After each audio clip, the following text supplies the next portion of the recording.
Memang banyak cabaran, tapi semuanya berikan aku pengalaman.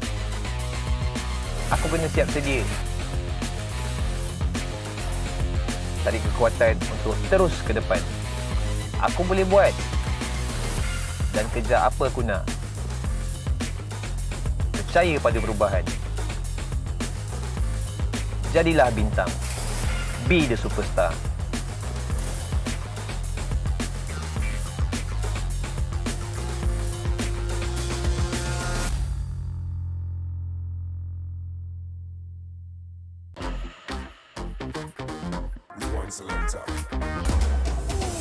Around as he managed to evade the silence, but then again he has to get away from Master Ram as much as possible. Alamak, satu outplay yang menarik. Bocah mungkin akan dikorbankan.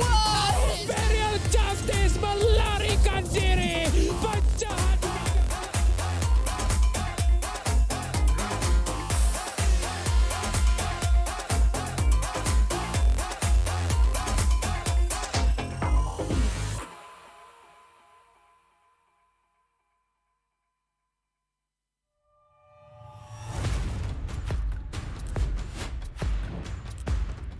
Ini kelanggaan kita. Ini gaya kita. Every year, I gotta deal with your nonsense. Anyways, selamat datang kepada format explanation video kita. This season, a brand new game format has been introduced, and we are thrilled to be presenting it to you. The MPL MY has been waiting for this revolution. Format kali ini lebih dramatic, lebih hangat. So let's begin. 10 teams will be seeded into one group. Masa regular season, 10 pasukan akan main sesama sendiri satu kali saja. That's right, and these teams will score based on those games. Bila cerita pasal markah, kalau menang 2-0, 3 markah. 2-1, 2 markah saja. But if they lose 1-2, they will only earn 1 point. But if they lose 0-2, they won't score at all. Markah yang terakhir akan menentukan kedudukan terakhir mereka. And the lowest 2 scoring teams will be relegated at the end of the regular season. And the top 8 will then advance to the playoffs. Sekarang, mari kita tengok format untuk playoff. All games in the play-ins will be a best of 3. Kecuali upper bracket final dengan lower bracket final, kita akan main best of 5. Best of 5. And grand final, kita akan main best of 7. Teams ranked between the 5th as well as 8th place of the regular season will have to play in the play-ins. Team yang menang dekat play-in akan lawan dengan tempat ketiga dan keempat dekat upper bracket quarterfinals. The winners of the upper bracket quarterfinals will have to face off against the first as well as second seed of the upper bracket semifinals. Team yang kalah dekat play-in dan juga upper bracket quarterfinals akan disingkirkan.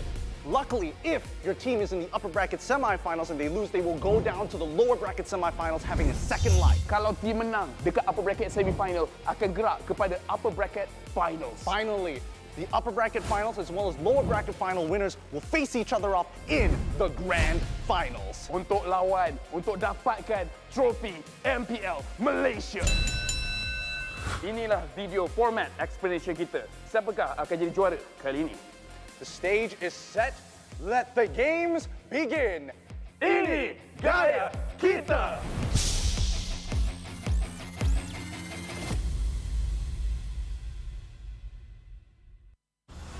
Ladi sebuah bandaraya. Rentak berterusan yang menggalakkan kita ke depan.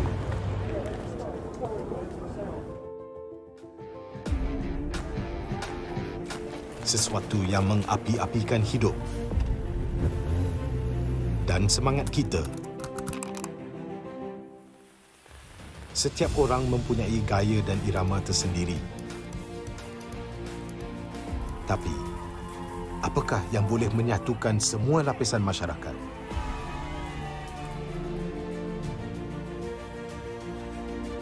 Yang akan menarik perhatian seluruh negara dan mengujakan fan-fan dan players kita. MPL Malaysia ditubuh pada tahun 2017 dengan impian yang besar untuk menghimpunkan player-player Mobile Legends terbaik di atas satu pentas kompetitif yang terbesar di Malaysia. Musim-musim lepas, menemui pelbagai cabaran dan halangan. Tapi, MPL Malaysia tidak pernah berundur. Sentiasa berdedikasi dan bertambah baik untuk meningkatkan pengalaman e-sukan yang bertaraf tinggi. Kini, MPL Malaysia adalah satu liga yang penting dan paling dinanti-nantikan di tanah air kita. Dengan fanbase yang setia dan pemain profesional dari pelbagai latar belakang yang berusaha menuju ke puncak MLBB Esports, persaingan dah semakin sengit, namun juara hanya satu. Inilah aksi kita, budaya kita yang unik. Inilah MPL kita yang dipenuhi dengan drama dan emosi. Marilah kita nyalakan pentas kita. Ini gaya kita.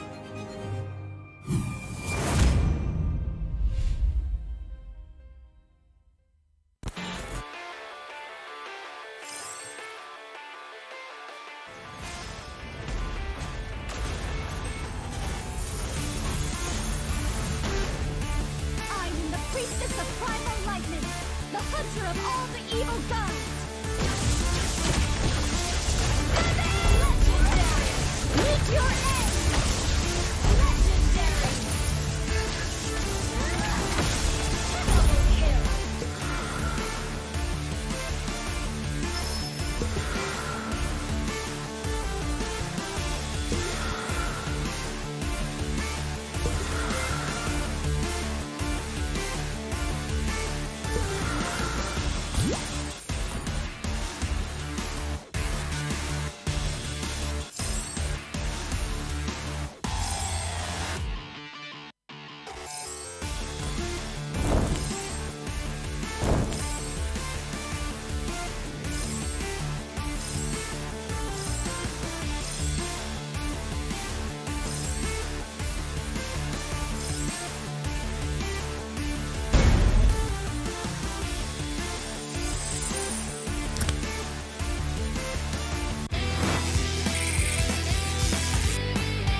You destroyed a turret!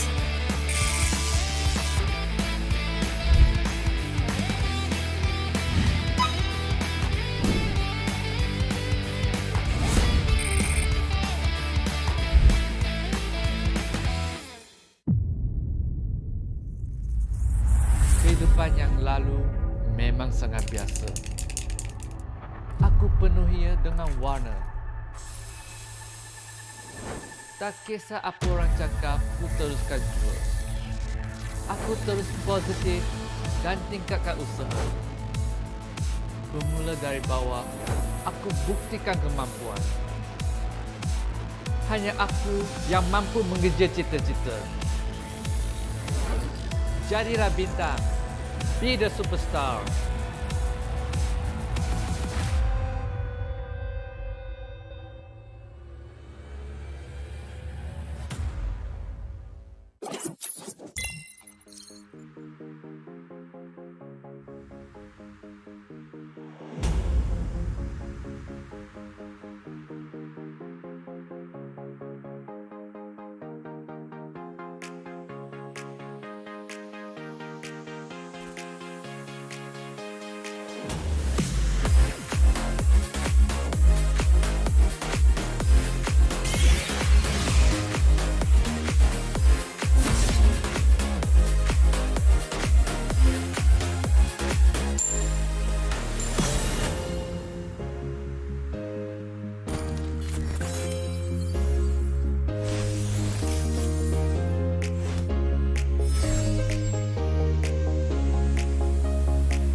Hey, apa khabar semua hari ini?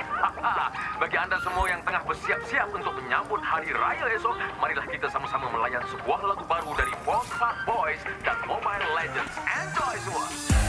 Iba masanya, be the superstar and show me who we really are. All of the battle, it's time to say the kosong-kosong di pagi raya. All my family, yeah, all my homies. Mobile Legends brings us together. Tua ke muda, hobi orang beginner. Susun jari maaf pun dipinta. Hari raya like a superstar. Tak boleh emak nak duit raya dari Mia. Dah macam superstar, nak makan besar. Maskan mak ni dah hingga wings macam Rafaela. Hati ampunkan salah. One mission, one aim, straight up to satu MVP. Jangan pula kau frust, keep it in the family. Whole family tak unity, jalin rapi rapat, ketupat sejiwa satu hati. Bila tiba masanya, kita battle sampai semua bersengkam mata. Tiba pagi raya, maafkan semua usia. Susun 10 jari, ampun maaf dipinta. Opi ke beginner, bring us together. And then we show macam mana settle. Kita family, tak ada yang kita nak kena lupa. Ku pasti Mobile Legends untuk kita semua. Gotta shout out to my homies, yeah. Apa khabar? Bina Adil, Wafa, Izin, semua tak sabar. I'm flexing on my skin, semua dah mamas. In the battle for the title, gonna get the point, let's start the game, oh yeah. Iba masanya, be the superstar and show me who you really are. All of the battle, it's time to say the kosong-kosong di pagi raya. All my family, yeah, all my homies. Mobile Legends brings us together. Tua ke muda, hobi orang beginner. Susun jari maaf pun dipinta. Jiwa weti serai dua duduk diam jadi gerak pantas. Firework bang-bang skip OP up dah ke atas. Pagi raya we homies push me ke glory. Rasakan kemenangan di pagi raya no worries. Yeah, tak perlu nak hide. Kena trust with squad. Level up sama-sama satu visi. Always on guard. Want to come close, yeah. Even Lord kita sikat. Rendang lontong dodol on a roll. Tak dekat tarikan, yeah. No, bukan typical. Always ready for better with the legends in this world, yeah. Double kill, triple kill. Me next service like a boss. Going global with my boss. Jadi MVP superstar. Terancam bunga api. Maybe tu ada Eudora. Mia hilang tu pasti. Riko balik dah habis nyawa. Habis puasa dah miti ku gori. Raya nanti boleh tolong carry keluarga. Hati-hatiku punya Nabi yang banyak api. Maybe tu nanti boleh jatuhkanlah bersama. Wow. Oops, sorry guys. Terpaksa berhenti seketika sebab kita ada satu pengumuman penting nak kena buat. Hari Raya jatuh pada bukan esok guys, tapi lusa. Duh, tak payahlah nak kelam kampung. Guys, raya lusa lah guys. Ya, betul. Okey, tak apalah. Kita ML jom. Jom. Iba masanya, be the superstar and show me who you really are. All of the battle, it's time to say the kosong-kosong di pagi raya. All my family, yeah, all my homies. Mobile Legends brings us together. Tua ke muda, hobi orang beginner. Susun jari maaf pun dipinta.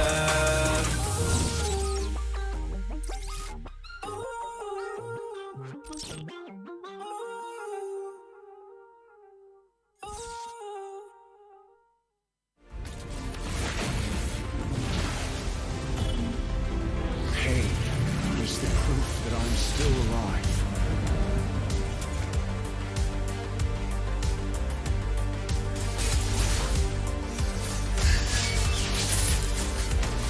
Mega kill! Legendary! Double kill! Stopping time.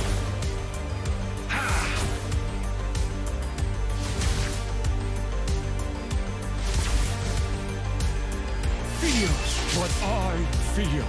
Feels what I feel.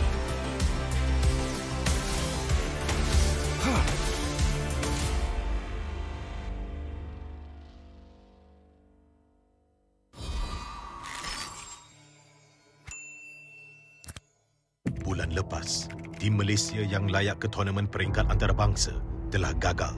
Tapi yang dah lalu, biarlah berlalu. Kita akan bangkit semula dengan semangat reformasi yang terus membara.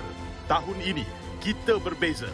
Bermula dari 10 Mac hingga 16 April, jangan terlepas kejohanan yang akan berlangsung di Stadium Juara. Datang dan saksikan pemain terbaik bersaing dalam MPL season ke-11. Ini gaya kita.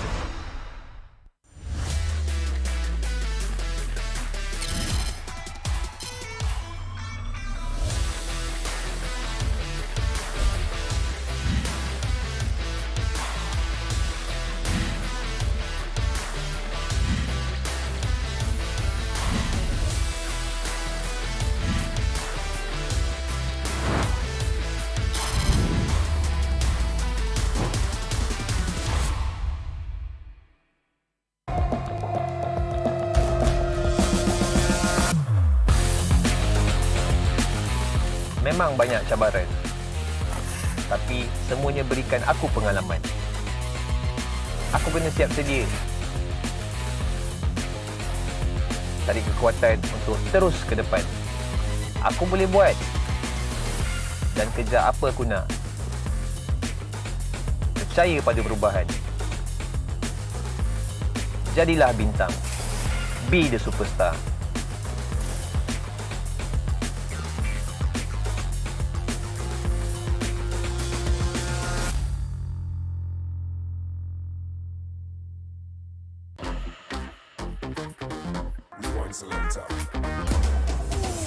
Around as he managed to evade the silence, but then again he has to get away from Master Ram as much as possible. Alamak, satu obli yang menarik. Bocah mungkin akan dikorbankan. Imperial Justice melarikan diri. Penjahat.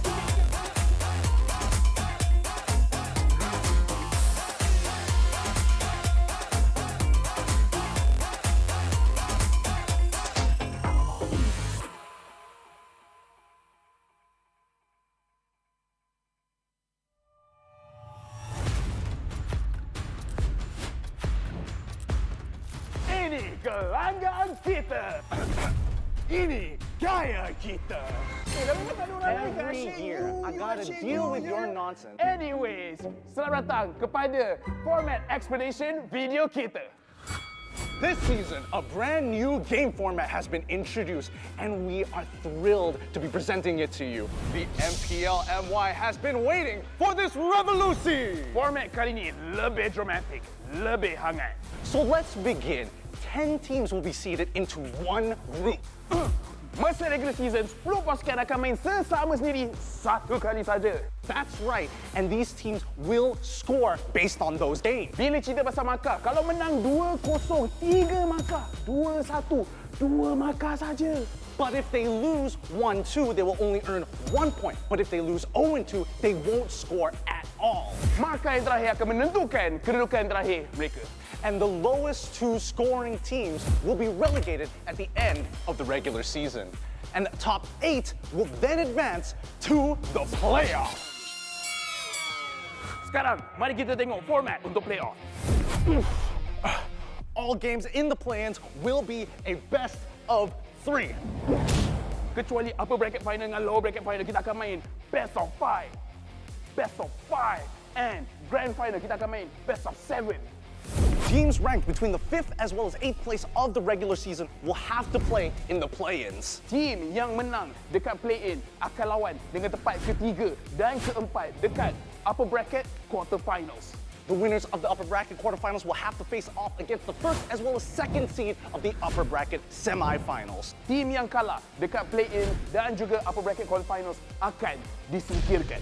Luckily, if your team is in the upper bracket semifinals and they lose, they will go down to the lower bracket semifinals having a second life. Kalau team menang dekat upper bracket semifinal, akan gerak kepada upper bracket finals. Finally, the upper bracket finals as well as lower bracket final winners will face each other off in the grand finals. Untuk lawan, untuk dapatkan trofi MPL Malaysia. Inilah video format explanation kita. Siapakah akan jadi juara kali ini? The stage is set. Let the games begin.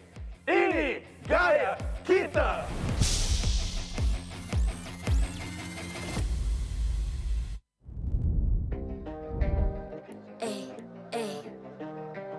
I'm a rock star.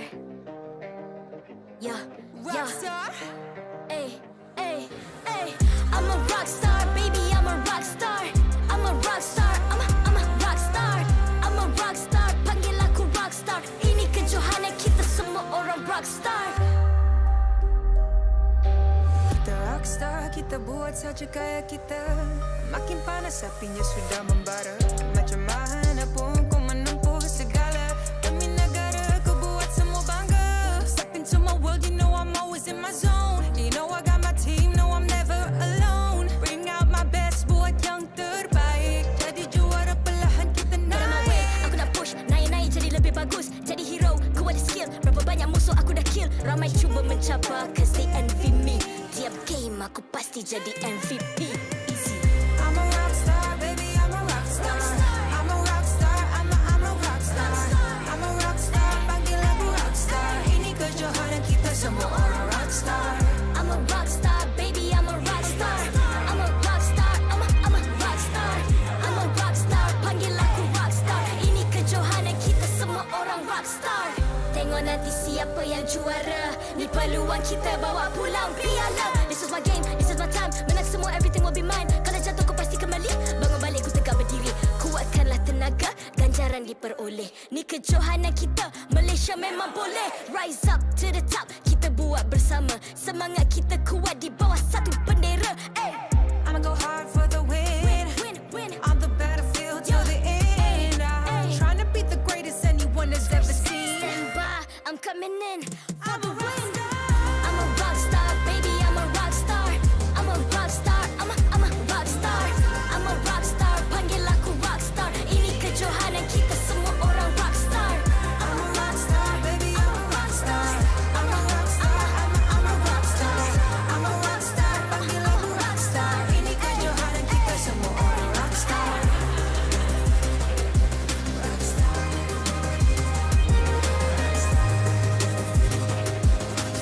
Ini kejohanan kita semua orang rock star. I'm a rock star, baby, I'm a rock star. I'm a rock star, I'm a rock star. I'm a rock star, panggil aku rock star. Ini kejohanan kita semua orang rock star.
I'm a rock star.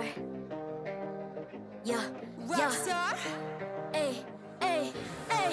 I'm a rock star, baby, I'm a rock star. I'm a rock star, I'm a rock star. I'm a rock star, panggil aku rock star. Ini kejohanan kita semua orang rock star. Kita rock star, kita buat saja gaya kita. Makin panas apinya sudah membara. Macam mana pun kau menempuh segala. Demi negara kau buat semua bangga. Step into my world, you know I'm always in my zone. You know I got my team, know I'm never alone. Bring out my best, buat yang terbaik. Jadi juara perlahan kita naik. Get on my way, aku nak push. Naik-naik jadi lebih bagus. Jadi hero, ku ada skill. Berapa banyak musuh aku dah kill. Ramai cuba mencabar cause they envy me. Tiap game aku pasti jadi MVP. Easy. I'm a rockstar, baby, I'm a rockstar. I'm a rockstar, I'm a rockstar. I'm a rockstar, panggil aku rockstar. Ini kejohanan kita semua orang rockstar. I'm a rockstar, baby, I'm a rockstar. I'm a rockstar, I'm a rockstar. I'm a rockstar, panggil aku rockstar. Ini kejohanan kita semua orang rockstar. Tengok nanti siapa yang juara. Ni peluang kita bawa pulang piala. This is my game, this is my time. Menang semua, everything will be mine. Kalau jatuh kau pasti kembali. Bangun balik ku tegak berdiri. Kuatkanlah tenaga, ganjaran diperoleh. Ni kejohanan kita, Malaysia memang boleh. Rise up to the top, kita buat bersama. Semangat kita kuat di bawah satu bendera. I'ma go hard for the win. Win. On the battlefield till the end. I'm trying to beat the greatest anyone has ever seen. Stand by, I'm coming in for the win. I'm a rockstar, baby, I'm a rockstar. I'm a rockstar, I'm a rockstar. I'm a rockstar, panggil aku rockstar. Ini kejohanan kita semua orang rockstar. I'm a rockstar, baby, I'm a rockstar. I'm a rockstar, I'm a rockstar. I'm a rockstar, panggil aku rockstar. Ini kejohanan kita semua orang rockstar.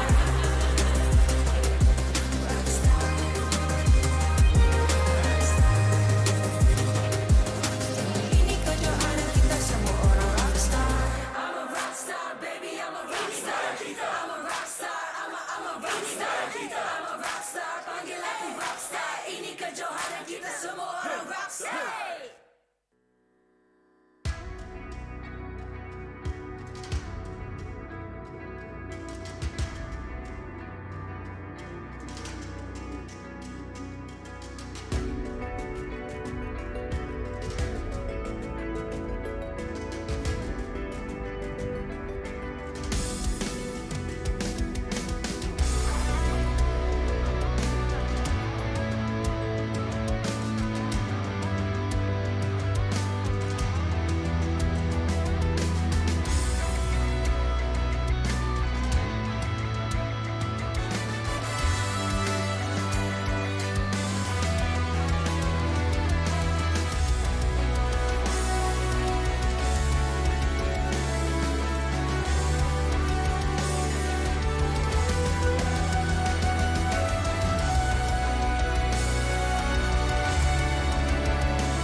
I'm a rock star. Yeah. Rockstar? Ay. I'm a rock star, baby, I'm a rock star. I'm a rock star, I'm a rock star. I'm a rock star, panggil aku rock star. Ini kejohanan kita semua orang rock star. Kita rockstar, kita buat saja gaya kita. Makin panas apinya sudah membara. Macam mana pun kau menempuh segala. Demi negara kau buat semua bangga. Step into my world, you know I'm always in my zone. You know I got my team, no I'm never alone. Bring out my best, buat yang terbaik. Jadi juara perlahan kita naik. Aku nak push, naik jadi lebih bagus. Jadi hero, ku ada skill. Berapa banyak musuh aku dah kill. Ramai cuba mencabar cause they envy me. Tiap game aku pasti jadi MVP. I'm a rockstar, baby, I'm a rockstar. I'm a rockstar, I'm a rockstar. I'm a rockstar, panggil aku rockstar. Ini kejohanan kita semua orang rockstar. I'm a rockstar, baby, I'm a rockstar. I'm a rockstar, I'm a rockstar. I'm a rockstar, panggil aku rockstar. Ini kejohanan kita semua orang rockstar. Tengok nanti siapa yang juara. Ni peluang kita bawa pulang piala. This is my game, this is my time. Menang semua, everything will be mine. Kalau jatuh kau pasti kembali. Bangun balik ku tegak berdiri. Kuatkanlah tenaga, ganjaran ganjaran diperoleh. Ni kejohanan kita, Malaysia memang boleh. Rise up to the top, kita buat bersama. Semangat kita kuat di bawah satu bendera. I'ma go hard for the win. On the battlefield till the end. I'm trying to beat the greatest anyone has ever seen. Stand by, I'm coming in for the win. I'm a rock star, baby, I'm a rock star. I'm a rock star, I'm a rock star. I'm a rock star, panggil aku rock star.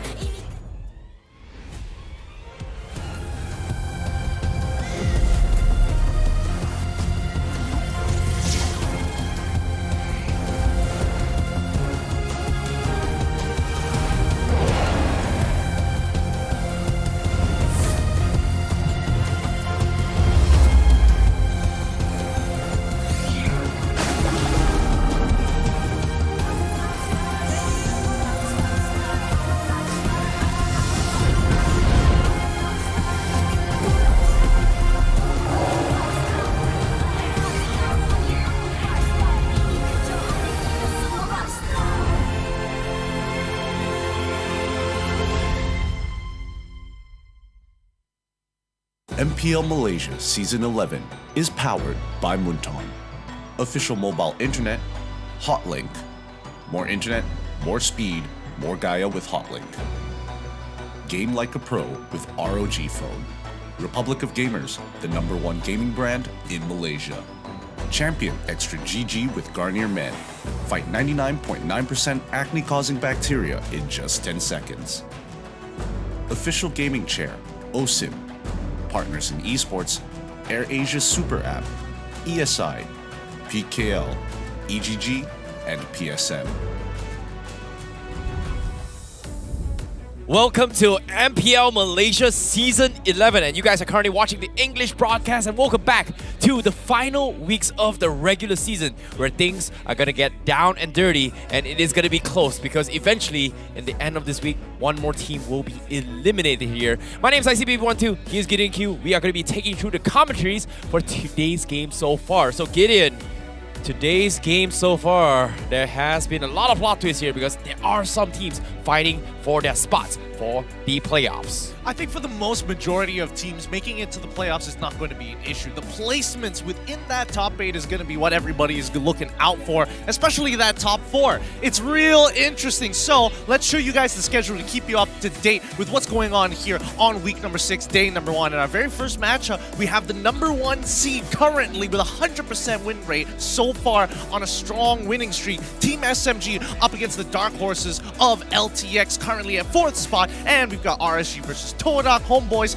versus Red Esports. Well, today's games seem to be a little bit crazy here, especially for Lunatix, RSG, as well as Red Esports, where they're currently kind of tied to be fighting for the #4 spot and towards the playoffs bracket. So that is going to be a little bit of a problem for them, because they need to win their respective series in order to potentially fight for a tiebreaker. It may or may not happen tomorrow based on today's performance themselves. Now here's the thing, right? Amongst these teams, a majority of them are very close to that top 4 spot. Well, specifically the 4th slot to get a bit of an advantage later on into the playoffs and skipping an entire stage. But just in case you guys don't know what I'm talking about, playoffs or whatever, let me show you the bracket here and we'll explain it one more time. In the playoffs bracket, from 5th place all the way to 8th place, they have to go through the play-in stage. And the reason why you want to make it into the top 4, the 4th and as well as the 3rd seed will be the upper bracket quarterfinals, and we haven't even gotten to the lower brackets yet, because that doesn't even start until the upper bracket semifinals. Oh, that is going to be a very, very difficult one, considering that, you know, if you are 5th all the way to 8, right, they are forced to play a play-in. They don't really have the second life. So having that additional second life is going to be very, very important. And in order to actually get that opportunity, you need to be able to make it on towards the upper bracket quarterfinals. And for them, 3rd, 4th place gives you that slight advantage to kind of give you that second life in case things doesn't really work out for them during the playoffs. Well, again, that's assuming you don't have to start playing from the play-ins, and that in itself is difficult, right? There's just so little opportunities because you're only playing best of threes until you get to the upper bracket finals, or even the lower bracket finals where they start implementing best of 5s. Well, this is where things get a little bit spicy spicy as well, because once we head into the grand finals, we are going to see that best of 7 during the playoffs itself. But nevertheless, before we continue to the playoffs here, this gives you guys a little bit of a rough idea on what the stakes are for the teams as well, especially coming from the 3 teams in particular, which is Team Lunatix, RSG, as well as Red Esports. As of right now, the 2 spots that we are guaranteed to know are going to make it to the upper bracket semifinals is Team SMG and as well as Todak. I don't think their points are going to change too much. They're in a very comfortable spot. However, their opponents here, well, it's going to be completely different here because they have to fight against the top 2 teams currently in the regular season for a potential chance into the top 4. And that is where things are going to get a little bit spicy because I did mention 3 teams. There's also another team that is going to be playing tomorrow known as Red Giants. So that is going to be very, very close here, especially in the regular seasons here for the teams who's currently in the middle of the pack. Yep. The middle of the pack is going to be the hardest part to break out of because like it's either you make it into that top 4 or you're going to be stuck in the middle, which is unideal, or worse yet, get relegated if you go anywhere below the 8th place. For the most part, today's match, SMG versus LTX, and the Lunatix, quite the dark horse. Definitely here, and we've heard rumors as well. There has a little bit internal strife coming from the Lunatix, but so far, before we talk about the rumors, let's talk about what we know, which is over the weeks here, they have been performing really, really well here under the guidance of Joem as well as Coach Paolo, Nasty Paolo, and they have been doing really well. We've seen a lot of integrations where they're playing around Joem's shot calling as well as playstyle, and it's very rare to see teams kind of play around the marksman. We haven't seen that doing very well, but so far for Lunatix, it worked out in their favor. Well, that just seems to be the situation here. Hopefully, it's going to be enough to beat SMG. But with that being said, it's time to bring out both these teams up the stage. Rose, our lovely host, please take it away. Terima kasih kepada caster-caster kita, and my name is Rose, your host for this season. And to jawab Lafel punya soalan, Stadium Juara, are you ready for the first match of the day? Nak tahu tak siapa akan main for the side of SMG dan juga Lunatix? So, Stadium Juara once again. Tak kuat orang takkan naik. Stadium Juara, are you ready for the first match of the day? Very well, very well. So, adakah main lineup atau super sub lineup for SMG? Will Joem still be the undefeated gold laner for Lunatix? Are you ready to find out? Yeah? And with that, mari kita invite kedua-dua pasukan ke atas pentas MPL Malaysia. Let's go. Team SMG. Pasukan yang masih unggul di atas carta liga dengan 100% win rate. Hari ini mereka memilih untuk menurunkan line-up original mereka. Adakah ini rancangan mereka untuk mengekalkan win streak untuk musim ini? Dan mampukah mereka mengekalkan prestasi cemerlang selaku gegasi liga? Let us see what SMG will present for this match.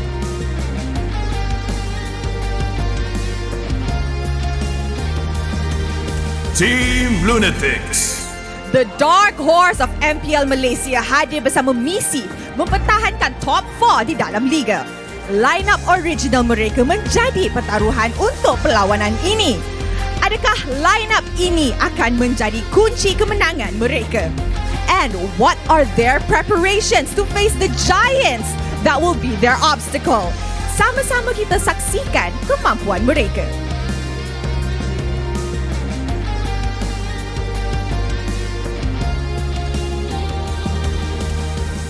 Sekarang masa untuk memperkenalkan coach dan analis kedua-dua pasukan. From the side of Team SMG, Coach Haru hadir bersama analis Lu. Manakala untuk Team Lunatix, Coach Nasty Paolo ditemani oleh analis Amir. Mari kita teruskan dengan fist bump di antara pasukan sebagai tanda profesionalism. Inilah gaya kita. Inilah semangat kesukanan kita. Kawan di luar gelanggang, lawan di Land of Dawn. Sementara players sedang mengambil tempat mereka, let us introduce the one who officiates the match and maintains MPL's integrity. Mereka inilah yang akan memastikan perlawanan sentiasa berjalan dengan adil dan lancar. Head of League Ops, Jay. Head Marshal, Nicholas. Kedua-dua Marshal, Hebe dan Wendy. Thank you for your hard work. And now that the players are seated, this will be a very, very hot and spicy match for the day. So guys, Will SMG still be the team yang selalu menang game? Or will Lunatix be the dark horse of MPL Malaysia? Stadium Juara, are you ready? And with that, teams, this is your moment. Game on. Game on in our final last 2 days of the regular season here at Week 6. Teams are going to determine whether they make it to the top or whether they're going to have to take a lower place in the playoffs. Team SMG looking mighty fine, especially with Sasa at their helm, recently breaking the highest GPM we've seen in Season 11. Well, Sasa has been delivering results over the seasons as well, and even over the years ever since he came back to Malaysia. But what's really interesting is that we had a very short interview with Sasa in the over weeks as well. We had a discussion about whether or not who is the best goal laner here in MPL MY, and guess what? His opponent, Jom, has been approved by Sasa, followed by Chiku guys as well as the others in this entire league so far. Yeah, he gave this quote during a press conference when people were asking who do you acknowledge as a good goal laner, and only 2 names appeared. Number 1, Joam. Number 2, Chiku. And of course, Sasa himself putting himself above the rest. Whether or not that's going to be the case here, because Joam has upset a lot of gold laners throughout the season so far, is a very good question. At the age of 27, you would expect that Sasa would have, well, fallen off a little bit, lost his edge, but he still remains consistent. Which is kind of scary, right? Considering that a veteran like Sasa giving high praises to a young, bright talent all the way from Philippines known as Joam, he is going to be showing some respect. But at the same time, this is a very, very important match for Team Lunatix. Not so much for SMG, but this will give him a little bit of a taste on how the goal laner is going to look like, especially for Sasa versus Jom in the goal lane. I mean, that's not the only matchup that we have to keep in mind here. Valens in the support and Nova x Kobar. He is looking really, really good throughout his time in Lunatix. But it's time to draft here. So let's jump right into it. And it looks like Team SMG will be on red side with Lunatix on the blue. Yeah, I'm curious to see how things are going to go down as well, because when it comes to the draft as well, Nova x Kobar has been playing really, really well from the side of Team Lunatix ever since his debut back into its MPL. He was a former teammate here with SMG. He has a little bit of experience and ins and outs on what they kind of think like in terms of playstyle, but I'm more curious on how Valens will be able to fare against Nova x Kobar, because Valens has been doing so well this entire season, ever since his transition back towards a roamer role from the gold lane.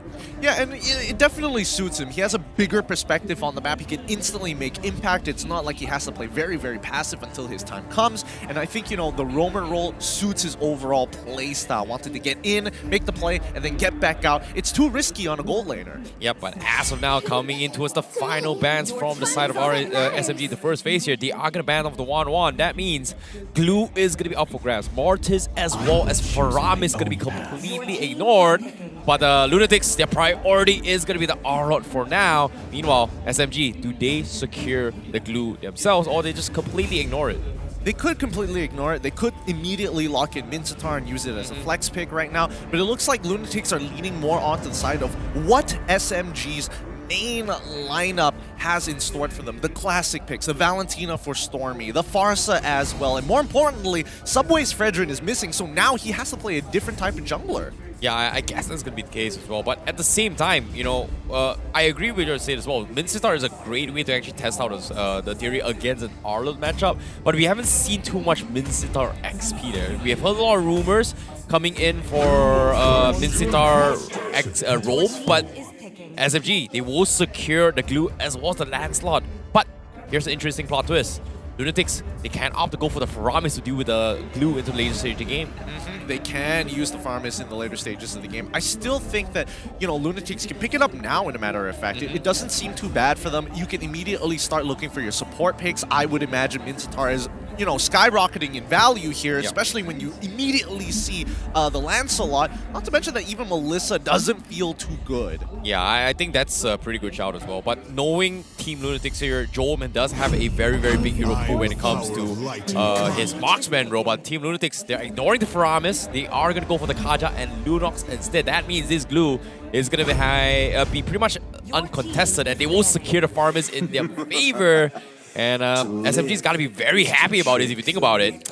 I mean, SMG definitely, especially for Smooth, at least he knows he's not going to get one shot, and he knows that his team can team fight with the help of the Call Altar. So this relieves a lot of that stress. The big issue right now is the fact that, hey, where is Lunox going? Is she going into the gold lane? And if she does, the matchups drastically change compared to traditional marksmans. Yeah, I agree. But at the same time here, to give you guys a little bit more insights on why we say Faramis is kind of broken to deal with Glue, is that Faramis' second skill kind of scale in terms of the more units you kind of hit in your second skill, right? And when Glue splits, it splits into like 9 units. And if you have a jungler who's like level 5 right beside it, when Glue goes for a split, that second skill pretty much gets 90% damage onto the jungler itself, regardless it's tank or not.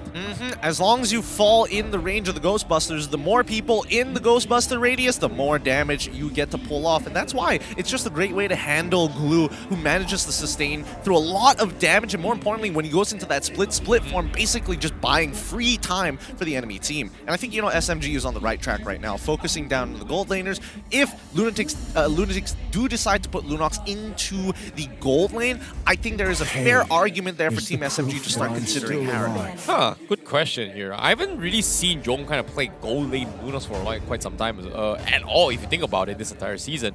We've seen it before in other regions, in previous seasons as well, but I'm really surprised that you actually brought this up. But at the same time, Brody being banned, the Beatrix also being banned, they are limiting gold laners here from each side. So I guess we might potentially go down towards a needy-greedy where a potential Moskov is going to be picked up. Moskov isn't too bad here, mainly because if you are thinking about like, oh, as a marksman, what should I be worried about, right? As good as Melissa is, Arla is a really decent way of dealing with her. The moment you dash while you have the get away from me active, you get that first initial movement of the shield, man, that final slash becomes such a terrifying ability, able to pull you out into the middle of the team fight where you can't really reposition yourself again. Now we see the Hayabusa get banned out for the side of Team SMG. LTX still have not shown their gold laner or neither their jungler, both of which still up in the air. I was expecting SMG to actually double down on just banning off more marksmen, but I like that they are respecting on how Uni has been playing over the weeks as well, ever since he's brought in the Fanny as well as a Hayabusa, which kind of spoiled a lot of people's games so far from side Lunatix. So I guess they are showing a little bit of respect here coming from SMG. They don't really want to deal with it. And based on the conversation that SMG has, split push isn't exactly the greatest, especially when you want your Lancer to be in those turtle objectives or even Lockhead. Yeah, I think the fact that Hilda's getting banned out here, it feels like, you know, Lunatix are posturing to pick up a Ling for Uni. We definitely know he can play it, and he's clutched out a lot of games and gotten MVPs on that Ling. So Team SMG, it's something to think about. I think Melissa is not too bad for them, mainly to deny it from LTX rather than trying to beef up their comp. Yeah, I think getting the Melissa right here for Sasa isn't too bad. Just for the sake that for how Joel has been playing so far, force Joel to play something that he's not really comfortable with is pretty good, decent as well.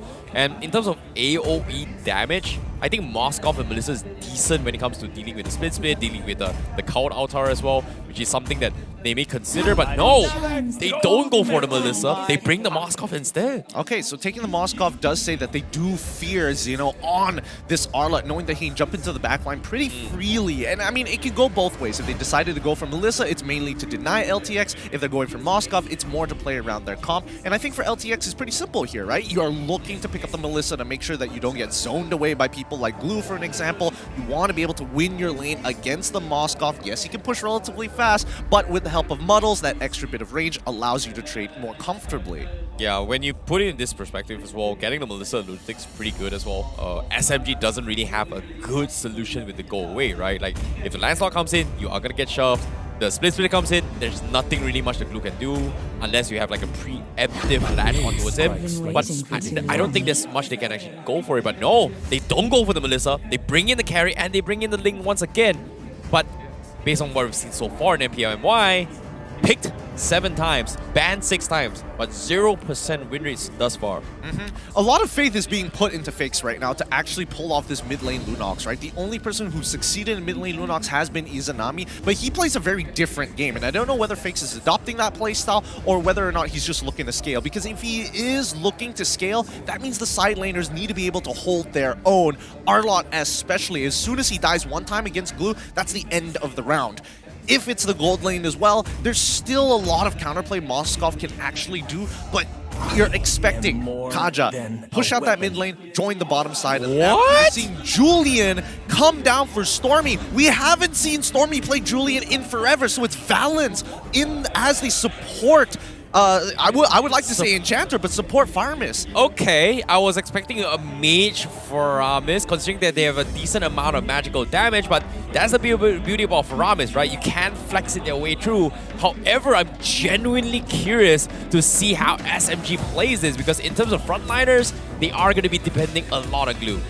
Yeah, so much on glue, so much on that call altar and the Lancelot, but at least Team SMG has strong engage options in comparison to LTX, who's very ult dependent now. And kill pressure through the roof. LTX, as soon as they hit level 4, they're expected to get first blood. So SMG either has a plan around that, or they're looking to pick them off or looking for the early game pre-level 4 to make something happen. Well, there you have it. Without further ado, to start things off in the final week of MPL MY regular season, this is the first series of today.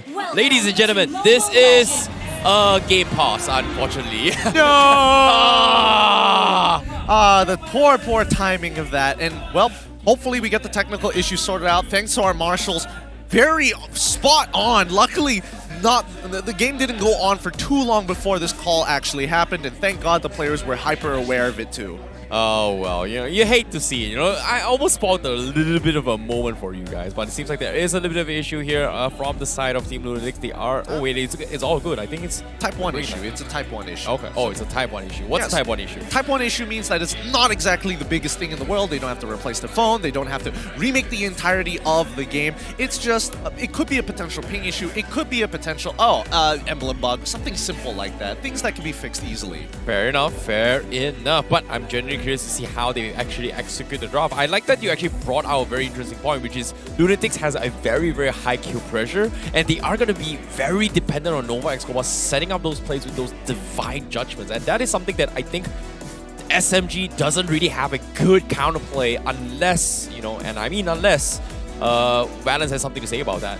Actually, I beg to differ. They do have some counterplay, but it's not just with the hero. It's time to jump into the game, and I can explain it further for you. With Team SMG on the red side, Lunatix on the blue, it's about mid lane, right? It's about the help of Valens and Stormy to clear out this wave faster than Fakes, because it's just not worth trading against the Lunox this early on. Yeah, I guess when it comes to 50-50s, right? Having those the light forms does give him a little bit more sustain. As you can see, SMG is going to take a little bit of damage coming from Fakes as well, but there is going to be an invade coming from Lunatix, I guess, to try and contest a probo buff. I mean, they were fishing for information. They were trying to figure out where exactly do you expect Subway to be on. And it looks like it's the top side of the map. And look at that! Stormy at level 2, instantly moving to the EXP lane to try to turn the odds for Smooth. Huh, this is interesting, considering that Stormy is going to be soaking up some of Smooth's XP to try and scale into an early level 4 for Stormy.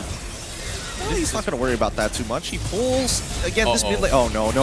Balance. Okay, he's going to be fine, but Stormy, he doesn't have level 3 Fakes. He's taking too much damage. He's going to get auto attacked by Stormy. He might be able to get the kill, but no, he's not going to be able to extend that fight. But seems like there is going to be a trace here coming from both sides. Ring of Order saves lives, man. That's slow in the early game. So brutal for someone like Stormy, who decided to take Petrify, and that's why he had so much kill pressure, right? If he had Flicker, he would have guaranteed the kill, but he would never have been able to set that up as perfectly as we saw just now. Hopefully, we do get to see some more benefits of this Petrify on the Julian, because you don't get to see it very often. Well, it is going to be, it all comes down to whether or not he set those perfect enhanced swords to actually start the fight, right? If you think about it. But it's going to be a little bit of a tough spot. Hopefully, they will be able to set it for now. But it seems like both sides kind of playing a little bit slow here. They are going to try and secure the first total objectives before they engage this. But look at this. Smooth. He's going to try and man up. He doesn't have his 4 yet. Stormy goes in for the strike, and he catches Fakes before he comes the Brilliance. And now Zeno is going to try his best going in for the trade. But Smooth, he's baiting it out. He's got a lot of damage. He still has a split as well. But Zeno, he gets caught out by Stormy, and that is going to be a kill in the hands of SMG. Very smart of both Oh my goodness. It's so smart how Smooth played that as well as Zeno, because Zeno could have easily 2v1 that. He's waiting for these timings. Stormy hitting all of his abilities is always key, but look at Team SMG. Now, after that topside punish, instantly invading the bottom side jungle. Yep, they still have the turtle buff advantage as well. You can see Subway just showing so much confidence. Fakes, he's gonna be in trouble, but the combo from Stormy. Oh my goodness, Figs.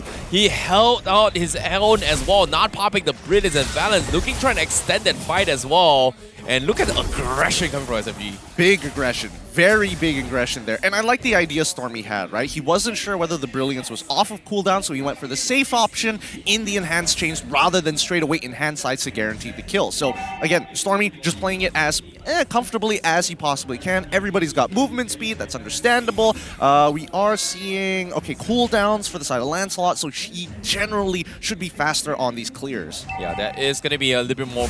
It kind of provides the Lancelot to have a little bit more mobility, right? As long as you have faster cooldowns, which is something that tank slot kind of lack into the later stage of the game unless you go for those kind of cooldown reductions like Oracle or something, which obviously is not really one of the best tank items to actually go for, and especially in the current meta. And Nova. That thought for now. Divine Judgment comes in, instantly saves with the count outer, but Stormy, can he get out? And he will be able to. And Subway is looking to re-engage his as well. Fakes, he is 1 point into his Dark Orb. He won't be able to get Brilliance anytime, and seems like Subway is going to shift his focus, but looks like they will not continue this fight. I don't know, that was very unnecessary to actually expand a Flicker, and now bot side is going to take punishment because of that. Oh my goodness, look at the confidence of Subway. He's just baiting this out. He's trying to secure a farm for Sasa. Uni finally drops his Tempest as they try to set up a fight for Stormy. Stormy is going to be forced to back out, and Subway also going to be dodging a couple of shots in, and Uni down to his 1 HP, but it seems like nobody has died as well, but it's from Sasa! What? Spear of Destruction! Guessing that he was on the wall rather than lane bush. A good prediction coming in from Sasa. What? How? Like, dude, his game sense, his predictions has gotta be off the roof, man. I mean, it was a wild guess there. He could have been sitting on top of the orange buff. There's so much. Now, Valence should technically die here. Oh my goodness, that Valence. Not thinking really much he can do, but he sets up a kill for Sasa. Stormy gets a nice pick on Uni on the sides as well. Dome will survive with 1 HP, but Stormy is going to be caught off on the sides by Fake, so there is going to be a jungler down. However, Valence dying early doesn't really hurt them that much, considering that the Faramis does have a very early good passive like, in terms of respawn time. Extremely good passive, but here's the thing, right? When you are trading 1 for 1 like that, especially Stormy dying out to Fakes here, Fakes, he's having a pretty good laning phase. Oh, that thought for now. Nova, what are you doing? That's going to be a free kill for Sasa. He's trying to set up for a fight for Fakes, but Fakes gets shoved away, and SMG, are they going to be able to get away? Valence still holding on for a setup. He does have the count altar, but Lunatix not going to be progressing with this fight, but look at this on the top side. Uni getting zoned out with his purple buff. This is not looking good for the Link at all, but seems like he's going to try desperate attempt. Retribution will be used, but doesn't get the purple buff. Meanwhile, he's stuck on the bush. He might be in a little bit of a trouble, but Smooth, he is going to try and extend this fight with the split to set up for Subway. But that's really nothing much Lunatix can do, actually. And this is what I was talking about. Team SMG, yes, their composition is going to struggle a little bit in these smaller skirmishes, but it all depends on priority. And with Team SMG, strong wave clear in the mid lane are able to kind of affect the sides. And you can tell the side lanes have completely won out. 2v1s coming in from people like Sasa when he has Inspire on Moskov. Kills in the jungle through the mid lane with the help of Stormy. And even topside, Glue has already won. Oh my goodness, Nova X-Go War. He tried to go for the Divine Judgment. Instant chain stuns coming from SMG to stop him before he can go for a quick play. So very unlucky. But at the same time, great reactions coming from SMG because as of yet, Nova X-Go can't really do too much to open up the map. They force a Brilliance up on Fakes and he's pretty darn low as well.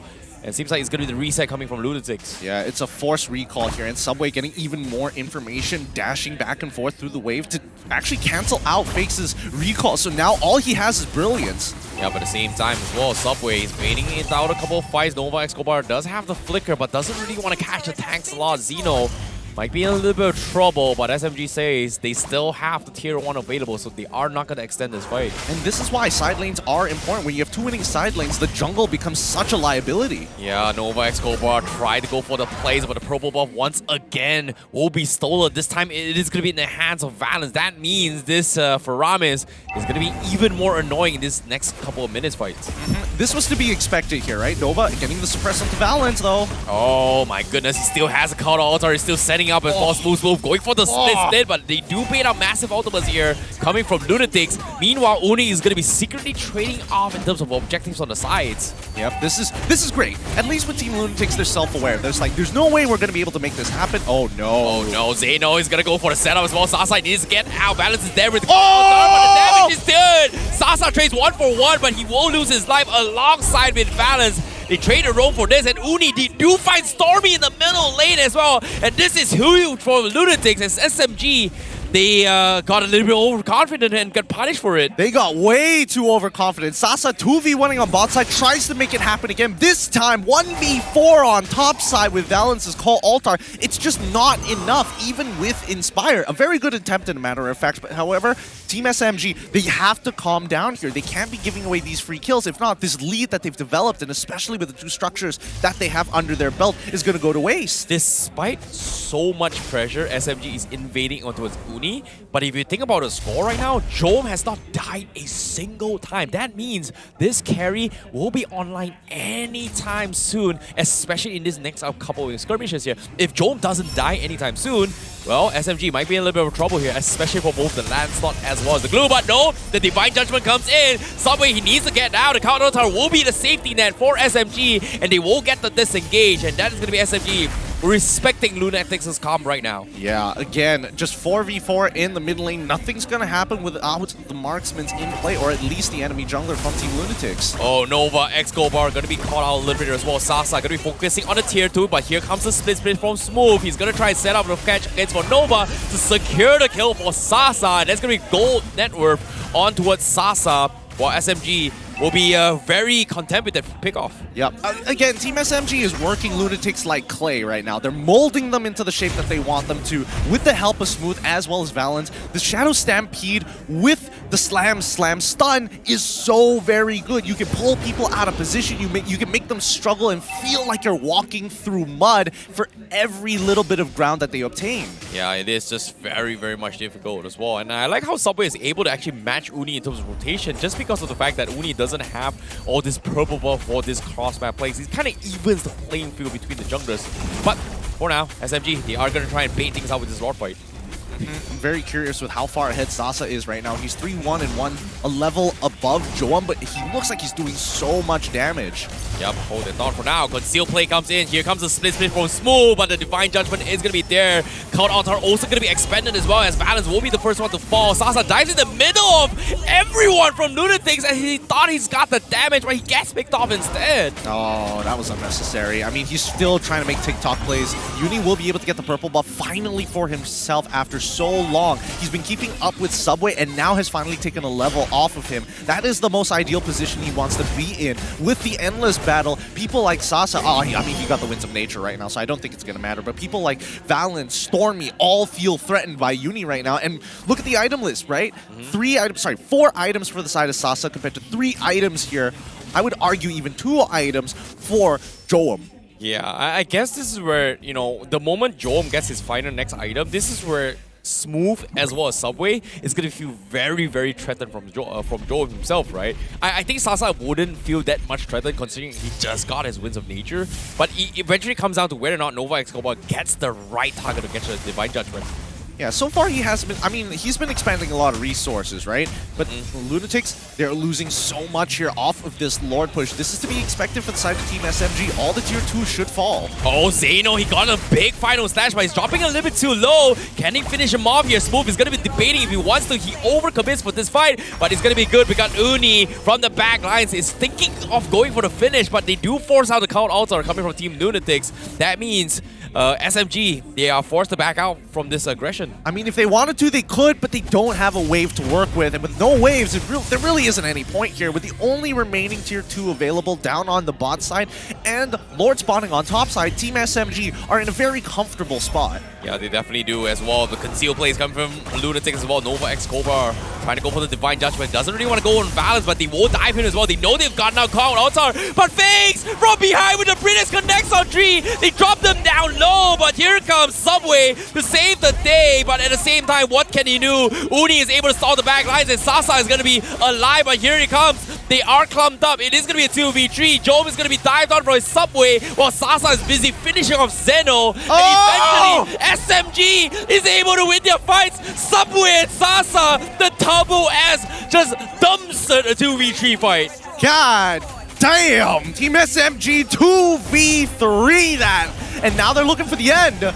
Oh my goodness, what an absolute smackdown coming in from SMG. How the heck did they win that? That should not have been possible. It really shouldn't. A great engage and counter engage from Stormy. He sacrifices his life, and the most incredible 2v3 of our lives happening down by the purple buff. A little disappointing for the side of Lunatix and Zeno, knowing that he could have done a little bit better had Sasa been even gold with him. Oh, that was just so very unfortunate here. Great defense coming from Lunatix, but it's still not enough to beat the undefeatable team so far here in MPL MY Season 11.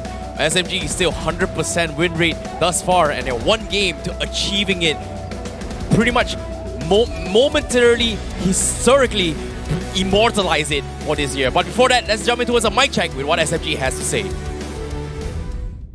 Niche. Dia ada bling juga. Ting ting ting ting. Pak kata Rebecca. Main rank eh? Main macam scream ah. Dah flicker. Carefully. Jom makan. Ada kali. Jangan tak beli ke bawah tu. Nice. Oi, dia mata dosa. It's okay. It's okay. Ni, apa tu? Alo tak ada fake mid dulu Kari tak ada ulti. Semua no skill tu. Macam tu je. Nice. A solid game number 1 here to start off the week as SMG cleanly take out Lunatix for this first match. Now, in our second match, we are expecting some adaptations here.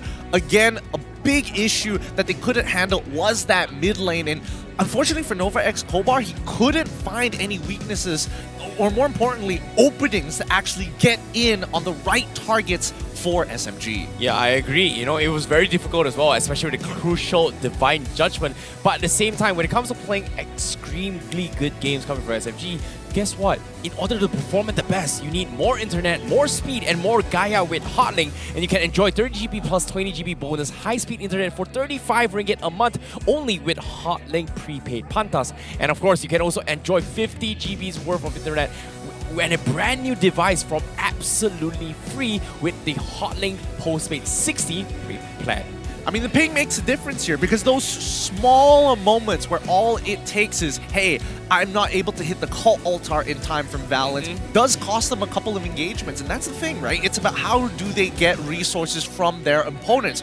Let's have a look at the post-game stats here and kind of break it down a little bit more, because I think, you know, when you're looking at this draft for the side of Team SMG, there was a lot of opportunities for LTX to actually pick up this Farmus, and I think that would have helped them a lot. Yeah, I definitely agree as well. Like, allowing SMG kind of pick the Faramis into the third phase, especially with the final pick here. The second phase on the first phase pick here rotation, they didn't exactly work well. I was thinking like, hey, they drafted the glue. Technically, Lunatix, if they force the Faramis on fakes, things would not be looking good for Smooth if you think about it here. I'm pretty confident that Smooth's 214 KDA is going to be completely thrown out the window if they pick the Faramis in their favor.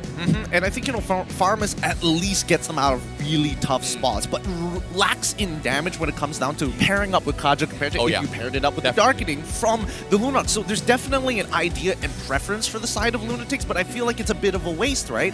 Faramis was not picked up, Glue was able to go out of control, and Team SMG's draft, after controlling that mid lane, the side lanes naturally won with just very minor influence. Yeah, it's crazy how SMG is able to get away with so much here, but it just shows you how SMG kind of understands the workaround on how to punish a Ling, right? A Ling with our purple buff is just, well, not really a crazy flying squirrel if you think about it, but at the same time, if you kind of focus and innovate the jungle time and time again, Uni has pretty much no other choice but to go for split push rather than committing to a fight.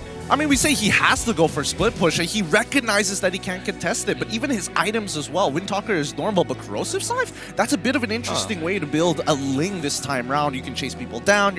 I mean, you could already chase people down with your multiple dashes as long as you have energy, but I think this was another way to say, hey, because I don't have purple buff, I'm going to build Corrosive Scythe to be able to keep up with these fast-moving targets. Yeah, I think the idea between how SMG kind of drafted it as well, if you think of how Stormy has been playing as well, he's got a little bit more flexibility, he was last pick as well, and if Lunatix actually went for the Melissa, things would not have been look good for Lunatix, because if the go away comes in, Stormy is going to get a free enhanced scythe on towards the Melissa, and there was nothing really much Jong could have done if he went for it. But I feel like even in this game, it was still a very difficult call for Lunatix to be able to play. It came down to a very, very minor play coming from Lunatix. Yeah, no, it does come down to these micro mechanics, these level 2 roams coming in from both Stormy and as well as Valence. Very, very efficient for the side laners, and I think, you know, people like Sasa, our MVP, as well as Smooth, again, they love just that little bit of influence, what they need to get ahead in that lane. And because of that, our MVP Sasa is able to walk away with 69% match KP and an 851 GPM. You know, he's very humble as well, even in his mic check as well. You know, he got that really sick spear onto his Ling, and he say, it's okay, it's not really that much of a deal. I like his personality, but at the same time, the vet is showing him who's boss. I'm 27, Jom, you're 19. Yeah, sure, you've got what it takes, you're very aggressive. Let me show you how it's done. And so far, he delivered in game 1. Yep, he delivered big time. Man, I don't know. It's tough to say that he won the 1v1 because we didn't get to see his lane too much other than when Valence or Stormy or Subway showed up in his lane. So there is that argument to be made. But let's have a look at the highlights just in case you guys have missed out on the action. Because again, Stormy showing up here at level 4 was huge. Yeah, and it was very early as well, especially when Team SSG, we know for the fact that XP laners, they do have a little bit of advantage when it comes to those tanks with minions, right? It gives you the additional XP. In the first rotation, Stormy was actually soaking up one of the creep wave lanes that allowed him to actually transition for that kill, which is interesting coming from SMG. We don't see that a lot coming from a lot of teams. I mean, teams these days are looking to actually transition, hit level 3 through the mid lane, walk up, get 1 or 2 minions in the EXP lane, and instantly you're level 4 and ready to Lord fight. And I think that's the biggest problem with teams, right? Teams aren't abusing these micro mechanics. Teams don't recognize that laners just need a little bit of influence in the lane to maintain that pressure. It's very hard to create openings in a game like Mobile Legends, especially in the laning phase, because it's so very short. Yeah, it came down to these final moments as well. There was a little bit of hope coming from Lunatix, but eventually Sasa was just completely kiting all the forces coming from Team Lunatix. But with that being said here, Team SMG currently takes 1 game. Lunatix still currently on 4th place with 13 points alongside with Red Esports. I mean, look at that. They're really far ahead. So we're not going to look at Team SMG. We're going to look at the Lunatix because they're only at 13 points with no points to gain here. Red Esports stands a very good chance to overtake them later today. Yeah, this is going to be a problem here. In order for Lunatix to kind of pull the lead, they need to win Game 2 as well as Game 3 against SMG to kind of take a little bit of a lead upper hand against Red Esports as well as RSG Slate MY. Because, like I said as well, the score is pretty close. Red Giants Esports is also equally close. So, if, and I mean if, RSG Slate MY, Red Esports as well as Lunatix, they lose all their games for today and Red Giants wins a 2-0 tomorrow, there's a strong possibility that Red Giants might be shutting up to top 4 as well. Oh, that's also a good point here. These last remaining games here on the final week are so very important. I'm already stressed. We've been stressing out since week number 3 where we're already midway and saw how shuffled up everybody was. And now that we have a little bit of an idea or at least set who's going to go over to the playoffs, it's all about the lower teams. Yeah, but at the same time, Lunatix having SMG as their final opponent this week, it's one of the most scariest one to go in here. But at the same time, I am looking forward to see how it goes. But as of now, guess what? The All-Star events Purify Harmony is currently available now from the 31st of March all the way to the 23rd of April, where you can complete tasks, collect tech notes, and unlock free rewards like the special skin Rafaela called the Seraphic Selfie, as well as the Avatar Border Shine Atomic Pop, the Atomic Pop Spawn Effect, as well as the Graffiti Be the Superstar 3-day trial. Now the All-Star is now underway, so invite your friends and enjoy the generous events together, because that's the easiest way to farm these techno notes. The only issue with it is I'm only able to claim 100 a day, so it's about consistency rather than fitting as many games in one day. Yeah, I genuinely feel bad because I don't have a lot of friends to play with. I feel kind of sad. And when we played one time a couple days last week here. How many claims did you have? You had like 50 claims. I'm almost, yeah, that's the thing, right? I almost got the skin, and like you were flexing in a brawl game. I was like, kind of pissed. I kind of like the skin if you think about it. Hey man, that spawn effect is kind of nice, and whenever I can get a spawn effect, I'm gonna look to farm. Ooh, SMG vs Lunatix 2-0, and they've got perfect handwriting too. The fans, man. Damn. That's some really, really nice handwriting. But at the same time here, in case you missed out on drafts as well, this is pretty much a draft recap to the ban phase. And you know, I'm going to bring this up once again. I was very surprised. SMG, they opened things up with the Lancelot and the glue, and the Faramis was completely ignored by Lunatix, and they prioritized the Lunox as well as the Kaja over the Faramis, which pretty much gave a free hero, S-tier hero to SMG for their third pick. I can understand Kaja. I cannot understand the Lunox going for the Lunox, right? I mean, it could have been a flex pick, and even if it was a flex pick, I don't think Carry was the answer in this particular situation, right? I feel like as good as Carry is, it's very difficult to get free kills on a Lancelot who has multiple iframes to dodge that final proc of the light wheel for people like Sasa half the time, where you need Inspire to actually win the matchup. Yeah, I guess that if you put it that in perspective, right, I definitely agree, right? Like sometimes going for a couple of book here is a little bit tough, but at the same time, based on what we're fans here, seems like SMG is looking to tilt Lunatix all the way through, and so far SMG has pretty much won every single game thus far, and we haven't seen a team. I think Homebois from Season 8, they were pretty much undefeated all the way through.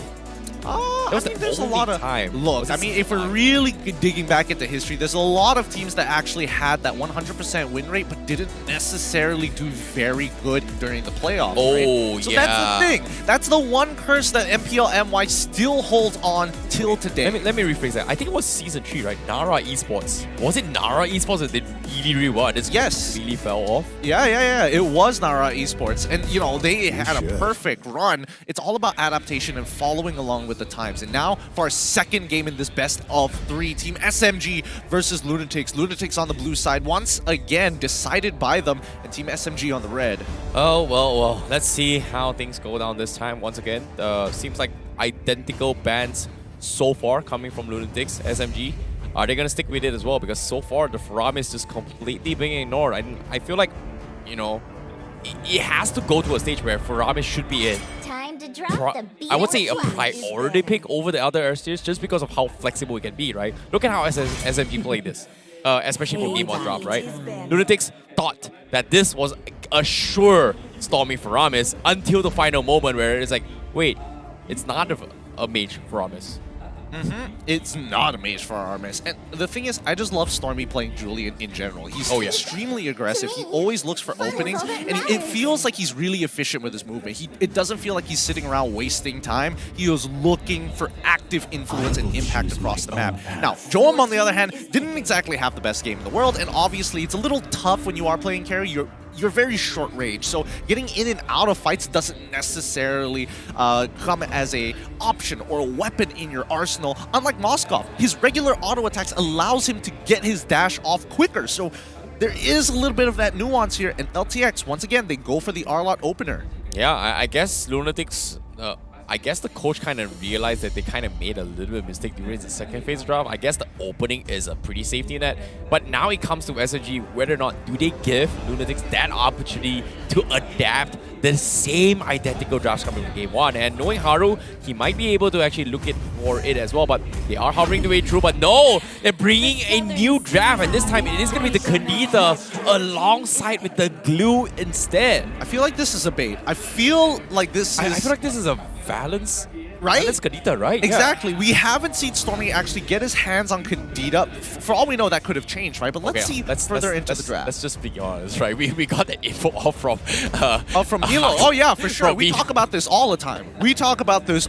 But again, things could change. Oh, yeah. I think for a team like Team SMG, they're sitting at the top of the tables, right? They've got to slowly adapt and increase their hero pool. So even if this is going to be Valence's Kadita, I'm fine with that. If it's Stormy's Kadita, even better, because Nova X Kobar is the one who has to deal with it at the end of the day. Fair enough, but seems like Lunatix this time they will get the Faramis this time. Finally, they adapted, you know?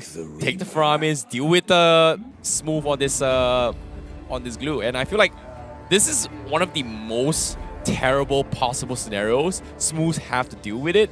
And I feel like Smooth is going to be forced to play a glue without his ultimate a majority of the time, just because of how short the cooldowns the Faramis is on his second skill. I mean, he's got to be extremely aware here. And honestly, this is what I expected LTX to actually do in the previous game, right? This is the opener that I was hoping to see from them. I mean, I'm still a little surprised that we do see the Kadita this early on. And it has its benefits, right? Again, it forces people like Melissa to not sit in the same spot. As soon as she gets touched by the Petrify, she's basically dead. So Team SMG, it's all about the setup. How are they going to make this work?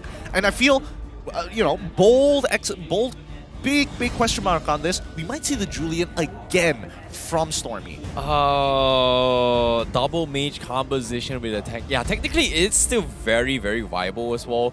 But we can also potentially see on how SMG do with a Faramis, right? They leave Sasa to kind of play the Harif, but with the Beatrix being, you know, ditched out as well, it's gonna be tough.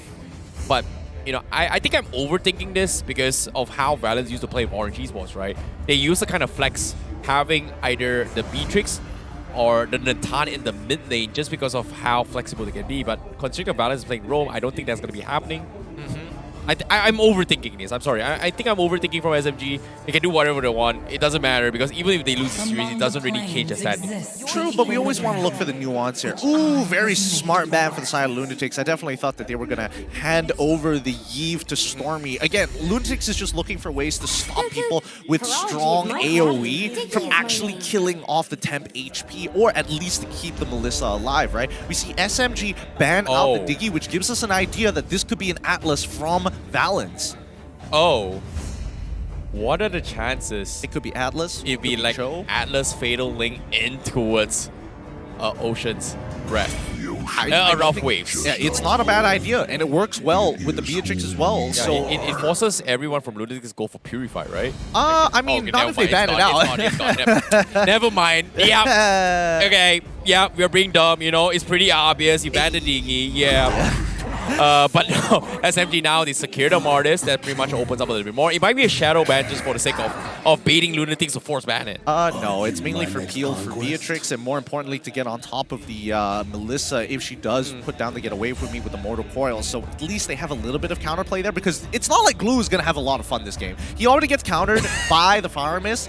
Instantly his split is useless, and even if he wants to get on top of Melissa, she has to get away from me. So like quote-unquote zoning for Smooth, not going to be very easy. Yeah, on top of it all, Arlott can just get so much value on the split as well. So I feel like Smooth is forced to play the most defensive version of him ever. Like, I've not seen Smooth not play aggressive for a very long time. So this might be one of those games, unless he is going to be able to make some plays, because I don't think he's going to be able to do too much, but I'm curious to see. But Lunatix, once again, they're forcing the link, and this time they're securing the Franco, which is kind of interesting, huh? Franco, okay, fair enough. At least with Franco, you can start peeling for that front line. You can stop people like Martis getting on top of the right people. And more importantly, so it guarantees a winning lane. Every single time you're level 4 and you have that Bloody Hunt, you just flicker on top of the enemy laner and you can basically get a free kill with some follow-up. Now, I think Team SMG is in a more precarious situation, right? They're looking at this draft and they're like, man, team fighting is not easy, split pushing is not easy, even skirmishes are a little conditional. And it looks like it's Hellcurt from Subway, I think? Okay. Wait, no, Stormy's playing it in the mid lane. Wait, okay, I've heard a lot of rumors that SMG was thinking about bringing the Hellcurt before, and there was this one game against Homeboys. They actually last banned the Hellcurt against SMG, which is weird. So I want to see how SMG plays this off with his Helker mid lane. Look, I don't know how Helker mid lane is going to go, but I'm down for new experiences, I guess. I've never seen this before, but I want to see how it works. But based on the early game win rate as well as ultra late game win rate, it seems like it's favoring Lunatix a little bit more. Oh, I definitely think that it should favor Lunatix a little bit more. When it comes down to kill pressure, they have so much more of it. However, if Helkert is able to kind of get his items, later team fights are going to be a lot easier. Early to mid game is rather interesting because it's how Mardis is able to make an impact on the map with this Kadita. So it's time to jump into game. So let's figure it out. Enough with the speculations. It's game 2 time. Let's see how they go here, ladies and gentlemen. Here, this is game 2 between Lunatix versus Team SMG, as Team Lunatix is looking to clutch out for game number 3. Things are gonna get a little bit spicy. Okay, so Nova Escobar gets nothing off of that somehow. Not sure why. It could be because Subway was, he did use his Retribution early, but then he has cooldowns, to be fair, with the Demon Hunter, so I'm just going to assume he motor coiled it. Yeah, I guess that's gonna be... What? That didn't hit? Okay. What happened? Did it just go through him? I think Valens walked past his body and he actually overshot the hitbox. Oh, what? I genuinely feel bad for Nova. Man, they really gotta predetermine what that hitbox is for Franco. I feel like you get away with too much. It's either it never hits or it hits all the time. Yeah, it's weird. It's weird. You know, it's either you're so good at the hook, you're a hook magnet, or you're just an anti-hooker. You're an anti-hooker. Yeah, I don't know. This case here, Stormy. Yep. For the most part, I think, between Fakes and Stormy, Fakes is in a comfortable spot, right? He doesn't need to do too much. He knows that Stormy honestly can't do much in this lane, and even if he does, Fakes just has to maintain distance. Yeah, it's interesting that that's all for now. Here comes the Petrified. They do catch off Nova Escobar, but Subway looking to extend this fight, but he doesn't get the kill. And they are going to go for the disengage, and Valens actually loses his life, and that's going to be first blood for Lunatix. Look, he made an attempt, and unfortunately for him, that Petrified did not do enough work to set things up for his team. Smooth, very comfortable up on the top side. He just needs to win his lane, and he's in a good spot. Yep, as long as Fakes is not in his face, he's going to be all good. So I guess that's the idea coming from SMG. But, Stormy. Got your buff, got your camp. Feels bad. Feels bad for me. Think about it, right? Especially when you need those resources. I mean, for now, Stormy should be able to hit level 4. Same goes for Smooth. Nova Escobar gets knocked up here, but Team SMG definitely have priority over the turtle. Yeah, but at the same time, no rough ways yet for Valens. Meanwhile, Fakes, he's gonna have his count auto very, very shortly here. And Stormy's taking a little bit too much damage. He does have the Darkness Falls, so they are gonna go for the fight. Split comes in from Smooth, but no Faramis available. And here comes the Darkness Fall, but he will catch a silence on Uni. He's gonna be caught up, but here comes the count altar and SMG. They are gonna force a fight, but Lunatix will back out. But SMG just not gonna commit as well. Dang, how very smart. They use the Dark Knight Falls to make sure that Uni is blind. They silence him even to ensure 100% that he is gonna whiff this Retribution, and Uni blind Retri that, having no idea how low the turtle actually is. I like how the communication coming from SMG is just spot on. Seeing that, hey, Fakes is all the way to the top side, he's nowhere near Smooth, pops an early split before Fakes actually joins the fight. So, at least it has somewhat of a function for that ultimate here. Speaking of function, bottom side being covered by Franco as of right now, but Team SMG just taking their time, so there's no need to actually fight here, and they know that a majority of the enemy team is going to be on bot side considering what Uni's path is. Yeah, but let's take a look at the emblems real quick. Is there anything very out of ordinary? I think everything is pretty standard, except for Arlen, which is kind of weird, where he actually kind of balanced out all his magic, his defense here. But a hook? Oh, wait a minute! What was that hook? No, what? You hate to see it. You hate to see it. When you think Nova Escobar is washed, he just proves time and time again he's got accuracy beyond his years. Yeah, that was a very far-range hook here, but I like that. I like that because that pretty much shuts down the Hellcat momentarily here for now, and it buys a little bit more time. Meanwhile, SMG, they are going to be setting up a couple of ambush down bottom, but the question here is, who's going to be the priority? Because as of now, Fakes, even if they kill Fakes, it doesn't really matter. He's got a very good passive that just reduces his respawn time. Yeah, but he has to keep on trading, and I think that's the scary part, right? How does he trade against Stormy? As soon as he gets close to try and go for the Ghostbusters, Stormy is immediately going to jump on top of him to try and get his call altar. So Fakes just has to play it very, very slow and time his trades between Stormy's stingers. Yeah, I guess that's going to be the case. But as of now, SMG, they do set up an ambush once again. Fix is going to be shown himself, forces a very early shadow at B. But here comes the catch. They do get for the burst, a double combo jump as well. They even force the count out a little bit slow on Fix, and that's going to be a wasted one. While Smooth is looking to go in for the fight. He doesn't pop his split yet. He's going to try and set up for a stun here. But Subway is going to be able to stop Zeno in his track. But they do get the kill, and SMG is going to give chase. And Team Lunatix, they are going to completely force back. And now Smooth, he's latched onto his Fix. He needs to run away. But as of now, he is going to be bitten off, and he will be the sacrificial lamb, while the rest of Team SMG is going to focus on Turtle. Uni, however, going to be all the way to bottom here. He does have the purple buff, but are they going to force a fight here? But it seems like, no, that's going to be the case. This is going to be wave clear coming from Uni. Yep, he's just wave clearing. It's too risky for him to actually go into a fight, because as soon as Sasa whips out Nibiru, he's in a lot of trouble if he's below 50% HP. That big combo earlier that we saw. Again, I will say that Stormy did kind of mess up a little bit. He tried hopping over the wall, but the wall was a little too thick to get on top of Joam. That would have been more ideal if he did get that big one shot. But that's the beauty of Assassins, right? Yeah, but that's the thing, right? If he gets the silence onto the Joam, there's nothing really much Joam can actually do to go away, right? And everything, all the GCC comes, Joam is just going to be a sitting duck. So I guess that's going to be the idea here. But as of now, as soon as I say this, here comes a Petrify on Zeno. He's going to be going for a couple of side sets and final slash for as well, but there's nothing much his teammates can actually do. That's going to be a freebie for SMG. That's got to be so annoying from Zeno. Like, he's playing this as perfectly as he can. Nah, he's not dead. He's fine. Don't worry about it. That's a very, very nice hook coming from No Wise Goa, but there's just no follow, and position-wise just doesn't favor Lunatix at all. No, it really doesn't. And we do see a lane swap as well. We see that Joam is on that top side against Smooth. Okay. All right, there we go. The getaway from me has been utilized. So Team SMG, this could be a potential play in the mid lane. Oh my god, look at how Phase's Ghostbusters just happened as well. But hold it thought for now. Uni is going to try and force a fight. Subway goes for the decimation. But great time frame as well coming from Uni as it goes away. But now the count alter comes in. They are going to extend the fight, and SMG, they lose 2 players just like that. No Nibiru's passion for Sasa. He switched to Nibiru, but doesn't have the ult, which is a little sad. Swap out his weapons right now.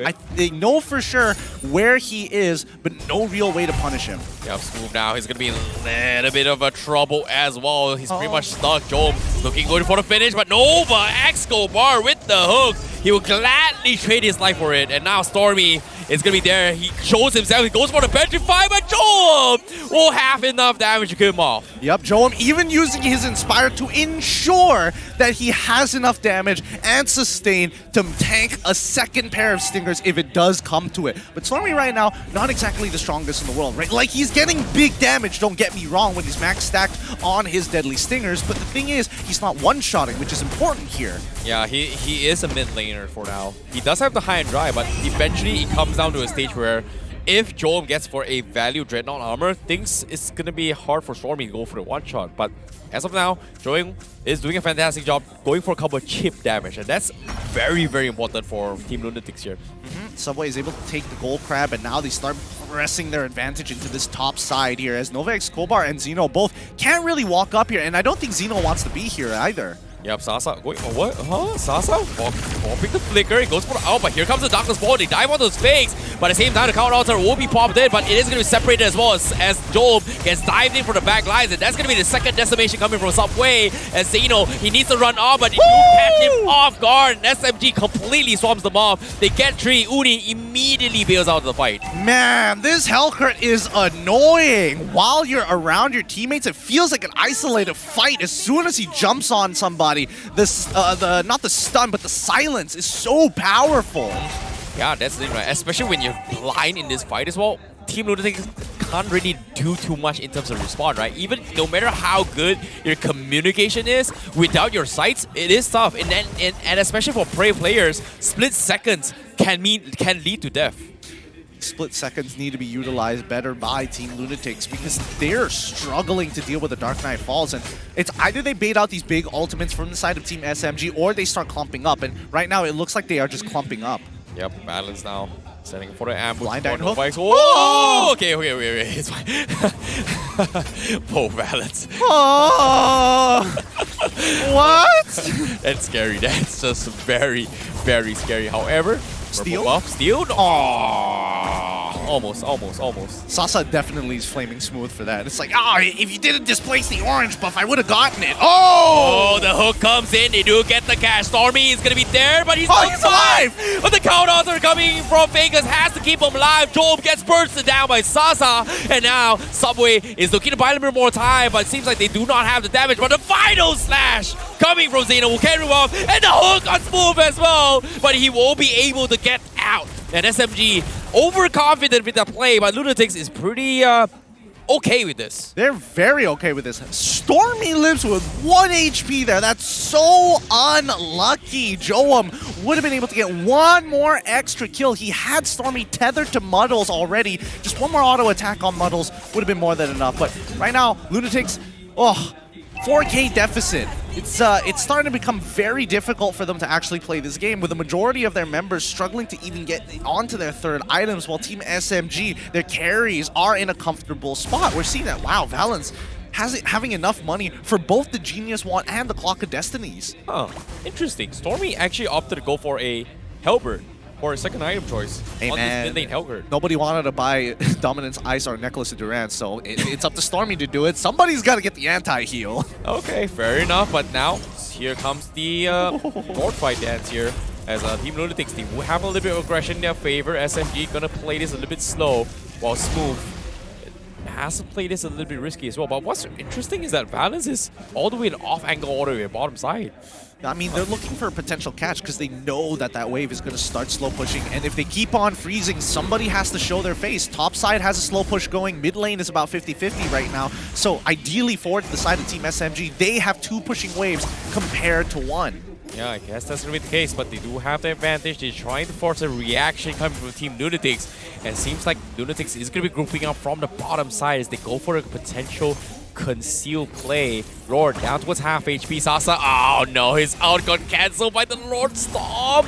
Does Lunatix know this? But it seems like they are going to try and force the issue. Here comes the Darkness Wall. They are diving the backlines coming from SMG. Eventually, they take down Xeno first. Lord down towards 20%. Countouts are being forced out, but the rough waves will be enough to shut down the remaining members of Lunatix, and Uni, they will be forced to disengage. However, Joel on the back lines, he thought he could hold on, but Sasa shuts him down. Big snipes coming in from Sasa. Huge snipes, and now he's 4-0-4. Oh, Sasa, he actually sees Uni here. Does he want to shove him off? Is he that strong? Yeah, he's, 4-on-4. He's got the Weapon Master. He's level 13. I guess this is where the confidence comes in. However, Uni looking for the fight, and Sasa, look at the damage. Nope. Denied. No. Uni, just no, bro. No. Why is he so confident? He could have absolutely lost that. And I think, there's something in Sasa's kit that we're not seeing. Either he already has the Winds of Nature, which he hasn't popped just yet, or he knows that Uni doesn't have his purple buff either. One or the other, something in his mind just clicked. Well, based on the amount of lifesteal he's getting, I'm pretty confident that is guaranteed a Haas Claw. But at the same time, if you guys are enjoying yourself in MPL MY, guess what? Please let us know how you feel. Scan the QR code, give us a survey, complete it, and guess what? You stand a chance to win skins worth up to 899 diamonds. Yep, so guys, quickly do the survey while you still have time before this game ends, because the climax of this moment is right here with Lord crashing into the inhibitor. Yeah, but now with the Lord coming in, Subway, they'll be zoning out the backline. Smooth also gonna be making sure that Fakes doesn't kill him off anytime soon. They're clumping up together, but look at the concealed plays from the backlines. Valens looking for a catch, and they go for the Petrify. The rough waves will clear off the count altar alongside with Sasa. They get a double kill for Sasa, but eventually the crystals expose, and that's gonna be a clean 2-0 for Team SMG. Huge clean game for the side of Team SMG. Double Petrify to layer the CC and set it up perfectly for Sasa to carry the game. Despite soft counters, despite unable to zone as effectively, it looks like Smooth still got one hell of a game. With this series taken in favor of SMG, we pretty much immortalize Season 11 for SMG with 100% win rate for Team SMG. Still moving under gunfire. bring the firepower here. Lunatix, the dark horses, they put up a good fight, but at the end of the day, it's still tough. And you can see that Novax Kobar having a good time and showing sportsmanship, but also he's still buddy-buddy with the rest of the SFG members. You know, once as an SMG, always an SFG, right? I guess that's that's part about being a good part of the family. But I'm curious to see what Smooth was actually having conversation with Nova Escobar, if you think about it. He seemed pretty intense. Yeah, he probably just went up to him and was like, hey, you're looking pretty cute, my guy. Looking kind of nice over there. But Team SMG, they played well. This is why they're sitting at the top of the standings. They are playing a different game while everybody else is just slowing down. With that being said, let's have an interview with the team. Rose, take it away.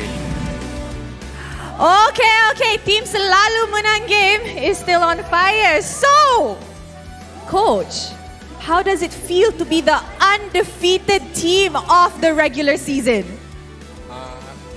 First of all, kita orang nak ucapkan terima kasih banyak kepada penyokong kita orang yang tak kisah di sini ke di rumah daripada week 1 sampai ke week 6 ni.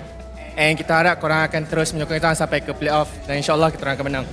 So, untuk how we're feeling good, but it's not the end sebab at the end is champion yang kita orang target. I see. Okay, so Coach, tadi, actually better I ask si Stormy ni kan. So, Stormy, first game kita nampak Julian. Second game kita nampak Melqt. What was happening tadi? I think it's last day and last week, right? So we just want to try something new and we want to have fun. So kalau menang, we don't care. Oh, kalau menang they don't care. I mean, diorang dah secure the upper bracket. Number 1 in the league. I see. So, how did it feel like playing Melqt tadi? Okay tak? Normal because last season also I dah bawa kan. So I mean, like today lawan Lunatix, a dark horse kan? Okay lah. Okay. Yeah. Okay. Normal. Okay.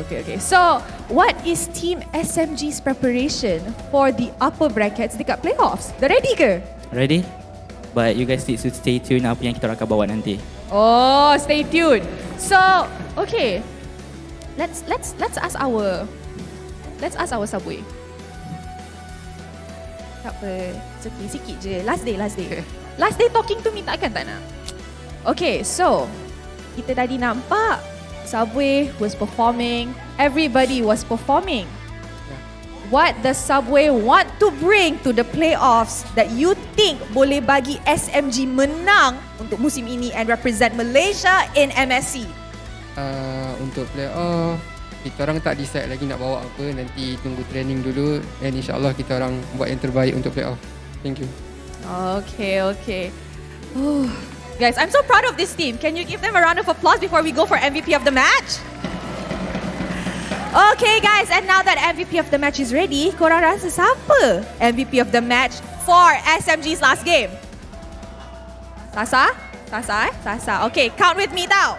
3, 2, 1. It is Sasa!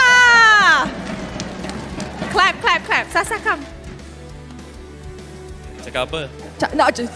Sabar, belum. Sasa, masa tu I dengar interview Sasa cakap Jom is the only goat laner in Malaysia. One of the only goat laners in Malaysia yang you rasa is a threat to you. After I meet him, I feel like so only lah. Oh, so only. Sasa feels that Jom is so only. So now in Malaysia, whose goat laner are you scared of? Fire Z. I think me the best lah. Wow! Sasa is the best. Okay, I guess I don't really think we can disagree kan sebab SMG is at the top, right? Okay, so Sasa, last words for all of the fans that supported you guys throughout the regular season. Okay, let your manager say. He was looking for his next target. Would like to say thank you to all the fans for coming and supporting offline and online. And also, they always say thank you, Maxis. This time I say thank you, Maxis, for keep supporting us throughout this season. It's really helped us a lot. What else? Nothing lah. Just stay tuned for our performance during playoff. Okay, thank you. Okay guys, sekarang masa untuk invite a lucky fan up on stage. Can we please have Hassan? Oi, so bright. Hello. I always see him every week supporting Hello. SMG's game. Sini. Okay, so sini. Sebelah je. Okay, so you nak cakap apa dekat SMG? Nak tanya soalan ke? Can I give a shout out first? Okay, yeah, sure. Alright, for SMG, especially Arta, aku tahu kau tengah bangga, so tak tahu lah, I'm speechless right now. Arta, here's your team, Arta. They made it to the playoffs and they made it to the upper bracket, guys. Alright. And question boleh? Question, sure. You nak tanya? And question for coach. So what's your expectation for tanya semi upper bracket lah, finals? Another 4-0? 4-0? InsyaAllah SMG boleh repeat balik apa yang diorang buat kat season 8. Alright, thank you. Please stay for a photo and come to the front sikit. Makin lama makin belakang kita orang. Alright everybody, kalau korang nak saksikan the last week of MPL sebelum regular season, jom datang ke Stadium Juara by scanning the QR code down below. Dan kalau korang ialah satu audience untuk naik pentas MPL, korang akan dapat skin yang bernilai 899 diamond. Thank you Hassan and thank you to Team SMG. Congratulations on being undefeated this playoffs. Congrats guys, another round of applause for SMG. Wow. Okay guys, first match dah panas. Next match I rasa lagi panas. And with that, mari kita dengar mic check untuk pasukan SMG for game kedua. Mic check, let us hear you. Scream lah, ini scream lah. Langsung slide depan. Slide depan tak apa, masalahnya dia attacknya kajar bukan kari. Ni playoff ni, cakap playoff. Kau tunggu aku main. Dia bantai ni Storm. Sabar. Kita orang boleh. Lagi. I potong Mesa dia. Link sini. Kena jom. Ayo dah. Jom. Mati. Jom mati. Link dia. Link I layan link dia keluar. I lubang. Tidak ulti. Go. Okay, Mesa. Link jatuh Nice. Franco. MVP sih. Gila. Bantai. Sisi. Sabar. Banyak tahu. Link Dagon. Alhamdulillah. Looking like the best team is the best team, and calm, cool, collected is the way to go for Team SMG. With that mic check here, I like how Valence's shot call has been so very calm, very oriented, and making sure that Jom doesn't play the game. I mean, everybody on the team is cool, calm, and collected. That's just their overall personality. At least we're getting to see it on the big stage, and more importantly, through their interviews, more than anywhere else compared to last season. But, you know, teams are going to be finishing off their last couple of games this week, and I'm happy that Team SMG is still undefeated this time. Hopefully, they're able to break the curse during the playoffs. Hopefully, that makes it all better. But even for LTX, this hasn't been not one of their better performances, and I definitely think a lot of it boils down to what exactly were they really trying to achieve. There was a lot of disconnect with the team. There were moments of like, yes, the rotation is there, but they were half a second late, or sometimes even a full second late. Yeah, that's the thing, right? It comes down to a very tough spot for Lunatix, especially when they are looking to try and fight for the top 4 spots in upper bracket. But with the match highlight here, SMG completely dumpstered the regular season. But the question here is, can they keep this up to take the champion for Season 11? Fans asked the question on towards Coach Haru. Haru's response was, hopefully they will have achieved the same result as they have achieved during Season 8. And during that time, they were able to 4-0 Todak to win the championship and actually go to MSC. But here's the thing, right? When we start talking about the internationals, when we start talking about playoffs specifically for MPL MY, it's a completely different beast from the regular season. We have seen many reverse sweeps. We have seen underdog teams who don't do well during the regular season just pop off with enough momentum in the playoffs. But with that being said, let's have a look at the item build so far, and maybe we might get a bit of an idea, because earlier we did talk about Stormy actually going for the Sea Halberd here on his Hellcurt. Again, an item you don't usually see. Yeah, which is interesting, right? Considering that it is somewhat to actually negate somewhat of regeneration or sustainabilities, but I don't really see it coming from Lunatix, where they don't really have a lot of high sustains. Maybe it's for the Melissa with the Inspired. I get it. It's something that Jom kind of abuses as well. But I like Jom itemize the Dreadnought armor to deal with the burst coming from the Hellcurt specifically, but not really towards Valence. And there's nothing really much you can do about it if you think about it. I think even if you did, like, what would you really build? Like, you would hope that you get a... I would really like a cheaper version of Radiant Armor. Like, at least you've got a cheaper version of Anticuras, which is about probably 800, 900 gold, which is straight on armor. But the Radiant Armor, you don't have that. You have to buy the whole thing. And for a marksman, that's pretty expensive. Magic Dagger. Okay, fair enough. I mean, okay, fair enough. Magic Dagger is not too it's bad. no Athena shield, but the shielding extra movement speed is kind of nice. And I don't blame Joam, right? His job is really, really difficult when he has 2 heroes, honestly 3 heroes that can jump on top of him relatively easily. So even if he utilizes, I mean, look, he's dealing the most damage as well. It's not like he was completely out of this game. Yeah, he was doing a lot of damage just because of how every single time he pops his puppets as well, it connects on either Smooth or even the rest of the members. But the problem here from the side of Lunatix is not that he's not dishing out damage. The majority of the time that Lunatix are losing these fights is because of the fact that they're pretty much blind and they don't really know what to do. And the thing about having a Faramis is that you need to set up those counters where they are forced to group up as 5. And if you group up as a 5, you have a wombo combo known as Stormy, you have a wombo combo Petrify coming from Balance. If you split off, you're blind and you're going to be a headless chicken running in the dark, probably getting pounced on. And it's not just once, multiple times come from SMG. And honestly, this is why I'm a little disappointed with LTX in this match, right? I was hoping that with the farmers, they can actually bypass so much. Again, with Stormy, as long as Melissa is not too close to Fakes, they need to be on two separate parts of the lane, enough space so they don't get hit by the Petrify, they don't get engaged on by Valence, and people like them with the Petrify, just to ensure that when you use that Cult Altar, you're getting more value protecting your other teammates rather than using it defensively, more selfishly to keep you alive. Yep, but at the same time, with this Hellcurt pick coming from SMG, this is going to change the dynamic on how teams are going to be viewing SMG during the playoffs, especially when we are so used to seeing this Fredrin Martis composition, but when it comes to the map vision game, a lot of them are not used to it. And I haven't really seen a vision game since about, what, Season 4, Season 5, occasionally one or few games during Season 7, but so far this entire season, we haven't played a lot in terms of the Selena the Selena Traps vision, the Traps vision gameplay. But now with the Darkest Fall, it kind of changed the dynamic for Team SMG's playstyle. Yeah, it definitely does change the dynamic a little, and I think, you know, most people weren't expecting Hellcurt in the mid lane. I'm surprised that it worked out. I really thought that Farmers probably had a much better chance, especially in the earlier stages, with the help of the Franco to make sure that Hellcurt basically doesn't have a laning phase. But hey, you know, Team SMG, they think of interesting solutions. They like, and especially for Stormy, he likes those level 2 early rotations to influence the side lanes. Yeah, it really changes how they play the game as well. I'm really surprised at how quickly SMG is able to adapt. Very, very flexible in the drafts, and you know, it's kind of scary how they're able to pull off all these compositions, which in the hands of Todak, it may seem like a troll pick, but in the hands of SMG, it seems like everything is done with intent. It's clean. And I think that's the big difference here.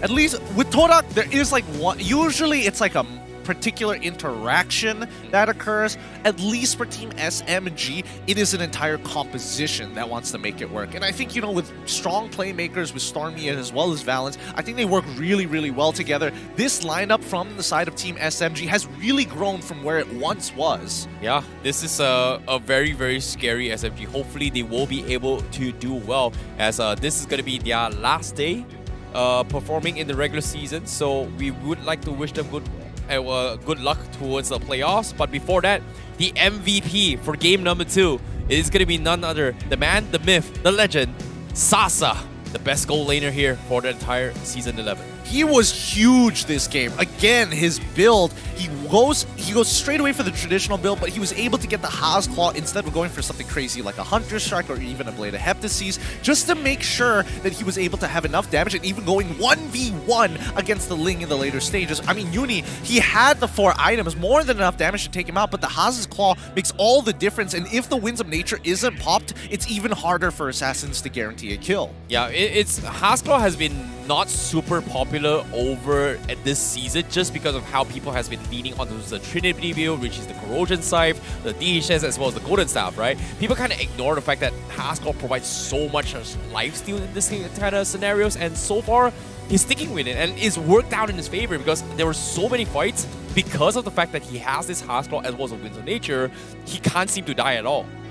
Nah, he was not planning on dying anytime soon, to be honest with you. He would never wanted to go down as easily as you would imagine. But even his Moskov game was extremely impressive. I think it's just Sasa's day today, you know? Let's jump into the highlights in case you missed it to see him do it all over again. Yep, in the highlights as well, we saw multiple instances where Lunatix, they had a little bit of an upper hand when it comes to the early skirmishes. But it all came down to situations where with the moment towards the middle stage of the game where Lunatix needs to rely on Uni being able to either kind of go in for their own pickoffs or make space for the team. It's so very difficult because every single time SMG forces a fight, it is a fight where Uni can't really do too much even if he has his purple buff.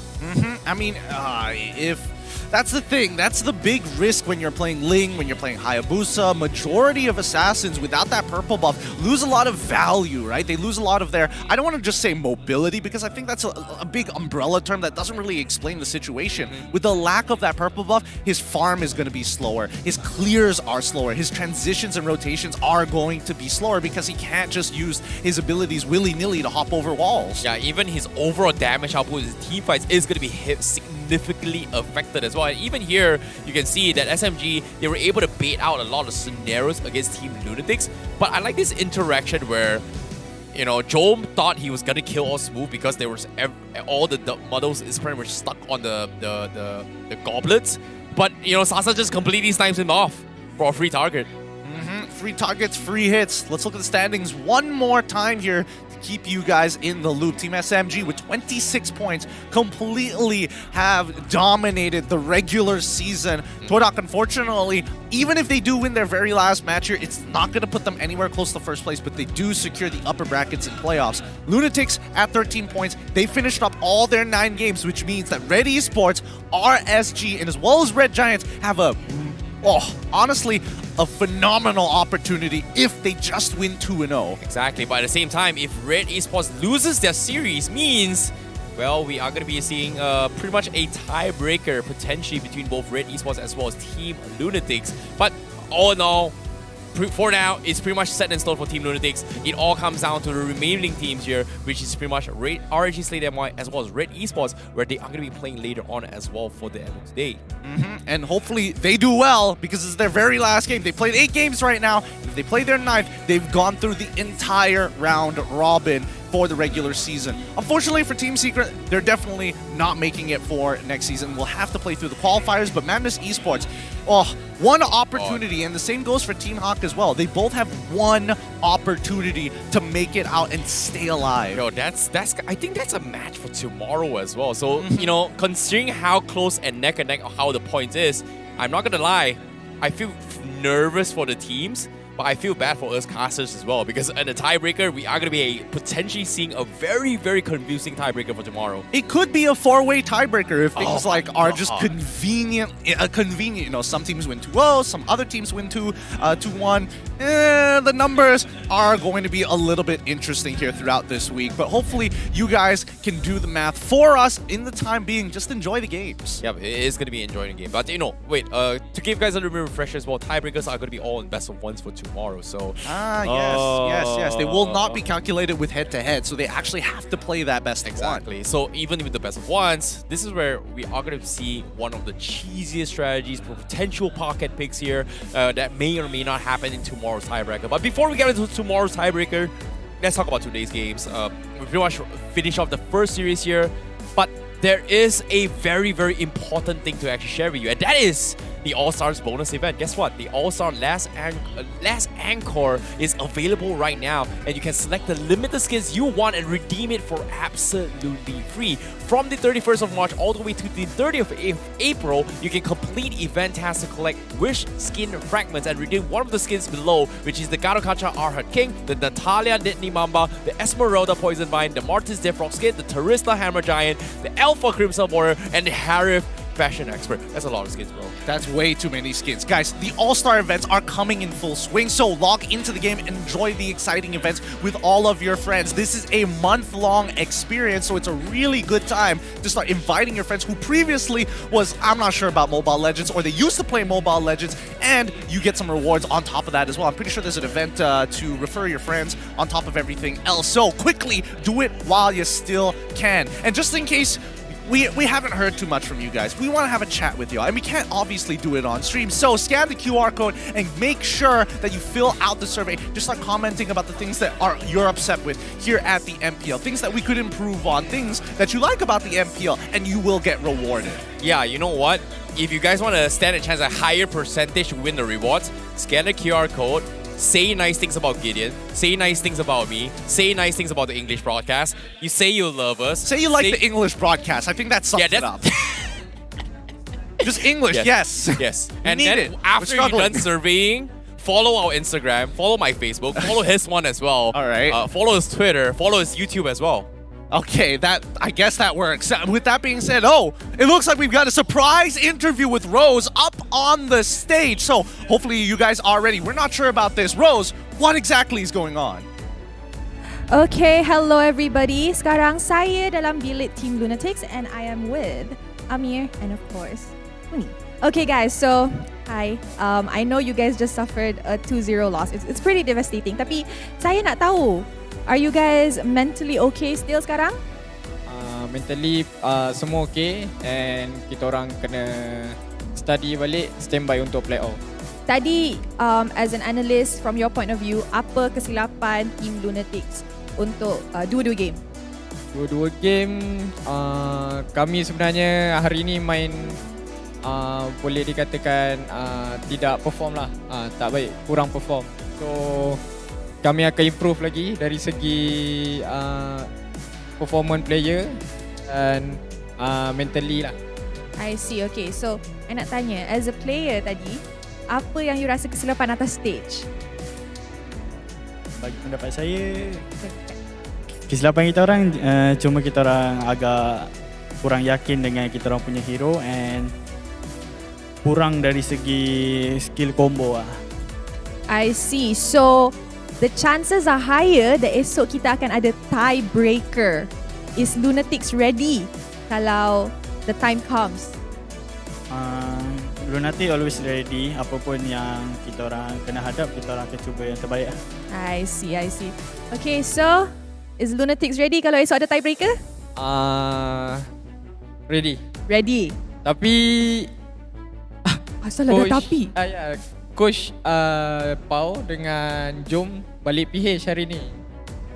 So kalau ada tiebreaker esok, siapa yang akan main? Kena tunggu. Mungkin Grandpa Koga akan turun. Oh, wow. Okay, I guess Lunatix pun ada surprise tapi dia last minute surprise. Last minute. Unexpected lah. I see. Okay, my last question. Okay, bukanlah last question sangat, tapi it's more like untuk playoffs, apa preparation Lunatix tengah buat? Because we can see that Lunatix has dominated this season as a dark horse. I mean, we're not saying like totally top performing, but you guys were so good this season. Ramai orang tak expect Lunatix to be the dark horse of the season. So, untuk playoffs, adakah kita akan nampak the dark horse rising once again? Kemungkinan tu ada sebab kita starting draft menaik. Kita punya kira percentage win tu tinggi. Sebab enemy kita pandang kita sebagai dark horse. Ada muka baru, ada yang tukar role baru. So bila kita menaik, next game yang kita lawan semua bila macam game yang hujung-hujung ni, enemy dah mula anggap serius. So selepas enemy dah serius ni, mungkin diorang akan cakap akan pandang mungkin Lunatix ni dark horse balik, dan kita dekat playoff boleh comeback balik. I see. Okay, so I'm guessing we can see a new Lunatix again in the playoffs. Mana tahu diorang akan revamp tiba-tiba dalam seminggu tu. Lepas raya, semua dah ready, semua dah energized kan? Okay, so Uni, last words kepada semua fans yang sokong Team Lunatix untuk musim ini dari minggu pertama. Nova. Asal dia panggil Uni sorry guys. Tadi Uni punya jungler left an impression on me. But your Franco also left an impression on me. I was shouting there. Okay, so Nova, what do you want to say to all the fans yang sokong Team Lunatix dari minggu ke pertama, minggu ke-6 and might be playing again esok untuk tiebreaker? Terima kasih kepada fan-fans yang datang, yang sentiasa menyokong kita orang. Lagi-lagi family kita orang. Thank you so much. Keep support us until we end. Untuk playoffs, ada nak cakap apa-apa tak dekat team yang korang akan jumpa dekat playoffs? Nantikan kami punya meta di playoff. Kami akan cuba yang terbaik di playoff nanti. Oh, wow. Be ready. Wow, meta Okay, I can't wait for that. So, I hope you guys have a good rest today. Thank you. Okay, thank you so much. I hope you guys have a good rest today. Dan kalau esok ada tiebreaker, I'm expecting to see a very interesting Lunatix. Okay, guys? Because ada surprise. I tak tahu siapa akan main esok, tapi I can confirm it's not me lah tau. Okay guys, so coming up next, kita akan saksikan game yang panas lagi. Game selepas ni kita akan saksikan RSG Slate MY versus Todak. Lepas tu kita akan saksikan Homebois and Red Esports. Team mana yang akan menang? Interesting. Also, it will also decide kalau esok kita ada tiebreaker ke tak. And with that being said, jom kita break dulu sebab kita nak panggil semua player get ready for the next match. I will see you guys later.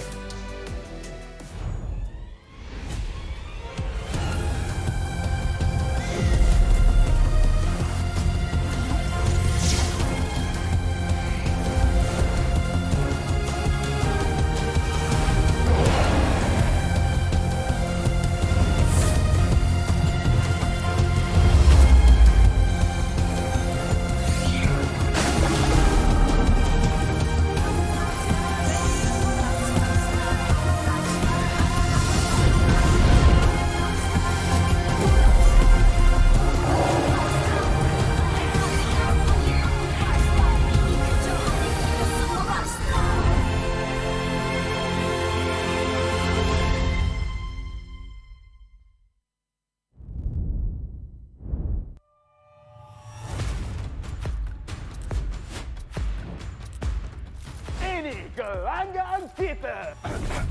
Ini gaya kita. Every year, I gotta deal with your nonsense. Anyways, selamat datang kepada format explanation video kita. This season, a brand new game format has been introduced, and we are thrilled to be presenting it to you. The MPL MY has been waiting for this revolution. Format kali ini lebih dramatic, lebih hangat. So let's begin. 10 teams will be seeded into one group. Masa regular season, 10 pasukan akan main sesama sendiri satu kali saja. That's right, and these teams will score based on those games. Bila cerita pasal markah, kalau menang 2-0, 3 markah. 2-1, 2 markah saja.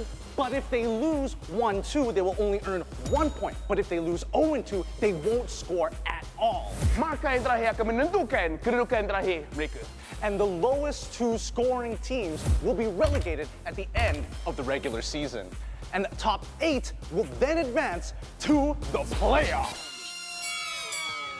Sekarang, mari kita tengok format untuk playoff. All games in the play-ins will be a best of 3. Kecuali upper bracket final dengan lower bracket final, kita akan main best of 5. Best of 5. And grand final, kita akan main best of 7.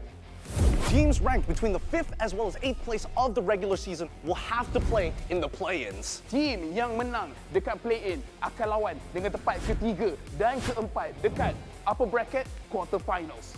The winners of the upper bracket quarterfinals will have to face off against the first as well as second seed of the upper bracket semifinals. Team yang kalah dekat play-in dan juga upper bracket quarterfinals akan disingkirkan.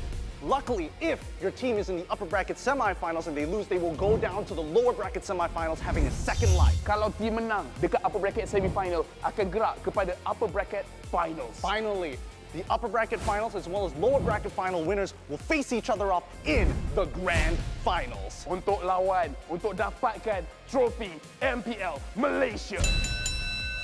Inilah video format explanation kita. Siapakah akan jadi juara kali ini? The stage is set. Let the games begin.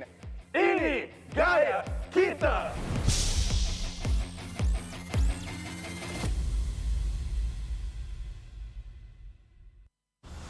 nadi sebuah bandaraya. Rentak berterusan yang menggalakkan kita ke depan.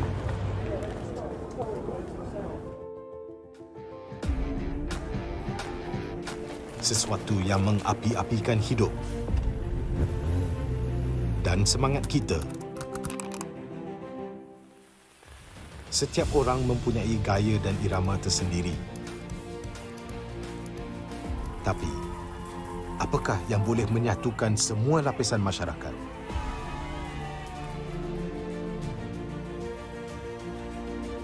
Yang akan menarik perhatian seluruh negara dan mengujakan fan-fan dan players kita.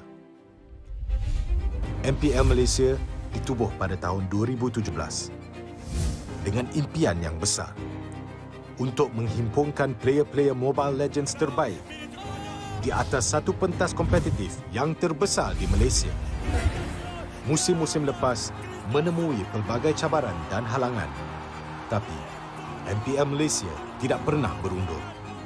Sentiasa berdedikasi dan bertambah baik untuk meningkatkan pengalaman e-sukan yang bertaraf tinggi. Kini, MPL Malaysia adalah satu liga yang penting dan paling dinanti-nantikan di tanah air kita. Dengan fanbase yang setia dan pemain profesional dari pelbagai latar belakang yang berusaha menuju ke puncak MLBB Esports. Persaingan dah semakin sengit, namun juara hanya satu. Inilah aksi kita, budaya kita yang unik. Inilah MPL kita yang dipenuhi dengan drama dan emosi. Marilah kita nyalakan pentas kita. Ini gaya kita.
Kehidupan yang lalu memang sangat biasa. Aku penuhinya dengan warna. Tak kisah apa orang cakap, aku teruskan terus. Aku terus positif dan tingkatkan usaha. Bermula dari bawah, aku buktikan kemampuan.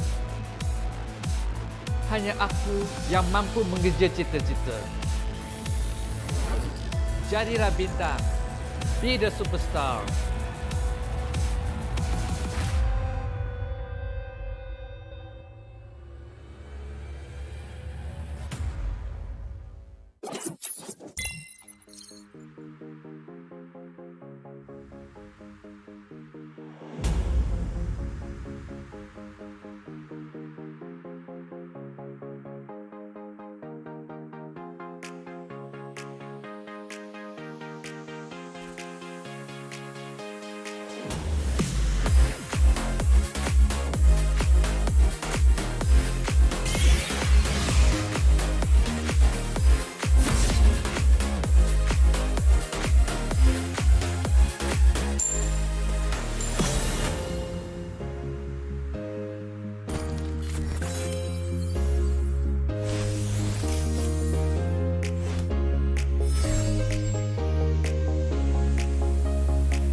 apa khabar semua hari ini?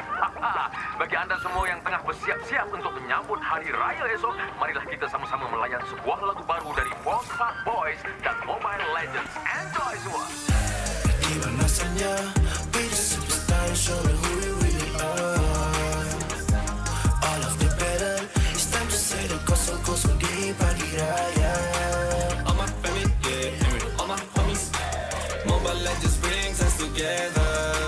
Tua ke muda, hobi orang beginner, susun jari maaf pun dipinta.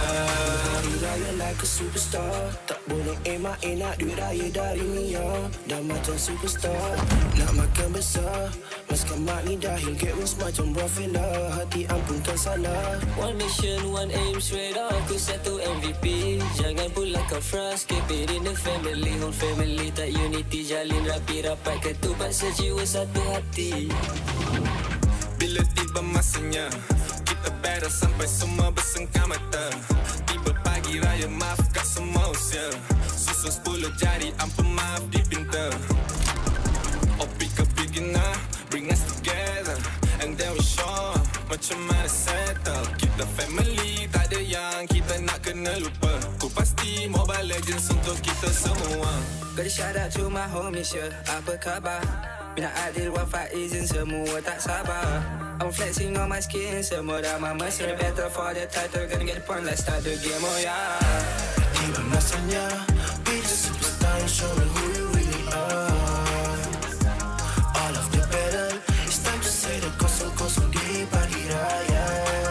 All my family, yeah, and with all my homies, Mobile Legends brings us together. Tua ke muda, hobi orang beginner, susun jari maaf pun dipinta. Jiwa weti serai dua duduk diam jadi gerak pantas. Firework bang-bang sikit OP up dah ke atas. Pagi raya we homies push me ke glory. Rasakan kemenangan di pagi raya no worries. Yeah, tak perlu nak hide, kena trust with squad. Level up sama-sama satu visi, always on guard. Want to come close, yeah, even Lord kita sikat. Rendang lontong dodol on a roll, tak dekat tarikan. Yeah, no, bukan typical, always ready for better with the legends in this world, yeah. Double kill, triple kill, me next service like a boss. Going global with my boys, jadi MVP superstars. Terancam bunga api, maybe tu ada Eudora. Mia hilang tu pasti, Rika balik dah habis nyawa. Habis puasa dah miti ku gori. Raya nanti boleh tolong carry keluarga. Hati-hatiku punya Nabi yang banyak api. Maybe tu nanti boleh jatuhkanlah bersama. Wow. Oops, sorry guys. Terpaksa berhenti seketika sebab kita ada satu pengumuman penting nak kena buat. Hari Raya jatuh pada bukan esok guys, tapi lusa. Duh, tak payah nak kelam kapal. Guys, air lusa lah guys. Ya, betul. Okey, tak apalah. Kita ML jom. Jom. Tiba masanya, be the superstar, show me who you really are. All of the better, it's time to say the kosong-kosong di pagi raya. All my family, yeah, and with all my homies, Mobile Legends brings us together. Tua ke muda, hobi orang beginner, susun jari maaf pun dipinta.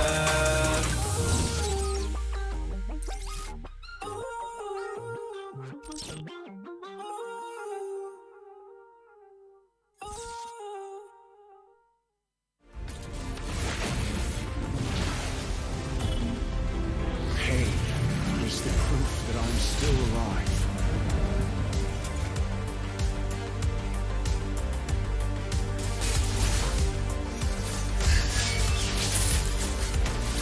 Mega kill!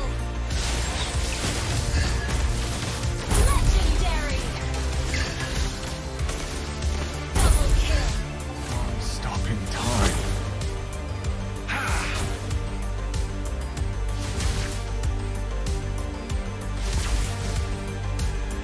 Feels what I feel. Feels what I feel.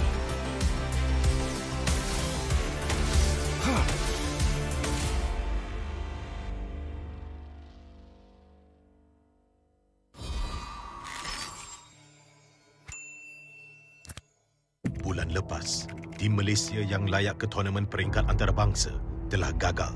Tapi yang dah lalu, biarlah berlalu. Kita akan bangkit semula dengan semangat reformasi yang terus membara. Tahun ini, kita berbeza. Bermula dari 10 Mac hingga 16 April, jangan terlepas kejohanan yang akan berlangsung di Stadium Juara. Datang dan saksikan permain terbaik bersaing dalam MPL season ke-11. Ini gaya kita.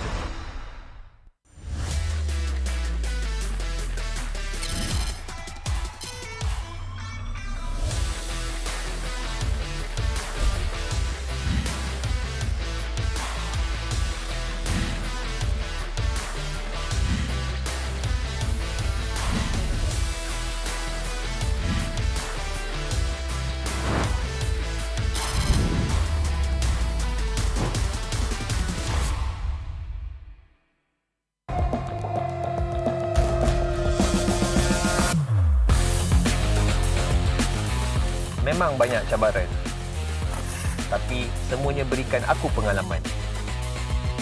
Aku kena siap sedia,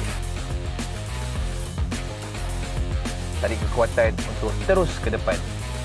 Aku boleh buat dan kejar apa aku nak. Percaya pada perubahan. Jadilah bintang. Be the superstar.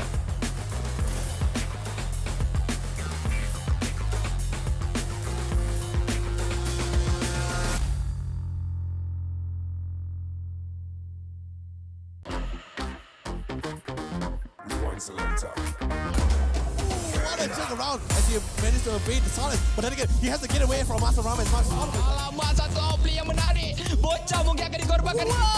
Imperial Justice melarikan diri. Penjahat.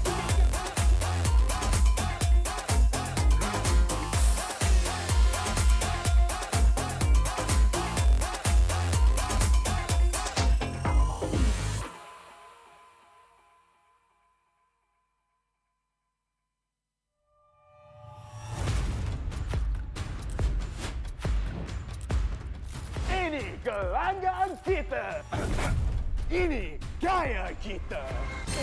Every year, I gotta deal with your nonsense. Anyways, selamat datang kepada format explanation video kita.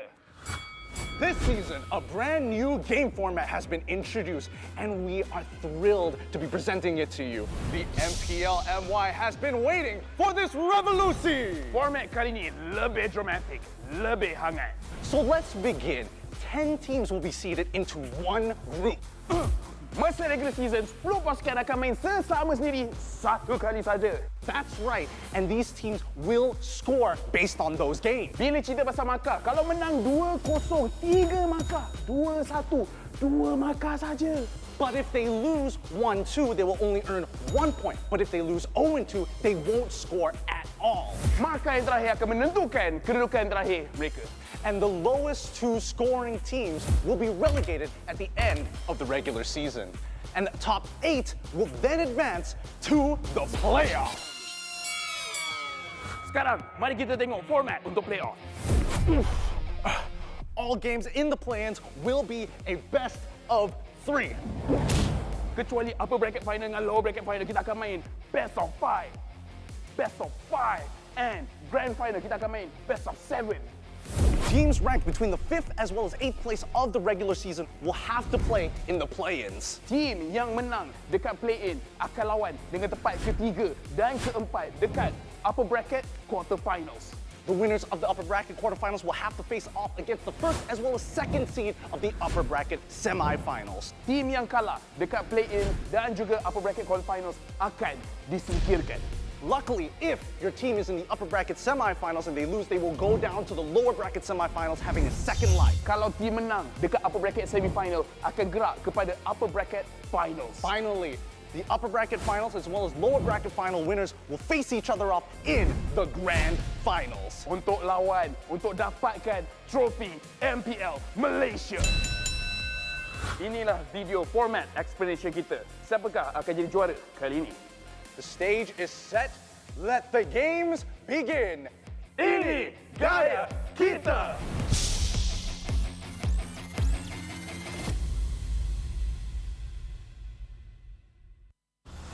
nadi sebuah bandaraya. Rentak berterusan yang menggalakkan kita ke depan.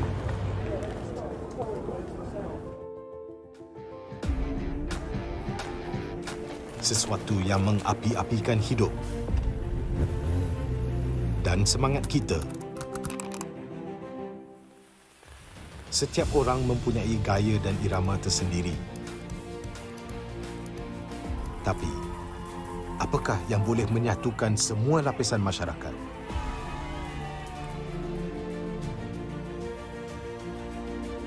Yang akan menarik perhatian seluruh negara dan mengujakan fan-fan dan players kita.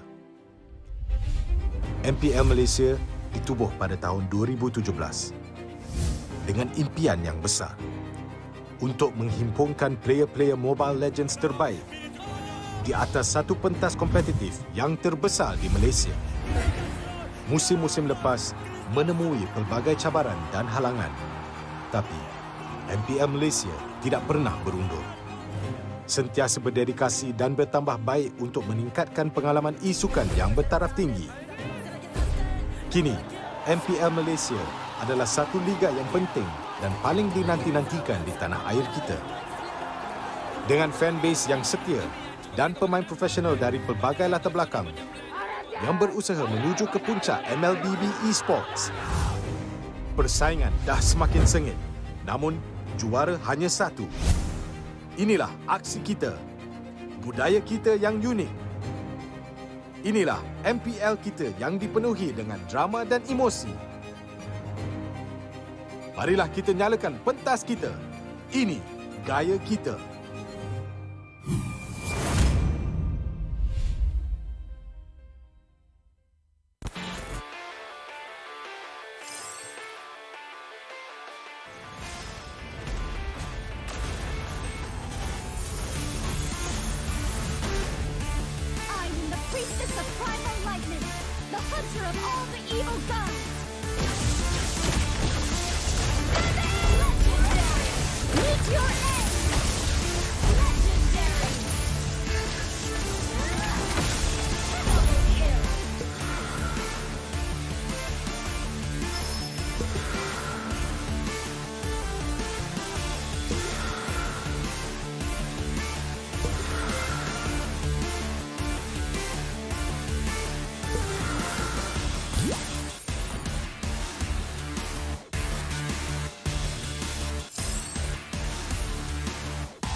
Kehidupan yang lalu memang sangat biasa.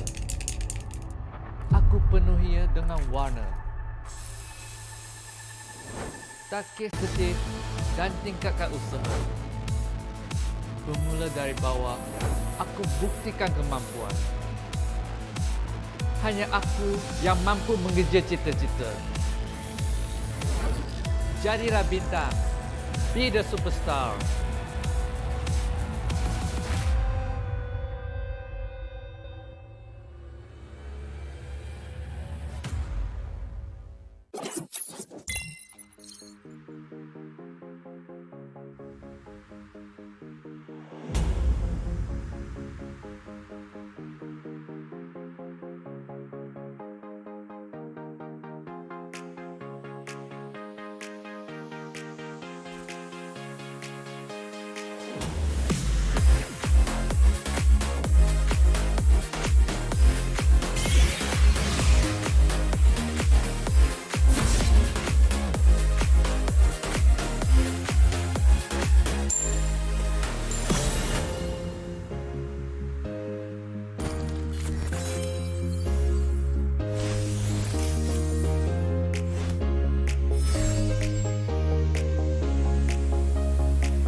apa khabar semua hari ini? Bagi anda semua yang tengah bersiap-siap untuk menyambut Hari Raya esok, marilah kita sama-sama melayan sebuah lagu baru dari Homebois dan Mobile Legends. Enjoy semua! Tiba masanya be the superstar and show me who you really are. All of the battle, it's time to say the kosong-kosong di pagi raya. All my family, yeah, all my homies. Mobile Legends brings us together. Tua ke muda, opi orang beginner. Susun jari maaf pun dipinta. Hari raya like a superstar. Tak boleh emak nak duit raya dari Mia. Dah macam superstar, nak makan besar. Maskan mak ni dahil get wins macam Rafaela.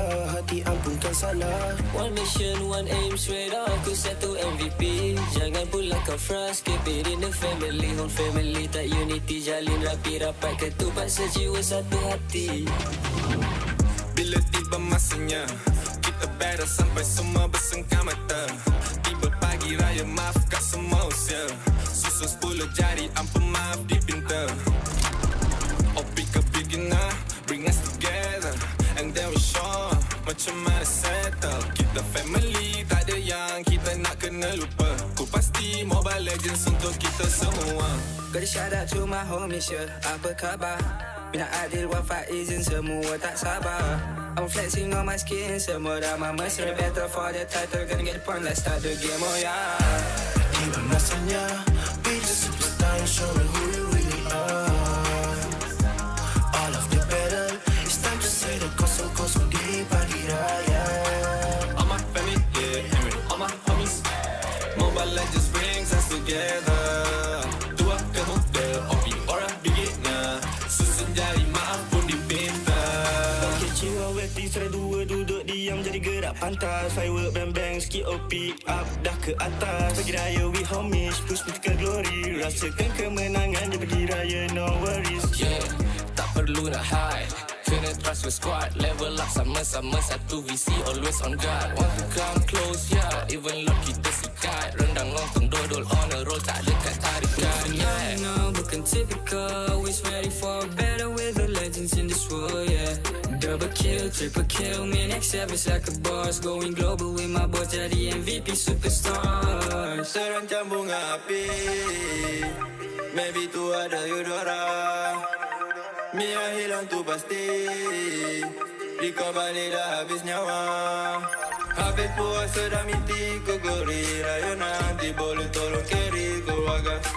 Hati-hati ku punya Nabi yang banyak api. Maybe tu nanti boleh jatuhkan lo bersama. Wow. Oops, sorry guys. Terpaksa berhenti seketika sebab kita ada satu pengumuman penting nak kena buat. Hari Raya jatuh pada bukan esok guys, tapi lusa. Duh, tak payah nak kelam kampung menyediakan makanan. Raya lusa agak. Ya, betul. Okey, tak apalah. Kita ML jom. Jom.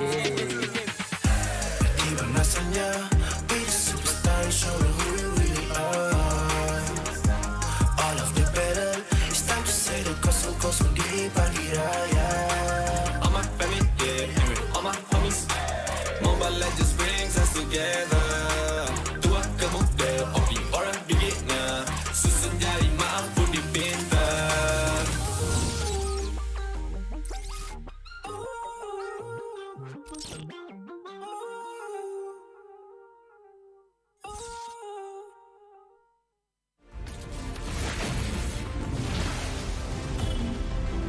Pain is the proof that I'm still alive.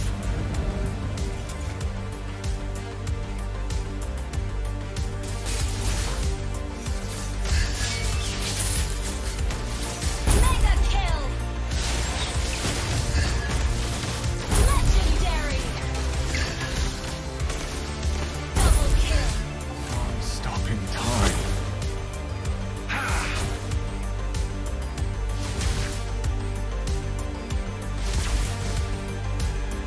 Feels what I feel. Feels what I feel.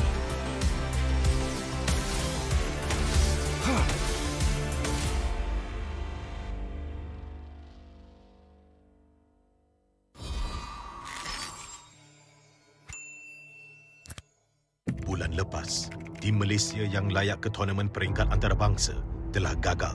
Tapi yang dah lalu, biarlah berlalu. Kita akan bangkit semula dengan semangat reformasi yang terus membara. Tahun ini, kita berbeza. Bermula dari 10 Mac hingga 16 April, jangan terlepas kejohanan yang akan berlangsung di Stadium Juara. Datang dan saksikan pemain terbaik bersaing dalam MPL season ke-11. Ini gaya kita.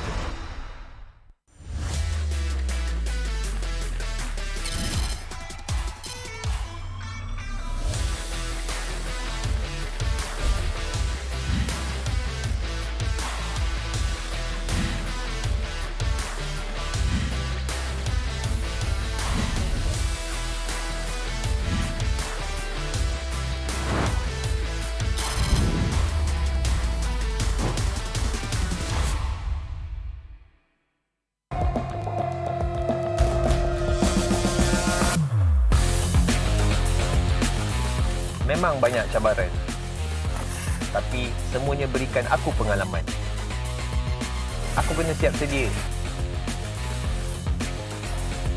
cari kekuatan untuk terus ke depan. Aku boleh buat dan kejar apa aku nak. Percaya pada perubahan.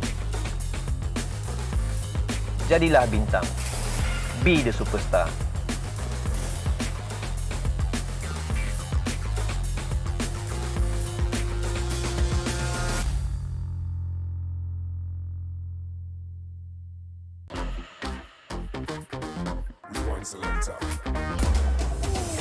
Around as he managed to evade the silence, but then again he has to get away from Master Ram as much as possible. Alamak, satu outplay yang menarik. Bocah mungkin akan dikorbankan. Imperial Justice melarikan diri. Pecahan.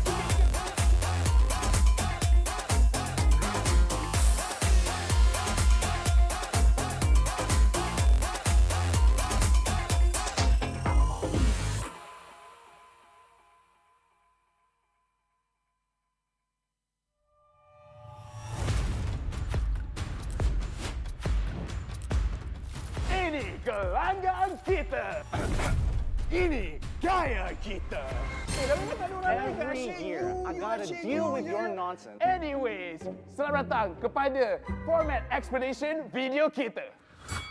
This season, a brand new game format has been introduced, and we are thrilled to be presenting it to you.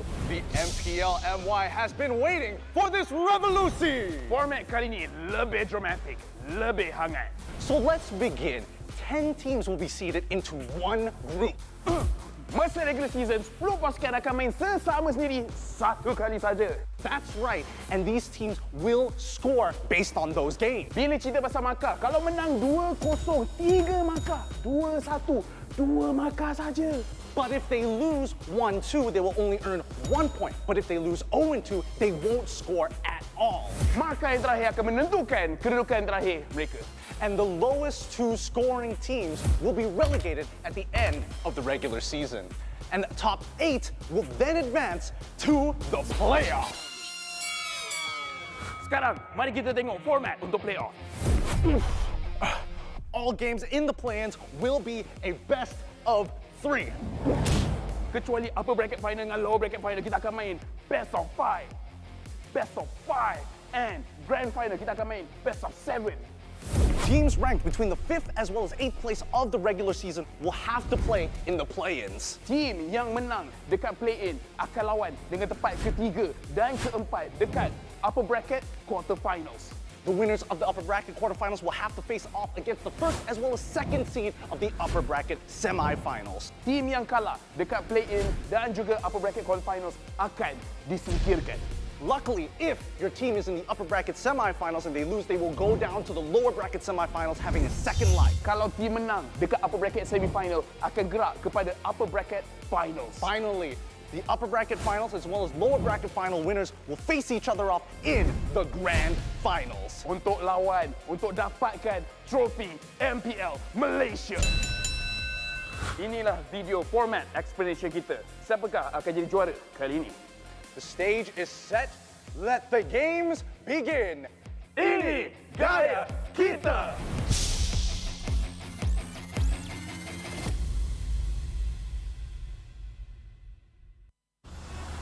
di sebuah bandaraya. Rentak berterusan yang menggalakkan kita ke depan.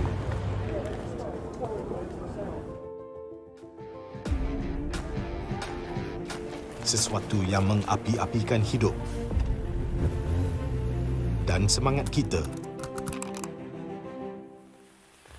Setiap orang mempunyai gaya dan irama tersendiri. Tapi, apakah yang boleh menyatukan semua lapisan masyarakat?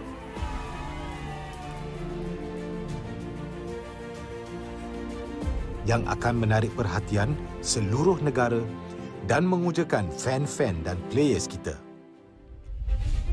MPL Malaysia ditubuh pada tahun 2017 dengan impian yang besar untuk menghimpunkan player-player Mobile Legends terbaik di atas satu pentas kompetitif yang terbesar di Malaysia. Musim-musim lepas menemui pelbagai cabaran dan halangan, tapi MPL Malaysia tidak pernah berundur. Sentiasa berdedikasi dan bertambah baik untuk meningkatkan pengalaman e-sukan yang bertaraf tinggi. Kini, MPL Malaysia adalah satu liga yang penting dan paling dinanti-nantikan di tanah air kita. Dengan fanbase yang setia dan pemain profesional dari pelbagai latar belakang yang berusaha menuju ke puncak MLBB Esports. Persaingan dah semakin sengit, namun juara hanya satu. Inilah aksi kita, budaya kita yang unik. Inilah MPL kita yang dipenuhi dengan drama dan emosi. Marilah kita nyalakan pentas kita. Ini gaya kita.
Kehidupan yang lalu memang sangat biasa. Aku penuhinya dengan warna. Tak kisah apa orang cakap, aku teruskan jua. Aku terus positif dan tingkatkan usaha. Bermula dari bawah, aku buktikan kemampuan. Hanya aku yang mampu mengejar cita-cita. Jadilah bintang. Be the superstar.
Hai, apa khabar semua hari ini? Bagi anda semua yang tengah bersiap-siap untuk menyambut Hari Raya esok, marilah kita sama-sama melayan sebuah lagu baru dari Homebois Boys dan Mobile Legends. Enjoy semua! Tiba masanya, be the superstar and show me who we really are. All of the battle, it's time to say the kosong-kosong di pagi raya. All my family, yeah, all my homies. Mobile Legends brings us together. Tua ke muda, opi orang beginner. Susun jari maaf pun dipinta. Hari raya like a superstar. Tak boleh emak nak duit raya dari Mia. Dah macam superstar, nak makan besar. Maskan mak ni dahil get wins macam Rafaela. Hati ampunkan salah. One mission, one aim, straight up aku satu MVP. Jangan pula kau frust, keep it in the family. Whole family tak unity, jalin rapi rapat ketupat sejiwa satu hati. Bila tiba masanya, kita battle sampai semua bersengkam mata. Tiba pagi raya, maafkan semua usia. Susun 10 jari, ampun maaf dipinta. Opi ke beginner, bring us together. And then we show macam mana settle. Kita family, tak ada yang kita nak kena lupa. Ku pasti Mobile Legends untuk kita semua. Gotta shout out to my homies, yeah. Apa khabar? Bina Adil, Wafat, izin semua tak sabar. I'm flexing on my skin, semua dah mesra. Battle for the title, gonna get the point, let's start the game, oh yeah. Tiba masanya, be the superstar and show me who you really are. All of the battle, it's time to say the kosong-kosong di pagi raya. All my family, yeah, all my homies. Mobile Legends brings us together. Tua ke muda, opi orang beginner. Susun jari maaf pun dipinta. Kecil aweti, serai dua duduk diam jadi gerak pantas. Firework bang-bang, sikit OP up dah ke atas. Pagi raya we homies, push me ke glory. Rasakan kemenangan di pagi raya, no worries. Yeah, tak perlu nak hide.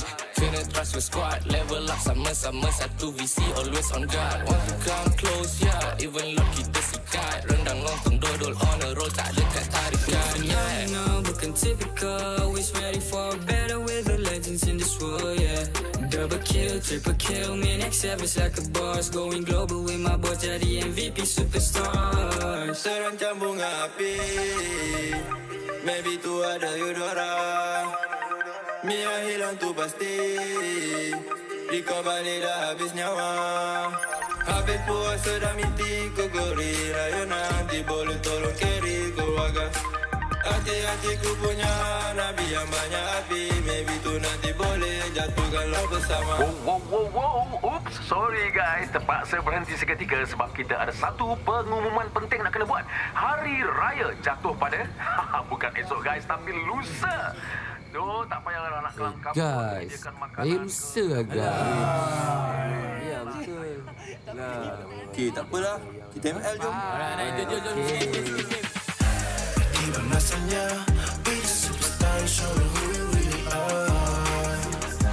All of the battle, it's time to say the kosong-kosong di pagi raya. All my family, yeah, all my homies. Mobile Legends brings us together.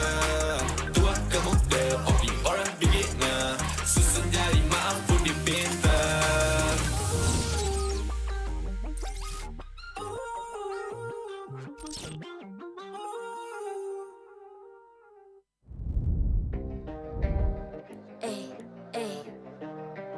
I'm a rock star. Yeah. Rock star? Ay.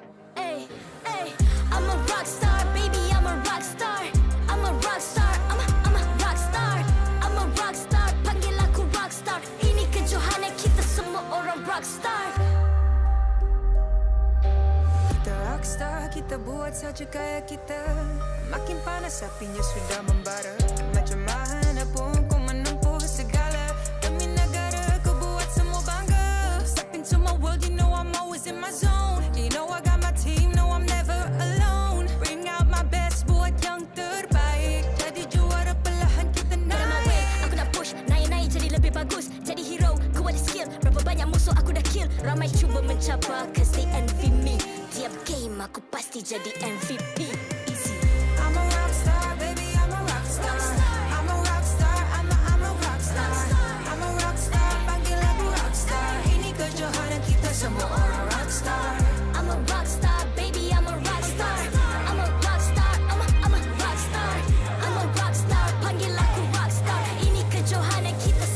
orang rockstar. Tengok nanti siapa yang juara. Ni peluang kita bawa pulang piala. This is my game, this is my time. Menang semua, everything will be mine. Kalau jatuh kau pasti kembali.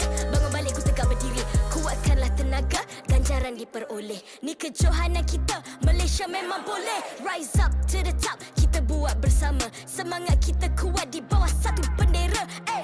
I'ma go hard for the win. On the battlefield till the end. I'm trying to beat the greatest anyone has ever seen. Stand by, I'm coming in for the win. I'm a rock star, baby, I'm a rock star. I'm a rock star, I'm a rock star.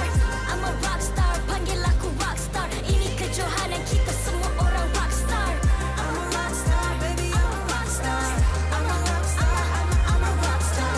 I'm a rock star, panggil aku rock star. Ini kejohanan kita semua orang rock star.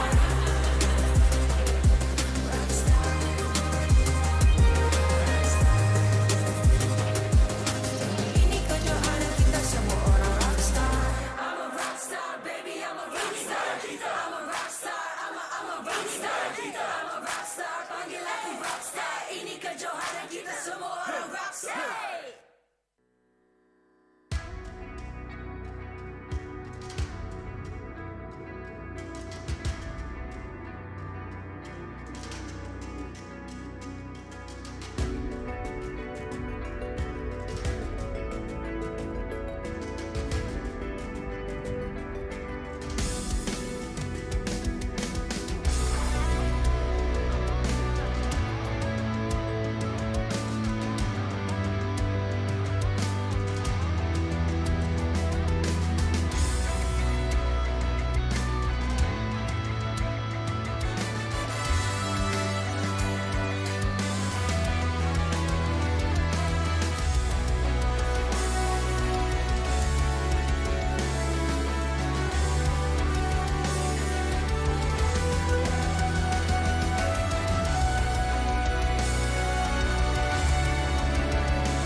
I'm a rock star.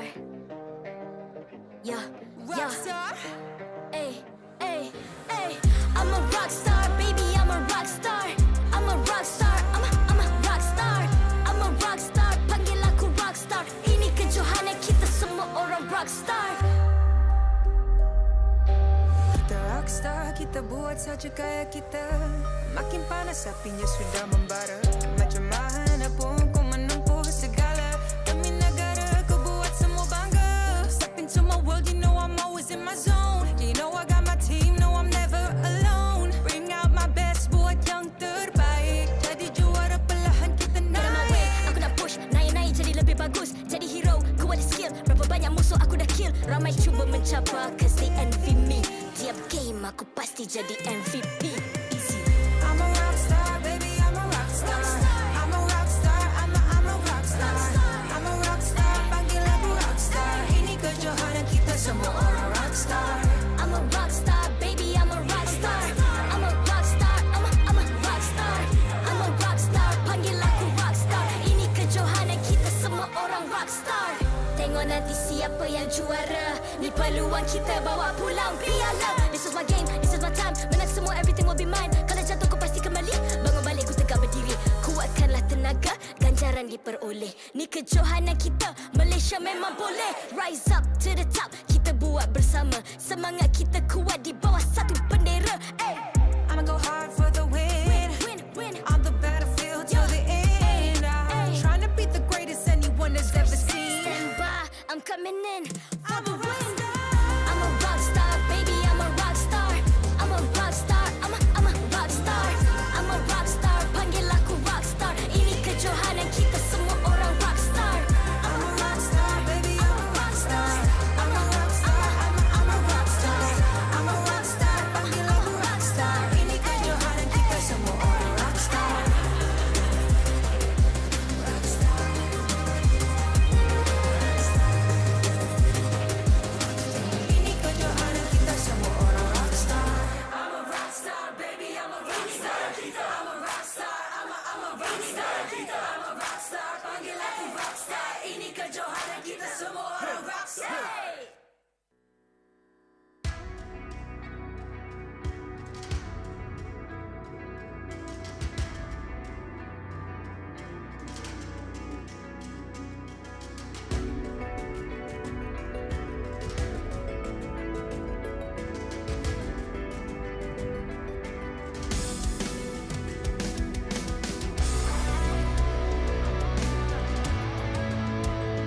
MPL Malaysia Season 11 is powered by Munton.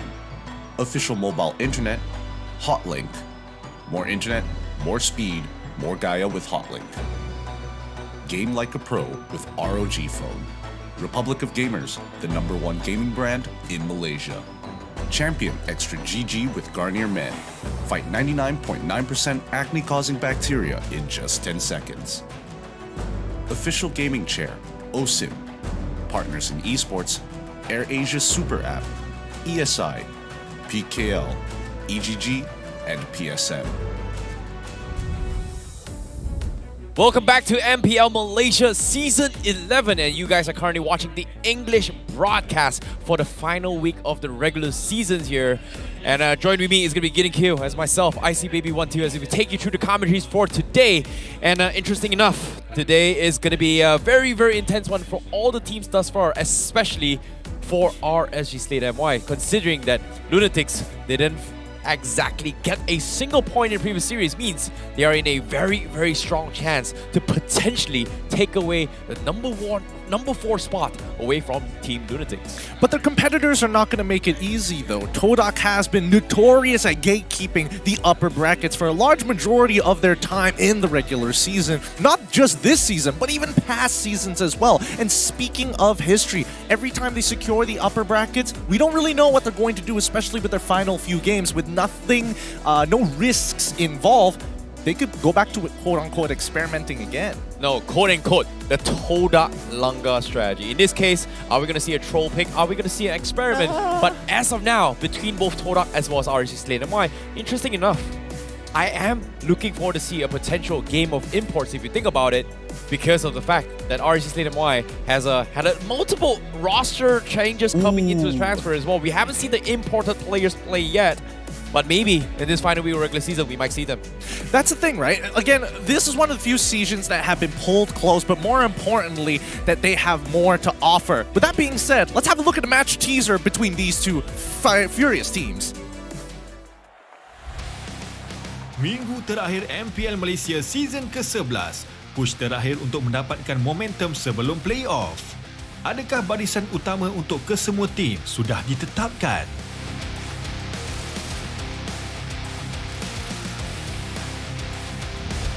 Todak berlawan RSG Slate MY. Kedua-dua tim adalah bekas juara MPL Malaysia. Satu tim sudah memastikan slot upper bracket di playoff dan satu lagi masih lagi berjuang. Adakah RSG Slate MY sempat mencari final form mereka? Adakah line up ini optimal untuk melawan Todak dan mampukah mereka mendapatkan poin yang berharga? Manakala Todak masih kukuh dan menjadi halangan utama buat RSG. Tetapi adakah mereka akan ambil kesempatan ini untuk bereksperimen dengan line up mereka? Lebih-lebih lagi, line up Todak manakah yang paling mantap untuk playoff nanti? Adakah kita bakal saksikan final form RSG Slate MY dan juga Todak di perlawanan ini? Jom kita nantikan. Ini gaya kita. #Revolusi.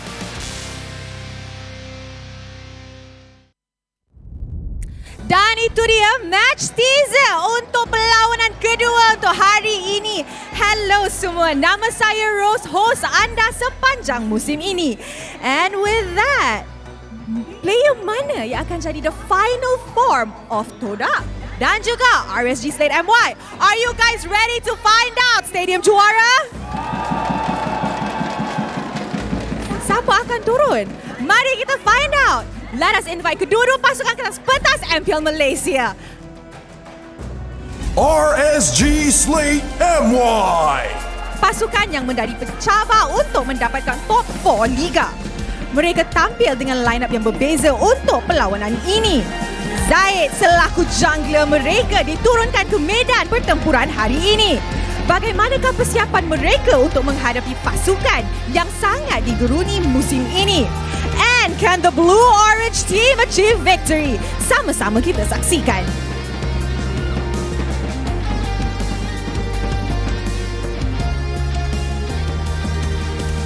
Todak. Pasukan yang telah mengunci slot ke upper bracket semi-final. Line-up lokal mereka dipilih bagi diturunkan untuk hari ini. Dengan 7 consecutive wins, what is their plan to maintain their win streak? Dan adakah mereka menyediakan special draft bagi menghadapi RSG Slate Malaysia? Kita serahkan kepada mereka for them to show it off.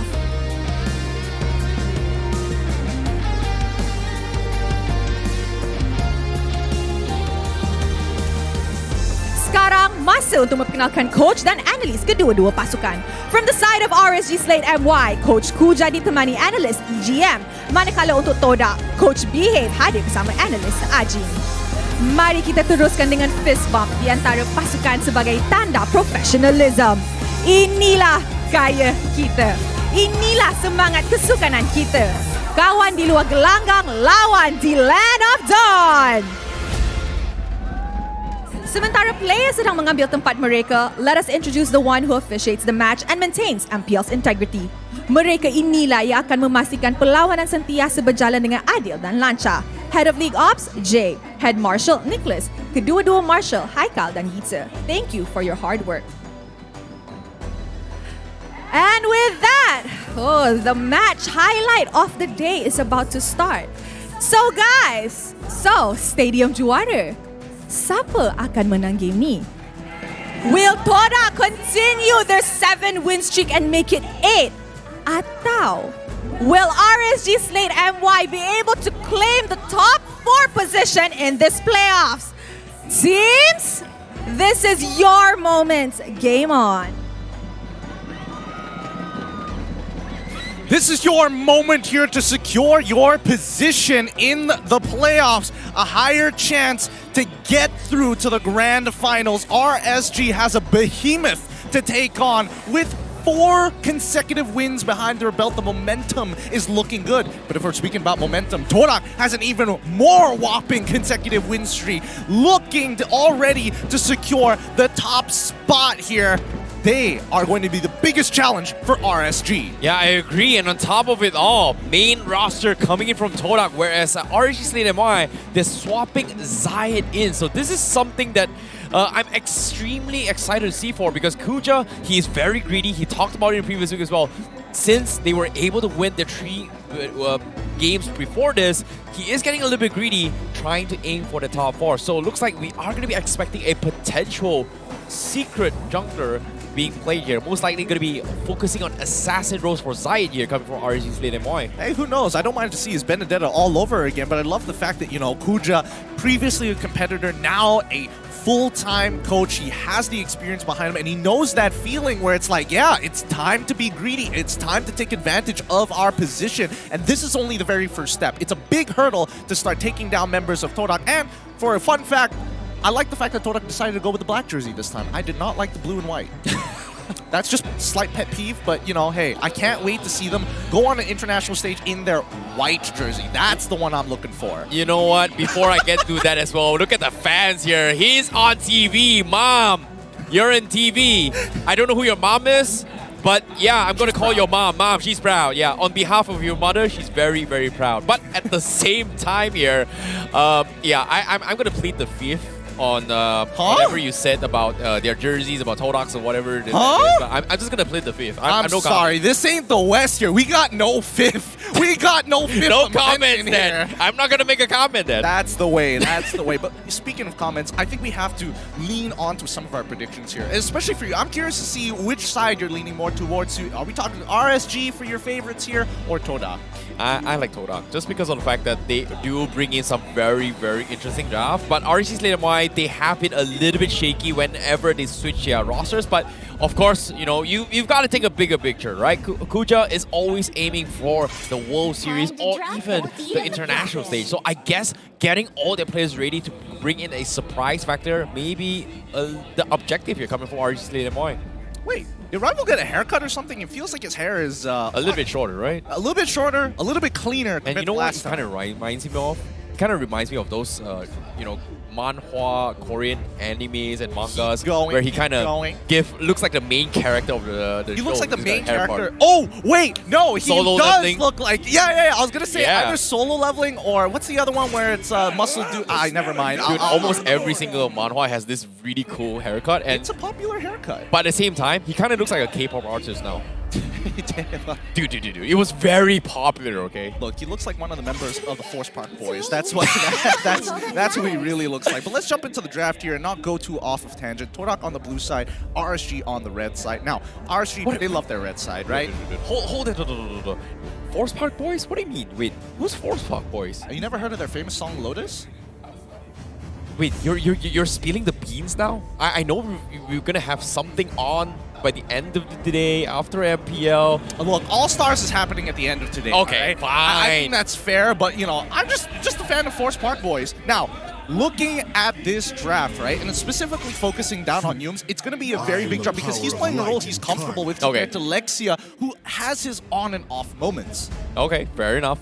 But at the same time, I guess, you know, that's the thing about Lexia, right? Like, ever since his integration from a jungler, from a mage role, into as a roamer now, he was very shaky in the previous season for Season 10, but this season so far, he has been proving himself that he is capable of playing the roaming position. But the question still remains for me is that how far of a hero pool has he kind of progressed over the week so far? We've seen him play Ruby, we've seen him play a couple of Kufra games, but aside from that, we haven't seen too much if you think about it.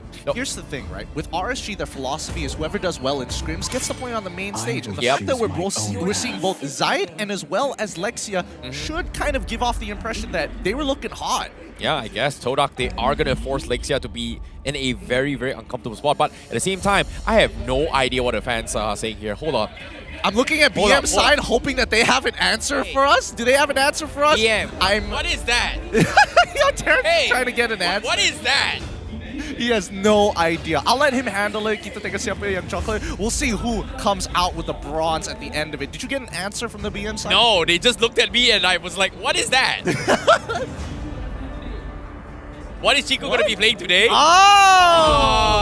What is Chico going to be playing today? Thanks to the BM casters for giving us a quick update on what that means. Hey, we don't know all the languages here in Malaysia. We got a lot of culture going That around. does not look like Malay at all. I mean, look. If it looks Arabic. I would assume that it's Arabic in very nice handwriting. Oh, then again, I'm not one to judge. I don't write in Arabic at all. You know, I this is the first time the English broadcast has pretty much broken the fourth wall where we have broken the fourth wall. Have a conversation. I don't think that's the VM broadcast. I think we need to redefine what the fourth wall is. Behind the third wall. That's not even the third. I'm not going to get into it. It's a technicality, and that's the nerd coming out of it. But now we're looking at the draft. I'm seeing the bans so far. Valentina opening for the side of Todak. We're seeing the Yves as well as Fredrin. Very standard opening for the side of RSG, especially if you are on red side. But looking at the bans, we're seeing the Joy, the Wanwan, the Arlet from the side of RSG, the Kaja, Franco, and as well as Fanny for the side of Todak. Yeah, but at the same time here, I feel like based on Todak here, it's the biggest question is still going to be, what is Chiku guys going to be playing? Oh, I know I'm asking the same thing over and over again, but at the same time, I generally feel like Chiku guys has so much of a hero pool that it's so hard to draft against him, right? Like RSG Slate MY, they're obviously playing the safe drafts. You know, Yves, Fredrin, safe drafts, they want to win this game. Yeah, sure. But Todak has been known for their wacky drafts throughout the entire season. And guess what? They're bringing in back a very, very unpopular pick, but formerly popular in Season 10, the Archive back in the action, and they bring, oh my god. See what I mean? You get what I mean now? Look, it's not too weird. A lot of people have been theory crafting with Natan for a very, very long time. He's really good at appealing for himself, assuming you're able to hit his abilities. And that's the big thing, right? With Natan, you're just not as good as Claude, but when it comes down to targeting one guy, when it comes down to having some extra form of magic damage with reoccurring auto attacks, Natan does have its place in the meta. It's just very difficult to pull off without a lead. But I do like the Akai. Now, as again, it could get even weirder from here on out. I'm not going to deny that. But in the mind of a psychopath, just let it happen. You know, in the mind of psychopath, this might be a jungle Natan, if you think about it. No, I guarantee it's not a jungle Natan. Fair enough. But at the same time, I like the idea that they're trying to bring in this Natan to make it work. But at the same time, what is that? What is that? He's fishing for swordfishes. Okay. Yeah, I get it. I get it. But at the same time, I'm curious to see what how they actually play around this year. Because if you think about it here, based on itemization in terms of the tank meta, quote unquote, defensive items doesn't have one of the best to deal with because those kind of hard-on auto attacks, right? Blade armor is great and all, but it's not as great to an extent where it just completely denies the hero to actually do a lot of damage. Here, Natan and Valentina pretty much gets countered by white item. Radiant armor, all sorts of damage gets completely negated. I mean, we say that, but the thing about Natan is his reoccurring auto attacks, right? If he builds something like a Genius Wand into a Divine Glaive, the Radiant Armor isn't necessarily enough. You probably need to add like either an Oracle on top of it, maybe a Cursed Helm, depends on the hero that you're choosing. More ideally, the Athena Shield so you don't get bursted down. But that's, you know, that's for RSG to figure out. Yeah. But now, it's the second half of the ban phase, and I think RSG, smartly enough, focusing down on EXP laners, they want to make sure that at least Momo isn't able to jump in for free onto the Yves, because if we're looking at the overall lineup from Todak, the Yves box is unstoppable. They banned out the Kaja as well as the Franco. They have no real means to stop the real war manipulation. Yeah, I guess when it comes to that as well, having the Valentina is okay-ish. You kind of have two like pretty big skyboxes to actually go in for the fight, right? But I think when it comes to Natan here, I like that you brought up the Genius one as well as the Divine Glaive, but the problem with that is that it gives some sort of a magic penetration, but it doesn't provide the attack speed for the Natan. I mean, of course, he needs to get Feather of Heaven. Feather of Heaven is great, right? But that's the thing about Natan, right? You can build physical items with it, and his main damage is still going to be magic, so it's still very annoying to deal with. But I like how RSG Slate MY is taking the safety net, knowing that Todak might be bringing a jungle Minotaur. And we've seen them do this before. No, they're not bringing jungle Minotaur. And I'm really surprised that they're playing the safety net to actually ban this. Maybe something happened during scrims? Look, there's a good chance something did happen in the scrims, and I think, you know, RSG are respecting it. And the more that I think about it, the more that I feel that Akai should be the main jungler here into the Fredrin. Technically. But there's still the big if, and I think, you know, RSG, they're more comfortable with, let's make sure the weird picks aren't there. Let's get rid of the Grok. Our team, our composition wants the team fight. We already have the Eve, we already have the Grok, we already have the Fredrin. Now we're looking for damage dealers. Yeah, now, speaking of, what's that thing in the comment? RIPPO, Dimari, other RIPPO, jungle Lari. RIPPO is here, and RIPPO don't is run. there. Oh, okay, fair. Okay. It's either We you can't don't translate run. that. It's either you can't run or you don't run. One or the other. There's some context there that I'm missing. But anyways, I do think Yuzong is probably going to be the pick for the side of RSG. Blue's also not that bad, but I would definitely prefer more kill pressure. Martis actually getting locked over. Wow. You know, considering how RIPPO was doing really well in last week's performance here, we were expecting the Martis to be in the jungle earlier stage of the game, but somehow they flexed into XP lane. RIPPO was able to do so well. He was able to get the MVP for the final match in this series. So I guess they're doubling down that, hey, this was the results they did really, really well in the previous weeks. We're going to try it out again, and this time against Todak, nevertheless. And this is going to be a very, very big, important test for RSG Slate MY, especially when now they need to take a clean 2-0 against the Todak to stand a chance to make it to top 4. Yeah, that's a good point here. And I think for this Natan build, he's most likely going to go into Golden Staff something rather than go just for the full magic damage, because there's just so many tanky heroes for the side of RSG. I doubt that this Martis in the EXP is going to build full tank. I definitely think he still needs that Hunter Strike at the end of the day. But we do see the Hellkern as well as the Guru, and you were right. Akai is at the jungle. It's going to go over to Hellkern. Okay, you know, I want to see how this goes, but it seems like Todak, they are going to flex this out. And, you know, we saw a couple of Hellkurt bans in the previous weeks here, but just today itself, 2 Hellkurts in 2 different series. One coming from SMG and now Todak as well. I guess Todak, they're trying to learn from the best. And one thing about Todak is that they're always not afraid to experiment, just to push the limits and push the boundary. In this case, well, Todak, can they pull it off? Because as of now, the final pick here, Melissa from the side of RSG Slate MY. Yep, I mean, the Melissa was to be expected. It goes well against a majority of the matchups. The only one that's going to be a bit of a struggle is going to be the Hellkurt. If Hellkurt's able to get that preemptive strike and get on top of her before they get away from me, that silence, there's just really no counterplay around it. Yeah, this is going to be a difficult one as well. Todak going to be playing a very, very unorthodox draft. I like that RSG Slate MY was denying the Martis away from Todak. This time, bringing in the Hellkurt. How's it going to be? Well, it's going to be tough here because the Hellkurt with the Dark Knight Falls is going to make Yve's time a lot harder to actually get effective real-world manipulations, and more importantly, just to get the tapping down. There's a lot of damage inbuilt in this hero, but it won't be easy. Both sides, I would say it's a little bit more 50-50, just like the hero matchup prediction, but it's time to jump into the game. Without further ado, the second series for today. This is RSG Slate MY going up against Todak for a chance for the top 4 slot. Can they get the clean 2-0 or will they die trying? All right, let's find out here. We're seeing a marksman leash for the side of RSG, but an instant proxy from Todak. Oh, I would have expected RSG to be the ones with the set early gameplay. You know, that's the thing, right? Like, I think Todak is so good at just experimenting and knowing that both Momo as well as Yums can actually... Wait a minute. Yep. I thought this is going to be a roam Akai. Seems like is an XP Akai. Yeah, it does. And okay. That's rather interesting. I guess they want Yums to mirror Alexia to a degree? Oh, that's my best guess.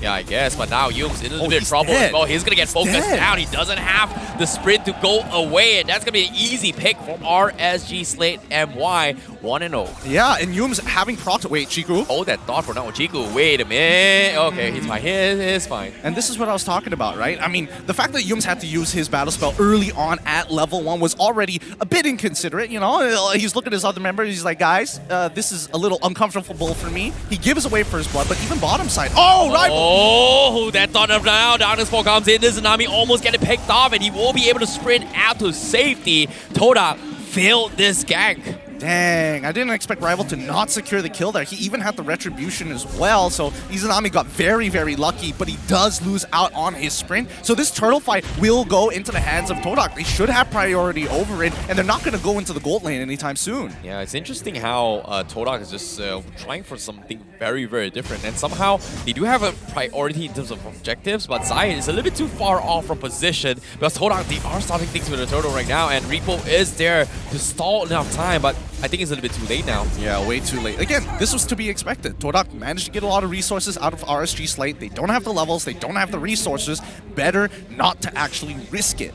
Yep, Izanami also going to be providing assistance as well. He just got his 4, so that's going to be the real elimination that they are going to be eyeing for to deal with Moon later on. But bottom line, Leo's taking a little bit too much from Yums, and this roaming glue is starting to get a little bit too much annoying. And that's why glue is good. If he sticks on top of you, there's not a lot that you can really do about it, and especially for Lolios, he doesn't have Flicker and he doesn't want to actually use his Inspire. If not, this matchup is going to get unnecessarily hard in the 1v1 when Natan pops his ult, but now that he's behind, let's see. Top side, we're seeing Melqt there. Mid lane is under control. Nobody's really walking out. And we can even see that Yves is struggling against his Valentina, unsure where exactly this glue is going to show up.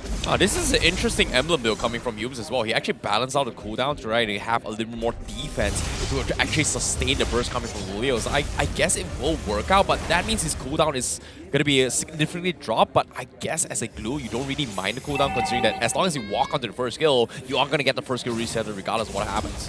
Now, Chiku just bought his Feather of Heaven. He will be able to win this 1v1 against Loliels, or maybe at least get Loliels to pop his Inspire so he can take his ult backward. Oh my god, 2 massive ultimates being expended, and since RSG Slate MY, they're not going to be able they are going to be able to engage against this. Todak doesn't have the utilities, and now it's Nami to get the kill on Moon, and Todak, they will lose Moon just like that. Top side, they're making a dive onto RIPPO, but I don't think they have the damage for this. He's holding on very, very nicely here. And I love the fact that, you know, they put the Fredrin in that top side against Momo on Akai because he's one of the few that can actually sustain. Oh, god. That thought for now. Chiku force a flicker, go away to isolate the fight. But that's a massive battle spell as well as zoning being done from Leos. Yeah, I mean, Chiku didn't want to lose his flicker there, but at least he got the Inspire out of Loliels. So the next time he does actually have his entropy, he will be able to get back into the fight and look to stack up quickly. Up Turtle now currently favoring onto RSG Slate MY. Yums doing a fantastic job zoning the back lines, but he forces a very early split. The Turtle gonna be completely resetted, but Yums is looking for a catch here, but can he latch on? Yes, he will. He pulls him back, connects on towards Momo to set up the fight, and Todak, they are gonna burst him down. RIPPO doesn't have the combos to go for the appraisals Raph, and they lose 2, and now Zayt looking to go for the steals, and now Todak, they know they're mocking Zayt. They know he's got him trapped. They know they've got him boxed in, and Todak, they get 3 for nothing. Bad communication for the side of RSG Slate. Izanami had no mana, and the real-world manipulation would have been huge there to actually save his team. But while this has all been happening, mid lane has been chunked out, and Lexia is trying to hold on for as long as he can, as Chiku doesn't want to face off this Melissa anymore. Now the lane as well. Yums is going to try and harass Lexia. Lexia goes for the wall charge. Izanami cannot provide the assistance. Lexia thought he was going to be able to do too much. Shows his body a little bit too much, and Todak will get a free kill on him. Oh, Pixel Brush. Oh, he sees this. Oh no, Chiku, guys! Getting caught off. Lolios.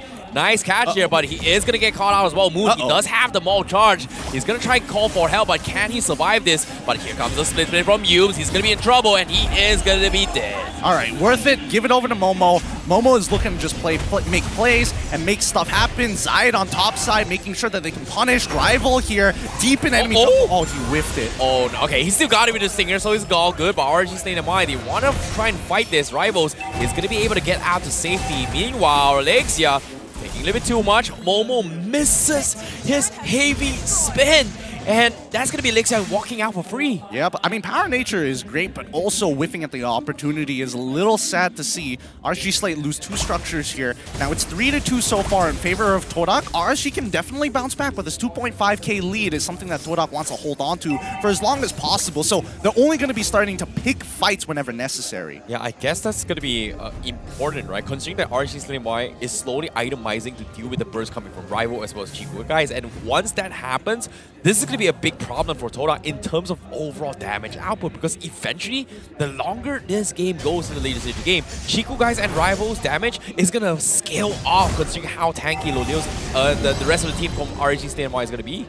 Look at the information that they're getting off of this. Yums is making sure that Melissa is not in this fight. It's going to be a 4v4. Yeah, he went for the wall charge. He stopped Chiku guys, and but Turtle will be secured. And now with the real world manipulation coming in, it's going to try and force Todak in an awkward position. Momo forced the back out. Rivals and Moon hanging on, but RIPPO with the fight here. He won't take him off, and now Moon going for a kite, ring around the roses is not going to do him any good. Zai is able to get the kill onto him, but the assist from RIPPO will stop Yumes from the finisher as they pick them apart, and RSG Slate MY wins this fight. Can't disrespect the Frederick with so much great health, one-shotting, taking rival off the map straight away with the Appraiser's Wrath. Didn't expect to see it on the EXP laner, but man, RIPPO just makes it work. Oh boy, that was a little bit unexpected, but at the same time, great position coming from RSG Slate MY. They forced Todak in a very, very awkward position, but eventually, this is what I'm talking about. Where's the damage going to come from? Todak, they are struggling to find those kind of bursts because Valentina can only do so much, and Lexia was the first one to jump him, and now speaking of the jump, he's making an attempt here. Moon forced to use the wall charge to disengage from that fight. That means RSG Slate MY will take an easy tier 2. Yep, they're playing 4-1 right now, and RIPPO knows that he can tank for as long as possible, so he wants the rest of his teammates to actually hold on and utilize their ultimates to siege down turrets. On the other hand, Todak, they've recognized this, right? They're sending 3 members to try and position and get resources out of RSG while having 2 members, Akai, just covering Chiku on the Tan to get a side lane for themselves. So in terms of structural damage, it's 4-4, dead even, and RSG Slate is able to take the gold back. Yeah, this is tough. This is very, very tough. I guess when it comes to equalizing here, Todak, they're okay. But the biggest win condition from Todak is that they need to find a way to isolate the fights in favor of Momo to pick off Lolios. And once Lolios dies, this is where Todak will have a very, very big chance of turning the fights. And it feels like it's going to be tough. Yeah, it is tough, and it definitely isn't easy. I want to see the macro play from both sides, right? Because that's the general idea. You want to have to create an advantage somehow, but it feels like... well, I don't think Momo's going to go in for this. Fredrin hasn't shown himself, and Zayed is a little annoying to deal with. Yeah, and in this case, he just got his Radiant Armors. That means Chiku Guy's damage is going to significantly drop in this upcoming fight. So it comes down to isolating the fight. But speaking of isolation here, they force out the heavy spin. So that is going to be a big ultimate here for RSG Slate MY to kind of punish here. Yeah, Rival is a level up on Zayed, so I think that's what RSG Slate is looking for. They're looking for the enemy jungler. They're trying to figure out where Rival is, and now that they've started the Lord, this is very ideal for RSG Slate. Yep, Chiku Guy's already popping the ultimate here. They want to clear the Lord very quickly. They will secure it. Yumes now going to be zoning the back lines. He will get out to safety. The Revolution also being popped in. But it is not going to go in for the finish. Momo, he needs to get out, and he will get out. And RSG, they cannot catch anyone at all. Yeah, they don't find anyone there. That was the most unideal. And with the Dark Knight Falls, they had no idea what HP the Lord was actually at. So Todak playing very, very smart here. Focus on the Lord, make sure that none of their members died. We did lose Momo's Flicker, and we did lose Yumes' Sprint, but it should be back up later on. They just want to finish off the last couple of structures, maybe get an inhibitor. It is all about playing the safe game. Todak playing very objectively, and that's very, very smart. However, they're sending up Rival on the top side to potentially get a potential fight, but at the same time, Todak, they cannot overgreed this fight here, I guess. No, they really cannot. I mean, Todak, they're playing on a knife's edge right now, right?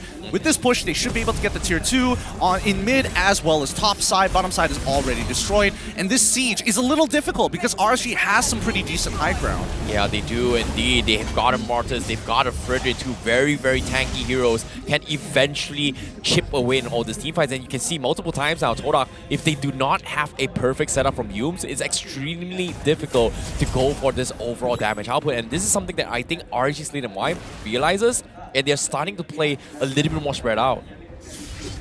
Let's see how spread out they're going to play here as Yumes opens the map on that top side. Moon about to face check. Oh no, Moon is going to get caught out as well. They're looking for the dive. Momo popping the heavy spin to isolate Lolios. He's going to get trapped, but he will be able to get out as well. But Rival finally shows himself, and he's going to focus on Lolios. The wall block is not going to do him good, but eventually the damage from Rival, it will be enough. Whereas the rest of RSG Slate MY, they need to get out. Izanami getting latched on as well. Moon won't finish him off, and they trade 2 for nothing. And Todak gets a very nice pick. And they're going to get an inhibitor off of this as well. Look at Chiku guys just absolutely crushing this turret. Oh my goodness, Entropy just doing so much work on the turrets as well. Doesn't even need him in this fight. It's all Rival in this fight as well. Tier 3s are exposed. RSG Slate MY, they've got 3 very beefy heroes, but Lolios is going to be back in 2 seconds. And Todak, they are gonna back off. A 4.8k, this is what they were looking for this whole time. RSG Slate, that's why Lolios has to be extremely careful, especially when you're up against a Helcurt. There's so very little counterplay that you actually have. You have to deny information to your opponent, let them show themselves first, and then go all in. But Todak is using it as a hostage method so that RSG Slate, if they try to make a proactive play, that means Lolios has to show himself first. Yeah, that's the thing, right? At the moment Lolios kind of showed himself, you can see everyone from Todak just dived on him, focused him down, and the moment Lolios dies, there's nothing really much RSG Slate MY can do. Yeah, we've got two radiant armors up on RIPPO as well as Zayt. Yeah, but if we don't kill them, we don't focus him down, what can you do about it? There's nothing they can do if we just don't commit to the fight. So now that Todak is in a position where they don't need to actually determine the tempo, RSG Slate just has to follow their proactive movements. Chiku, very interesting the taunt build, right? We saw the Feather of Heaven, but we also see the glowing wand. He likes the extra bit of HP, the extra bit of movement speed, which gets him out of tight spots. But more importantly, so anybody who's using Regenerate does struggle a little bit, so he can keep chasing them on. Agree, Yums now going to be zoning in the back lines. I'm surprised RSG Slate MY is not going to do too much here, but Izanami can completely bully down. Yums going for the split side finally, but Zayt is going to be caught out by the rest here. The immortality is going to keep him alive, but eventually the rest of Todak already end towards the base of RSG Slate MY, and Yums is so tanky, but he will eventually fall. But the rest of Todak, they are isolated from the fight because in the bottom lane, Chiku just chasing Zayt all the way in the bottom lane, not giving him a chance to back off at all, but he will die eventually.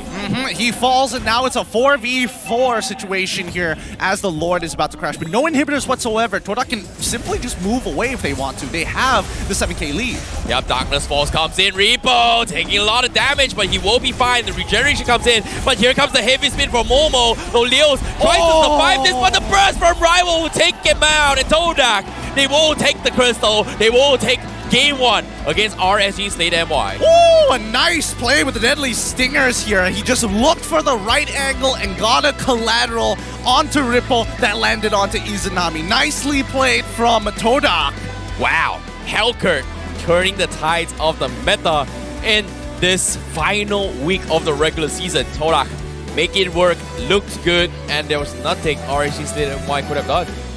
Honestly, I think there are a couple things that RSG Slate could have done, but unfortunately the situation didn't call for it, and Todak was able to force their hand. So, GG well played to Todak as they take game number 1. I do expect to see some adaptations coming in from RSG, and I think they recognize, right? They definitely recognize that this Helcurt is quite an issue. Yeah, that is going to be a problem for them as well. However, RSG Slate MY is back to a drawing board as well. They need to get a 2-0 sweep later on. But before that, let's take a look at what Todak has to say about the interesting Helcurt play coming from Rival.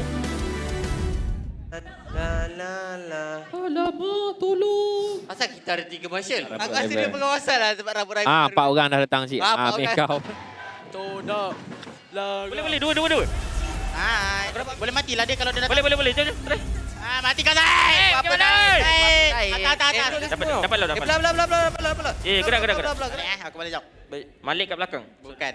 Balik. Boleh. Gaduh dulu. Aku let jom. Zayt lu. Sabar, gaduh dulu. Menang ke? Boleh menang dia. Sabar. Betul. Nampak tu, apa tu kat atas tu? Tenang sangat je ni. Apa benda? 13 minutes, honestly, I'm just going to round it up. 14 minutes worth of gameplay, and Todak still come out ahead. Very small situations, a couple of fights, but these team fights are not falling into the hands of RSG Slate. There are moments of glory for people like Yums, who, again, the only other person we've seen play glue in the roam position is Esha from Red Giants, and I'm glad to see that people are picking it up more often than not. Yeah, I definitely agree. But at the same time, if you want to see some amazing gameplays like Yums here and want to game like a pro, you got to game it with the RRG phone, Republic of Gamers, the #1 gaming brand in Malaysia. You can get your Savage with the fastest and most responsive display out there, and you can climb through your ranks as fast as possible with the biggest battery of 6,000 mega amps. Yep, and just for context, I have a huge power bank that's 10,000 mega amps. And the fact that it's already past the 50% mark, meaning if I charge this phone one time, I'm not going to be able to fully charge it again a second. So I need an even bigger power bank, or do I even need a power bank at all with that size of battery? Okay, to give guys a little bit of reference here of how big his power bank is. It's a brick. Imagine my arms is this big. It's almost half of this size. And if you take the whole thing and throw it at the dog will probably die. No, that's one way of putting it. Just imagine the Great Wall of China. If it had a hole in it, my power bank would fix it instantly. Now, Todak's draft overall, rather interesting, very, very strange, and I like the build that Chiku guys actually decided to go to. He went for the Golden Staff, he went for the DHS, and more importantly, he had to have the Feather of Heaven here. The DHS is so important against these tough tanks like the Fredrin, like the Martis, like the Grok. If Chiku guys wants to get any sort of damage down, he has to pair it together with the Golden Staff. Yeah, I like how you actually went for the hybrid build as well, just because of how he is able to scale both the magic as well as the attack speed of the aspect of his character, and he was able to do a decent amount as well. I was expecting a little bit lesser, but eventually Chiku guys' job was pretty much, if you're in the fight, sure. If you're not in the fight and you're not doing a lot of damage, it's okay. Eventually it came down to Rival clutching it out in all these situations, right? But what really surprises me is that we are starting to see a shift for Halberd as a priority, especially in today's games. Yeah, no, that has been something that's been coming to mind whenever I see a Helker, right? When exactly are you looking to build it? First item or second item? And I think, in this case, it's pretty important to get it as a second item. You still need the extra movement speed you get from the Hunter's Strike. And then once you start building into the Sea Halberd, you can finish it off with a Malefic Roar just to kind of cut through those tougher targets. Because Loliel's barely got to play the game, especially since RSG were the aggressors in this match. Yeah, it is interesting as well, considering that 8% additional damage is starting to actually scale a little bit harder as well, because I wasn't expecting Rival to do that kind of amount of damage. But as for RSG Slate MY, the main damage dealer here, they still have this triple tank composition, which everyone has been struggling over the weeks here. But Todak, as long as you don't go for a head-on fight, they somehow will be able to pick them up bit by bit, and that seems to be a strategy that works against the triple tank composition. Personally, I think Moon is slowly coming back to form, to the old days of the King of Mages. I think he's been playing extremely flexibly on the Valentina, stealing ult and not just sticking to one, switching it up a little bit. He did steal, if I remember, the Wild Charge on top of the real world manipulation. He's changing it up every single time whenever the situation calls for it. Yep, and at the same time, I'm curious to see who the MVP is. The MVP is going to be none other than Momo. Okay. Caught you off guard, yeah. didn't it? Yeah. Okay. Look, Momo as well as Yums both had the exact same job, to zone away, to look for these big plays. But I think that both Momo and Yums, the fact that Momo used to be in that support position, he understands where Yums, what he's trying to do. And especially with Glue. The early game, okay, let's give it to them. It didn't go out too well for Yums, but that very first turtle where he was able to pull someone back with a split into the heavy spin into Momo, great comms, great chemistry. I think this is a perfect example of why Todak is just so chaotic, right? Like, you've got the Darkness Fall to worry about, you've got the heavy spin, you've got a split to worry about, and it's just so much chaos in all these scenarios where they're just able to get away with all these things here. So to give you guys a little bit more insights on how and why Momo was the MVP, you can see on all these highlights, right, where a lot of these fights is just pure chaos. You don't expect it to happen, but it just happens. And because Momo is there with the heavy spin, RSG Slate MY is just like, what do I do? I've got to dodge Momo, I've got to stop the glue, but at the same time, if I don't attack this, I am going to lose map presence. Exactly. And I feel the worst, honestly, I feel my heart goes out to Loliel specifically, because what is your counterplay, right? You're hoping to get Winds of Nature at some point to protect yourself against Rival, and sometimes you don't even get to proc it because you get silenced, right? Alright, so I'm depending on my teammates for that. But then Momo comes along, I have to use my ult, but he pushes me out of my ult, and all of a sudden Rival shows up. Okay, maybe there's some counterplay around that. Then Yums comes along to zone him off away from these vital team fights, especially around the Lord. It's surprising to see that RSG are willing to take 4v4s without the help of Loliel's, who has the most AoE damage, second to Izanami. Alright, nerd. There is just so much of layers of offense that Todak can deliver, and there's a lot of problems from RSG Slate MY to actually deal with. But with that being said, because they are not able to take a series here, they are still on the 6th place. However, if they win the remaining 2 games here against Todak, they will over-exceed Team Lunatix and be on 4th place. However, if they still take a game, means they are going to be tied for 4th place with Lunatix as well as Red Esports based on the standings. So RSG is just looking to win at least 1 game just to be in contention, because this is their very last match of the regular season. If it goes to tiebreakers, then that's something that we have to worry about on Sunday. But until then, this is a stressful situation at the very least. Yeah, not just stressful as well, because considering how hard of an obstacle they have to overcome, Red Esports also is another factor to be played in as well, because if Red Esports takes a 2-0, they immediately secure the top 4. Oh, that's true. Okay, we'll think about that match afterwards, because against it's another giant of in Homebois, right? Again, Homebois having their ups and downs. We'll talk about that later, but for now, Todak is looking fine, and it doesn't look like they're experimenting too out of their comfort zone. We haven't seen non-meta picks for a very long time. We are seeing a couple of like weird replacements.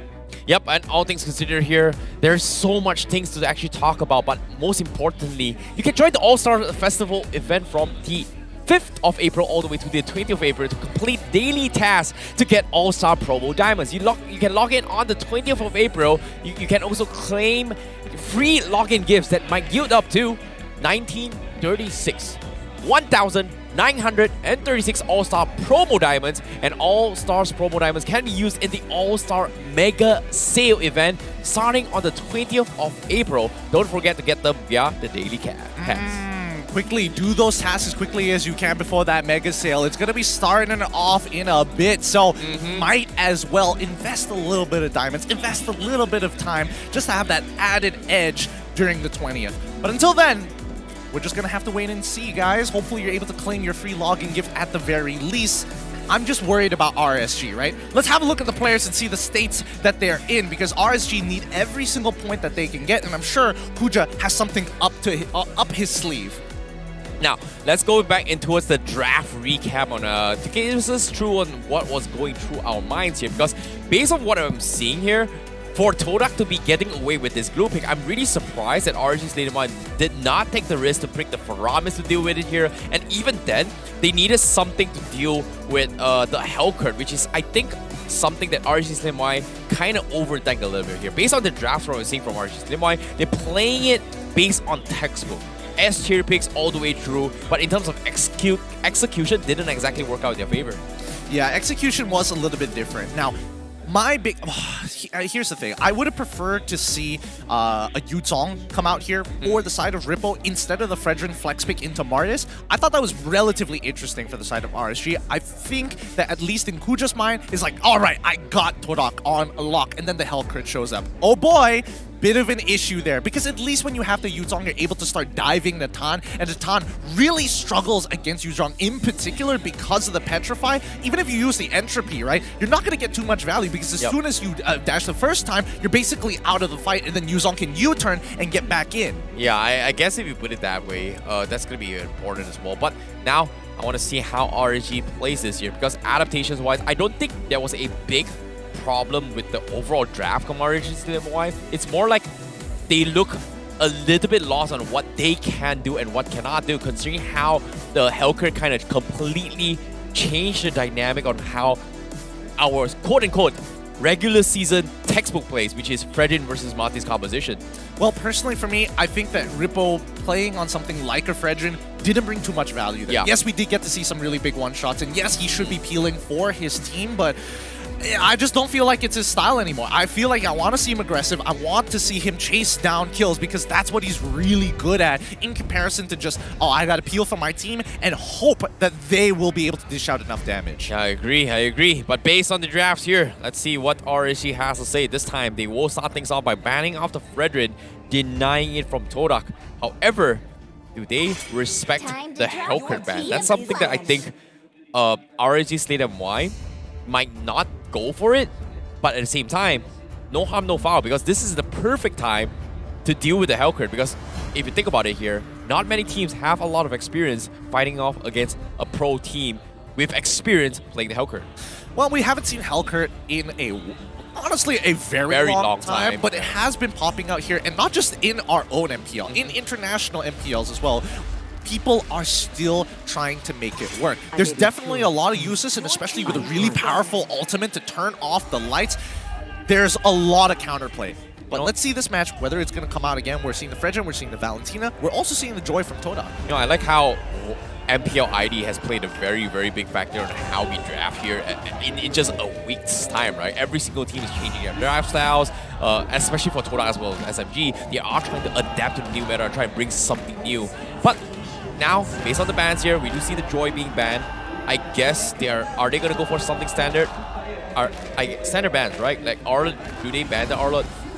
We'll see whether they do. And wait, no, pulling it back. What exactly did you watch in MPL? We do not draft like MPL ID at all. Well, to a certain degree, they try to get a little bit creative, I guess. I mean, when it comes down to creativity, I think MPL ID, they have a very different way of doing it. And number one, Natalia, we don't get to see that very often here. It is the Beloyski special, but I mean, Yums has played it before. I don't think he's going to pull it off against RSG. And I've heard a couple of rumors here and there that even Lexia plays Natalia as well.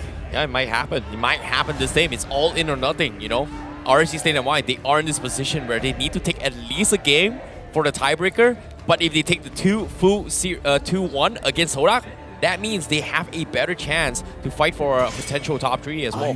Let's see whether they can actually make it there. The Arlott finally getting banned. It looks like RSG does not want to go with the standard opener. They want the Martis, and they want to make sure that Todak feels slightly uncomfortable on blue side. So let's see what this final ban is, because if it's not Martis, then we're going to finally see, after so very long... Okay, to be fair, there's still a Kyyn as well as Barat, but it does indicate here in MPL MY, they want to play Assassins. Okay, Fanny, Hayabusa, most likely. Exactly, yeah. I'm thinking Fanny, I'm thinking Hayabusa, I'm thinking Ling. Could be another helper. I'm really surprised that RSG Slate MY has not given Zayed the Hayabusa to play, considering that he's had a very, very good track record on the Hayabusa. We've seen how Lunatix kind of play around it as well for Uni. So I'm surprised that they're doubling down, but Todak, they banned the Franco. Yeah, and with no Valentina here, this... Oh, dude. If they go for the Martis opener, they're giving Yves over, and there's pretty much no counterplay to it. You can't steal the ult, you can't even, like, copy it, and there's no... honestly, no other way to lock him down except for Kaja, but I'm assuming if Todak is going to be picking up Yves, then I'm expected to pair it up with the Kaja, too. Farm is going to be the first pick for the side of RSG. You know, it feels like everybody's learning on how to deal with the glue, and knowing that Todak, they are not going to be allowed to draft this glue here, and Todak is in a very awkward position, right? If they take the glue, the Faramis is gonna get destroyed.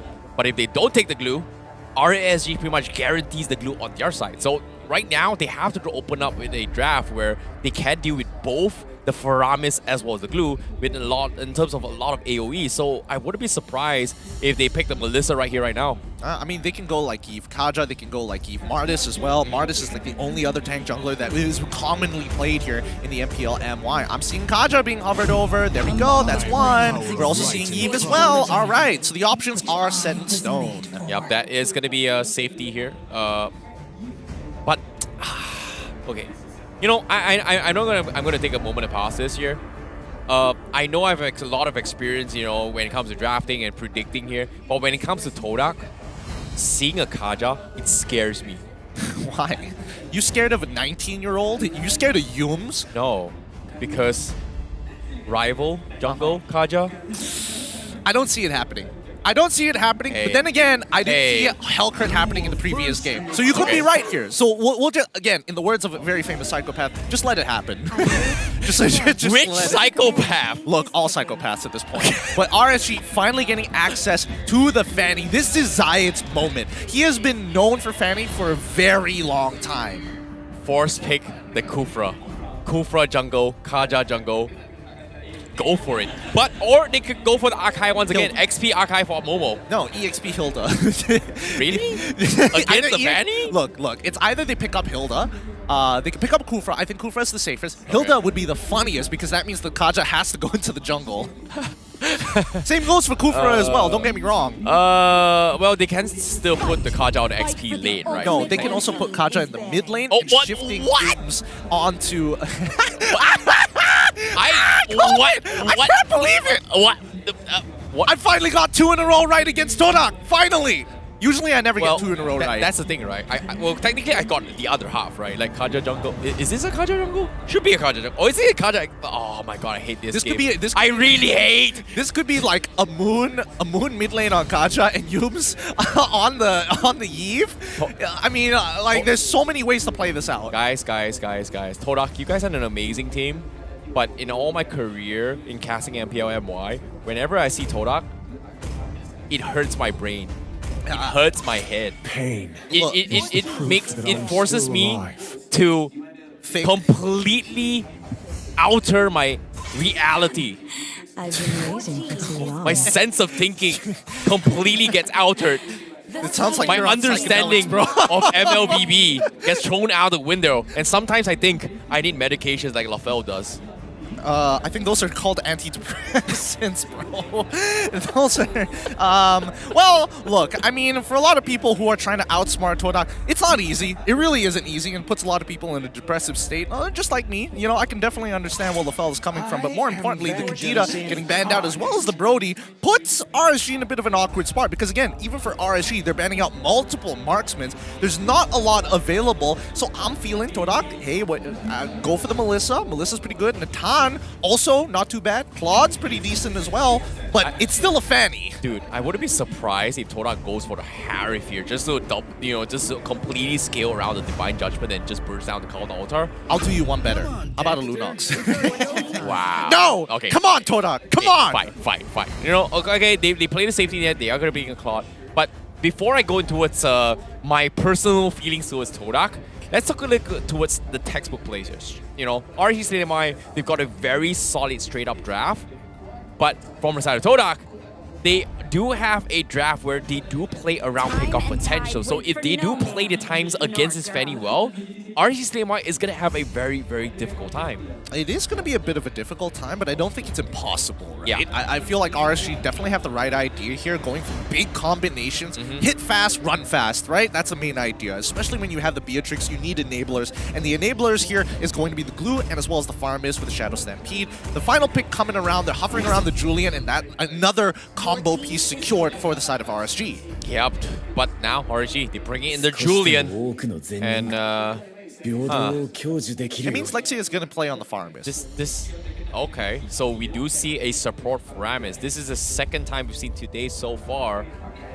One being played by SMG, this time from the side of RSG. Hopefully it is going to work out in their favor. Meanwhile, Todak, final pick here. They need their quote-unquote jungler. Kaja jungle? No, they're probably going to lock in an EXP laner. Kaja jungle? Kaja jungle? I feel like that's probably the case. It could, honestly... Okay, they could go for the link. They could go for the link. Could they go for the link? Yeah, they technically can go for the link. I don't think it's tank slot, maybe?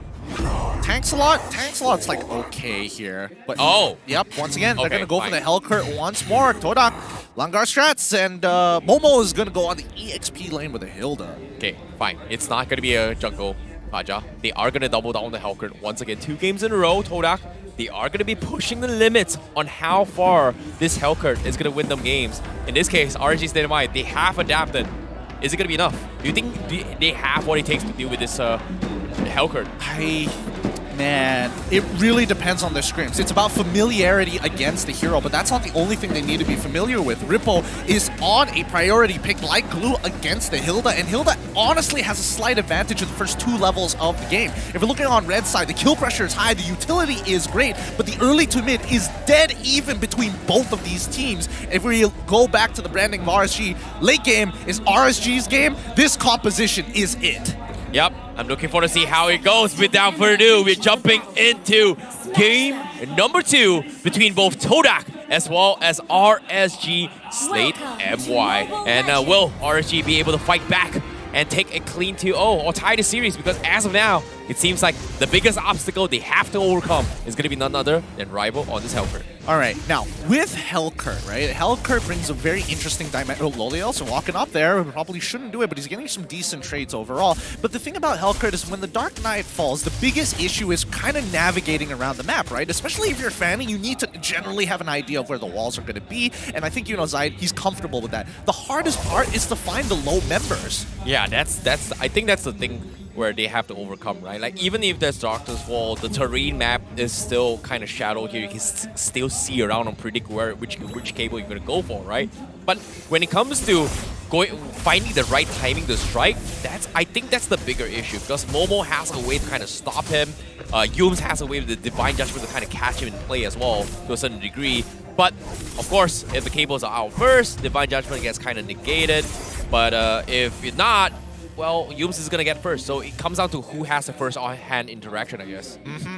I'm surprised Zayed didn't want to keep on going towards Beetle's side, so he probably has a plan. A play has been called. Zayed's moving up to the top side. Maybe he wants to get a little bit of pressure for this Beatrix before the turtle. I mean, there's 25 seconds there, and it looks like he just wants to get his purple buff again. This is, Todak playing a little bit defensive there. You're having a rival up top to potentially have Chiku guys kind of bait Lolios in this position, and Lolios has been known to be a very, very aggressive goal laner. But it looks like he's not taking the bait at all. No, and honestly, Zayed is starting to fall behind here. His rival should be able to hit level 5 relatively soon. He's going to clear his last camp, get on over. If he walks to the mid lane, he might be able to, but he knows that Yums needs it more than him. Yep, Zayed now going to try and threaten Momo as well. He's got a couple swings in. Zayed takes half HP. Yums also showing himself as well, as he has the Divine Judgment. But Todak, they are playing this a little bit safe, knowing that Zayed has the potential challenge his way through. But Chiku guys top side in a little bit of trouble. He is going to die, but Lolios didn't need to play the flicker, but he is going to go for a safety net here. Yep. Divine Judgment now being used as well as a Nami. The Count Altar will keep him alive, and Todak, they're not going to get any kills out of this. Meanwhile, Momo, he's trying to chip away at RIPPO, but Todak, seems like they've lost their goal lane on top side, and they haven't exactly finished the turtle at all. Yeah, Momo didn't go for the Hydra. He decided to go for the Concussive Blast. Lexia is so trapped here. Yeah, at the same time now, Lexia needs to make a run for it as well as Todak. They are going to play safe. They are going to try and secure the turtle for Todak in the meantime. But so far, Todak making their way top side to try and provide assistance to Chiku, but they do get caught off in the middle lane. Forces a flicker out of Moon. Lexia trying to extend the fight, but Zayed out of nowhere goes in for the snipe, takes him out, but he's going to be out of cables as well, but he is going to be able to get out. Todak doesn't want to commit to this. No Divine Judgment coming in from Yums. If he did have Divine Judgment, I guarantee you, Zayed probably would have died there. However, on the top side, it's uncanny to see Chiku make a mistake on a hero that he's generally comfortable with. Like, his Claude play usually is okay, so I'm surprised that Lolios was actually able to find that kill. Looking at the sub-emblems, though, we do see a bit of a different story, right? Full attack damage, making sure he also has 2 points into movement speed and 1 point into health. Interesting. Considering that Yums, he is only looking for that one right moment. But speaking of right moment here, Divine Judgment saves Moon for a while. Zayed doesn't have the energy. Rival looking to intercept, but doesn't want to risk getting picked off here, considering that Lexia was around for the Cult Altar. So, playing it safe for now, not giving too much of a lead, but as of now, seems like it is going to be a stalemate. For the most part, let's see how long the stalemate is actually going to go. They spot out 2 on top side, and RSG Slate is going to try and play for their strong lane, and their strong lane in this case is the gold lane, so that's why you're seeing the majority of them on the top side. But it doesn't mean that Zayed can't naturally roam around the map and look for potential picks here, and I think it's really important that the mid lane needs to be taken care of, because if Moon starts rotating out with the help of Yums, they can almost guarantee a kill with both of their ultimates. I think Todak, they're just not going for the usual strategy, knowing for a fact that they need to outskill Zayed's timing, right? Like, we know for a fact that Fanny kind of scales off the usage game, especially when Zayed's not snowballing as hard as we expect him to be. But speaking of snowball, Divine Judgment takes him out, denies him that. Very late on the Count Altar means Lexia will also pay the price. RIPPO now going for the split to extend the fight, but Todak, they're not giving him chance to latch on. And this is what I was talking about, right? Todak, again, when you have Yums with Divine Judgment, no. Oh no. Okay, he's fine. No Ring of Order? Okay, he's fine. But RSG Slate MY, you want to contest the total, but it's a little bit too late. Rival secures the total. Unfortunate, but they still got the flicker out of Lolios. That's more than they can ask for, especially if you are Helker. Like, oh yeah, no flicker, guess what? I'm gonna run you down. Chiku guys, though.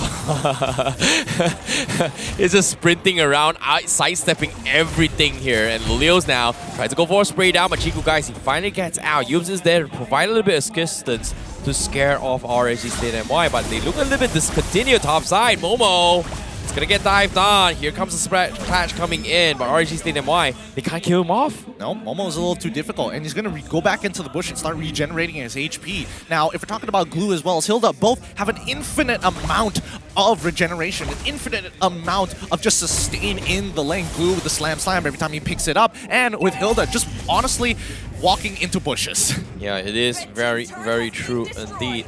But for now, bottom lane though, we do see Todak kind of trying grouped up. They want to force a fight against Leos, but at the same time, as soon as Yum shows himself, Leos is going to play this a little bit safe as well. The rest of RSG Slate MY getting slowed down by Moo means that there's nothing much they can do. All they gotta do is just dodge his fight. Yep, and the game has slowly devolved into this very weird state where both teams don't really want to make anything happen. Nobody has enough damage to kill each other, and the most vital people on both sides, their carries, are they're just playing it slow as they possibly can. Yeah, seems like late game is going to be the objective for both sides, especially for Todak, knowing that hold that thought for now. Yums, he is going to be in a little bit of trouble as well. He forces a flicker. Izanami gets a nice dive here as well, but he will secure the kill, stealing away from Leos. He's trying to get the kill for himself. They did get Izanami. Oh my god. Oh, he's dead, right? No, he's fine. He's fine. He's fine. Real munition being popped up as well. RSG Slate MY, they look for the counter play as well. Chiku guys going for the blazing duet. He won't be able to get out, but Leos down towards the 10 HP, but it is going to be Rivals that snipes him from the angle, and they trade 2 for nothing. Huge play coming in from Chiku. He survives that while chunking everybody low enough for his teammates Momo to secure the important kills on the enemy marksman. Now, Todak have priority over the turtle. They're going to start this off, but Zayed, he's got something to say about it. He didn't get to use his cutthroat earlier, which he honestly should, to get the kill onto Moon, or at least force something out of him. Yeah, but at the same time as well, Todak, they are going to force the third turtle fight. RSG Slate MY just not in position to do so. But surprise, surprise, Todak was able to completely outflank RSG Slate MY with the double back-to-back, one from behind and one from the front gank, where RSG Slate MY just weren't aware and caught off guard. Oh my god! Okay. Where did Chiku's health go? Okay. He wasn't expecting that. He got a little bit greedy as well. Izanami was able to get a nice pick, but however, without the Petrify to take the full brunt of the scythe, I don't think he's going to have enough damage here. So eventually, they need somebody to go for the finisher. In this case, Zayed needs to be on point here. Zayed really needs to honestly speed up the tempo for RSG Slate MY. This has been a relatively slow game for such an early game composition from the side of RSG Slate. Well, I say early game composition, but it does have some scaling into the later stages. But Fanny will, as we mentioned earlier, will start to fall off and lose a lot of its relevancy as time passes by. Yeah, I agree. But now, let's take a look at the items real quick as well. We do see a little bit of damage coming from Momo, a little bit of tankiness as well, but a very early Brute Force Respite on Moon to sustain his way through. But top side is Izanami. Gets solo killed by a rival, and now Zayed is not too happy. He's gonna try and trade off Moon, but the real leadership pops in. Rival goes into a silence, but Zayed, he's taking too much damage, and he is not gonna be able to kill Moon off. Dang, what a sharp left turn Fanny was able to pull off there. Nicely done by Zayed, able to get some pretty big spells. Moon still keeping cool, calm, and collected, but with Humes purchasing that fleeting time, get ready for Todak to start ramping up. Yep, speaking of which as well, Rival, he actually bought a Halberd very early as well, but hold that thought for now. Momo is chunking Leos. What? Is he going to be able to get out? Oh, he got pulled back. Here comes the cut throw, but the cables from Zayed misses, and Momo, he got out. A whiff, a big whiff by Zayed. That was an absolute free kill, but ran out of energy, only had one cable, and the one cable that mattered didn't connect to the right wall. Oh my god, you hate to see moments like this. And now Chiku, guys, is in position to try and bait out the Lord fight, and RSG Slate MY, they know perfectly well they need to force this fight, but what can they do if Zayed doesn't get a free kill like that? This game is going to fall more into Todak's favor. Again, we're seeing the fleeting time from Yumes. We expect him to constantly be looking for picks all across the map as soon as possible, and it might happen right here by Lord. Yep, Yumes now going for the Divine Judgment. He's looking focus on RIPPO. Countdown to save his life, but he needs to get out. He's got the split, but here comes the Darkness Fall. Zayed gets a couple shot in. Leos won't finish off Yumes, but here comes Chiku, guys, with the blazing duet. He extends it. He gets a double kill. Can he get out? And he will! And Izanami will be picked up by Moon. Here comes Zayed, but he doesn't have the damage. You can see Todak, they're just staring him in the face. taunting him. What can you do? The Chiku outplay once again, and now Zayed has to deal with all 4 members. Oh no, Momo. He's just bashing his way through. He's just stopping him bit by bit. And now Lexia is going to get caught out, and he's going to be chunked away as Chiku guys on a killing spree looking for more. Rippo forced to go for the split to back out, and Todak in full control now. Now, Hilda has a very special interaction with Fanny. Fanny, if you get knocked up while using your steel cables, it dissipates your steel cables. Don't ask me why that happens, it just does. That's just the video game, right? The third hit is technically a knockback. Her ultimate is also considered a knockback. So, keep that in mind. That's why Momo is getting on top of Zayed as much as he can, to cancel out the most important steel cables or to limit his mobility. You know, it's just very annoying. It's just very, very annoying. And currently, you can see RSG Slate MY Zayed is going to be stealing out the purple buff away from Todak. But without the purple buff, he is going to be very, very difficult. Even with that, he's still struggling. So he is going to play a little bit safe. However, with the Lord knocking in, seems like he's got to rush this right now because RSG Slate MY, he's buying time. Chiku guys, taking a little bit too much damage. Rippo will get a very easy kill. Not exactly sure why.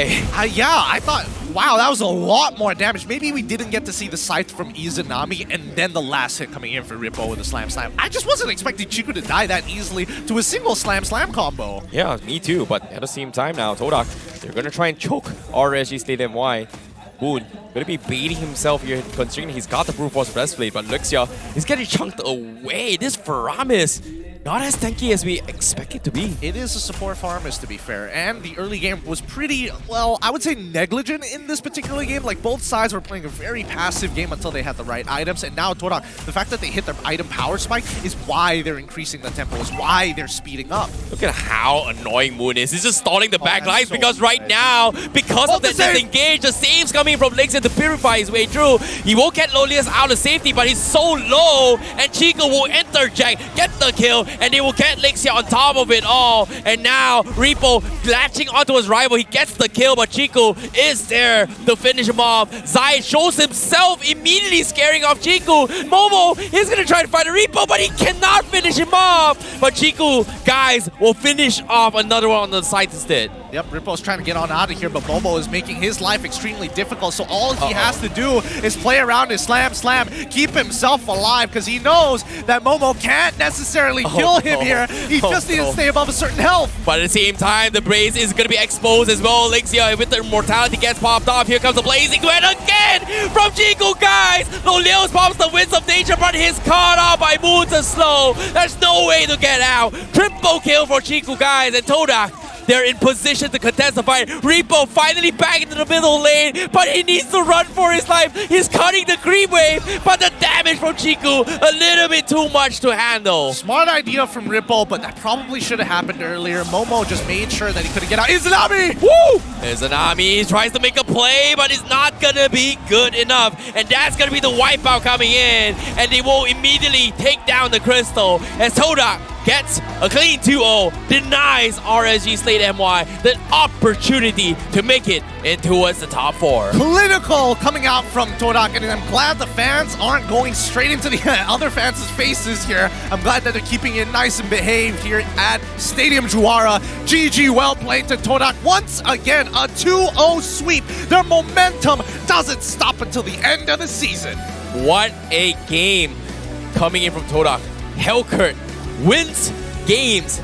Today has been a Helqt day, and so far Todak just showing a master performance on how it's done. Yep, again, showing respect here, Rippo, just literally knowing everybody this time round. But you can see that even Lexia himself getting called by Chiku to come to the stand, give your fist bumps, show that respect. At the end of the day, it's war in game, but friends outside.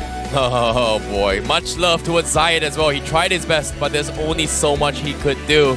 But Todak, they're looking stronger than ever, looking ready for the playoff. And I'm extremely excited to see how they're doing, because we are going to be jumping in towards a very, very short interview with them. But before that, well done to Todak, because that was a completely very, very classic Todak we've seen in 2 games. It was very surgical here. But with that being said, Rose, let's have an interview with Todak. Please take it away. 3 mata penuh untuk last game Todak for the regular season musim ke-11. Hello boys. Oi, stage is full, ramai.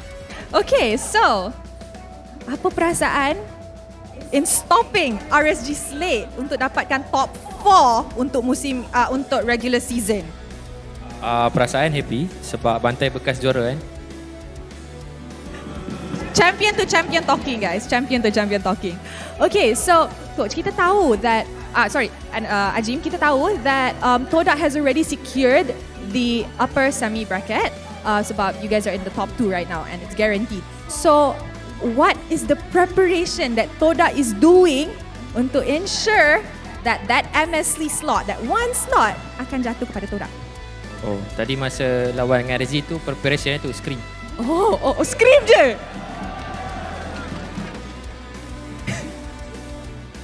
Buat I speechless kejap. Scream je. I see. Scream 2-0, 3 mata penuh. Interesting. Itu kita orang buat gameplay berat dipanggil. Oh. I see. Tapi tadi 1 point pun tak bagi langsung. So maksud tu is like not feeling generous lah. Okay. So wait, Mu nak cakap something? Cakap je Moon. Okay guys, so now that Todak 8 win streak, adakah win streak ini akan continue, akan sambung dekat playoffs nanti? InsyaAllah kita akan buat win streak sampai ke grand final and champion lah. Oh, okay guys, Todak is claiming it. Iwan ada nak cakap something. Oh, okay, boleh. Thank you datang. Saya nak cakap terima kasih dekat semua fans-fans yang datang maupun tim RSG, Todak support kita orang kat sini. Terima kasih banyak. Jap. I haven't finished my question yet. Ada satu lagi question tapi yang ni I want to make it spicy. Now that Todak is already guaranteed the upper bracket kan? Guaranteed dah. What do you guys want to say to SMG? Siapa yang nak cakap ni? Siapa yang nak cakap? Siapa nak bagi something spicy to SMG, the undefeated team untuk musim ini? Untuk SMG, jangan cuba-cuba untuk patahkan rekod Todak pasal season 6 lah. InsyaAllah kita orang akan bantai korang sampai kita orang champion lah. Wow! SMG, don't cuba-cuba, don't try. Okay guys, and with that being said, korang rasa siapa MVP of the match? Iwan. Iwan. Okay guys, count with me. Malik. Oh, gurau. Okay guys, count with me. 3, 2, 1. Chiku guys, once again taking MVP of the match. Penuh. Tu yang jauh. Okay, so Chiku MVP of the match sekali lagi. Your Claude is out of this world. Tadi masa first match, I tanya Sasa, who is the how do you say this? Dia takut, dia rasa threatened dengan gold lane siapa dan dia cakap the other gold lane are just so-so. Sasa is the best gold laner in Malaysia. Tapi Chiku, what do you have to say? Untuk saya tak ada apa. Dia memang bagus sebab dia buktikan yang dia tak ada kalah lagi kan dekat regular ni. So macam saya pun saya ada kalah juga dengan dia. So saya tak boleh cakap apa. So untuk playoffs, adakah Chiku akan bagi tahu semua orang that I am still the better gold laner? Itu kena tunggulah. Tapi saya boleh jamin yang Todak dekat playoff lain lah daripada Todak dekat regular. Okay, kalau Todak dekat regular dah 8 win streak, dekat playoff mana tahu tak kalah langsung kan? Who knows? Okay, thank you. Sekejap nak cakap. First saya nak cakap kenapa semua kat atas ni sebab kita orang semua nak berterima kasih kerana datang daripada week pertama sampai week ke-6. Sebab itulah kita orang semua naik atas. And terima kasih juga kepada dua-dua fans kerana support tim korang dan keep support lah sampai habis season ni. Alright. And now it's time to invite the lucky fan up on stage. He's over there. Hello. Oi, pakai Malmuri, pakai jersey Todak baru. Nice. Hello. Pinjam mic. Thank you. Hello. Hello. Okay, duduk sebelah Ciku. Okay. So, you nak cakap apa dekat Todak? Tahniah kemenangan ke atas RSG dan saya dan kami semua doa dan berharap untuk kekalkan momentum ke upper bracket. InsyaAllah. Alright, everybody give Todak a round of applause. Alright, so I'm going to give you guys a chance to ambil gambar. Ni very once in a lifetime chance. All of them are on stage. Okay, go closer guys. Alright guys, that is the second match of the day. Kalau korang nak saksikan game-game yang panas macam ni, jom datang ke Stadium Juara by scanning the QR code down below. Dan kalau korang ialah satu audience untuk naik pentas MPL, korang akan dapat skin yang bernilai 899 diamond. Ooh, wow. Alright, thank you. Thank you Todak, congratulations once again. Oh, Moon, salah. Oh, wow. Okay guys, so playoffs is getting closer. Adakah semua orang ready untuk playoffs? Yes? Me too. I'm ready for the playoffs. So guys, mari kita dengar mic check from the side of Todak. Game kedua. Mic check. What do you have to say? Aku last game mau ni. Tak nak main. Sama aku last juga. Aku pun dah. Aku sakit perut gila. Cancel scream lah. Tapi aku suka diorang punya pertunjukan RSG ni. Walaupun dah kalah kan, still bagi. Oh, kuat lagi suara. Kita lawan lagi. Careful Boleh gila Zed? Ya tu. Santai sayang. Aku tolak bit. Aku tolak bit. Ada baik ke? Aduh, mati dah. Mantap ni. Kelas ni game ni, Bas. Lagi. Zaid. Gimana Zaid? Lagi pula. Sakitlah Zaid. Aku kejar Rippo. Rippo bagaimana Rippo? Tarik betul-betul ke? Ni apa benda? Apa benda ni? Game. Ya, apa benda ni? Main apa ni, woi? A hot game coming in from Todak as they are not feeling generous. A 2-0 clean sweep against RSG Slate, which does mean the RSG Slate is in an even more precarious position than we thought. Yeah, I agree. But at the same time, in this case, I don't know, man, because it feels like from the side of Todak, they're just ego challenging in every front. They're just taunting you all the way through. And I gotta taunt you here, Gideon. What do you think about that, I think that, it's one of those mic checks where it's clear. They treated it like scrims. They wanted to make sure that they won. They wanted to make sure that they could do the best. But more importantly so, they didn't feel that weight, that pressure that a lot of teams usually have towards the later stages of the regular season. With our headline, of course, RSG's hope for the upper bracket this time being lost as Todak's dark night falls. Yeah, 2 games in a row. It seems like, that's the thing about darkness, right? You can't see anything. And the only question you can ask is pretty much, I know, I'm just pushing it, man. I know, I'm just pushing it, man. I just gotta stop. Man. That's all you had to say. Just, But it's true. But if you think about it, it's true. Like, what would I do? Like, if I was just trapped in a dark closet all the way through and I can't see anything, the only thing I can say is, where am I? No, you gotta get out of the closet. You gotta step out into the light, man. You gotta be brave. But I'm trapped. What can I do? You gotta come out of the closet. You gotta admit it that you like these boys. Anyways, RSG, I think that, Zayat had a very difficult game to play. He wasn't playing as aggressive as he would like to. And honestly, when it comes down to lane priority as well, the early game actually didn't go well for Todak. Like, the laners from the side of RSG, and especially for Lolios, was doing perfectly fine. That's the thing about Todak, right? They understand their timings a little bit better coming from RSG Slate MY. And there were a lot of times that they tried to go for a couple of ego checks. They were trying to go for a couple of test checks here. But what they realized is that they cannot give Zayat that opportunity to actually kill them off. And every single time, they're just buying time, especially for Moon in particular, because he rushed the Brute Force Breastplate as a second item. And that is where it was pretty much a turning point for him, because when Zayat tried to take him down, they can't finish him off. And that is where it forced so much of this energy coming from Zayat, and it just kind of allowed Todak to just buy even more time to scale the later stage of the game. I think this is where RSG was hurt, right? They had a couple of set plays, especially in the early stages of the games, and we didn't see that flexibility come out of Zai too often because a lot of his members had active things to do across the map rather than still holding their ground and kind of judging the game state, especially within the first 4 minutes. Because I think it should have been a much faster snowball for the side of RSG rather than a lot of the damage dealt, and a majority of the damage dealt actually from Loliels should have been more than enough in lane. But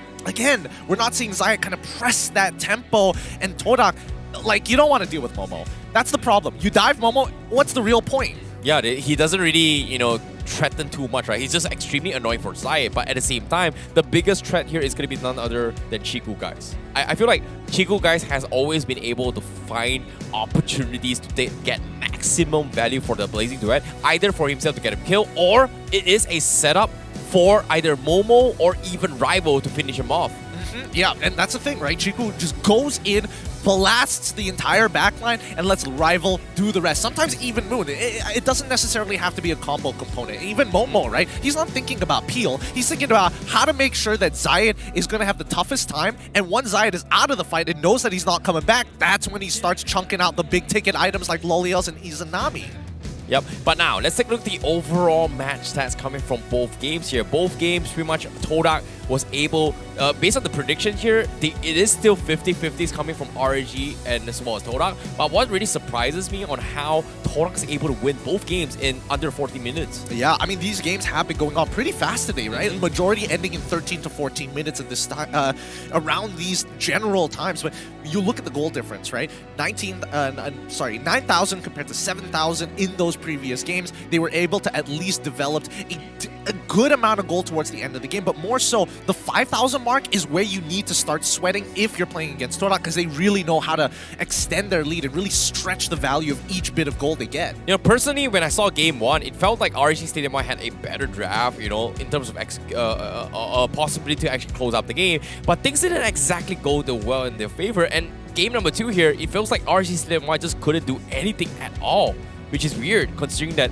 they have a draft that has so much to work here. All they gotta do is just play around the win condition, but it just didn't hit the mark for RSG Slate MY at all. And it seems like both games, they were just struggling to do that because of how Rival with this Hellcurt changes the dynamic for the game. It does change the dynamic, but I do think that RSG was passive. Now let's look at the MVP of our match. As announced earlier, it's going over to Chiku Guys. I was very surprised with this Natan, his Claude early game. Very disappointing, him dying a couple of times, but he always makes the comeback happen. He always knows his opportunities, and more importantly, he knows when to shine. Exactly, he's been known for being a god of Claude back in the days when he represented Malaysia during the M1 series, but now for him to go back to his own roots and demonstrate here how it's done, and he played a masterclass performance as well. It's not oftentimes we do see Claude set up fights for his teammates, and somehow he makes it work for Todak, and the rest of the teams were able to interject because RSG Slate MY didn't know what hit them, because we were expecting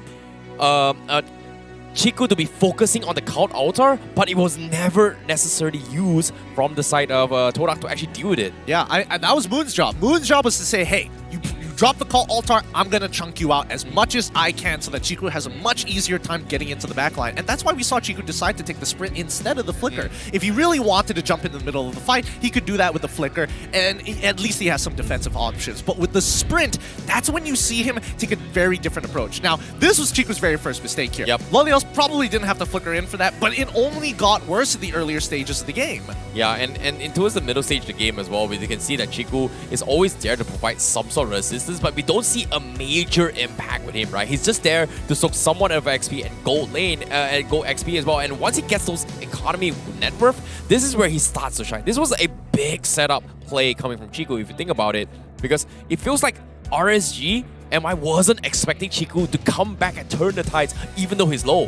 I think Chiku understands that he's behind. He's not going to have the most damage in the world, but he has a battle mirror image. And now, once he had the items, look at Izanami getting absolutely chunked out and Moon to finish him off. Like, Chiku realized that I'm finally back into this game. I'm way ahead of Loliels, in a matter of fact, so I can start disrespecting the space. Yeah, and yeah, even here as well, there are a couple of questionable plays coming from Chiku here. A little bit too overconfident, I'd say, but that's the thing about his Claude right here, right? as long as he does his job and deal the damage, eventually they will win the game. And even if he dies over here, he will trust that Rival is going to be able to support and win them the game. I mean, it goes even further than that. It's just the fact that, you know, Todak is very good at judging the game state, especially for themselves. Maybe not for the rest of their teammates, but definitely personal. RSG Slate, honestly, really tough game, especially since the early game didn't go as far as it was supposed to, and Todak take that win, which does mean that RSG Slate are not in contentions for that top 4 slot. Yep, that is going to be impossible now. However, there is going to be a potential tiebreaker here coming in from them because we haven't seen Red Esports play yet in their final game. We haven't seen Red Giants Esports play in their game. So this is a pretty close match between the middle of the pack. So this is where things can get a little bit spicy because there might be upsets, there might be changes in terms of seeding based on how well they score in this regular seasons. Yeah, and up next, it's going to be Red Esports against the Homebois, and Red Esports could very easily take that 4th place spot and not have to play for tiebreakers unless Red Giants is able to do something on Sunday. We'll see about that in a bit, but if they can just get at 2-0, a 2-0 guarantees them top 4, no questions asked, no possible way for a 4-way tiebreaker. Yep, I guess that's going to be the case here, especially when Red Esports, if they get the 3 points, it is going to be there. But there is still a very high possibility that we might see a 3-way tiebreaker for tomorrow's match, I guess. You know, it all comes down to how well, Red Esports perform now, especially next match, especially for Homebois as well, because Homebois, they are still in a position that they might lose the top 4 position, but that's the thing, it's still what ifs. What ifs. The what if starts with whether or not Red Esports can beat the Homebois. That's the important part. If Red Esports 2-0s, they guarantee it. If they 2-1, there's still a chance that Red Giants on Sunday might make something happen. So I'm not too concerned about the Homebois. I mean, there's definitely a lot of morning air around them, and obviously they're still having their own problems that they have to fix. But in the meantime, we can only start rooting for the teams who are trying to get to that top spot. Yep, we can only support and witness them here in this final weeks of the regular season. Anything can happen. Expect the unexpected. But guess what? What I do expect here is that the 8 Pro Starlight is currently here. You can buy the new Starlight membership for only 300 diamonds and get an exclusive skin known as the Edith Ancient Warden. Rewards worth over 6,000 diamonds await you. Plus, the all-new premium Starlight exclusive name color is here together with the limited time event Starlight Lucky Chest and Open Chest, and get the chance of winning a premium Starlight cards as well. And you know what's interesting? That during the entire Starlight Pass, there is a recolor of the skin as well. Yes, there is a recolor. They have been implementing that, but I'm very excited, especially for the premium Starlight exclusive name, because that is sick and a way to kind of express yourself in-game. So don't miss out on more Starlight exclusive perks. And just in case we want to talk with you guys watching at home, scan the QR code and, finish up that survey. We have rewards for you after you finish that survey, but more importantly, we need to know, are we doing a great job here? Do you like the MPL MY? Are you entertained? Yeah, most importantly, if you love us here, be sure to give good remarks on the English broadcast. We need more love. Really hard selling this. Of course we got really hard selling this. We gotta beat the PM guys, bro. It's that's us against the world, bro. That's probably not going to happen. But hey, a good review is always nice. Hey, it's all. There is a possibility that one day that Malaysia is gonna be very popular for English. Well, we'll see about that. But in the meantime, because this is getting towards the end of the season, we have Rose having an interview with the losers of our match with RSG. Rose, take it away. Hello everybody, I'm so sorry for Rafael. Dia punya, I think he's experiencing a little bit of a technical difficulty with his brain today. Okay guys, so sekarang I'm with Joe, the manager of RSG Slate MY. Hi. Hello. Okay, so Joe, kita tahu sebab lepas kalah tadi, RSG Slate MY will not be able to qualify for the top 4 ranking in the playoffs anymore, kan? In the regular season. So now, what is your next step? Apa next step RSG Slate MY, and how are you guys going to go from there? Okay, for next step, kita orang akan sebelum ni kita orang ada player baru lagi. So next step kita orang nak bagi full preparation lah sebelum nak ke playoff. So does it mean kita akan nampak player baru RSG Slate MY yang ambil masa transfer window tu dekat playoffs? Yes, betul. I see. So sengaja lah hari ni tak nak bagi diorang keluar? Hari ni belum lagi sebab diorang tak fully preparation lagi orang bilang. So kita orang just guna dulu apa yang ada dulu, just nak buat eksperimen sikit. Tadi dalam match kedua kita untuk hari ini, which is RSG Slate MY against Todak, apa yang Joe rasa kesilapan RSG Slate MY? What actually happened? Mungkin dari segi timing lah orang kata, tempo. Kita terlampau ikut tempo enemy. I see. So, adakah RSG Slate MY is ready for playoffs, and will you guys change kesilapan yang jadi hari ini? Kita orang akan buat fully change lah keseluruhannya. So kita orang akan buat review untuk fully preparation untuk playoff ni. Kita just nantikannya lah. Apa Joe nak cakap untuk semua orang yang sokong RSG Slate MY dari minggu pertama sampai last week of MPL regular season?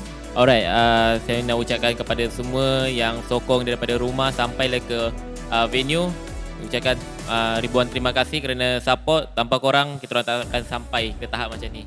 Just keep support. GG RSG. Alright, thank you so much, Joe. Okay, thank you, Joe.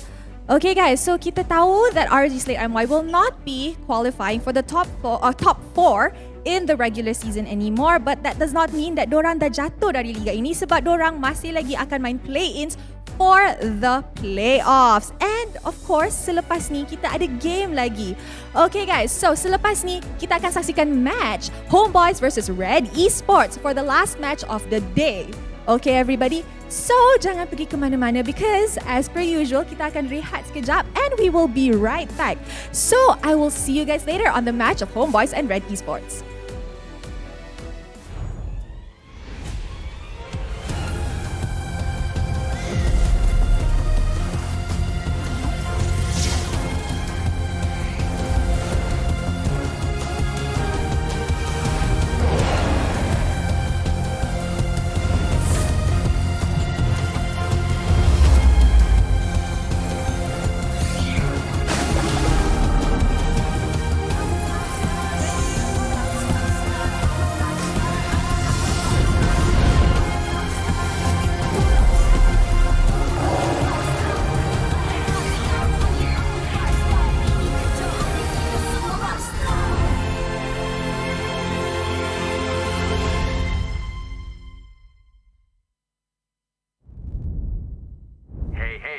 Apa khabar semua hari ini?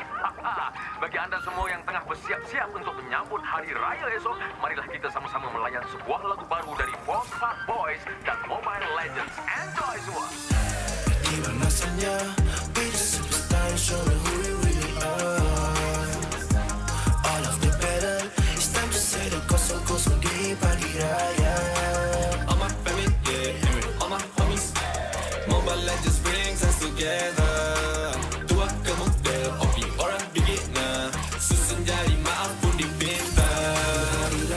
Superstar, tak boleh emak nak duit raya dari Mia. Dah macam superstar, nak makan besar. Maskan mak ni dahil get wins macam Rafaela. Hati ampunkan salah. One mission, one aim, straight up aku satu MVP. Jangan pula kau frust, keep it in the family. Whole family tak unity, jalin rapi rapat ketupat sejiwa satu hati. Bila tiba masanya, kita battle sampai semua bersengkam mata. Tiba pagi raya, maafkan semua usia. Susun 10 jari, ampun maaf dipinta. Opi ke beginner, bring us together. And then we show macam mana settle. Kita family, tak ada yang kita nak kena lupa. Ku pasti Mobile Legends untuk kita semua. Gotta shout out to my homies, yeah. Apa khabar? Bina Adil, Wafa, Izin, semua tak sabar. I'm flexing on my skin, semua dah mama. Say better for the title, gonna get the point, let's start the game, oh yeah. Tiba masanya, be the superstar, show me who you really are. All of the battle, it's time to say the kosong-kosong di pagi raya. All my family, yeah, all my homies. Mobile Legends brings us together. Tua ke muda, opi orang beginner. Susun jari, maaf pun dipinta. Jiwa weti serai dua duduk diam jadi gerak pantas. Firework bang-bang sikit OP up dah ke atas. Pagi raya we homies push me to glory. Rasakan kemenangan di pagi raya no worries. Yeah, tak perlu nak hide. Kena trust with squad. Level up sama-sama satu VC always on guard. Want to come close, yeah. Even Lord kita sikat. Rendang lontong dodol on a roll tak dekat tarik. Yeah, no, bukan typical. Always ready for better with the legends in this world, yeah. Double kill, triple kill, me next service like a boss. Going global with my boys, jadi MVP superstars. Terancam bunga api, maybe tu ada Eudora. Mia hilang tu pasti, Riko balik dah habis nyawa. Habis puasa dah miti ku gori, raya nanti boleh tolong carry keluarga. Hati-hati ku punya nabi yang banyak api, maybe tu nanti boleh jatuhkanlah bersama. Oops, sorry guys, terpaksa berhenti seketika sebab kita ada satu pengumuman penting nak kena buat. Hari Raya jatuh pada bukan esok guys, tapi lusa. So, tak payahlah nak kelam kampung menyediakan makanan. lusa agak. Ya, betul. Okey, tak apalah. Kita ML jom. Jom. Even masanya, be the superstar, showing who you really are. All of the better, it's time to say the kosong di pagi raya. All my family, yeah, all my homies. Mobile Legends brings us together. Tua kemuda, opi orang beginner. Susun jari maaf pun dipinta.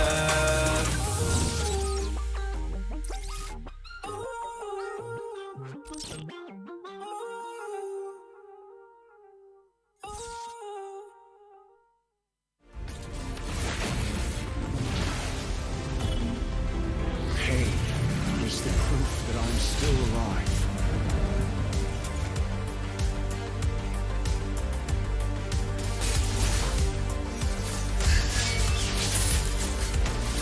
Mega kill! Legendary! Double kill! Stopping time.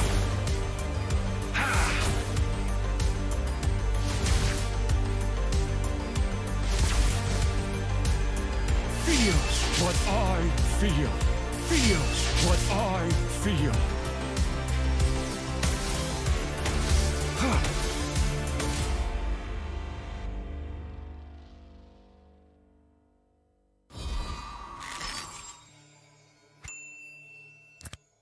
Bulan lepas, tim Malaysia yang layak ke tournament peringkat antarabangsa telah gagal.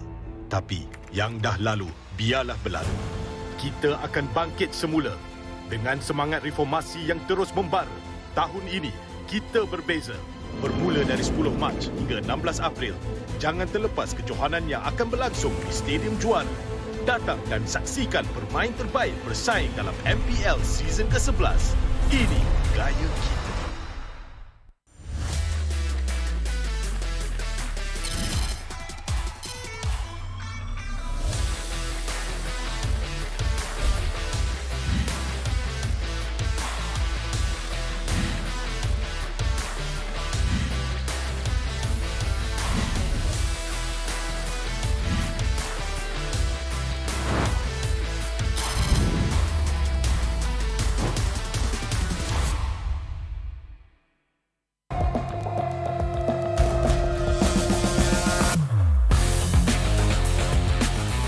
Memang banyak cabaran, tapi semuanya berikan aku pengalaman.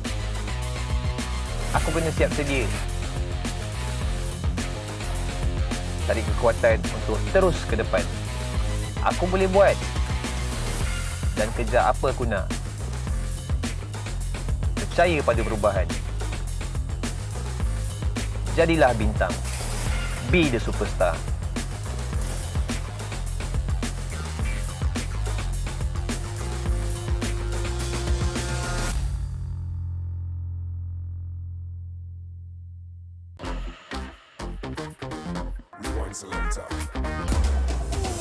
Around as he managed to evade the silence, but then again he has to get away from Master Ram as much as possible. Alamak, satu outplay yang menarik. Bocah mungkin akan dikorbankan. Imperial Justice melarikan diri. Penjahat.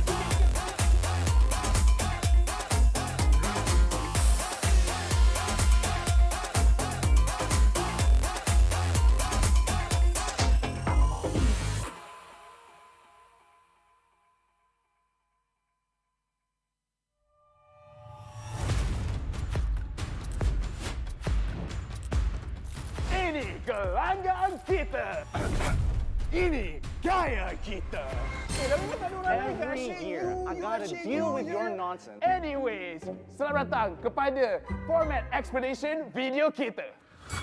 This season, a brand new game format has been introduced, and we are thrilled to be presenting it to you. The MPL MY has been waiting for this revolution. Format kali ini lebih dramatic, lebih hangat. So let's begin.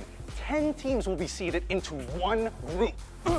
Masa regular season, 10 pasukan akan main sesama sendiri satu kali saja. That's right, and these teams will score based on those games. Bila cerita pasal markah, kalau menang 2-0, 3 markah. 2-1, 2 markah saja.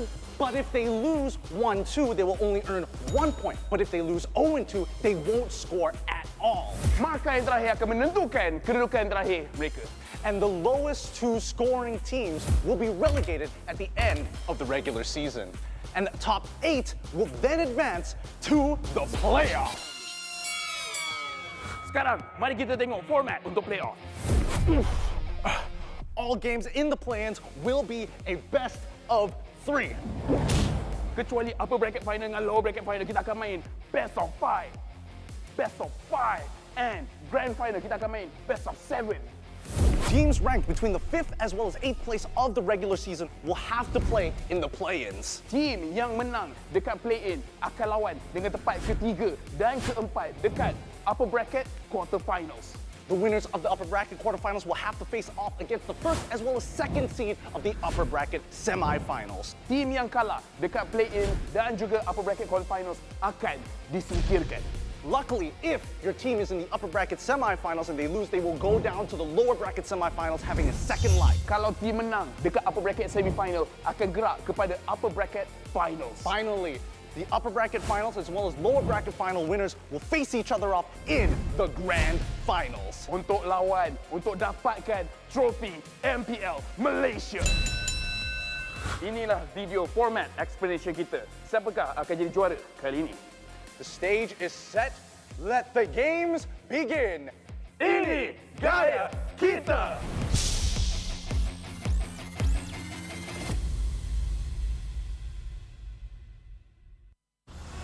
Nadi sebuah bandaraya.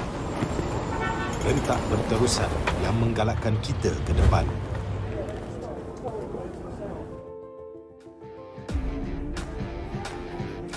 Sesuatu yang mengapi-apikan hidup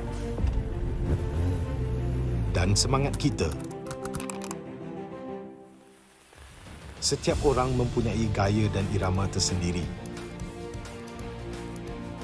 Tapi, apakah yang boleh menyatukan semua lapisan masyarakat?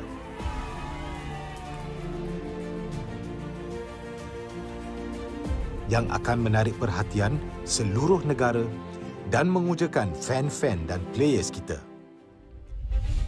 MPL Malaysia ditubuh pada tahun 2017 dengan impian yang besar untuk menghimpunkan player-player Mobile Legends terbaik di atas satu pentas kompetitif yang terbesar di Malaysia.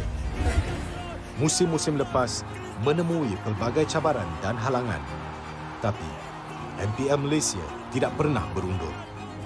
Sentiasa berdedikasi dan bertambah baik untuk meningkatkan pengalaman e-sukan yang bertaraf tinggi.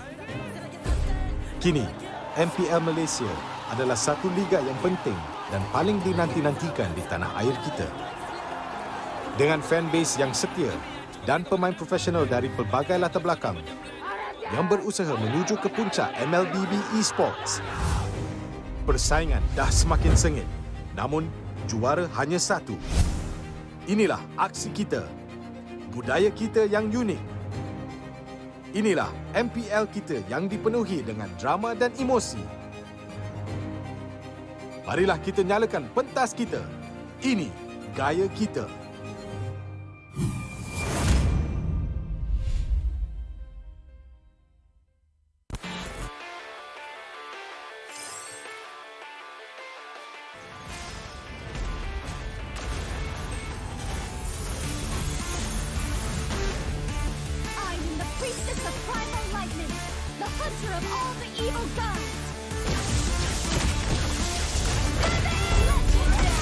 Meet your end! Legendary!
memang sangat biasa. Aku penuhinya dengan warna. Tak kisah apa orang cakap, aku teruskan jua. Aku terus positif dan tingkatkan usaha. Bermula dari bawah, aku buktikan kemampuan. Hanya aku yang mampu mengejar cita-cita. Jadilah bintang. Be the superstar.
Apa khabar semua hari ini? Bagi anda semua yang tengah bersiap-siap untuk menyambut Hari Raya esok, marilah kita sama-sama melayan sebuah lagu baru dari Homebois dan Mobile Legends. Enjoy semua! Tiba masanya, be the superstar, show me who you really are. All of the better, it's time to say the kosong-kosong di pagi raya. All my family, yeah, all my homies. Mobile Legends brings us together.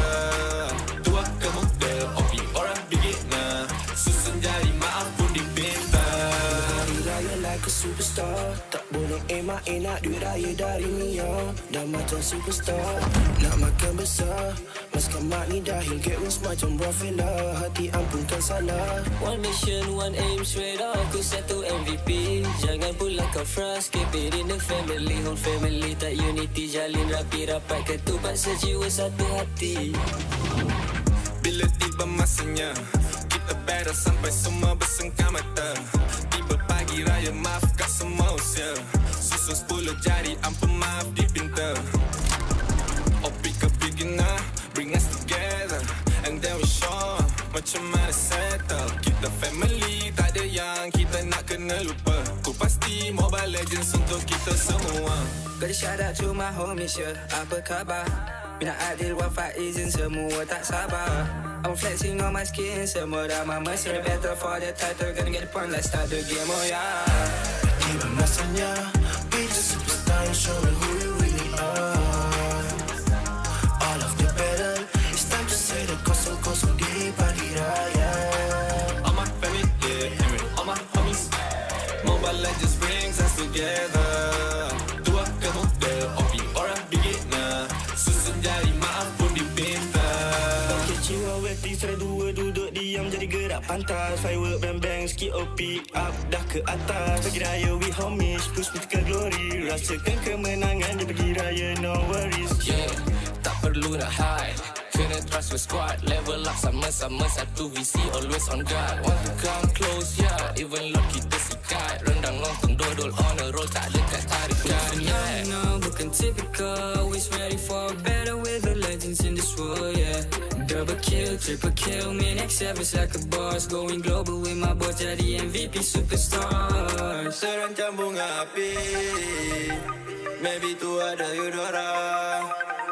Mia hilang tu pasti, Riko balik dah habis nyawa. Habis puasa dah miti ku gori. Raya nanti boleh tolong carry keluarga. Hati-hati ku punya Nabi yang banyak api. Maybe tu nanti boleh jatuhkan lo bersama. Wow. Oops, sorry guys. Terpaksa berhenti seketika sebab kita ada satu pengumuman penting nak kena buat.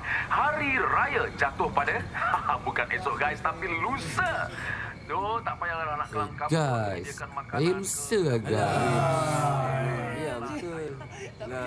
Okey, tak apalah. Kita ML jom. Jom. Tiba masanya, be the superstar, show them who we really are. All of the battle, it's time to say the kosong-kosong di pagi raya. All my family, yeah, all my homies. Mobile Legends brings us together. Tua ke muda, opi orang beginner. Susun jari maaf pun dipinta.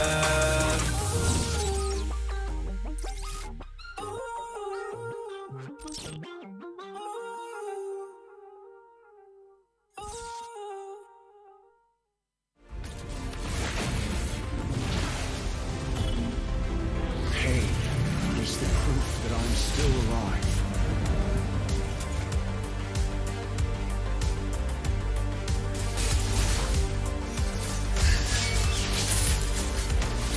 Mega kill. Legendary. Double kill. Stopping time.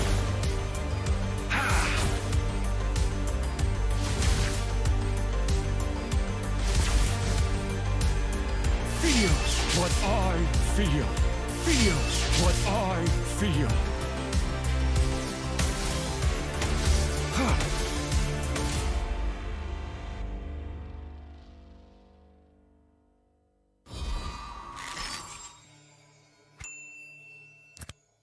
Bulan lepas, tim Malaysia yang layak ke tournament peringkat antarabangsa telah gagal. Tapi yang dah lalu, biarlah berlalu. Kita akan bangkit semula dengan semangat reformasi yang terus membara. Tahun ini, kita berbeza. Bermula dari 10 Mac hingga 16 April, jangan terlepas kejohanan yang akan berlangsung di Stadium Juara. Datang dan saksikan bermain terbaik bersaing dalam MPL season ke-11. Ini gaya kita.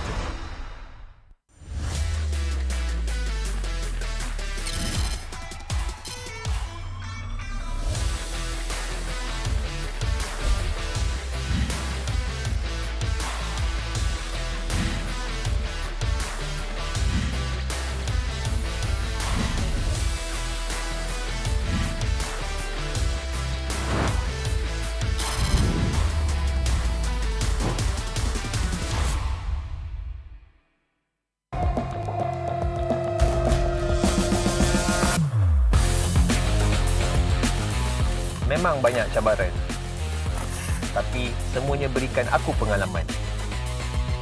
Aku kena siap sedia,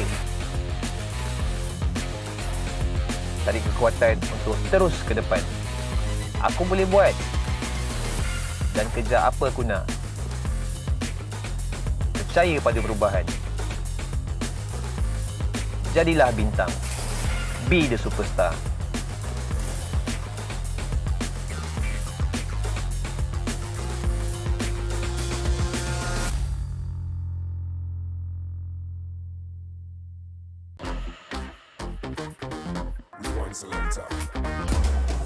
want to check around as he managed to evade the silence. But then again, he has to get away from Master Ram as much as possible. Alamak, satu outplay yang menarik. Bocah mungkin akan dikorbankan. Imperial Justice melarikan diri. Penjahat.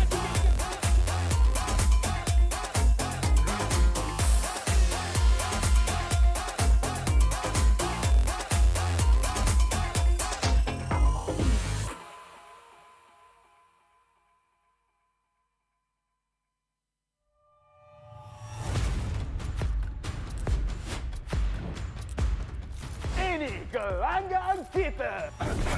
Ini gaya kita.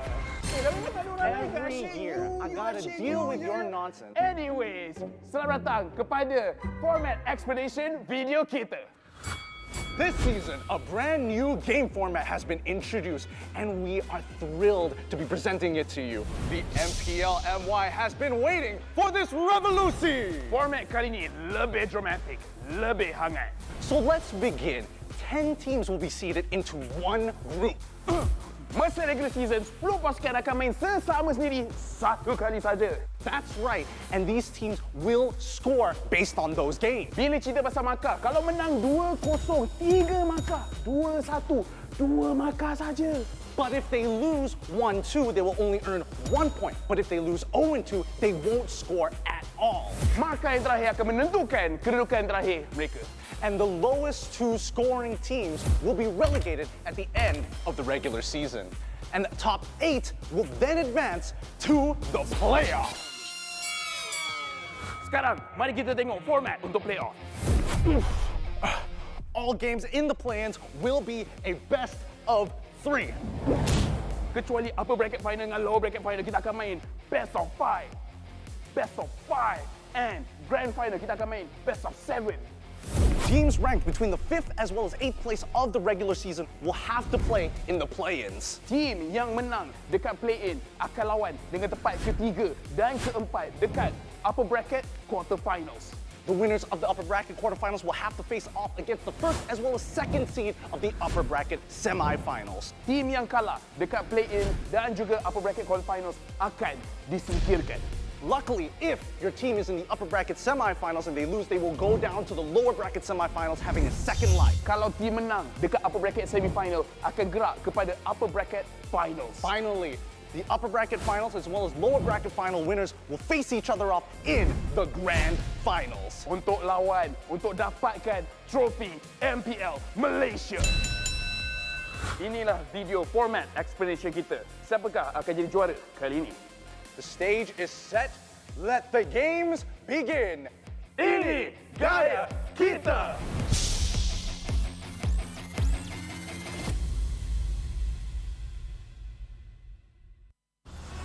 Nadi sebuah bandaraya. Rentak berterusan yang menggalakkan kita ke depan.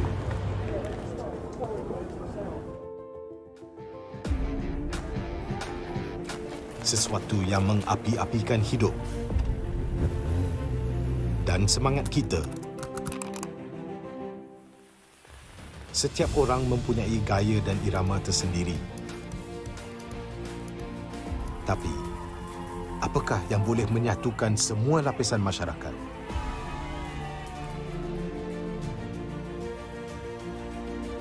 Yang akan menarik perhatian seluruh negara dan mengujakan fan-fan dan players kita.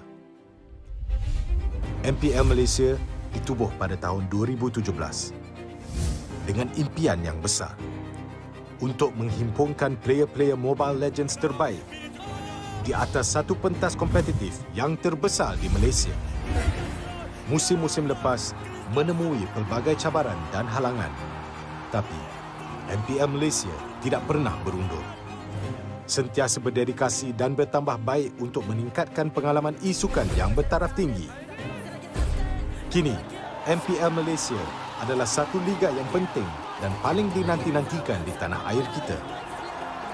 Dengan fanbase yang setia dan pemain profesional dari pelbagai latar belakang yang berusaha menuju ke puncak MLBB Esports. Persaingan dah semakin sengit, namun juara hanya satu. Inilah aksi kita, budaya kita yang unik. Inilah MPL kita yang dipenuhi dengan drama dan emosi. Marilah kita nyalakan pentas kita. Ini gaya kita.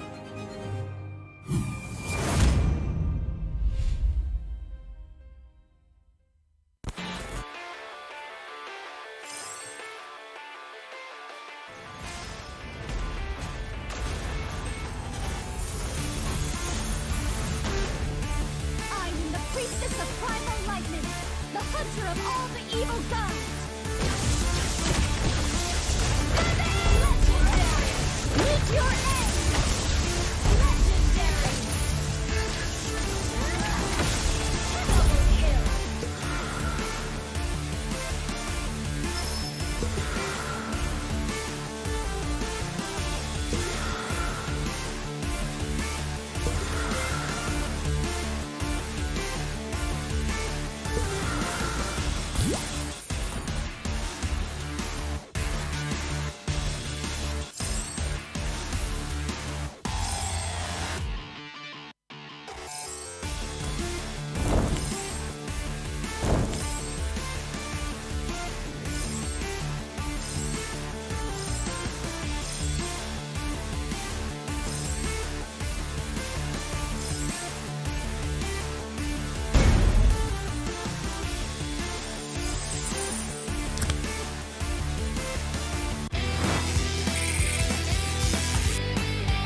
You destroyed a turret!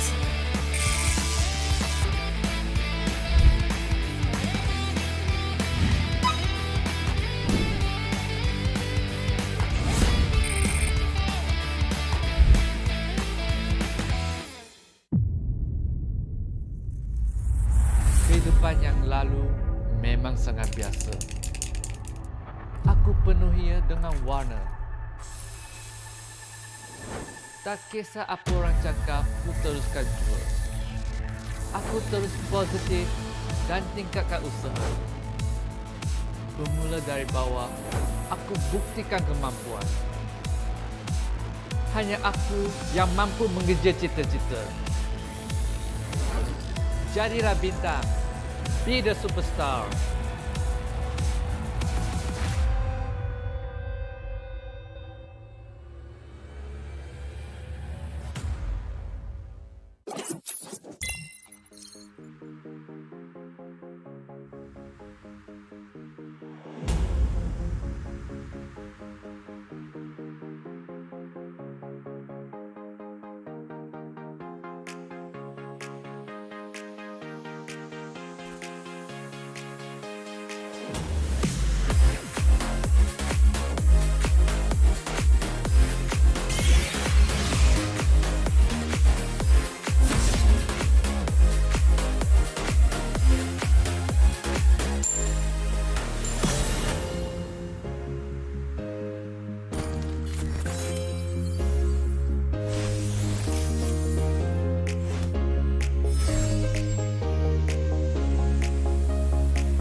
khabar semua hari ini? Bagi anda semua yang tengah bersiap-siap untuk menyambut Hari Raya esok, marilah kita sama-sama melayan sebuah lagu baru dari Homebois dan Mobile Legends. Enjoy semua! Even rasanya, be the superstar and show me who we really are. All of the better, it's time to say the kosong-kosong di pagi raya. All my family, yeah, all my homies. Mobile Legends brings us together. Tua ke muda, hobi orang beginner. Susun jari maaf pun dipinta. Hari raya like a superstar. Tak boleh emak nak duit raya dari Mia. Dah macam superstar. Nak makan besar.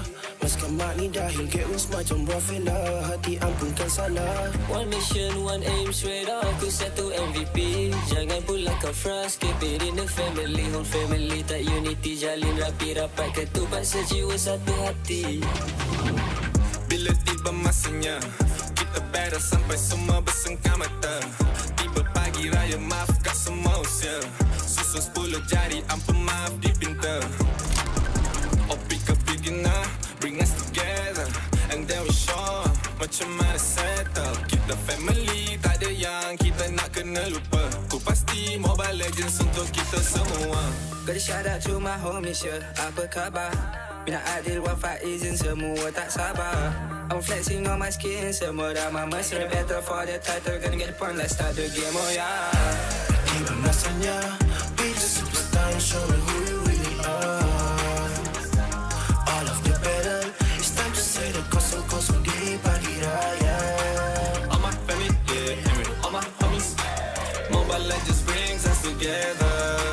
Tua ke muda, hobi orang beginner. Susun jari maaf pun dipinta.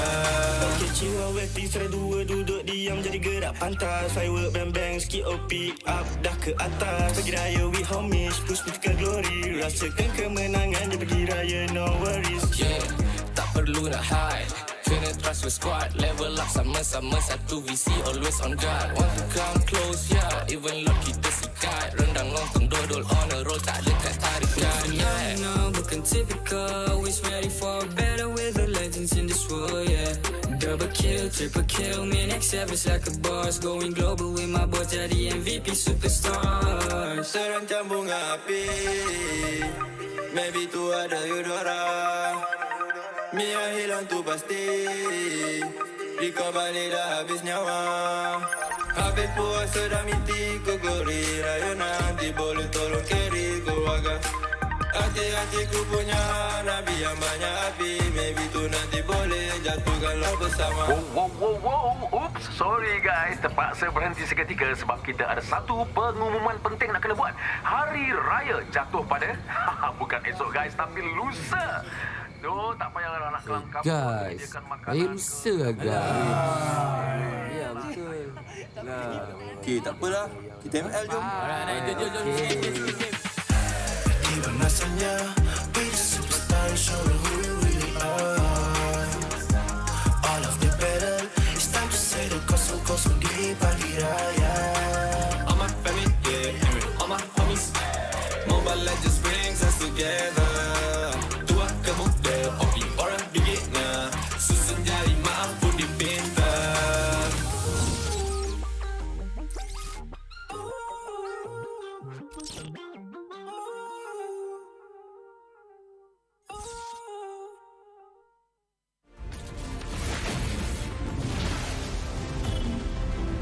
Pain is the proof that I'm still alive.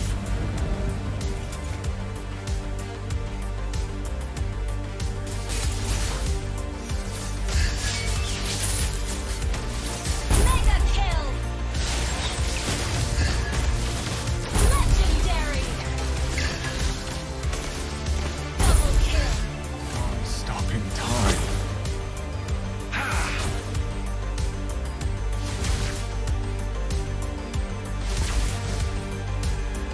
Feels what I feel. Feels what I feel.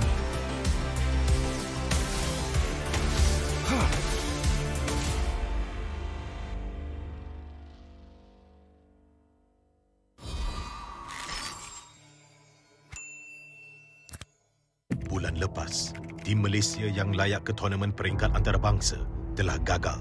Tapi yang dah lalu, biarlah berlalu. Kita akan bangkit semula dengan semangat reformasi yang terus membara. Tahun ini, kita berbeza. Bermula dari 10 Mac hingga 16 April, jangan terlepas kejohanan yang akan berlangsung di Stadium Juara. Datang dan saksikan permain terbaik bersaing dalam MPL season ke-11. Ini gaya kita.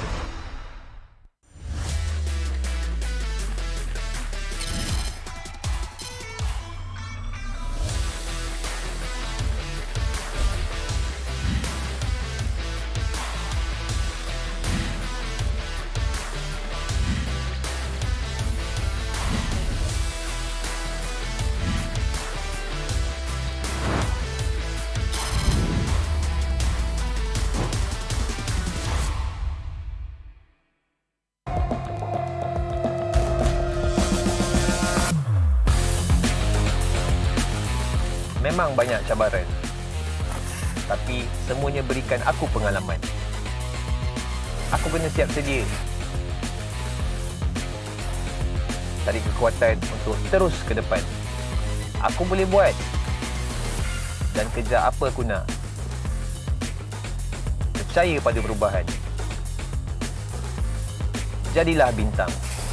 Be the superstar.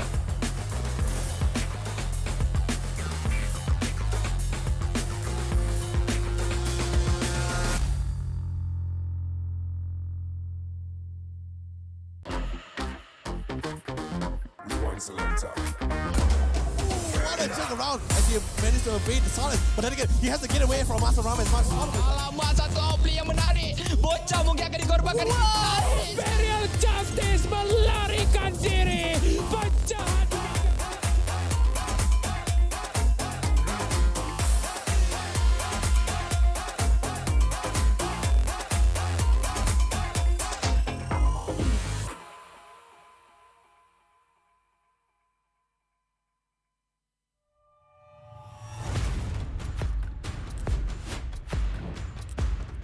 Ini kelanggaan kita.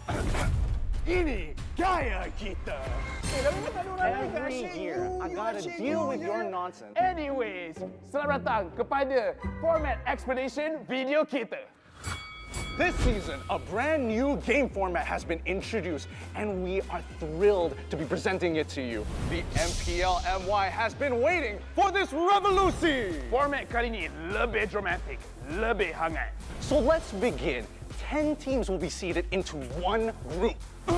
Masa regular season, 10 pasukan akan main sesama sendiri satu kali saja. That's right, and these teams will score based on those games. Bila cerita pasal markah, kalau menang 2-0, 3 markah. 2-1, 2 markah saja. But if they lose 1-2, they will only earn 1 point. But if they lose 0-2, they won't score at all. Markah yang terakhir akan menentukan kedudukan terakhir mereka.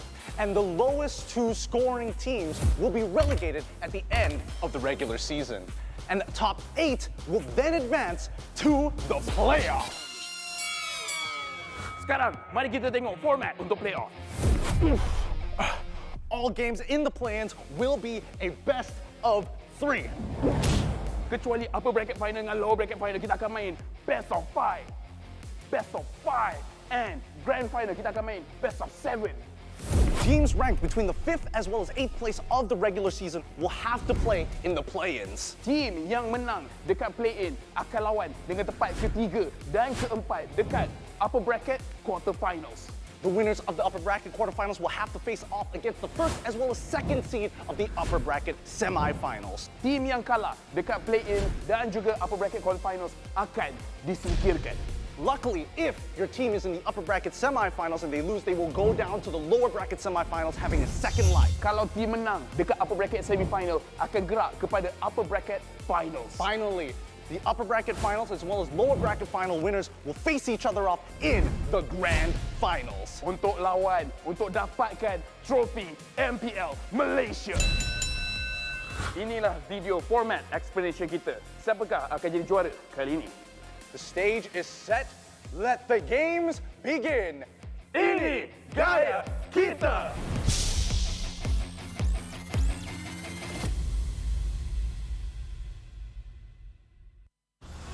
Nadi sebuah bandaraya rentak berterusan yang menggalakkan kita ke depan.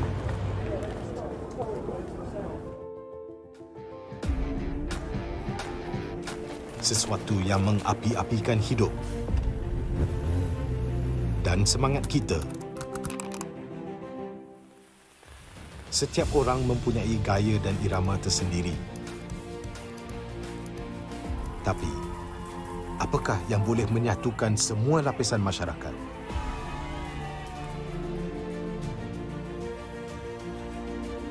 Yang akan menarik perhatian seluruh negara dan mengujakan fan-fan dan players kita.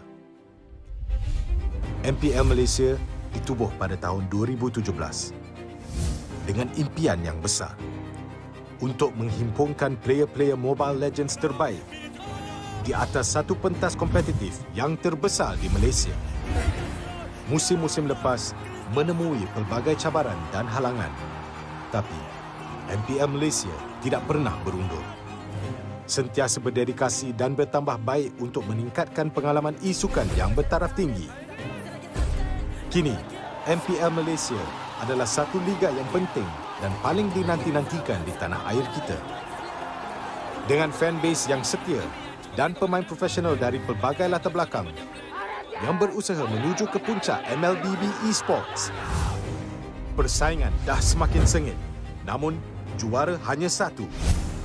Inilah aksi kita, budaya kita yang unik. Inilah MPL kita yang dipenuhi dengan drama dan emosi. Marilah kita nyalakan pentas kita.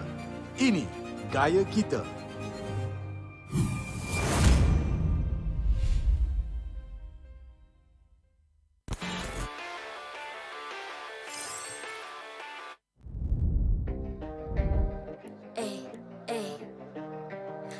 I'm a rock star. Yeah, rock star. Ay, ay, ay. I'm a rock star, baby. I'm a rock star. I'm a rock star. I'm a rock star. I'm a rock star. Panggil aku rock star. Ini kejohanan kita semua orang rock star. Kita rock star, kita buat saja gaya kita. Makin panas apinya sudah membara. Macam mana pun ku menempuh segala. Demi negara ku buat semua bangga. Step into my world, you know I'm always in my zone. You know I got my team, no I'm never alone. Bring out my best, buat yang terbaik. Jadi juara perlahan kita naik. Aku nak push, naik-naik jadi lebih bagus. Jadi hero, ku ada skill. Berapa banyak musuh aku dah kill. Ramai cuba mencapai, cause they envy me. Tiap game aku pasti jadi MVP. I'm a rock star, baby, I'm a rock star. I'm a rock star, I'm a rock star. I'm a rock star, panggil aku rock star. Ini kejohanan kita semua orang rock star. I'm a rock star, baby, I'm a rock star. I'm a rock star, I'm a rock star. I'm a rock star, panggil aku rock star. Ini kejohanan kita semua orang rock star.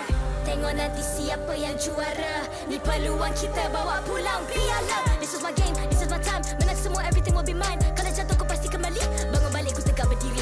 Kuatkanlah tenaga, ganjaran diperoleh. Ni kejohanan kita, Malaysia memang boleh. Rise up to the top, kita buat bersama. Semangat kita kuat di bawah satu bendera. Ay. I'ma go hard for the win. Win. On the battlefield till the end. I'm trying to beat the greatest anyone has ever seen. Stand by, I'm coming in for the win. I'm a rock star, baby, I'm a rock star. I'm a rock star, I'm a rock star. I'm a rock star, panggil aku rock star. Ini kejohanan kita semua orang rock star. I'm a rock star, baby, I'm a rock star. I'm a rock star, I'm a rock star. I'm a rock star, panggil aku rock star. Ini kejohanan kita semua orang rock star. Rock star.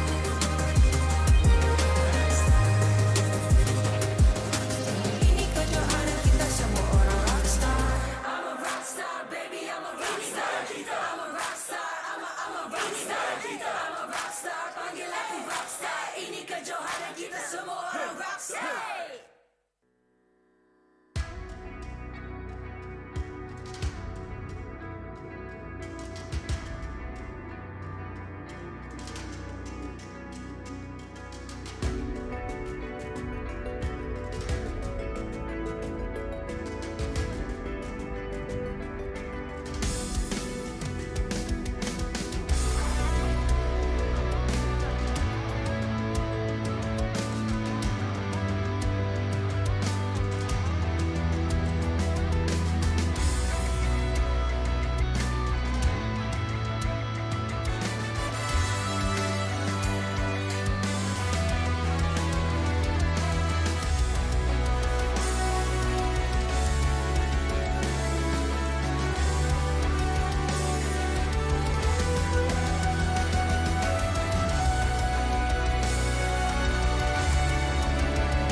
I'm a rock star. Yeah, rock star. I'm a rock star, baby. I'm a rock star. I'm a rock star. I'm a rock star. I'm a rock star. Panggil aku rock star. Ini kejohanan kita semua orang rock star. Kita rock star, kita buat saja gaya kita. Makin panas apinya sudah membara. Macam mana pun kau menempuh segala. Demi negara, step into my world, you know I'm always in my zone. You know I got my team, no I'm never alone. Bring out my best, buat yang terbaik. Jadi juara perlahan kita naik. Get on my way, aku nak push, naik-naik jadi lebih bagus. Jadi hero, ku ada skill. Berapa banyak musuh aku dah kill. Ramai cuba mencapai, cause they envy me. Tiap game aku pasti jadi MVP. Easy. I'm a rock star, baby, I'm a rock star. I'm a rock star, I'm a rock star. I'm a rock star, panggil aku rock star. Ini kejohanan kita semua orang rock star. I'm a rock star, baby, I'm a rock star. I'm a rock star, I'm a rock star. I'm a rock star, panggil aku rock star. Ini kejohanan kita semua orang rock star. Tengok nanti siapa yang juara. Ni peluang kita bawa pulang piala. This is my game, this is my time. Menang semua, everything will be mine. Kalau jatuh kau pasti kembali. Bangun balik ku tegak berdiri. Kuatkanlah tenaga, ganjaran diperoleh. Ni kejohanan kita, Malaysia memang boleh. Rise up to the top, kita buat bersama. Semangat kita kuat di bawah satu bendera. I'ma go hard for the win. Win. On the battlefield till the end. I'm trying to beat the greatest anyone has ever seen. Stand by, I'm coming in for the win. I'm a rock star, baby, I'm a rock star. I'm a rock star, I'm a rock star. I'm a rock star, panggil aku rock star. Ini kejohanan kita semua orang rock star. I'm a rock star, baby, I'm a rock star. I'm a rock star, I'm a rock star. I'm a rock star, panggil aku rock star. Ini kejohanan kita semua orang rock star. Rock star.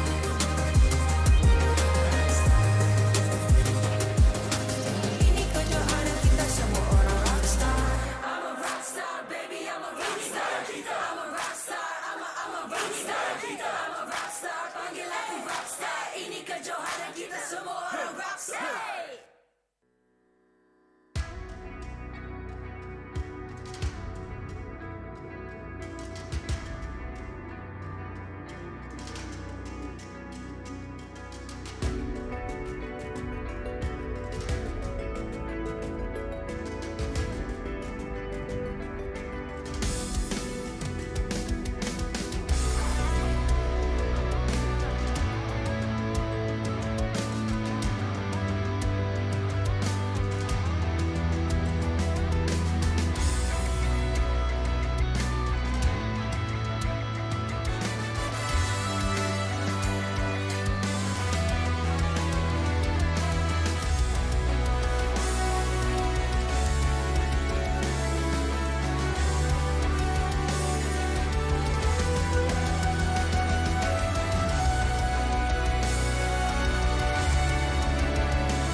I'm a rock star. Yeah, rock star. I'm a rock star, baby, I'm a rock star.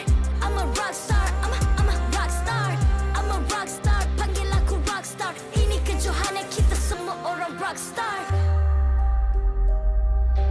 Kita rock star, kita buat saja gaya kita. Makin panas apinya sudah membara. Macam mana pun kau menempuh segala. Demi negara kau buat semua bangga. Step into my world, you know I'm always in my zone. You know I got my team, no I'm never alone. Bring out my best, buat yang terbaik. Jadi juara perlahan kita naik. Get on my way, aku nak push, naik-naik jadi lebih bagus.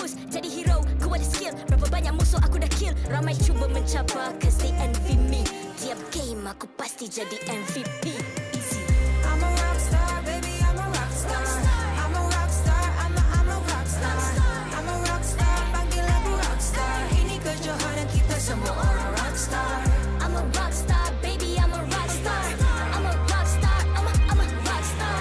I'm a rock star, panggil aku rock star. Ini kejohanan kita semua orang rock star. Tengok nanti siapa yang juara. Ni peluang kita bawa pulang piala. This is my game, this is my time. Menang semua, everything will be mine. Kalau jatuh kau pasti kembali. Bangun balik ku tegak berdiri. Kuatkanlah tenaga, ganjaran diperoleh. Ni kejohanan kita, Malaysia memang boleh. Rise up to the top, kita buat bersama. Semangat kita kuat di bawah satu bendera. Ay. I'ma go hard for the win. Win. On the battlefield till the end. I'm trying to be the greatest anyone has ever seen. Stand by, I'm coming in for the win. I'm a rock star, baby, I'm a rock star. I'm a rock star, I'm a rock star. I'm a rock star, panggil aku rock star. Ini kejohanan kita semua orang rock star. I'm a rock star, baby, I'm a rock star.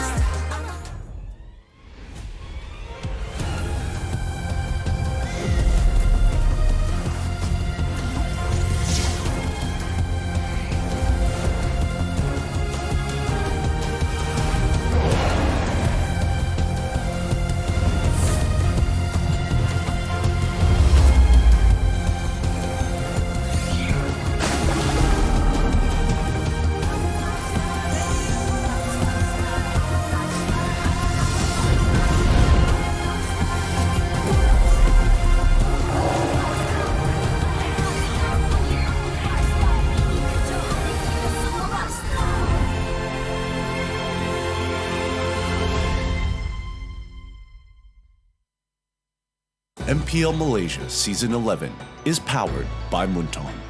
Official mobile internet, Hotlink. More internet, more speed, more Gaia with Hotlink. Game like a pro with ROG phone.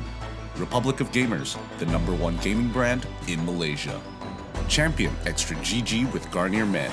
Fight 99.9% acne-causing bacteria in just 10 seconds.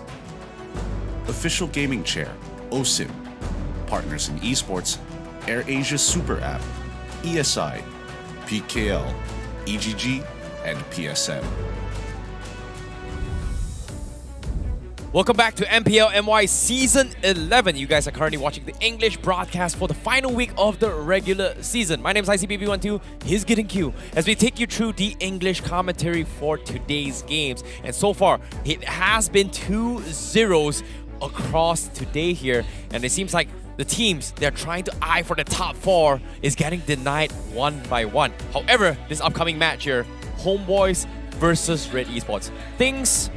Is things gonna be a little bit spicy, or is it gonna be following the same trend where Red Esports might be completely denied as well to make it in the top 4? I think you mean, are things going to be all right? And honestly, with the trend that's been happening today, that might not be the case here. With Red Esports looking to get as many points, and honestly, they have a very good chance of actually copying the 3rd place spot and stealing it away from the Homebois because of the point differential. If they win 2-0, they get 3 points, which shoots them at least puts them at 16 points in total compared to the Homebois, who's currently at 15. If it's a 2-1, maybe not so bad, but at least they guarantee the top 4. Yep, that is going to be something that Homebois and Red Esports is going to be fighting for their lives as well, because this is something that I think it completely dictates the tempo on who they are going to be facing off first based on their respective seedings for the playoffs themselves. So, of course, Homebois, they've had a little bit of a rough run, you know, ever since their debut here. They've been doing really, really well, and after a little bit of a slight personal incident over the weeks here,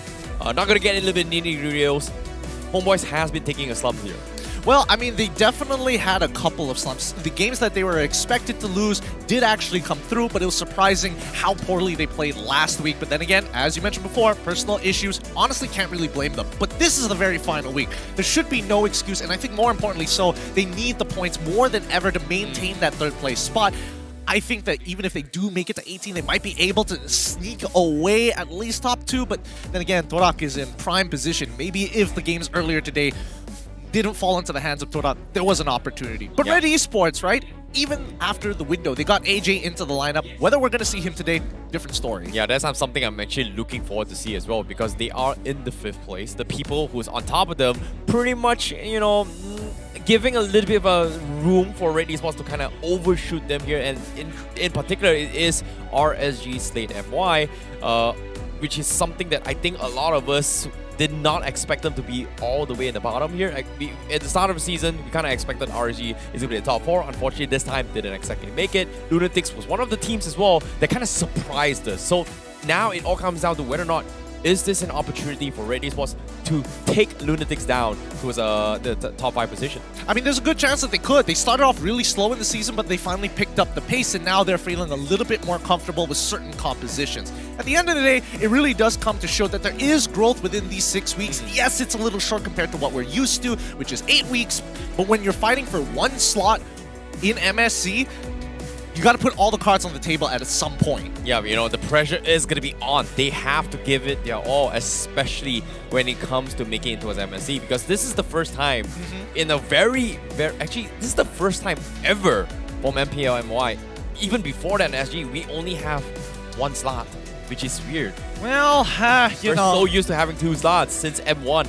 But this is the first time, man. Look, maybe if we didn't suck in global events, we'd probably get a better placing. But hey, I'm not the one complaining here. It's about the teams who need to show and prove that we deserve that 2nd slot. That's a whole different argument altogether, and we're straying too far away from the match at hand. Homeboys against Red Esports. Now, I will say that so far, Barbosa and Warlord are looking good, kind of guiding the team around. Red Esports, they don't have that factor just yet. It doesn't feel like they have clear direction unless they're winning. That's the thing about Red Esports, right? They have been in the situation where they do have fallback plans. They look a little bit disconnected, but one thing I really like about Red Esports is that if things don't go according to the plan, they're always in a position where they're trying to find an opportunity to come back. And in particular, Ren QT has been I would say a stable veteran for the past few MPL seasons, but in this season itself, he really stood up to kind of set things up, trusting that MelQT is going to carry him to victory if he buys enough time. And it's not just once now, multiple times coming for Red Esports. I think MelQT has been one of the bigger pickups for Red Esports, and he's been a very exciting player. But that being said, enough said from us. We're going to throw it over to Rose on stage to introduce this matchup between Homeboys as well as Red Esports. Rose, please take it away. Terima kasih kepada caster-caster kita. Hello semua. Nama saya Rose, host anda sepanjang musim ini. Dan ini dia, the last match of the day. Homeboys versus Red Esports. Who will take the win? Stadium Juara, are you ready for the players? Semua dah ready? Dah? Let me hear it from the side of Homeboys. Let me hear it from the side of Red! Okay guys, so you think players should come up? Yes? Okay, mari kita invite kedua-dua pasukan ke atas pentas MPL Malaysia. Homeboys! Salah satu calon pasukan yang akan menduduki top 4 Liga. Line-up original menjadi pilihan bagi mengekalkan kedudukan mereka. Adakah prestasi mereka untuk regular season akan terus cemerlang? Dan apakah gaya permainan yang akan dibawa oleh Homeboys kali ini? Sama-sama kita saksikan kemampuan mereka.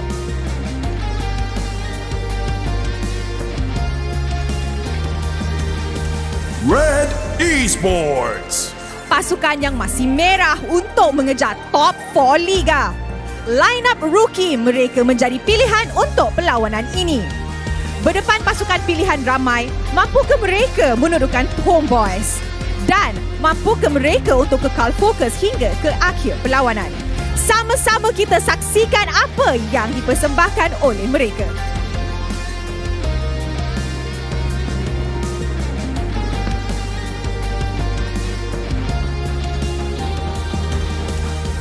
Sekarang masa untuk memperkenalkan coach dan analis kedua-dua pasukan.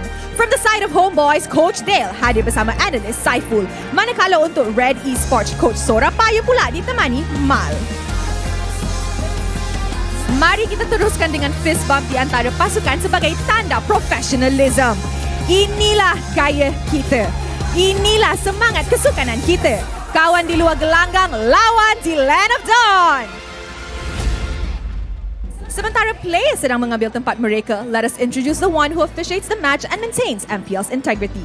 Mereka inilah yang akan memastikan perlawanan sentiasa berjalan dengan adil dan lancar. Head of League Ops, Jay. Head Marshal, Nicholas. Kedua-dua Marshal, Wendy dan Haikal.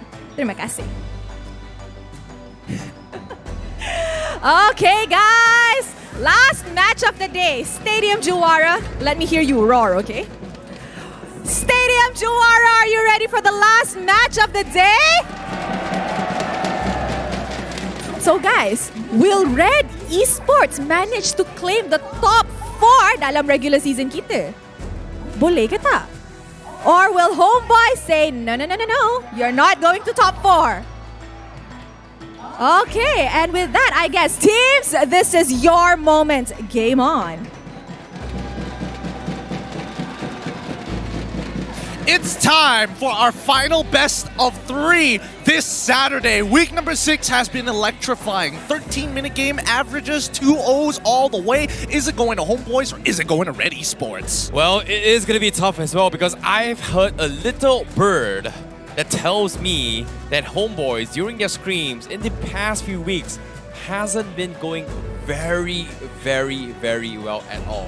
How many? Not exactly sure. But what I do know now is that the shirts, the jackets, or is it the look coming from Red Esports looks really nice. Look, it's the Baju Melayu with their varsity jacket. It looks fine, but we also have to talk about Kyym, the new pickup here from the previous transfer window, actually averaging higher than both Stormy as well as Warlord. Obviously not having as many games, but we'll see after this whether or not this average KDA ranking is going to be the same, because it feels like Kyym just jives better with the team compared to Bang. You know, it feels like Kyym has kind of adapted coming from Red Esports here, but I think one of the biggest changing point coming from Red Esports is that Mom is back with Red Esports, and ever since he came back, Red Esports feels like a blast from the past when they first debuted themselves in MPL and they were just completely the dark horses of the team. And now with Mom back, it feels like they are back to their comfort zones or to their roots here, I guess. I mean, Mom is a very vocal person. He used to be the shot caller. He's played many different roles, considered to have one of the biggest hero pools in the professional scene. There's so many different labels we can give him. But for now, whether or not it's going to be... Whoa! Homebois MSC, Whoa. I'll get married. Whoa. This guy. All right, I respect the bets here, but man, you better hope that Homebois makes it all the way through playoffs. That's the thing. I beg to differ. You know, that they won't make it for playoffs? If they do make it out of playoffs, good luck to you. You're getting married. Good luck to you. He's betting his entire life here on this marriage if Homebois makes it to MSC. But it's time for the draft pick. Enough of the jokes. It's time to get serious here. This is about the points, and Red Esports will be on the blue side with Homebois on the red. Ooh, right from the get-go, they are going to be banning off the glue here coming from Red Esports. Doesn't really want to deal with it here. I guess they're not really comfortable with potentially playing a Faramis with their composition. We haven't seen too much about that. But I know for a fact that Homebois, they do have a very scary Faramis player. Warlord is one of the very few players that kind of debuted the Faramis here in the early stages of regular season, and not many teams kind of played around it, and he was able to just completely dominate the opponent. So I wouldn't be surprised that Homebois might be able to bring the Faramis back for him again. I mean, there is a good chance here. Oh, fans coming all the way from Earlies. King Anipka Solos. People are really hoping that Solos comes back. But coming back to the point here, I do think that Homebois may feel a little bit uncomfortable. Whether Faramis is going to be a high priority pick for Red Esports is a different case. But the fact that Glue is gone, we're also seeing Lancelot missing as well. Homebois, they're focusing down on Melqt's most comfortable heroes, both of which he has absolutely owned games with, the Wan and the Claude. You know, that's the thing, right? When it comes to comfort pickups, it's something that Melqt very vocally stated as well, where if you do not ban your Claude, he is gonna use it and completely destroy your opponent. So I guess Homebois is putting in that respect in. However, with this respect bans coming in, means that there are a couple of S tier pieces gonna be sneaking out in the pool. In particular, it is gonna be the Joy as well as the Fanny, but with the Kaja being banned means either all of these heroes are gonna be sneaking out here for first phase picks. I mean, we'll see what these first picks are. I mean, the power picks are still available. The Fanny finally being banned out here. Kaja as well. And I think Red Esports, they want Joy. The fact that they banned out that Kaja does give us an indication that they either are prioritizing the mid lane of some sort or maybe the Joy, because usually Joy gets banned out like 9 out of 10 times. I feel like having this Joy coming in from Red Esports, forcing Red QT to play that role is going to be a very, very awkward position, right? We haven't seen him play too much Joy so far. And Homeboys, do you have Barbosa that plays a Kufra here? So I wouldn't be surprised that they actually picked it up for themselves to deal with the Joy eventually. I mean, Kufra doesn't really do much to Joy anyways. I think, you know, what you were talking about was Franco, who actually has the suppress. And there we go. We're seeing a Joy opening after so very long. Arlott is still up in the air here. So if Sabat still wants Arlott, he can absolutely go for it. Okay, maybe not the Kufra. What about Mincetar then? Oh, Mincetar is a much better answer. I'm curious to see how Homeboys plays this year, because they are going to be in a very, very difficult spot. Do they want to draft their mages here? Or do they want to pick the Mincetar right here, right now? Because as of now, Valentina is open, Farsa is open as well, and nope, they take the Valentina for themselves. Okay. Yes. I think Valentina is so much better here in comparison to actually doubling down on the Mincetar, because it's all about stealing ability. So if Red Esports does show, and especially Mom, who I'm keeping a peculiar eye on, does decide to pick up the Mincetar, at least Homeboys have access to the King's Calling. Yeah, I agree. But now, forcing this Valentina as well as the Frederick means Red Esports has the option to potentially take a Faramis themselves, but I haven't seen Kyym kind of play that. So I guess it's going to be forced to play the Farsa, you know, considering that it is something that they're much more comfortable at. And maybe the Mortis as well, if you think about it. I think probably the Martis. I'm not so sure about the Farsa. It's a good shout, and I think there's like a 45% chance that they'll actually pick it up, mainly because, hey, Claude is already gone, but there's still a lot of like counter picks that goes into hand. Grok, for an example, is a really good way of dealing with it. We've seen Barbosa pull it off many times, and I think Red is generally aware. Yves is probably their best bet if they want an artillery mage, but we do see the lock-ins. It's going to be the Arlott as well as the Farsa. Okay, we completely forgotten about that, but now, with the Arlott being picked off as well, am I saying this correctly? Is this a jungle Joy? There's a chance that it could be Jungle Joy. A jungle Arlott. I think jungle Joy is a little bit better, considering how Chico played it. I would say that jungle Joy most likely is going to be the bet here. I feel like Arlott, it really depends on what the side lane matchup is. They can still switch at the end of the day. We are seeing Hilda from the side of Homeboys, knowing that Joy is going to struggle at level 1. A good shout from Homeboys. Oh boy. This is a classic Barbosa. Barbosa with this Hilda has terrorized every single team thus far during week 4 as well as week 3. So this is something that a lot of teams has shown respect, and they're just giving him again.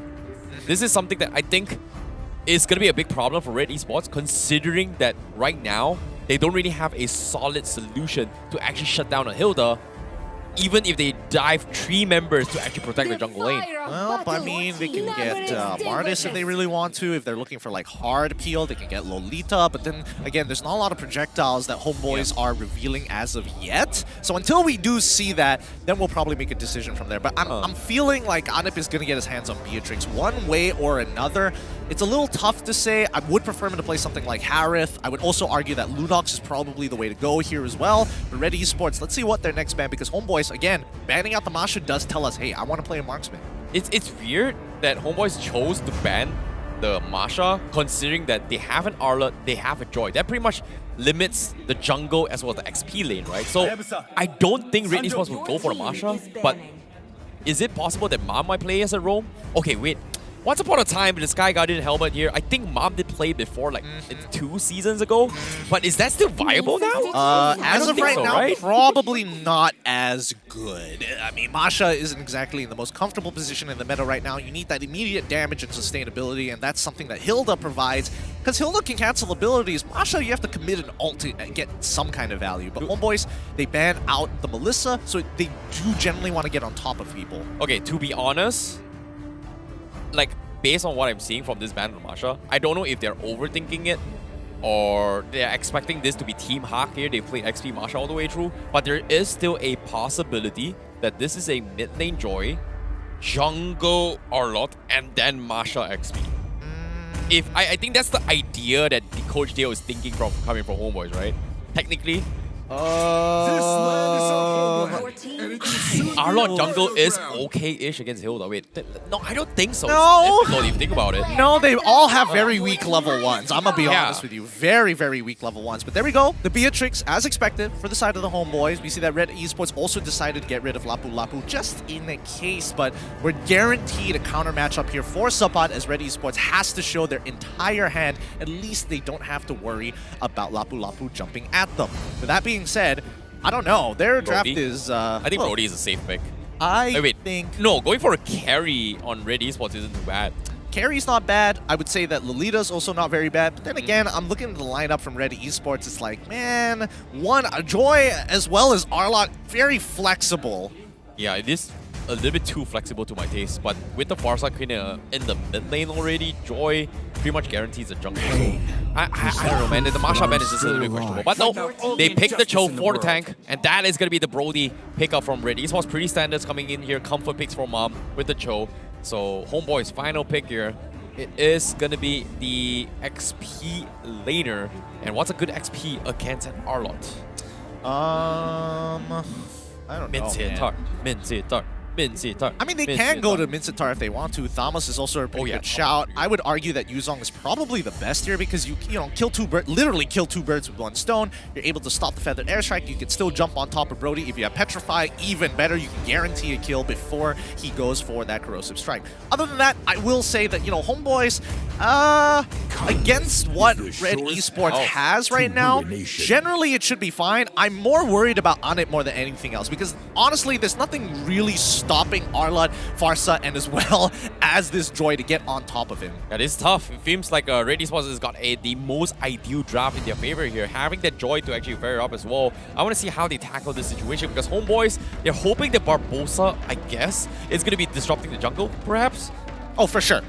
100%. He is walking into that jungle, and if he guesses that, gets the 50-50 right, and is able to trade out against a Joy level 1, he's guaranteed to win that. Like, Joy just doesn't have that type of damage. And if we're looking at Homeboys, their early to mid game is actually slightly higher, ever so slightly, 0.2 against Red Esports, with more utility and a slight bit of extra team fight. But Red Esports, the kill pressure is through the roof. Lots of ways to catch their opponents, lots of ways to put people down to 1 HP. Well, it all comes down to execution, whether or not Red Esports comes up on top, because now, for the final series of today, we are going to be heading into the Land of Dawn with Homeboys versus Red Esports. Well, let's jump right into it. Red Esports on the blue side, and the Homeboys on the red side. Doesn't look like there's any crazy set plays in the first couple of seconds of the game, but I would imagine that Homeboys... there we go, Barbosa, he did it.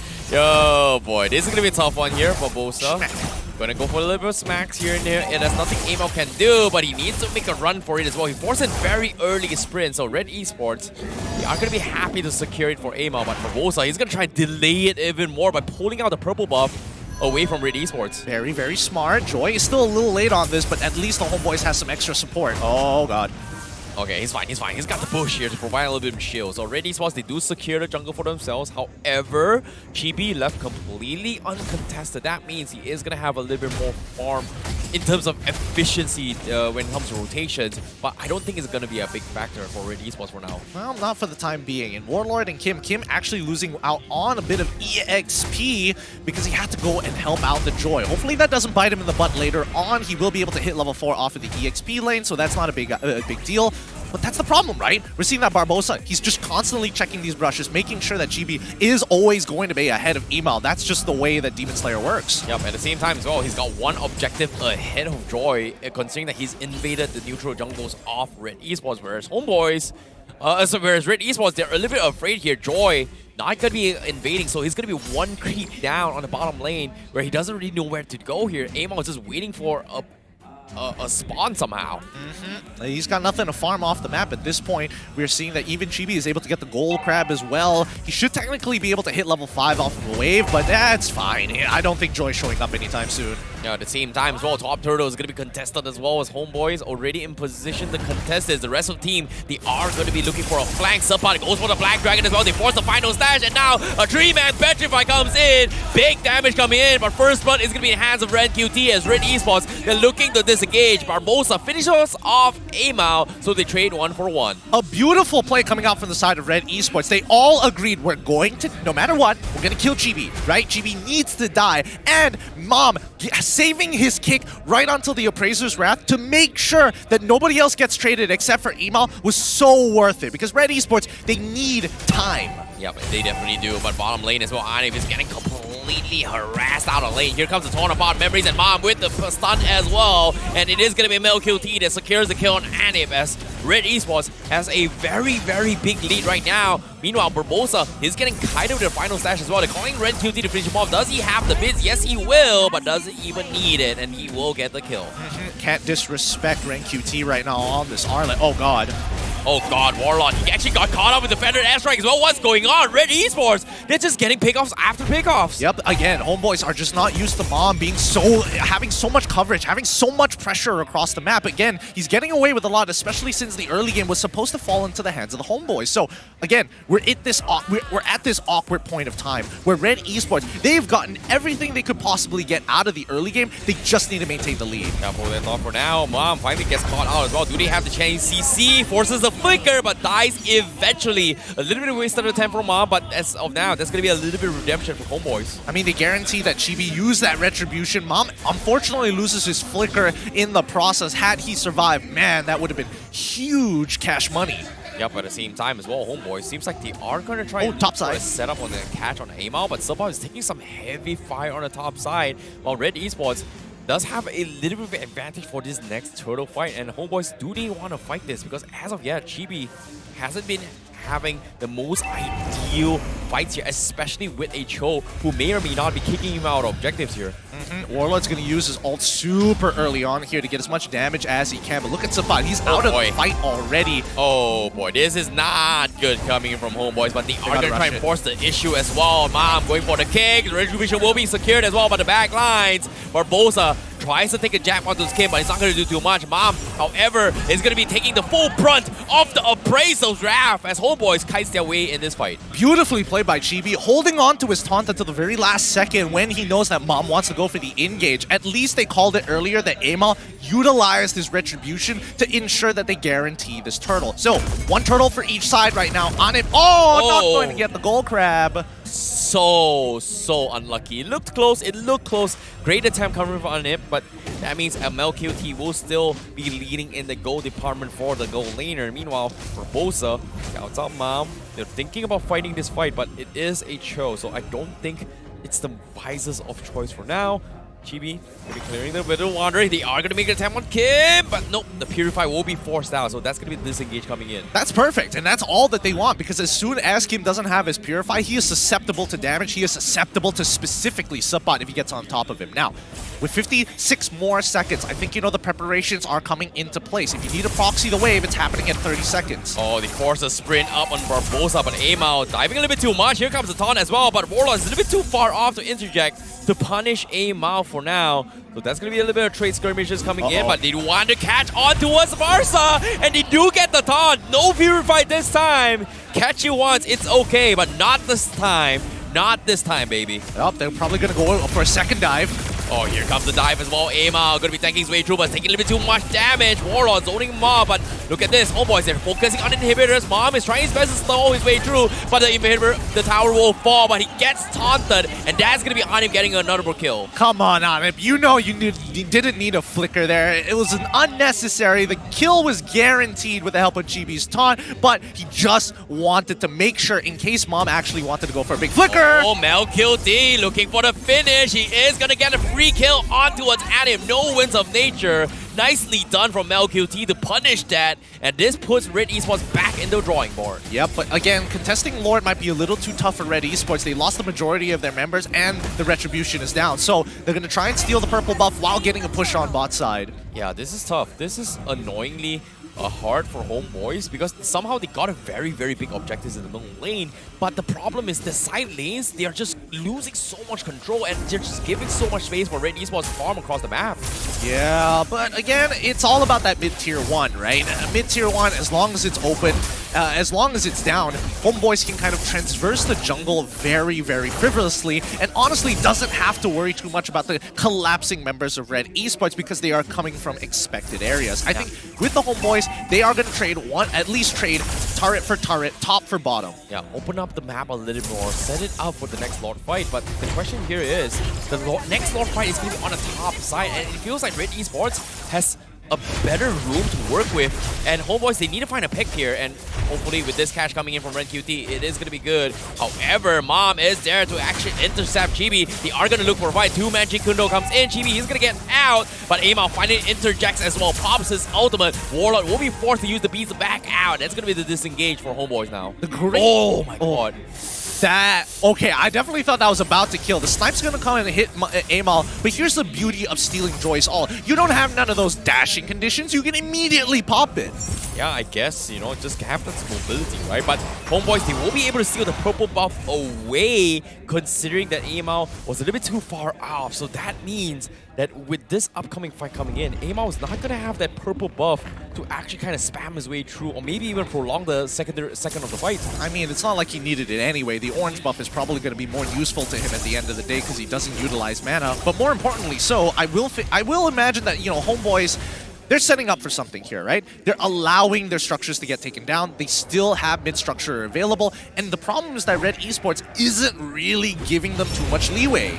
Yeah, it's funny how they are just training 50-50, right? Melqt gonna be training another tier 2 Homeboys, not responding in time. They're calling in Chibi from the sides, but it gets scouted from Kyym. They even force a retribution out of it. The Black Dragon also gonna be expended. They will settle with Mom. Flicker comes in. He is gonna try and stall his way through. Can they finish Mom? No, they cannot. Barbosa is looking to intercept, but the final slash from RenQT to set it up for Kyym. The Appraiser's round will finish him off, and Chibi is still alive. He's not dead yet. RenQT working to kill him off, but he's not dead. He sidesteps his through. He runs for his life. Unable to be the casualty, and Amal is gonna give chase. Barbosa loses his life. Homeboys, what happened? Oh, both junglers are playing out of their minds. GB managed to sustain through all that damage, and Amal got his cooldowns back off just to run down the marksman. Anip not having a good time at all. That looks so weird. Like, it seemed like Homeboys was having the upper hand,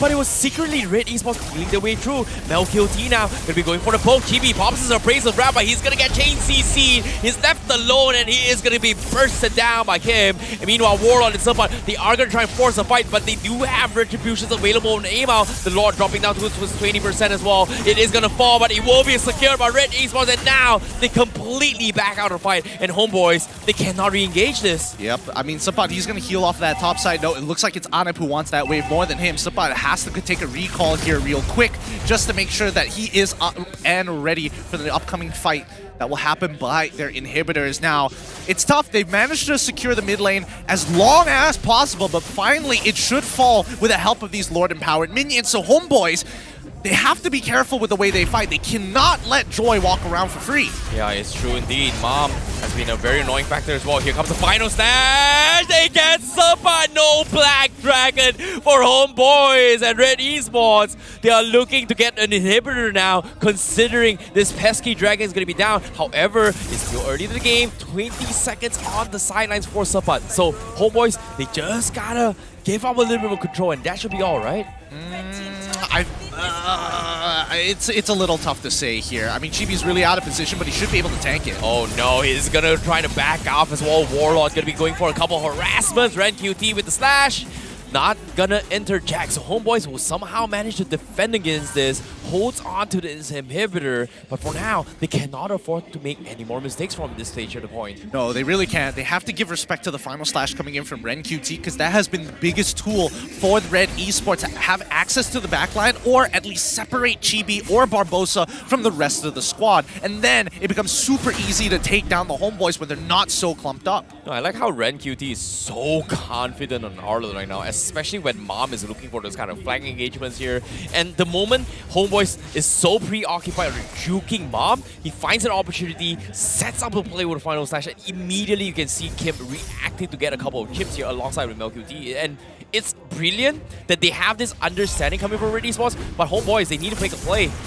Because as of now, here comes a play as well. Homebois, they are caught at the outskirts as well. Aim out in a mental 4-man. They get the kill, but Supa, he needs to make a run for it as well. The Black Dragon comes in. MelQt will trade him off, but they trade 1-for-1. Okay, 1-for-1 EXP laner for AML. This is pretty good, except that there's no neutral objective to actually take. With this 1-for-1 trade, Red Esports very comfortably just stealing away the rest of the jungle farm from the Homebois. A 3.5k used to be a 5k for the side of Red Esports, but Homebois, they'll take any 50-50 at this point. I agree. Warlord taking a little bit too much damage. Oh, the feathered airstrike almost killing Warlord off. But as of now, I think Anip has gotten to the stage where I guess his objective is to make sure Emo drops low enough for Homebois to finish well. But the problem here is, besides him, who else can help secure the kill on Emo?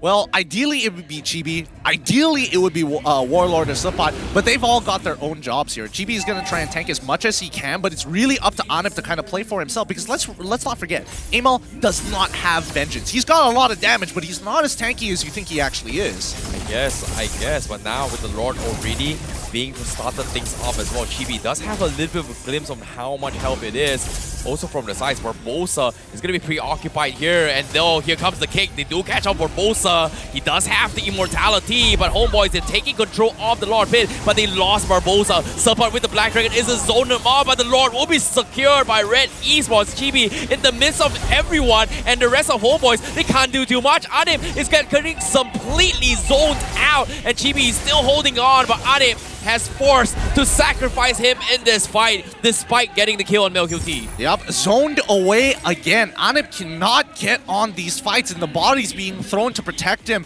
It's just not enough, right? So many people have gotten punished for this, and Anip needs to clear this wave. He's going to try for it. It's too late. This inhibitor will fall into the hands of Red Esports. Oh my goodness, feathered airstrike being used as well. Barbosa trying to draw aggro, but eventually there's only so much he can do. He's gonna try and delay the Lord push in with 10 seconds on the sidelines for Chibi. They have to potentially throw bodies for this here, because Red Esports, they're looking to break the turret as well. Anip gonna be going for the Nibiru to clear the minions, but they will lose an inhibitor, but the rest of the team are back in action, and Red Esports did disengage. 14 minutes into the game, 2 inhibitors down on that Lord itself. Great for Red Esports. Now it's about learning to close out this game. With a 5k gold lead, Homebois can definitely do it. Oh, Ren QT with the flicker final slash. Gets a little bit cheeky, but it's not going to work out. With this time, Warlord stealing the final slash in his favor, and here comes a Black Dragon engagement to catch off Bob. They're looking to finish off MelQt. They can't seem to do so. A final slash coming in, but it's not going to do him any good. Chibi in the midst of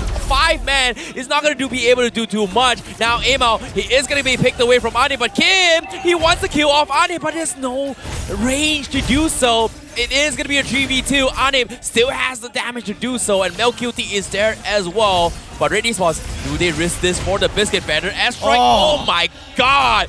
What is that damage? And now he almost kills off Anip, and now the crystal will be exposed, and MelQt focuses it down, and Red Esports takes game 1. Solid game coming out from both Kyym and Amam, covering the jungle, making sure that they feel as uncomfortable as possible walking up in these fights. And Homebois, they recognize game is game. Only smiles on their faces for now. They know that they can come back in game number 2. This is a sight to behold. Red Esports is doing it. Can they make it into the top 4 with 1 game ahead? There is a very, very big possibility that it might happen here for Red Esports. They really can. They can pull it off. If they win 2-0, that puts them in a phenomenal position and stealing away Homebois' spot in the top 4, at least knocking them down to 4th place. That begs a bunch of different questions, but so far, Red Esports, what a draft, what a game. Indeed, the way they executed it as well. Mom with the setups, the plays coming from Ren QT is just phenomenal, and I'm looking forward to see what they have to say in their mic chat. Semangat lagi, semangat. Semangat! Tak apa-apa, yang penting dapat baju bro. Hai. Ready Bismillah. Bantai. Pede. Santai bre. Boleh pak bawah. Boleh. Alah bawah tak apa. Di Kebawah. Ngepel, Ngepel. Ni yang nampak Ida. Mana. Ha! Nice! Kenapa Belin? Nice! Nice one. Nampak Ida. Bantai. Boleh menang. Santai, boleh menang. Belakang kau. Mati, maju.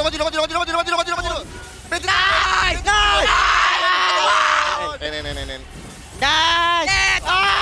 Top up! Kym's young.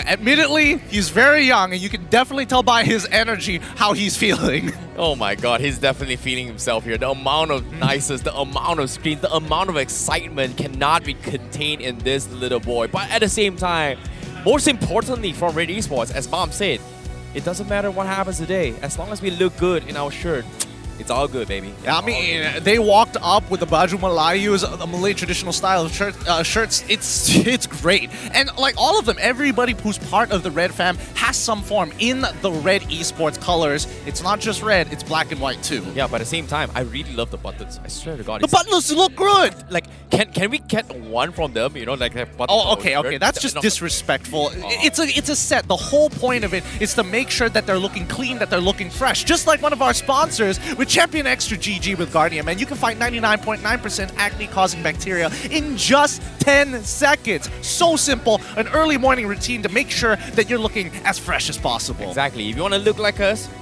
very, very good skin, use Guardian Man. That's exactly how you do it. But while we're at it as well, do you think there's a possibility that Moonton is going to be able to get, some clothes from Red Esports to get us, all looked pretty fly for Hari Raya, even though we don't celebrate it? We just want to have clothes. I think you need to talk to Red Esports in that one. Mamba's part of it as well. Don't he forget. owes me a drink. He owes you a drink. That is true. Maybe next time you guys go for Mamak. With that being said, let's have a look at the post-game stats with a total match time of 15 minutes, one of the longest games that we've had here at week number 6 so far. Brody just making sure that Anip feels a little uncomfortable, but not enough to put him out of his misery. However, I will say, Mom on this show, making sure that Barbosa does not feel safe. It's really interesting how Red Esports is choosing to fight in all these fights to play around MelQt, right? Why I say this is that normally Brody doesn't have the kind of pure capabilities to chunk into a tanky composition where Homebois is designed to play around with. And what I mean by this is that Homebois, they want to go in for the wombo combo setups to win the fight. Red Esports, they don't really want to fight around this. They want to take advantage of this Blade of Hypnosis passive to actually kill off Homebois one by one. And multiple times, MelQt is getting free kills after free kills against Homebois. I mean, again, if we're talking about like the damage dealers for the side of the Homebois, it's Warlord and Anip. If they are low, if they get chunked out by Kyym, it's basically done for them, especially with the torn apart memories. I think MelQt's build is what's the most interesting, right? He's getting dived on constantly by Supa, and the only way he's actually surviving is because of the Rose Gold Meteor plus the Winds of Nature. The Winds of Nature to make sure you don't get that initial burst, and with the added extra unique passive of the Lifeline from the Rose Gold Meteor, he just walks away from situations with a fat shield. It's crazy. Look at the amount of damage MelQt is taking advantage of. Just as long as he doesn't take damage, he has this ambush damage coming from the Blade of Emphasis, which kind of scales in all these pickoffs as well. Every single time a random straggler coming from Homebois gets isolated, he gets one big fat hit in, and even Barbosa as well is pretty much like almost 30% of his health gets chunked away from MelQt. It's crazy. Yeah, and MelQt even decided to build into the Demon Hunter sword. Oh, yeah. Something that's a little untraditional for the Brody. Usually most people want to greed out, go for the BOD, try to go for something a little bit crazier. Most times, Paz Claw. Worst comes to worst if you need lifesteal. But MelQt understands his job. He's got an entire team designed to peel for him, and honestly, if these fights prolong further and further, people like RenQt with short cooldowns, people like Emal can start taking advantage of the situation. I feel like this Cho pickup coming from Mom is just very, very smart against Homebois' composition, right? If they're looking to go in for a lockdown, if you can buy enough time, it actually sets up for a skirmish that allows Amal and MelQt to do his own thing. Look at Amal. Every single time he dives his way through with 4 guys, the beast comes in. There's nothing really much Homebois can do, which is kind of surprising based on their drafts. But without further ado, let's take a look at who the MVP is. It is going to be none other than MelQt, all the way from East Malaysia, Sabah. At the age of 22, his Brody, yeah, MVP. I'm telling you, the East has got something that we don't when it comes down to gold laners. Some of the best gold laners coming in from the East. And that's the thing. Their journey to the West looks pretty good as well. It's looking great, man. They are just making sure that the sky is falling down on everybody who doubts them. And more importantly so, just genius build, really, really smart of MelQt. And more importantly so, he had so many free hits on Chibi, it's uncomfortable. Yeah, it's weird. You know, it's hard to actually be in the face of Brody as well. But in case you missed out how Game 1 happened here are some highlights to take you through on what's been happening in all these fights. And every single time, you can see Chibi is being zoned out by Mom to a certain degree where it's so hard for him to do his job and contesting objectives. And every single time this happens, Mom is able to isolate a team fight that allows Red Esports to actually excel at. Yeah, honestly, Mom has been doing a phenomenal job, right? He's been punishing people who don't have their battle spells. He's looking for opportunities all across the map. Somehow, he's keeping Barbosa in check at the same time, which, again, when you're doing all of these things, making all of these plays, you wouldn't expect it to be on Mom's shoulders to still have to handle Barbosa. Yeah, at the same time, look at how MelQt is positioning, right? He's left completely uncontested in every single fight. He's just poking around, running around, and everyone from Homebois is just not even bothered to actually fight him at all. And as soon as Anip tries to go for a play, it was a little bit too late because he's got the winds of nature. And even in this final fight as well, you can see MelQt is just left completely unchecked, whereas Homebois is just kind of tunnel vision and diving towards the Lord Pit rather than focusing on priority targets here.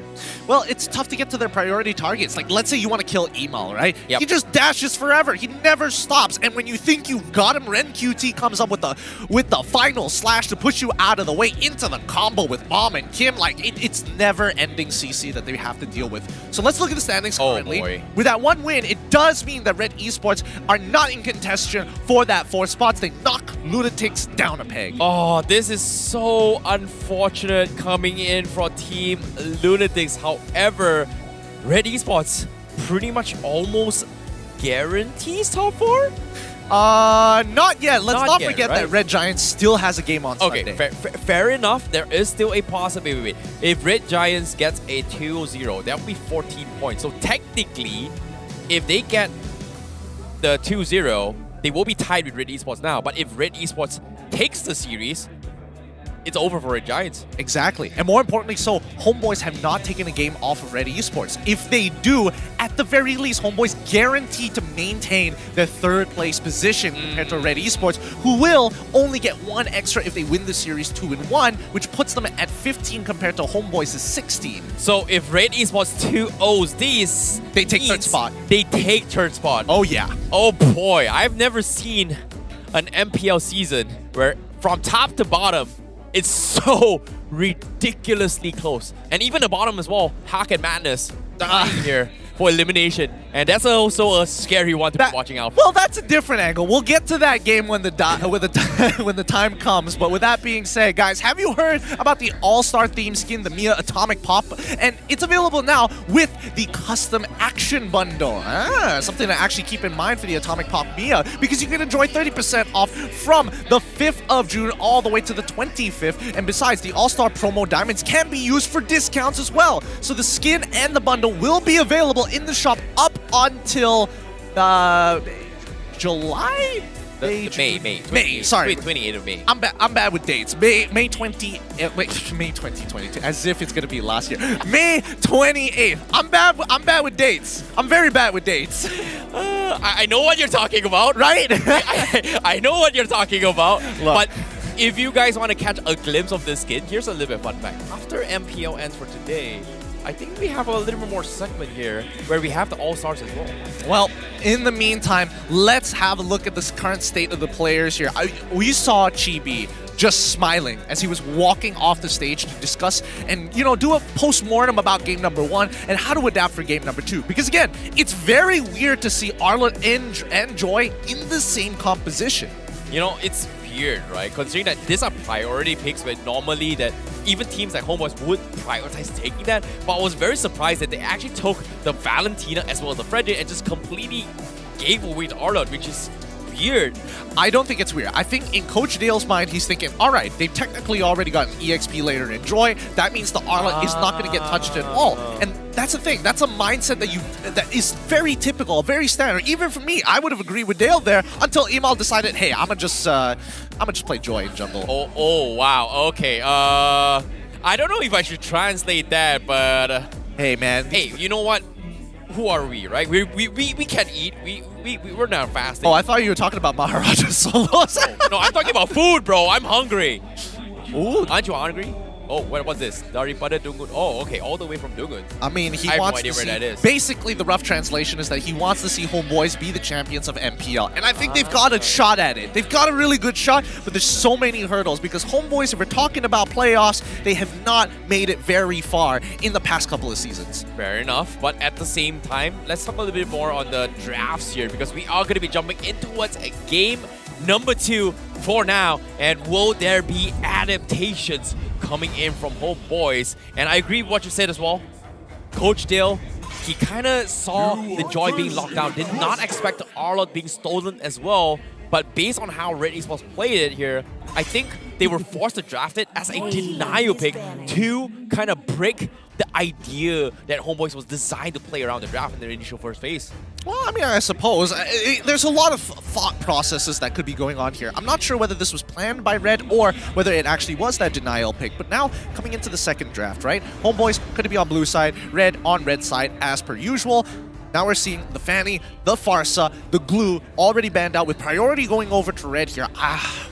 Ban Joy, ban Arlott. Safe. See, ban Joy, ban Arlott is going to be the safety net. But no, they don't go for it. They will ban the Landslot and keep the Arlott and Joy open here. Even the Glue, okay, never mind. Glue is pretty much first swing ban. They don't really want to play a Farami's composition, knowing Mom does have this tendency to play very cheeky with his Cho plays. I mean, we say very cheeky, but it works out. Cho is great. If you are a good Cho player, it doesn't matter what level you're at. If you can play it at a professional level, you can play it anywhere. Okay, remind me this again.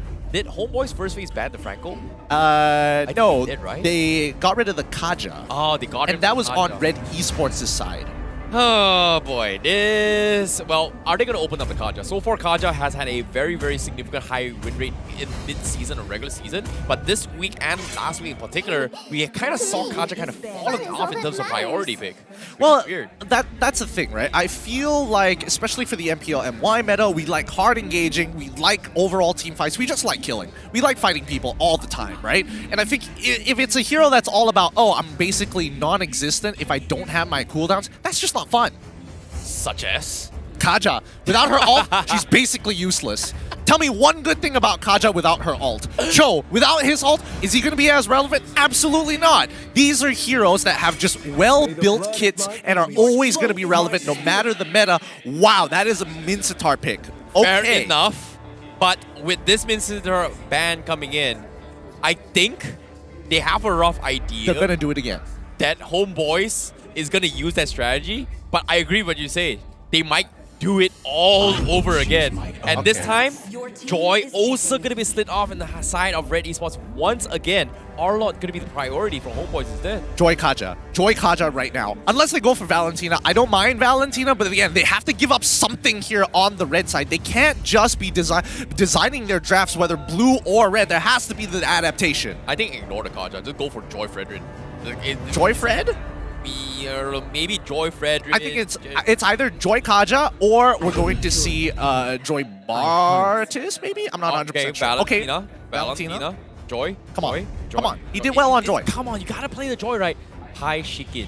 Who's Shikin? I mean, he's saying hi to his friend regardless. Okay, fair enough. Yeah, there we go, there we go, there we go! Instantly closes that. Okay, I'm gonna immediately pick Joy. I think he noticed that the cameraman was on and was like, oh, I can't, oh no, I better not get caught. Oh, all the way from Kajang. Okay. Respect, brother. Respect to the Kajang people out there. Homeboys now going to be finishing off their first phase picks, Kaja and as well as Farmis.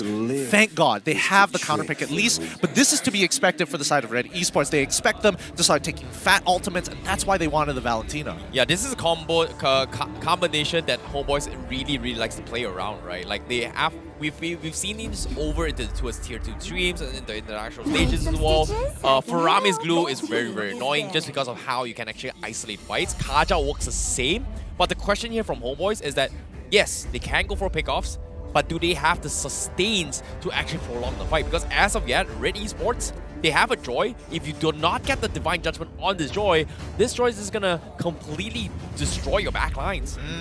Yep, but that's not all, right? You also see the Melissa. And now with Melissa locked in this early on, marksman bans. Like, expect to have tanks on your side. You're getting rid of carry, so that means tanks is probably going to be the direction that Red wants to go with. Homebois, on the other hand, they get rid of the Diggy. Ooh, oh wow, okay. I guess the Diggy is great and all. It might be a potential setup for the Atlas, which I highly doubt that's going to be the they already case. have Kaja, to be fair. Yeah, fair. That's the thing, right? They already have the Kaja. But the question here is that I'm surprised they opted to go for it because of the fact that they have Valentina. They don't necessarily need a Diggy to kind of double down on this big ultimate protect coming in from the time journey as well as the Count Altar, right? But I feel like Homebois, they have to potentially ban off the Fredrin or Mortis here. Fredrin or Mortis per... Nah, they don't need to ban either or at this point. Okay, so the Beatrix, they're trying to make sure that Anip feels uncomfortable. Homebois, what else could they really get rid of here? I would imagine that they probably want to get rid of Lolita. If they want to get rid of Kufra, that means... Okay, Kufra's not too bad. That means at least GB has access to Lancelot. And there we go. Kufra, going to be the secure ban. Red Esports, show me what you got. No, I think the Lancelot... okay, Lancelot is pretty much first phase ban from Red Esports. I think maybe they are thinking about bringing potentially a Hayabusa for GB. We haven't seen that coming from Homebois at all. It's been a while. We've seen a lot of teams kind of bring in a Hayabusa to kind of just dodge the Joy fights or maybe even a matchup against Fredrin, right? So I think that's the idea that maybe Homebois is going for that angle, but I might be wrong. I mean, they just want to make sure these dashes don't get interrupted, like Kaja for an example, or maybe even the Lancelot later down the line. But I think Red Esports is thinking about this, like, what jungle do I actually want to go with? We could go for Martis, we could go for Fredrin, both of which are pretty good, but the Lancelot already banned, but it does mean that they want to deny the Homeboy, so might as well just get the Martis. I guess. You know, they can still actually open things up as well, but they bring in the Akai. I like that. No Diggy means heavy spin will pretty much get maximum value. So that is going to be a red QT Joy. Or I might be wrong, because Mom does play a pretty annoying Akai as well. Yeah, there we go. Martis and as well as the Claude. The Martis was to be expected. No access to Lancelot. You need anti-CC, especially when you're up against Akai. And, well, at least with Anip, he gets some safety with the Claude pick. Whether or not it's going to be effective is hard to say. There's a lot of, like, hard divers from the side of Red Esports. Yeah, that's the thing, right? Like, whenever the Count Altar is going to be expended as well, the heavy spin is going to get maximum value on probably just pinning one of the players underwards the walls, or maybe even just isolate the Count Altar for an easy picks, right? So this is not going to be an easy game for Warlord to play with. So it all comes down to execution. So can this Akai buy enough time? And in this case, is this a jungle Akai or is this a jungle Joy? So final pick coming in from Red Esports, about 3 more seconds left. They bring in the Franco. That means this is a jungle Akai. All right. I'm a little surprised that he went for the that he decided to go for the Franco there. Both sides have their suppresses. Both sides can ensure that somebody is guaranteed to die. But then we start boiling it down, and then we think about the 4v4. It's still a little tough for the Homeboys. I do hope that this Arlot is going to be damage Arlot. You know, go greedy. Go for that Hunter's Strike. Immediately start going for the Queen's Wings. I want to be able to see, you know, Malefic Roar, second item, things like that. Feels a little bit tough for Red Esports in the early stage of the game, if you think about it here. Franco does have those hooks, but eventually they need somebody to stop the Blazing Wind, and that's going to be a big problem for Red Esports. However, in terms of late game-wise, this Joy is going to run amok, I guess.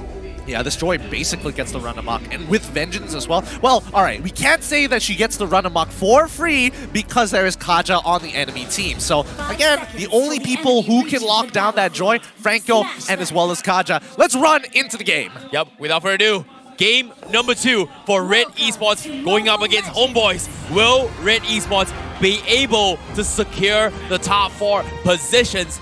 Will they get the clean 2-0, or will they be at the top 4 position. Let's find out here. Iron Hook. Ooh, Barbosa almost walking right into it, but he's been chunked out. And this is the problem, right? Mid lane is such an important factor for a lot of these teams. Without mid lane control, the side lanes can easily get influence, and Warlord, he is just scouting out for info. I don't think he's walking down because Claude is holding this Melissa hostage. Yeah, it feels a little bit weird, but look at Mom. Oh boy. Oh no. Here we go again. You know, classic Franco things, but I'm really surprised that Homeboys, they did not anticipate this, right? Like, the moment you see a Franco, it's pretty evident that this is gonna happen coming from Mom. Yeah, but then again, they did see the Franco show up in the mid lane, so Chibi is just using his mortal coils, using all of the charges, and honestly not really thinking about it until it was too late. Yeah, it feels Homeboys feels a little bit disconnected here. I'm not exactly sure what happened to them, but as what I'm seeing right now, Red Esports, they're going for the contest. Oh, they do get the steal from Aimao, the retribution on the gold crab. Oh no, feels bad for GB, feels bad. It's just unlucky. GB had to protect his own purple buff, and at least he's at the same level as Aimao for now. And what's happening? What's happening on top side, actually? You know, it feels weird because they are going to try and go for skirmishes here. Heimao and Chibi still not going for those rotations, but it seems like Chibi will take the easy way out. He is going to recall back and walk all the way down bottom to try and just get a couple of farms, but at the same time, top side is going to be the turtle, so I'm not exactly sure. Resource or contestation, because Aimao does have the lead right now in terms of resource management. Yeah, and now they have to wait for one more wave before Warlord and Supad actually hit the level 4. So Red Esports going to start the turtle. Yep, now the turtle down to his half HP, beats already being expended here. Chibi taking a little bit too much damage coming from Homeboys, but Aimao now, with the heavy spin, looking for the contest. He's going to isolate Chibi, but the Red... Oh! He still gets it! Now with the countdowns are to keep him alive. The stolen one from Red Esports looks to be good. Can they extend the fight? They are going to force it as well. Somebody goes in for combos. Contestation, Mom running for his tiered lives. He looks for a hook. It doesn't connect. And that is going to be Homeboys coming out on top. Dang, Kyym stealing the call altar was great because it keeps his team alive and everybody walks away with very little HP there, but Homeboys still win out on that turtle. Rather surprising considering that Ema was pinning him down for a good portion of time. I guess Ema was a little bit off with the calculations there. Didn't expect GB to actually get in range from that far with Retribution. Yo, that's crazy. Considering how precise GB has been based on his track record, it's just insane. Meanwhile, let's take a look at the difference here in terms of jungle. Seems like they are going to be identical coming in from both Marcus as well as the Akai, I guess. Cooldown is going to be priority. But aside from that, I feel like, you know, Red Esports, it felt like Aimao forcefully got a little bit too rushed for the turtle fight. But what I thought for now, top side, that's going to be first blood for GB with the decimation. Yeah, that vengeance ain't going to protect you from true damage here. However, a potential dive's being set up on the bottom side of the map, and here comes Barbosa. Oh! The hook from Mom, and here comes the Bloody Hunt. Warlord forced to pop the count altar. MelQt is there to zone him off, but Homeboys, they manage to back out. Barbosa takes a little bit of chip here, but Red Esports, beautiful setup from Mom, but they could not get the kill at all. Great defense. At least, Anip is able to keep up his farm. RenQT, unfortunately, still being annoying on top side, but he's lost so much EXP and that first turret. This is great for Subbai, right? He's 2 levels ahead. He can really start to impact the map. Oh boy, Anip now. Hook. Oh my god, Mom. Pixel off. Just a pixel off. Great attempt, but Homeboys, they've got to be a little bit more aware on what Mom is capable of doing right now, because Subbat is making a dive. He does have a slash. He pulls off Kyym as well as Aimao. Heavy spin is there. GB will be disengaged as well, but can they chip Aimao away? Kyym forcefully used the count altar, not going to be bringing any value, whereas Homeboys has full control as they try to secure it, and they will, but now RenQT is getting focused down, and the decimation from GB is there. Mom, he gets the hook. He trades Warlord. No count altar available, but look at this. Homeboys, the confidence is coming in. They're diving past here once, and Red Esports, can they punish this? No, they will not be able to. Great reset coming in from Chibi. I think his decimation timed out towards the very end there, but man, oh, Barbosa! Oh my god, where did it come from? And now MelQt is stuck in an awkward position. He's trying to get a couple of kills in, but the counter from Warlord will keep him alive. Barbosa is a little bit too tanky. He needs to get down. Can he do so as well? But here comes the pullback from RenQT. No follow-up. but Homeboy survives. Can't believe Barbosa survives there. Great reaction from Anip. He saw he got hit by that iron hook, instantly purifies to keep up that blazing duet. Very nicely done from the Homebois mechanically. Oh boy, this is a very, very complete 360 turnaround, a 180 turnaround coming from Homebois, because this does not look like how Game 1 is. But as of now, no lane, bomb lane, they do get the catch onto a sub-bot. He's pretty much stranded, and I guess he's dead. Yep, can't do anything. So many ultimates already being committed from the side of Red Esports to try and get MelQt ahead, but he only gets an assist thus far. Top side, wide open. They saw 4 members. Oh, no, sorry. They saw 5 members down on bottom side, so this tier 2 technically should be free. Well, that's the thing, right? The creeps finally just arrived. Does Anip have enough damage? The rest of RSG Esports is here. The hook! Oh, so close. They anticipated this, but nope, they're not going to get the tier 2 up top. But little did they know, behind there is going to be Amao looking for a setup. But the counter altar being forcefully used by Kyym means that they have no massive ultimates here. Homebois, they can look to re-engage, but they need to find the right timing. But it's hard with Barbosa not having flicker. No, it really is difficult, but more importantly so, right? It's just, oh, the final slash not actually connecting onto the right targets here. Now, for the Homebois, it's a lot easier for them to play in terms of their jungle, right? They can instantly go and look for these invades. The major issue is that Red Esports needs to be together, but Homebois don't. Yeah, it's tough. It's tough. Now, with Third Turtle in contested as well. Once again, Chibi looking to secure here, but the whole focusing on Warlord. No count out. Oh, no. But they are going to go for the pause, but no, the pause comes in. What happened? Sabat probably disconnected there. He was standing still. He had the final slash. He had the flicker. They knew that they were coming over, but he was standing still, and that's really unfortunate. With no movements across the map, he could have been able to set up for a counter engage. This is so unfortunate, because in that fight, the first one to fall was pretty much Warlord as well. No count altar in this engagement, and Homebois might be in a very, very awkward position right now. It's a little unfortunate here, the timing of this. We don't know what kind of a tech issue it is yet. Hopefully the Marshals can figure it out, and hopefully this doesn't hurt the Homebois too much. This is a very, very awkward position here. The Marshals is going to be looking to actually figure things out here. But based on what we're seeing here, it seems to be a minor issue, I guess. Yep, Type 1 means that it's going to be relatively quick to actually fix this issue. Hopefully it doesn't become a Type 2 or the worst of all, Type 3. But for now, man, that could have broken Homebois' back. And honestly, I'm feeling like it already has. Yeah, I definitely do as well. Because based on the objective of the total condition as well, Chibi was already in position to actually contest it, right? Like, his retribution as well, he's already in position. But look at the faces coming from Barbosa. He's a little bit disappointed as well.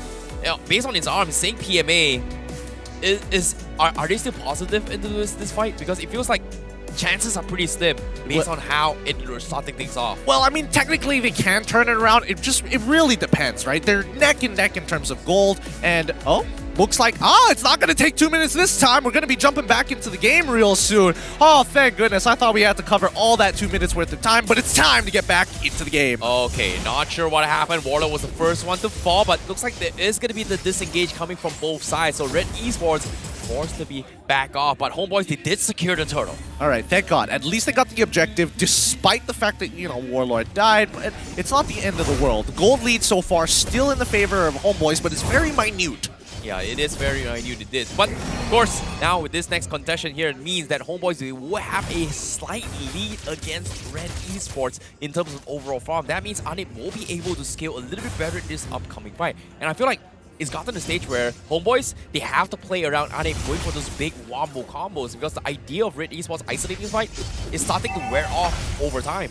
It's all about chunking out your opponents, right? And I think even for the Homebois, they recognize that it's very, very difficult to maintain this lead without getting these structures. So they're playing the objectives, tier 2 for tier 1 up top side, and that's going to keep Homebois in the lead. Yeah, Warlock in a position to set up for the out as well. So this is something that they have to try and figure things out. But Chibi, he's trying to man up towards an issue here. But here it comes. AVSP comes in. Barbosa goes for a flicker. But MelQt, he gets the pin with the go away.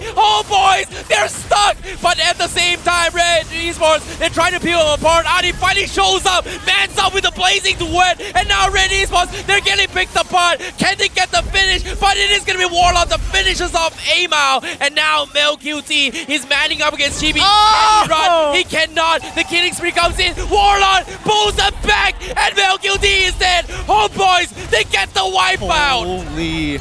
Oh my god. If you need a clippers, that was the fight to make it happen. I have not seen that interaction. We've theory crafted it for years, but this is the first time it actually occurs. The get away from me working perfectly in tandem with the heavy spin, locking two side by side. Oh, despite all that, Warlord was able to take advantage of how Red Esports was in the position. As long as they group up together, the Ghostbusters is going to get maximum value in terms of damage here. And you've seen time and time again here, Red Esports was chipped so low alongside with Anip to pick him apart. And it's crazy.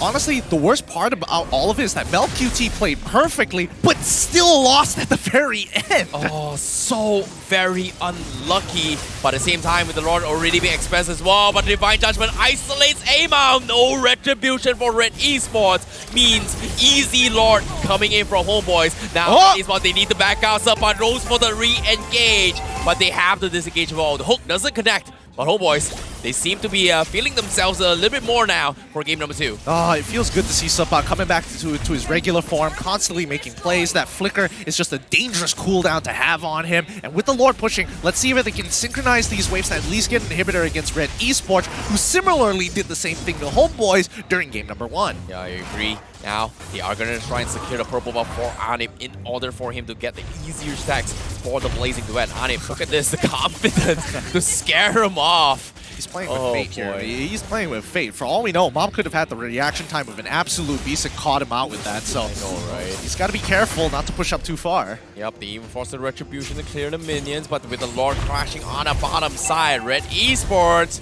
they have to throw bodies for this, but Amao, wait for the play. Oh. Barbosa, he tried to go for the Divine Judgment, it didn't work out. Barbosa is going to be trapped, but the counter keeps him alive, and they get out to safety. The Lord takes a tier 3, but the hook from GB is not going to be able to connect as well because of the Azura. And Red Esports, they get nothing for it. Homeboys, they got everything that they wanted. They got an inhibitor turret. They managed to keep Barbosa alive somehow. Crazily enough, he should have died there because he makes the mistake of flickering forward, and instantly Kyym procs the Terrify, and the whole world collapses, and yet he is still able to walk away. Yeah, it is crazy indeed, but Red Esports, they're hanging on for their dear lives, but Homeboys, they cannot afford to make a mistake like this again, because Barbosa, it looks really flashy, but can they catch on MelQt? Because if you think about it here, Barbosa needs to flicker as well as ultimate, whereas MelQt just needs to click one button, and this Kaja is not going to be able to pull him away. Yep. Now, Red Esports,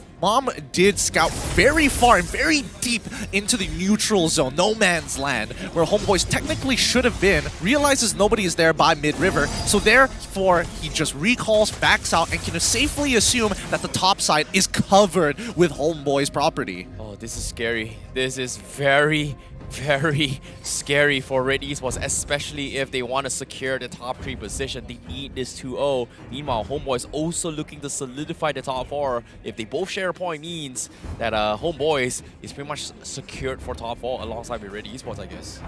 Yep, and again, still, Homeboys, maybe a 6K goal lead 12 minutes into the game. We're expecting the game to finish very, very quickly considering the amount of average times that we've been having today, but Red Esports aren't backing away just yet. Oh my god, that was...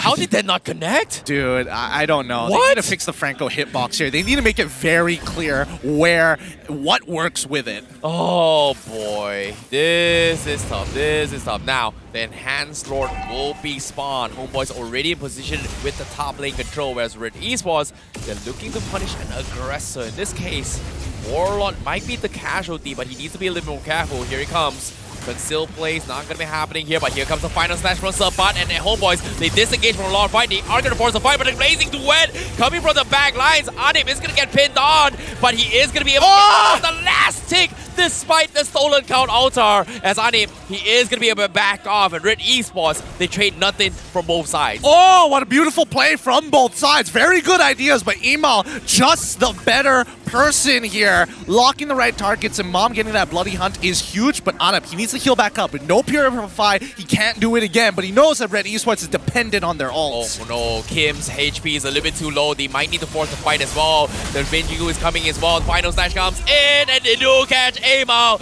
No Amal, no retribution. Red Esports, what did they do? They bail out. They don't even force the fight. MelQt is going to be able to do a lot of damage, but there's just no follow-up coming from Red Esports. Mom tried to go for the hook. Unfortunately, it doesn't connect. Oh man, these fights are very, very close. Like, I'm surprised Red Esports is getting away with what they are, with what's being thrown at them from the Homeboys, despite Homeboys having at least a 5k gold lead. Like, Homeboys would have gotten their item power spike. Well, now they do, but earlier, oh my god, how does nobody die there? It's scary, right? They're just so afraid. It all comes down to Amal zoning these fights, but it's tough. It's really, really tough. He's got so much on his plate. There's only so much. But at the same time, look at Barbosa. He's looking for the wraparound. He wants to catch on MelQt. He needs to be a little bit more careful. The dolls has been dropped as well, but they need to focus on the Lord, and that's going to be the damage coming in. The Lord gets cleared out, but Homeboys, they have not made the hook, but no! The hook comes in, they're forcing the fight, the counter altar as well. The heavy spin is going to trap them all the way through, but do they have the damage? Yes, they do. They kill him off with Kyym stealing the decimation. He gets one, he gets two. Now he's looking for more. And Sapat, he is going to make a run for his life as well. Barbosa, going to be focused down by RenQt, has the immortality. He needs to make a run for it as well, as RenQt gonna try and chase him down. He is gonna have the damage, but the tier 1 is there. But can't but RenQt taking too much. He finally pops the beat. The Winter Trucker is there, but he will play with his life. What a clutch from Barbosa. Woo! Wow, that was quite the hook coming in from Mom. One pickoff was all they need to even out this score down to 4,000, get a mid-tier 1, and now the entire jungle of the Homeboys falls into the hands of Red Esports. Oh boy, Red Esports, they do have the damage here. It all comes out to that one hook, right? That one chance, that one opportunity, and you've got to take it. In this case, they took it, but can they take it all the way? Because as of yet, Homeboys, they still have the tools to actually come back into this game. Oh, they absolutely do. And despite the gold lead, it's been generally quite even in these team fights. Only one person can make the play. And right now, keep your eyes on both Mom and Barbosa because they seem to be the ones who are driving these kills. Yeah, it is tough. It is tough indeed. MelQt has been the priority for the longest of time. But here he comes. They pull him out, but the always going to keep him alive. But he's got the winds of nature. He's got the sustains. He keeps him alive. And Homeboys, they're looking to disengage. Subpart will be the first to fall with the immortality. They don't have the counter altar available. They need to bail out. And now MelQt will pick them up part by part. Double kill for MelQt. A huge play by MelQt. Inspire, Winds of Nature, 5 members of the Homeboys all getting chunked out at the same time. He went from 0 to 100 HP real fast. So this is a guaranteed Lord for the side of Red Esports. A true definition of what 0 to hero looks like, but at the same time, unable. Oh no! MelQt! You absolute monster! Where did this guy come from? He's so smart. He's so smart. Waiting at the perfect rush. He knew that Claw was going to hop over the wall and make his way down towards the bottom side. He knew his team guaranteed the Lord, so this was his own individual game sense. Oh my goodness. 0 to hero. His journey from the east, now in the west coast. He is going to be popping off. And Red Esports, they're making it hard. Homeboys, they might actually drop the ball if this goes up, but considering how late into it this game here, what is the win condition from both sides right now? Barbosa has to get an ult on MelQt. That's basically the full stop of it all. If Barbosa is able to do that, they basically win because Mom has been covering MelQt time and time again. As soon as Sapat breaks the Winds of Nature as well as the Inspire, instantly he gets locked down. Oh boy. This is going to be difficult as well. Homeboys, look at them. They're all tunneled up. The Lord is still in the middle lane, but they still have a tier 2 barely hanging on. But Red Esports, they will be syncing up the lanes a little bit disconnected. But I feel like Homeboys, they're a little bit afraid now. They don't have the immortalities here. Well, they do not have the immortalities, but Supat's Flicker is coming back up in 13 seconds. Maybe Flicker's final slash is onto Melissa, no matter how far she is. As soon as she's marked, Sabot is jumping in. Yep, here the Lord's gonna be coming in as well. The heavy spin gonna be isolating Barbosa. They've caught him off guard, but he needs to back out. He's gonna be flickering as well, but the Lord is gonna be crashing in. He's knocking on the crystal, half HP. They're throwing bodies for this, but Red Esports, they back out. They don't want to commit. What's going on? Nope, they can't commit. They really cannot. MelQt would be put in way too much danger. They do get the flicker out of Barbosa, which is great, but Sabot, he can still make... Oh! The flicker play comes in. They catch on the Ane. Now with the force play with the countouts are MelQt getting zero. A lot of value out of this. Barbosa pulls him in, but there's nothing they can do. Homeboy shifts his target. They kill MelQt, and they turn the tide. Red Esports, they look disconnected. They made a mistake. They need to back out. Oh! Homeboys, they will try to get more out of it, but they just can't. Yep, and that's the thing. As soon as both gold laners are dead, Homeboys and Red Esports are like, okay, we're done fighting. Back to no man's land. Let's go back to our bases, go for a reset, clean up our lanes. We got homework to do. Oh, mistakes coming from Red Esports, right? Like, the moment Mom jumped in, you could see MelQt wasn't ready to actually follow up, and because of that, it bought Homeboys a little bit of time to dive the back lines, and it's just so difficult. It's the worst. It is the worst. Anip expanding literally everything. Winds of Nature, Purify as well. Oh, Sabot. Oh no, Sabot is gonna get caught up. Kyym, he does have he's alive. Available, but Sabot, he's gonna try and buy a little more time. Warlock is coming in to save the day. He's got to count all Keep dashing. He buys it more time. Keep and dashing. He's gonna be fine, and he won't be able to get out. What a player, Sabot. What a player. Oh, the tenacity saves his life once again, having just enough HP to actually turn that around for himself. And again, 4 ultimates committed on one man, and yet they couldn't kill him. This is huge. A small window here. They have to do the housekeeping. The Lord going to be pushed on the bottom side. But Homeboys, they need to push out the lane first before they take this next fight. But look at this, Red Esports, they're already in position. They gotta wait on Kym's ultimate as well as Amon. That is where Homeboys will lose out all fight potential. Yep, but Claude is showing himself off top side, so Red Esports can go even more aggressive. Oh, it's tough. It's tough. They've got immortality as well, but look at this. Heavy spin, pin onto his chibi. Where's the follow on MelQt? Finally makes his work onto his chibi while they are throwing bodies towards the back lines. They're going for the fight, but the countdowns are coming for Warlock. Will keep him alive, and Red Esports, they're in the midst of it all. MelQt, he bumps the Winds of Nature all by himself, but he won't die. Anip, no way! Anip, he is going all for the back door. He will focus on the crystal. He will tie the series against Red Esports. How did they 4v5 that? How did they 4v5 that? Homeboys not only won the fight, got a kill on MelQt. They go for the back door with Anip at the very end. He didn't need to do that. He could have come back to finish off that fight, but it's all about the wins. It's all about the dub. In this case, playing their hearts out, trying to secure the top 4. Red Esports keeps things alive, but this is by far the most intense match so far in this final week of the regular season. Oh my goodness. Whew. Finally, we're getting a full 3 games here. Homeboys and Red Esports, both of these teams are not backing down. This is crazy. They are yearning for their points, especially for them. But before that, let's take a look at the mic check on what Homeboys was going through in that game. Okay guys, let's go guys. Ala, santai Ji. Santai ya? Ya. Forget anything, okay? We just need a 1 win. We can secure top 3. Okay, B. Boleh. Nanti, Franco dah ulti. Aku tarik B, tarik B. Nice. Franco bisa dibawa nih. Demi. Dia tengah hijau. Nice. Belakang lu. Dia aku ini. Nice. Bisa lagi guys. Bisa lagi nggak nih? Bisa. Sini lihat gue dong. Ada. Ada 2, 3 gagas. Marisa. Marcel. Garis aja lo. Nice, Joy mati juga. Dia salah. Nih. Mati. Nice. Ya Allah, sorry guys. Bisa dah bang, salah gua apa bang? Santai. Enip. Alhamdulillah. Boy!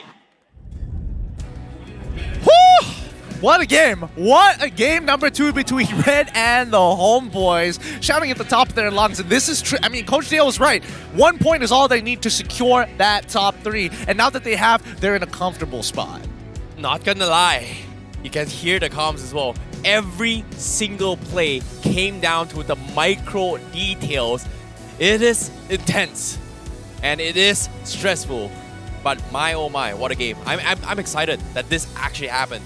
I'm telling you, again, these type of fights don't happen in other MPLs. Only here at MPL MY. This is what makes us unique. A lot of micro mechanics are being thrown about, but fights like that was, a chef's kiss to watch. Yeah, that was really, really insane as well. And I'm really surprised how Separ was able to buy so much time to a point that Red Esports had to back out and allowed a free backdoor for Anip, who started off all the way from their base, shoved up the top side all the way to their base. So a little bit of a unfortunate events for Red Esports. Maybe a miscom, maybe a little bit of overconfidence, I don't know. But this is the item builds here coming from both teams. So let's have a look at it, right? You were surprised that Separ was able to tank through all that damage. Yes, he has a full tank build, but he hasn't even completed his Hunter Strike, which to me is crazy. I thought that the extra, a little bit of AD ratio probably was giving him the edge, but I was absolutely wrong. It's just his raw base damage and doubling it every single time he uses his vengeance on a hero, but more importantly so, right? If we look across the board, we're seeing that RenQT decided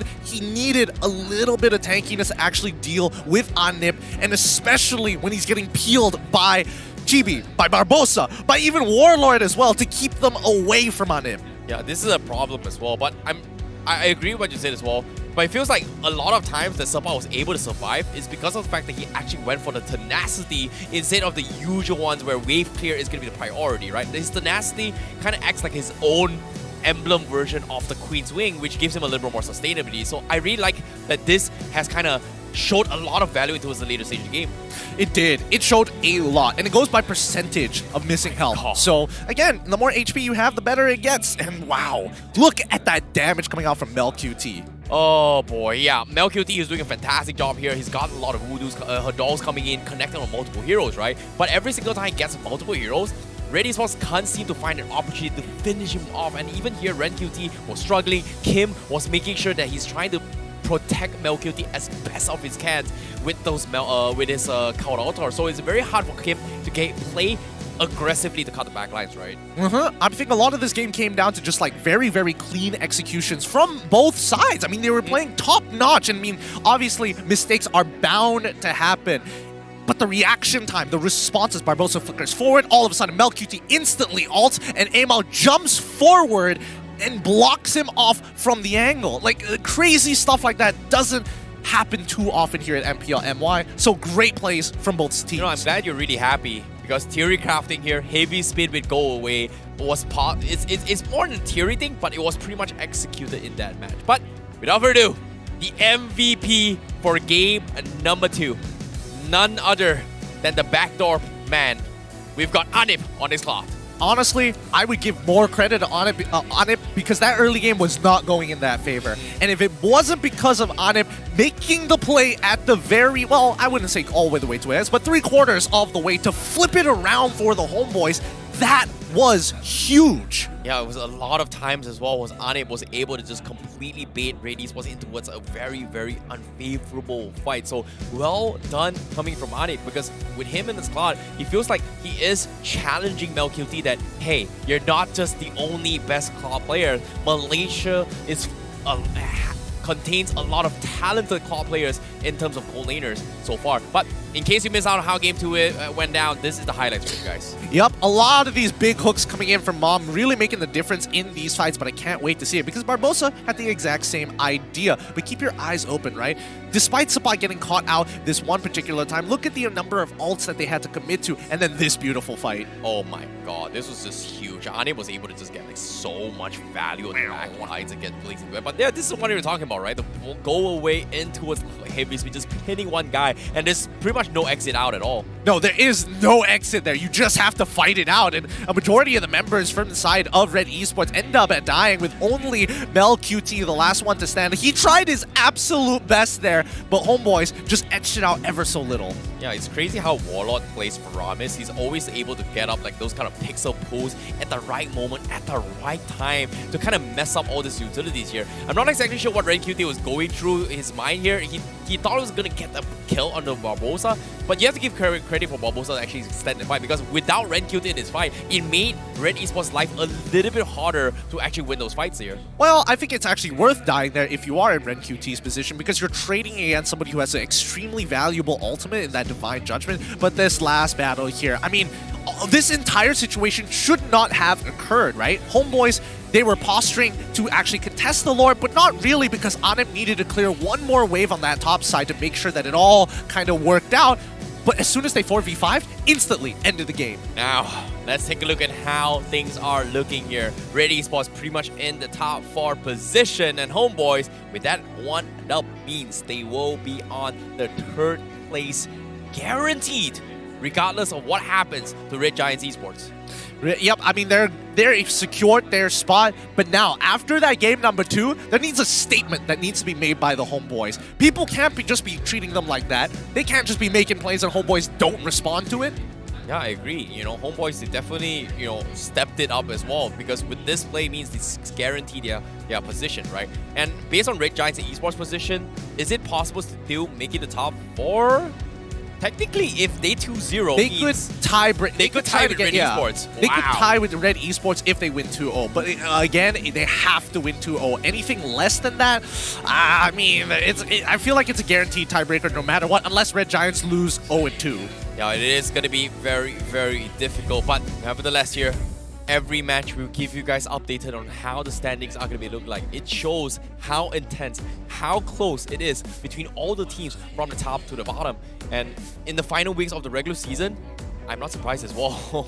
Honestly, I'm not surprised either. Like, the way that these teams have been playing, they're polishing themselves up just to, you gotta enjoy some Ramadan. After Ramadan, it's playoffs straight away. You get to see your family, and then immediately, you're back in the war. Yeah, this is where things get a little bit spicy as well, because Raya is gonna be happening next week, right? So, this is the final week for them, and we have a little bit of a short break before the playoffs, but even then, it is going to be tough, considering that you don't really have much time to improvise for the playoffs, especially when the holidays are going to be coming in. I think it's going to be one of the bigger sacrifices here. Like, teams are going to be like, oh, we're going to play the weekend, we're going to play the weekday out as soon as we get to the weekends. If you want to go for Ramadan, absolutely go for it. It's, it's part of the Malaysian culture.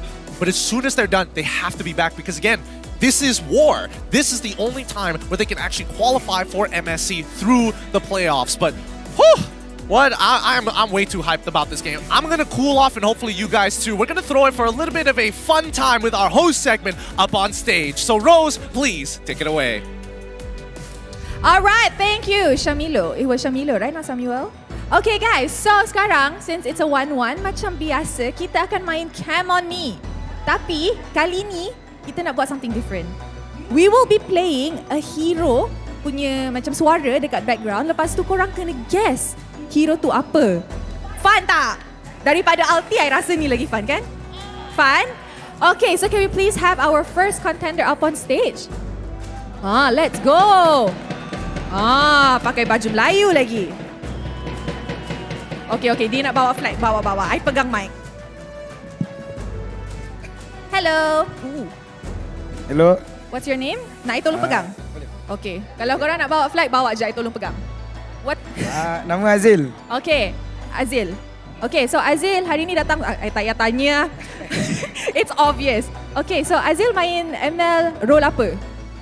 Roamer. Okay. Depan sikit. Okay, depan sikit. Okay, Azil. You familiar tak dengan suara Mobile Legends hero? Boleh ya? Yes. 10 out of 10, confidence macam mana? 10? 8. Okay guys, so can we please have the hero? Dengar. Tak ada. The ocean is not just our home. It's who we are. Tu siapa? 5, Boleh 4. again. Okay, boleh lagi. Again. Sekali lagi. One last tau sebab okay, 2 kali je. One more time. It's not just our home. It is who we are. 5, 4, 3, Grok. 5, 4, 3. Atlas, betul ke tak? Betul. Congratulations. Alright, thank you Ijab. Nak cakap apa-apa tak dengan Homeboys? Good luck Homeboys, next game. Alright, thank you Azil.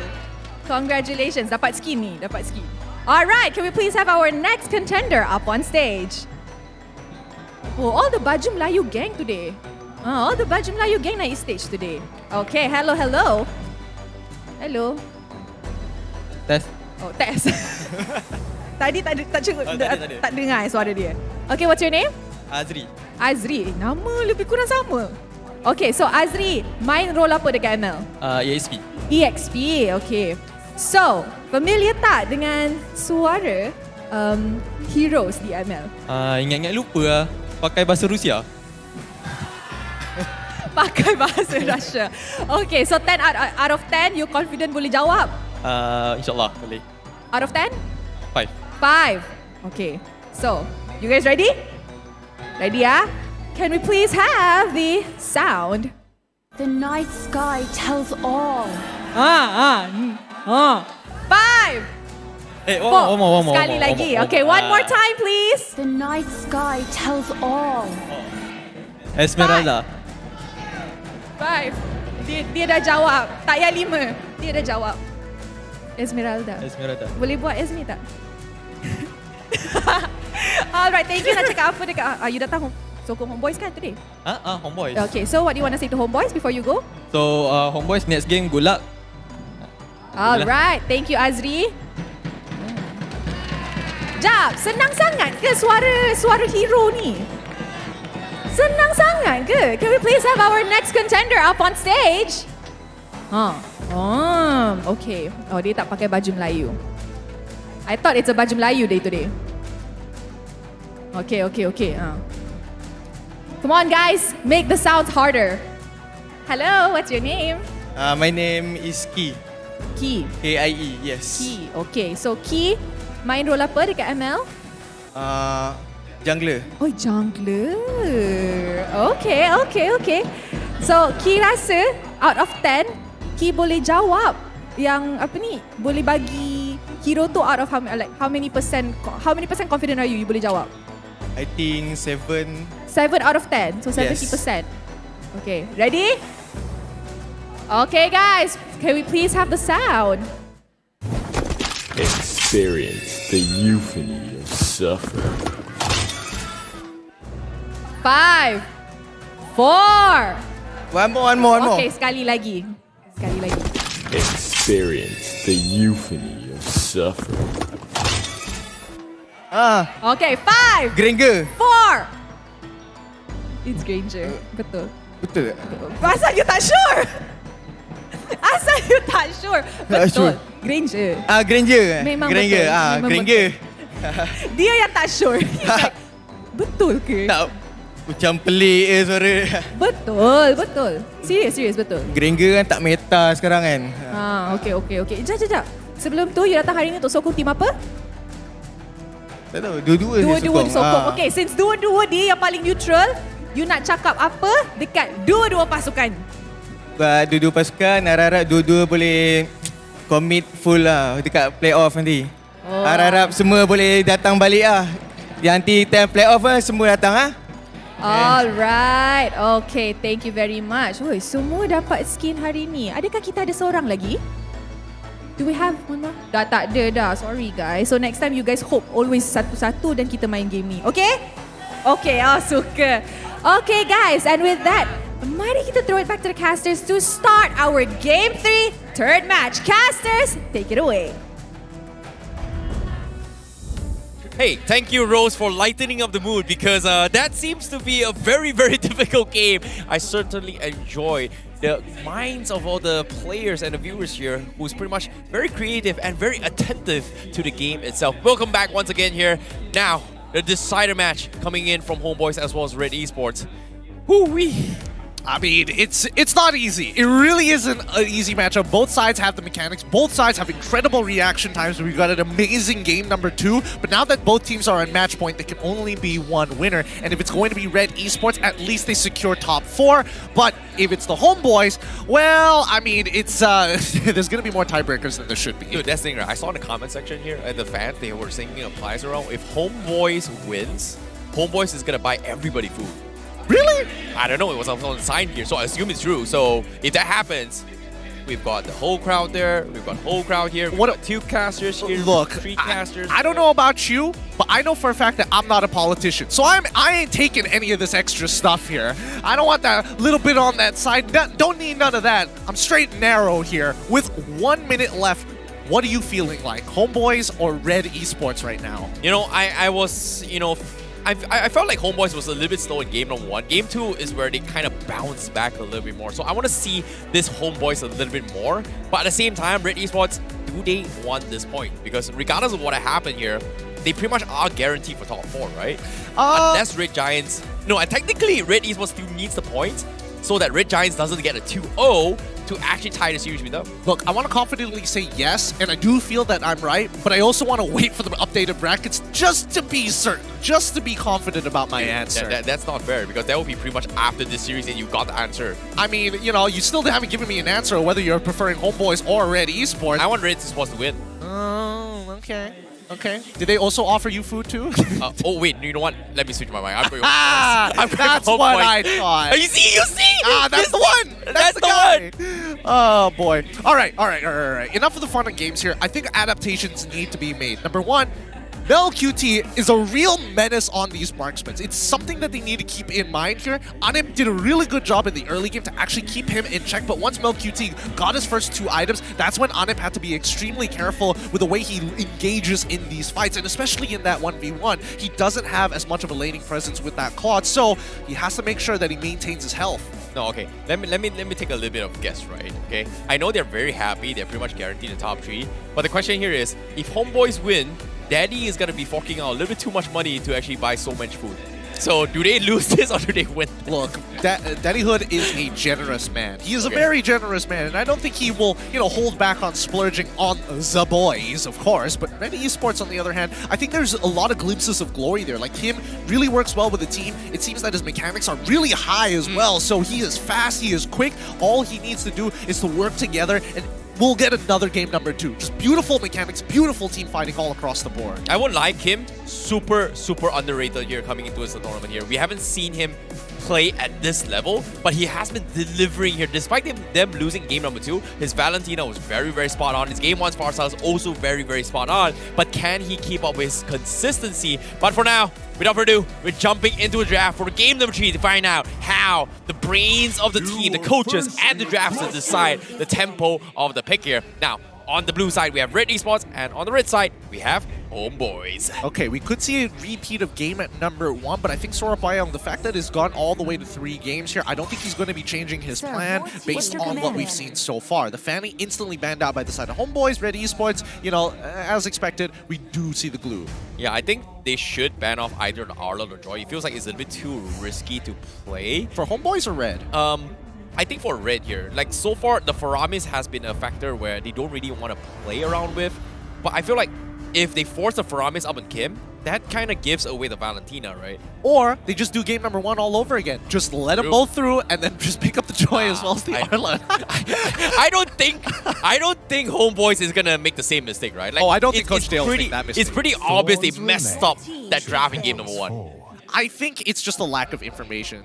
Now, Red Esports, they banned on the landslide. Yeah, it looks like Red Esports are sticking to their bans. They're not really changing anything up. I mean, considering how game number 1 went, there needs to be some kind of adaptation when it comes down to the first couple picks, but we'll see how that goes.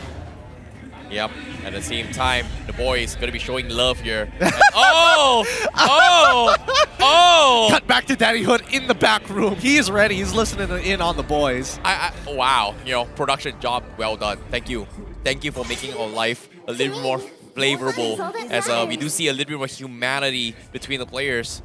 They're just not working slave machines that play and eat ML every single day. There is a lot of love between the players as well as the management. I mean, you're also not entirely wrong about the fact that they play ML, eat, sleep, repeat all day long, but let's see how this game plays out, right? I'm waiting for this first draft to be over because I'm seeing a lot of the same picks, same bans all over again. Red Esports, as expected, the Kaja, the Lancelot, the Glue, all right, whatever. Homeboys, this is where it gets interesting, right? Okay. We do see the Wan, we do see the Fanny. I don't think they're going to fall for the exact same ploy that Red Esports pulled off in game number 1. You're asking for a little bit too much here, but having the Joy coming in, I think, I'm surprised they did not ban Ireland or the Joy in this place here, but as of now, Homeboys, they're actually focusing on Barbosa. I'm curious to see what Barbosa is going to be playing. What are they discussing? Why are they smiling so much? It's probably the acronym on his hand. They're like, Barbosa, my guy. I've told you time and time again. Where is it written on your hand? And he shows the PMA. It's like push mid all the time.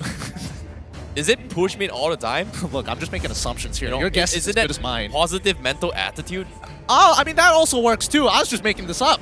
But you're not wrong as well. Push mid all the time. We've seen Barbosa kind of do that, but instead of mid, he is going to be invading jungle. So it depends.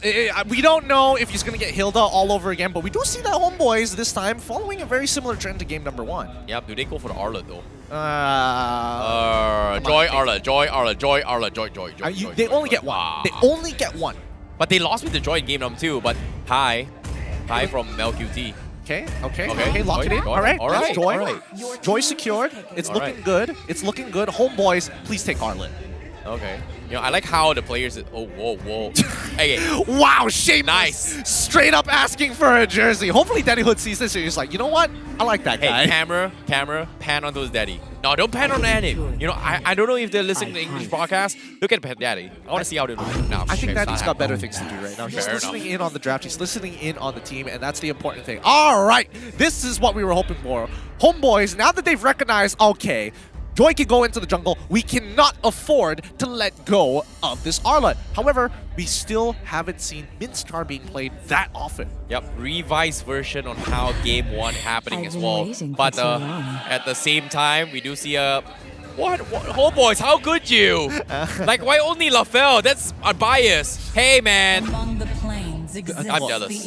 I'm just straight up jealous. Look, don't take it on him, man. He's a sociable guy. But Red Esports going to be locking in the carry once more. This one is rather interesting. I wouldn't have expected carry, knowing that Melissa is available. But still, Homeboys haven't really shown anybody else other than the Arla who can get on top of her, and the Yves as well from the side of Red Esports. I can respect that. No, I like how you're very serious here. All the way through in this draft, and I agree, it is a very, very serious match. But at the same time, I feel like based on what we're seeing from the drafts here, I like that Homeboys and Red Esports, they pretty much have a better understanding of how Game 1 and Game 2 happens, right? That's why when it comes to Game 3, it all comes down to how well they understand each other's priority habits as well as priority drafts. Game 1 was a big, big mistake for Homeboys. This time, the adaptation looks good, but I want to see what more can they bring as a surprise factor, because what we're seeing right now feels like standard picks coming from both sides. I think the standard picks are completely fine. It's about the order of which you get them. That's really the part of the drafting that I'm most interested in. The fact that they're, again, very similar drafts to game number 1, only difference being that Arlen finally in the hands of Sabat, and Joy probably not going to go into the jungle this time around. Yeah, I don't think we are going to see a Faramis this game as well, considering that I don't think Barbosa plays a Faramis. I mean, to be fair, Barbosa could have played it, right? There's a good chance that he does. I don't think he'll play.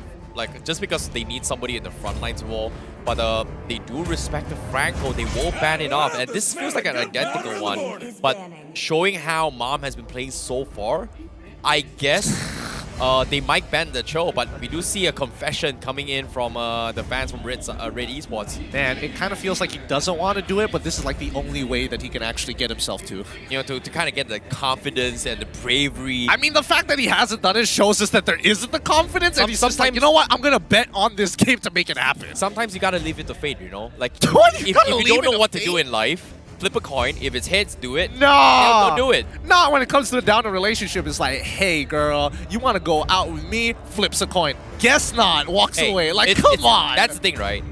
If you like a girl, or you don't confess a crush and you do nothing, you will regret it for the rest of life. But if you flip a coin, you made the decision, I don't want to do it, you will not regret it. But if I do it, even you get rejected, it's fine. That's such bad logic. Boys and girls out there, you ever want to get together with someone, flip a coin and then blame the coin. It's the coin's fault, not your fault, right? Just project onto this inanimate object. Well, I learned it from that guy in the crowd. Oh, so painful. So very painful. Grow up, guys. All right, Red Esports, they ban out the Martis. Very good shout out, but I'm very surprised that Homeboys decided to ban out the Franco for themselves. They do get first pick, and they see that Joy is on the other hand, so why not have somebody that can actually lock down the Joy? Oh, they ban off the Diggy once again. This is interesting as well, because I was expecting them to actually play a little bit differently, but I don't think Red Esports has a tendency to kind of play of Enchanter-style support to make sure they win the gold lane. Because so far, Melqt has been doing really, really well on its own. I think you fail to recognize that Mom plays everything here. I know he plays everything, but... He was one of the people who played the feeding Diggy strat. Did he have fun doing it? Absolutely not, but he's happy that the time has passed. Well, yeah, the time's passed. You don't really play the feeding Diggy strategy anymore. So I think the point here. I think when it comes to this as well, you know, the Cho is something that they should be a little bit more afraid, considering how things went down in game 1. Like, his Cho setups for the team has been really, really phenomenal here. But they do respect the Barbosa, but they bring in the Mid-Sitar from Homebois. Yes! I love it. This is great. This is what I've been looking for here. And this is going to be Mid-Sitar in the support position. Joy is going to have a tough time getting through the King's Calling, and it's pretty much going to build a barrier to tell specifically Rank QT, you're not getting into our backline unless and only if you flank around our entire map. Now they're even deciding as well, does Amal play this as a jungle Joy? I don't think it's worthwhile. Like, considering that because it is a roaming Mid-Sitar, it feels like it's very difficult to allow Joy in the jungle and just forcefully put it onto its side lanes, pick another jungler. But you know what's the funniest thing? Fredrin and Martis both... Well, Fredrin is completely ignored, so I guess it's going to be a Fredrin? Yep, it is going to be a Fredrin. I mean, it has to be a Fredrin because Red Esports were actually positioning for a potential assassin because they banned out the Hilda. If not, why else would you be banning out the Hilda? So I think Red was forced into this corner of like, well, I guess we have to play standard now. Yeah, they definitely do as well. They've got the Lolita to actually deal with the Beatrix as well. So, final pick coming in from Homebois. Jungler. Tank-Slot maybe? Isn't Tank-Slot banned? No, it's not, right? Lancelot was banned earlier, so can't really do too much about that. What's a good jungler? Hayabusa? Nah, Hayabusa... yeah, actually Hayabusa... Oh, no! Yes! They bring in the Hellcurt. Yes! I'm very happy with today. These games have been phenomenal. If you're missing out, too bad. It sucks to be you, because you're not going to understand what's happening out throughout the week without checking this game out. The fact that he can turn off the lights makes it difficult for artillery mages. Oh, actually, now that you bring it up... Oh, wait, yes. Red Esports is the one that banned it out. I thought it was Homebois for some reason. Okay, bringing in the Hellcurt. Today has been a game of Darkness Falls, and I want to see how Homebois is going to be able to do with this, yo. Can they win the W? I think they... Ooh, it's, I mean, considering that Hellcurt has been having a positive win rate so far, they've got a very good chance here, and especially for carry, there is very little counterplay against the Hellcurt. Yeah, I agree. Now, with this play here, will Homebois take it with a 100% victory on this Hellcurt for today's games in all the teams thus far, all 6 teams matches. But now, I want to see how this goes down, because based on this late game potential, Red Esports is going to favor a little bit more. But without further ado, we are going to take a look into the Land of the Dawn, the final game for today, the decider match on who is going to be number 3 and who's going to be number 4, regardless of what happens. This is Red Esports versus Homebois. All right, it's about dignity here. It's about pride. Red Esports on the blue side with Homebois on the red side. Sapadi, he's going to take his time here, but mid lane control is where I'm really interested in, because Barbosa, as much as he wants the wave clear here, oh, he didn't, well, he went for the Phalanx form instead of going for the Spear of Glory level 1. Looks like he doesn't want to play for kill pressure, not just yet. Yeah, but the thing about the Phalanx form is that the question here is this going to be a attack speed build, or is this going to be straight up full tank? Because no, it's full tank for sure. I know that if you go for like a hybrid version with a little bit more attack speed, it does give you a little bit more suns in terms of team fights, especially for the King's Calling as well. I mean, it's not that worth it. You want the King's Calling for its utility more than its damage, and I think more importantly so, it's to help Barbosa stay. So if he does decide to get one like attack speed item, if he first items corrosive side, fair enough, but everything after that should be tank. Yeah, definitely, for sure. But meanwhile, TV could be used for as well. Amon's going to be looking for the steal, and he gets it as well. Chibi does not get the Darkness Fall. However, they still have a lot of time before the first turtle comes in. So Red Esports being a little bit more proactive this game now. Yeah, he still has a camp on the bottom side, and Red Esports just going to sit on top. Oof, Warlord, he's got to be careful. Don't walk up too far here. Kyym probably can start trading against him and then go for a recall. Yeah, and as of yet, I like how having this Lolita kind of mitigates a lot of Warlord's damage as well, because all the Warlord's dashes does have projectiles that can be blocked by the Lolita shield. So if it's timed right, it does reduce at least a good amount of damage coming from Warlord. Speaking of damage, right? You do see that both Barbosa and as well as Mom are going to continue to trade against each other while the EXP lane is getting invaded by the mid laners just to hit level 4 early. Yep, with Turtle now going to be in contention in favor of Red Esports here. Here comes the Darkness for GB. Gonna get caught out somehow, but they are going to go for the dive as well. He comes with a 50-50 coin flip, but from behind, the Numenon Blast stops Homebois, but it is not going to be enough. They don't have the damage. Here comes the counter Numenon Blast. It's not going to connect, but Red Esports, they get completely swamped. Oh! Comes in from the sides and kills off Mom. Oh, no! Oh, no! MelQt probably communicated that he left, but he wasn't expecting him to actually get a kill. This is going to put Anip with an advantage in lane. Yeah, this is tough. This is very, very tough for Red Esports. They went in completely blind as well. They forced a couple of random fights, but it's just so hard. Warlord now, it's gonna be down to his last health as well. Here comes Barbosa with the spear as well. Mom in an awkward position. GB gonna get a freebie, and Mom will gladly pay with his life. Yep, and I think even for Warlord, they're dying. Not a big deal. You know, his team is there to trade. Oh, somebody. Oh, the beats come in. They are gonna go for a 50-50 treats. Nothing super major coming from both sides, but Barbosa looking for the spear. Ah, doesn't connect. Doesn't connect. Bit sad, but okay. Homebois still with the lead on their side. They're going to play on, well, as much as they want to play on the strong side of the map. The Joy versus Sapat. Oh, wait, hold up. Oh, Darkness Force comes in. GB will focus down on Kyym. The stolen revolution is going to buy a little bit more time. But at the same time, Homebois, they got to get out. They don't have utilities here. But GB is going to try and extend his fight with the Fixer as well. But Amal, can he get the appraisals? Ram? No! He is going to bail out as well. Anip, go finish him off instead. The spear also extending the fight to catch Mom off. And Homebois, they get another pick off. A beautiful play coming out from the Homebois here. Man, I was very confused with whose real-world manipulation was whose, but then it was Warlord's, and he finally caught out Kyym when he didn't have his own, instantly being punished by the Dark Knight Falls, and this is what we're talking about, right? You never know when GB is going to appear on the map, especially with the Dark Knight Falls. He's able to cover so much ground. Yeah, it's so annoying to deal with, right? Like, Red Esports, they have a very, very good CC fights, but the moment the Darkness falls in, and if they do not sustain the initial burst coming from GB, they are going to pay the price. But speaking of sustains here, Warlord, he is going to be stealing the Numenon Blast for the team.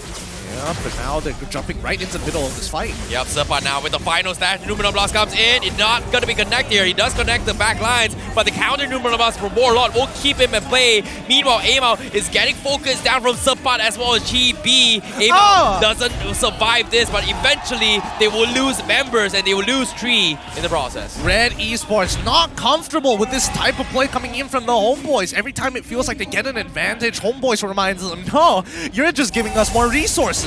Yep, it is indeed here. RanQT shows himself. He does have the beats available. He is going to try and kill off Warlord, but he doesn't dive to tier 1. But here comes the rest of Homebois. They pick him apart. They take him out. Yeah, GB is so far ahead. 2 levels above Emal, and he's using Master Assassin. Emal with the Demon Slayer technically should be ahead of GB. Yeah, good cover there. Master Assassin now, but let's take a look at the damage output as well as gold ranking. Homebois now currently top in the net worth here for Anip, GB as well as Warlord now. Darkness Fall comes in. MelQt sidesteps his way through, but GB, a big sneaky little cockroach who's all over the place. You don't really know where he's going to come from. I would think he's more of a scorpion than he is a cockroach, but I see the sentiment here. But Barbosa, does he realize that he's looking at the face of 4 people, 5 people now? Oh, maybe. That's going to be the case. Here comes the spear. Barbosa is going to be able to back off. RanQT going to be focusing on Anip, but the tier 1 is going to keep him alive. But from behind, Sapat looking for the setups. But Homebois, do they really want to go for this? Nah, it's not worth it. It's not worth it. Don't fight. Don't fight. Now's not a good time, but they do want that tier 1. Oh, the final stash comes in with the King's Calling. They set up it too. And here comes the counter rejuvenation. They finish off Mob. And somehow they were able to catch Homebois off guard. And Anip is going to try and extend the fight. But Red Esports, they lose 1-4-1. But it's just not worth it. GB now with the Darkness Fall goes with the hook as well. And he stands on 2. The big stinger from GB will drop him down low. RanQT forced to back out. I forgot that the stinger's also, the hitbox goes behind him too. It's not very large, but that collateral, my God, GB, he's got some good trigonometry. Hey, once upon a time, one of the best assassins here. His debut in MPL, showing you how to play an assassin.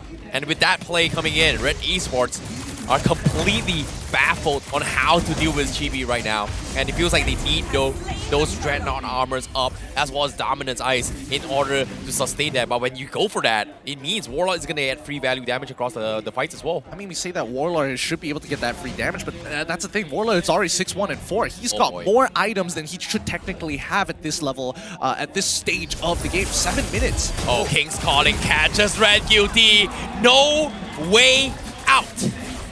Wow, great utilization of the Mincetar so far, but now here comes Dark Knight Falls. Oh, Kyym is gonna get focused down, completely one-shotted. Mao is gonna be there. Here comes the Numinum Blast, good catch here, but it's gonna be whipped. Anim interjects for the back lines.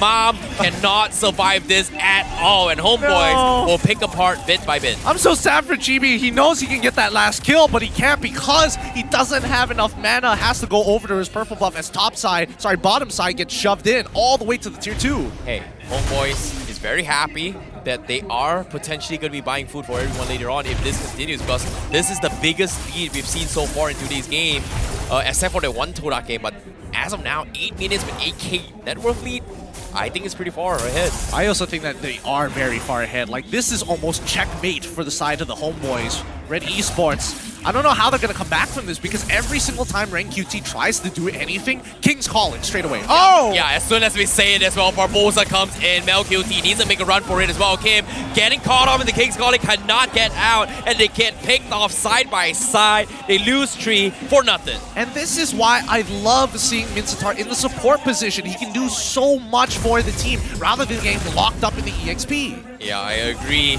And now the real manipulation comes in to try and catch Mom as well. Barbosa, the spear. No, he doesn't have it. It's on cooldown. It's on cooldown. Relax. Warlord, what? What was that flicker? What was that flicker? He didn't need a flicker there. It could be an ego thing. They have 10k. It's basically checkmate at this point. I don't know. He just got his Divine Glaive. Maybe that's excitement coming in. 9 minutes of the game. He's playing very dangerously if he's going to be utilizing his resources like that. Fair enough. Lord easily taken down coming from Homeboys. Damage ranking is going to be favoring on Chibi as well. 37,000 for him. Anip 26k. Sapat 20k. And RenQT, arguably one of the players coming from Red Esports that should not be doing a lot of damage because of the King's Calling, is actually topping the net worth right now. Oh boy, what a snowball this has been. Like, Homeboys layering combos here, making sure that Red Esports just can't really play the game comfortably. And it feels bad because, like, as much as you want to rely on your escape mechanisms of Flicker, you literally can't do the King's Calling. Yep, speaking of which here, bottom lane as well, Barbosa in the midst of 4 people. MelQT is going to chip away. Can he do a little bit more? But Homeboys, they're throwing bodies. What's going on? Why are they all here? Why did they... What?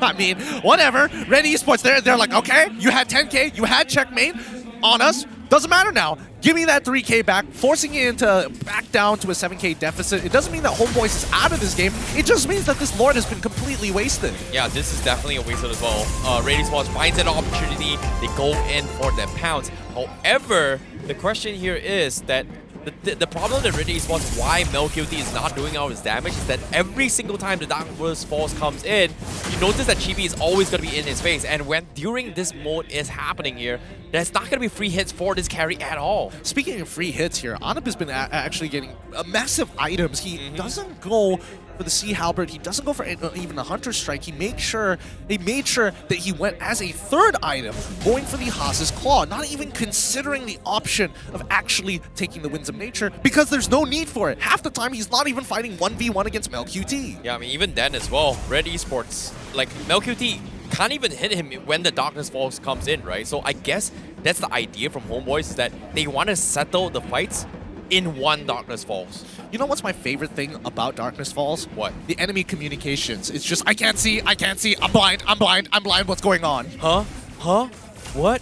What's happening? That's I don't know. it. Oh my god, it's scary. There might be Annabelle jumping out of nowhere, man. I mean, you could have gone with a lot of different... Well, come on, Jason I don't know. Voorhees. I You should have went for the... role. That's not even old! It's okay, fine. Jason Momoa. Wait, that's that's an actor. He scares me. I mean, to be fair, he's a scary man. But nope. At the same time, Barbosa now going to be caught off as well. He is going to drop the King's Calling, but he is going to pay with his price. Chibi Frankie from the side. They focus on MelQt. He is going to get taunted out, but it is going to be somehow to buy a little bit more time. The Stinkers comes in. Anim goes in for the snipe, and Kyym will fall out. A 2-for-1 trade so far with 18 seconds on the Lord. They might be able to actually secure. Oh yeah, they don't have any wave clear. Not as good as Kyym and MelQt. Yeah, now RenQt is going to try and throw his bodies here as well, and Barbosa is pretty much down for the count. This is a little bit of a free reign for him, but there's only so much he can do. Good zoning from RenQt. They save inhibitors because of that, so Homeboys are like, I'm not going to deal with the trouble. I'm just immediately going to go to Lord, and this time, we better not waste it. Yep, at the same time, with the second Lord in the back, Red Esports, it feels like they need a little bit more in order to overcome the fight, right? If you pay attention to how MelQt is positioning himself, he is always in a position where he tries to poke the fight, but whatever he does so far, Chibi is always able to jump the backlines and just potentially one-shot him right now. It's not even potential, it's guaranteed. If MelQt shows his face way too early and Chibi has sights on him, he's basically gone, because even if Mom wants to protect him, right, he has to literally sit on top of MelQt. And if he does that, both of them are going to get silenced. Yeah, that's a big problem for them as well. So Winds of Nature, Dreadnought Armor, whatever it takes, man, to actually tank the initial burst, and probably he's going to be able to get his Heart's Claw or Lifesteal to his way through into this game. But, oh no, it's all crafting in theory, but is it too late? I don't really know, because Lord is crashing on towards the inhibitor, but Red Esports, they have to find a way to defend against this.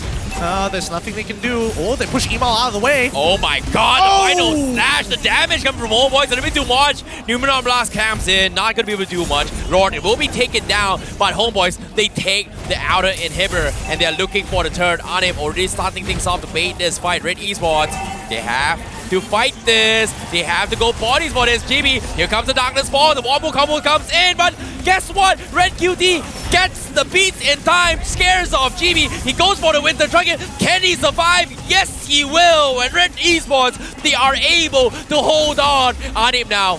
Needs to run for it as well, but Mom! Oh, right down to the wire here. They trade 1 for 1, but no inhibitors left. Homeboys have set themselves up for success with their 9k goalie, but they can't seem to close out this game. Red Esports continuing to push them back with the help of RenQt. This is why Joy is so powerful in the game. Her zoning capabilities, and especially her threat to the backline, nobody can really peel her off unless Barbosa utilizes the King's Calling. Yeah, that's the thing, right? I like how RenQt is able to find beats here, and the moment he pops the beats, he is going to be in the face of Homeboys. But here comes the snipe. Emo, take half HP. They pull on towards Mom for now. Homeboy taking a little bit more damage, but Chibi once again goes for the back line. Drops MelQt to 1 HP, but will eventually be picked up by Warlord. The rest of Homeboys are coming in to swarm in. They get RenQt, they get MelQt. They're all dead. We are going to take the crystal. Oh, they're going to go for it. It's going to be a 3v5. They still have Kyym as high ground defense here. So now, Homeboys, they're going to... No final slash? No, Emo, he cannot do anything at all. Mom, he's trying his best to block the shot, but eventually it's going to be over. The creep waves are here, and Homeboys, they are going to pick them bit by bit, but there's no minutes. There's no minutes. Barbosa's losing his life. The minutes comes in from the bottom, but eventually Homeboys will wipe them out and take game number 3. GG, well played to the Homeboys. And you can see, no, it's not taunting this time. Just double thumbs up to Red Esports. They played as good as he can get, but game number 3, they were just outdrafted. Oh boy, what a game coming in from Homeboys. GG, well played. Sad face coming from MelQt, but you can see Red Esports, they tried their best. I wouldn't lie, but that final pick of Melqt definitely surprised us here today in particular. But if you think about it here, I've never seen so many Melqt games in a day here for MPL MY Season 11. All on a Saturday, man. Even Danny Hook coming out to show respect to the enemy team. They played one hell of a game. This is by far the most entertaining match I have seen within this season. Truly a test of skill. Indeed, it is. But now, with that being said, that pretty much sums up Homeboys as well as Red Esports' potential final match here for the regular seasons. And Homeboys will remain in 3rd place, comfortably so. Oh, what a day it's been today. What a day. And you can even see the reaction of Daddyhood, the sigh of relief. It's not even like pure joy. It's, oh, thank God. Yep, it has been a long journey. But let's take a look at what Rose has to say as we throw it over on the stage to interview Homeboys. Okay, congratulations to Team Homeboys for securing the top 3 upper bracket this regular season. Hi GB. Hello. Okay, so kita nampak Homeboys is back. Homeboys ni apa? Game kedua. You guys kalah 3 game je kan? 3 match je this season. Okay, so Homeboys is back guys. So I nak tanya, usually Homeboys is known to be a team yang dominate dekat regular season. A lot of people are saying, oh masuk playoff ni. But this time around, we're seeing that after a 3-game lose streak, Homeboys bounce back. Adakah Homeboys ready untuk playoffs? Kalau untuk playoff, kita orang sangat-sangatlah ready untuk playoff. Ya, kita orang memang fokus ke playoff, but playoff is everything. Regular season is nothing. Oh, okay. Playoffs is everything. Regular season is nothing. Oh, nice. I like. Okay. Masih Anip. Anip. Tanya Anip. Oh, nak tanya saya. Daddy nanti. Okay. Daddy nanti. Anip. Okay, I nak tanya Anip sebab game kedua tu he played a very, very, very important role. So, Anip, tadi game kedua yang masa you split tu kan? You tahu you boleh end game atau you macam cuba-cuba je? Buat gangster. Oh, buat gangster. So, in your brain you macam, okay, I can end. Boleh. So, you memang tak double think yourself, confident masuk tu dapat base. Dapat base sebab tengok orang stake 5 kan, jadi boleh lah split. I see. Okay, jap. Apa jadi game pertama? Was it communication issue, drafting issue? What happened game pertama tu? Game pertama tu salah kita orang sendiri sebab kita orang terlalu memaksa, sebab kita orang tak disiplin. Lepas tu kita orang reset, lepas tu kita orang buat game kedua balik. I see. Okay, and we saw in the third game too, Homeboys was all out. I like. Okay guys, MVP of the match is ready. Tapi korang rasa siapa MVP of the match kali ini? Oi. Okay, Anip count down. Apa? Anip count. Okay. 3, 2, 1. Anip!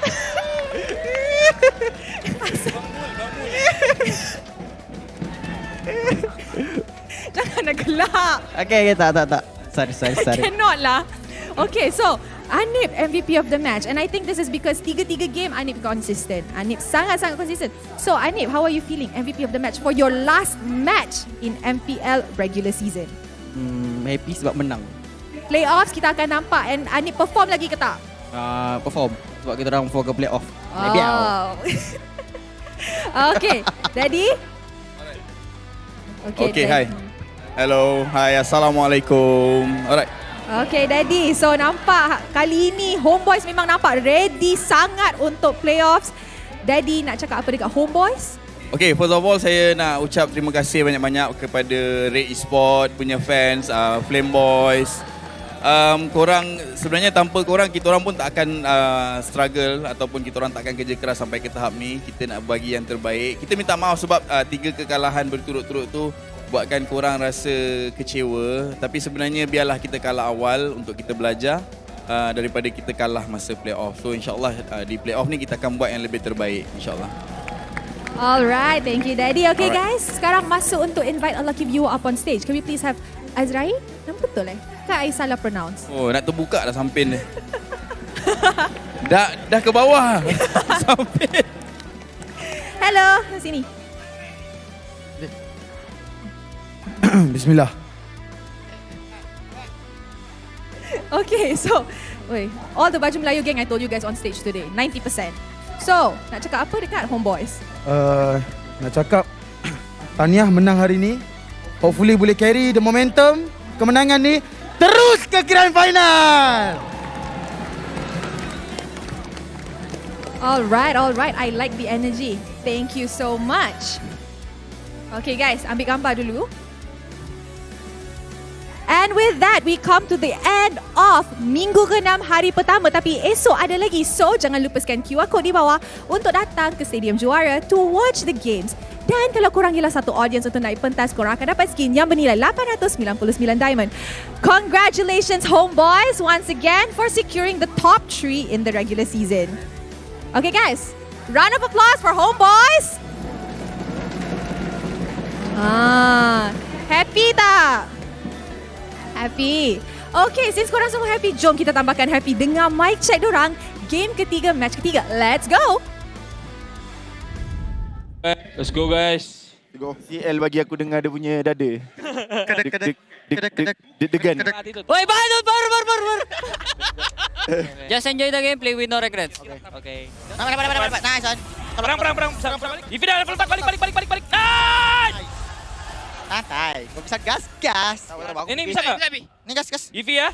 Tarik. Gas. Nice one guys. Gak. Jangan takut. Dapat dua. Nice, mati. Nice, sayang. Mid sayang. Mana suaranya bang? Bisa nggak? Lihat gua ya. Oke ban. Ini ya. Enak. Ini, muter. Bang, likolnya pada bang. Jangan taunting, santai bay. Truly letting it loose up on the stage through their mic checks, and through those games, the Homeboys finally take it away 2-1 against Red Esports and can finally go for Raya next week in peace. But still, a long battle up ahead for all the teams who are making it into the playoffs, but at least the Homeboys have secured 3rd place. Yep, that pretty much guarantees themselves as well. However, all things considered, we pretty much only solidified the top 3 so far. We are going to be going down towards the bottom of the brackets, and later on, especially for Red Esports, who's currently at the gatekeeps for top 4. The only other team up for contention is going to be Red Giants, where they are going to be playing tomorrow as well. Yeah, let's not also forget about Team Hawk and Madness, both of which teams that could get relegated. Don't know how that's going to be playing out, but at the very least, hopefully, we'll see one of these teams make it out alive. With that being said, hopefully you guys are interested in actually coming and watching the entire show live here at Stadium Juara. But you can book a ride on the Air Asia Super app and use the code NEWMPLMY for $5 off your first-time users, or MPL MY for 3 ringgit off 2 rides if you're an existing user. So download the Air Asia Super app to book your ride now. Exactly. Tomorrow is going to be the last day for the regular season. You can use this code as well as the app for tomorrow's ride, and even better, you can also use it for playoffs. Yep, quickly utilize these discounts while you still can. Save a couple of dollars just to get here and check out the MPL MY. Oh boy, honestly, I'm exhausted from that matchup here, but the Homeboys, they have secured the upper bracket quarterfinal slot, while the last upper bracket slot is still up for grabs. That's the thing, right? When it comes to this year, it's either going to be between Red Esports or Red Giants. Which Red is going to get the final slot? So in this case, Red Esports currently, they have done their job. They've got 1 win. I'm very, very comfortable. But tomorrow's match is going to be very important, because why? Red Giants, they need the 2-0. They need the 2-0 in order to get the top 4. But Hawk also needs the 2-0 against Red Esports to qualify for playoffs. So, talk about stress. Talk about some serious stress tomorrow. But without further ado, let's have a look at the item builds and take a look at what exactly these professional players are looking to abuse here in this matchup. Because again, as we see before, GB this time, he actually went for the Demon Hunter sword on top of everything else. But of course, you're expected to see the BOD as well as to see Halberd. A couple of different variations from the Hellcurts all across the board. It doesn't seem like it's standardized just yet. Yeah, I agree. But at the same time, Barbosa on this Mincitar is just popping off. I was expecting early Dreadnought armors, but at the same time, it doesn't really matter from the side of Red Esports, right? He opted to go for an early Dominance Eyes to deal with the sustainabilities of Frederick as well as Joy, who's pretty much melee heroes. That's pretty much guaranteed anti-heals from the side of Mincitar, as well as the Radiant armor to deal with the Joy. So I like this build coming from Barbosa for the Mincitar, but at the same time, people are starting to pick the Tenacity emblem now. Yeah, you just want to sustain, right? Not only do you get that free CC, but also the passive coming in from Mincitar. 5 stacks is all you need to get a boost of health. And that keeps you in the fight way longer than most people expect. Now, overall, I do think that it's a very interesting combination with the Beatrix and the Mincetar. King's Calling, you can't get out of there. Oh, Bennett's Rage real quick. Yeah, same thing can be said for the Helqurt as well. If you stack it up with the King's Calling along the silence, there's nothing really much you can do unless you force yourself for a Purify. So it makes so much sense why Homebois is banning this Diggy here, because that's pretty much one of the very few heroes that can just completely throw off your entire combo. So let's take a look at the post-game stats here. Chibi, 71,000 damage dealt on this Helqurt. And today's games, every single Helqurt game has won their respective matches. Look, I'm telling you, that's why the current meta right now with tank junglers is just not the Malaysian style. The closest to the Malaysian style is going to be the Martis, but when you start talking about assassin, you start talking about marksmen. When you have kill pressure, oh boy, that's when MPL MY is just shivering with joy. Yeah, that's the thing, right? I'm looking for the only other thing that we haven't seen too much here is going to be the Natalia assassin. We've seen a couple games, not as convincing as the Helqurt for today, so I wouldn't be surprised that tomorrow we are going to see even more Helqurts as well, because need I remind you as well, I think Hawk does play a mean Helqurt. I'm on Gary.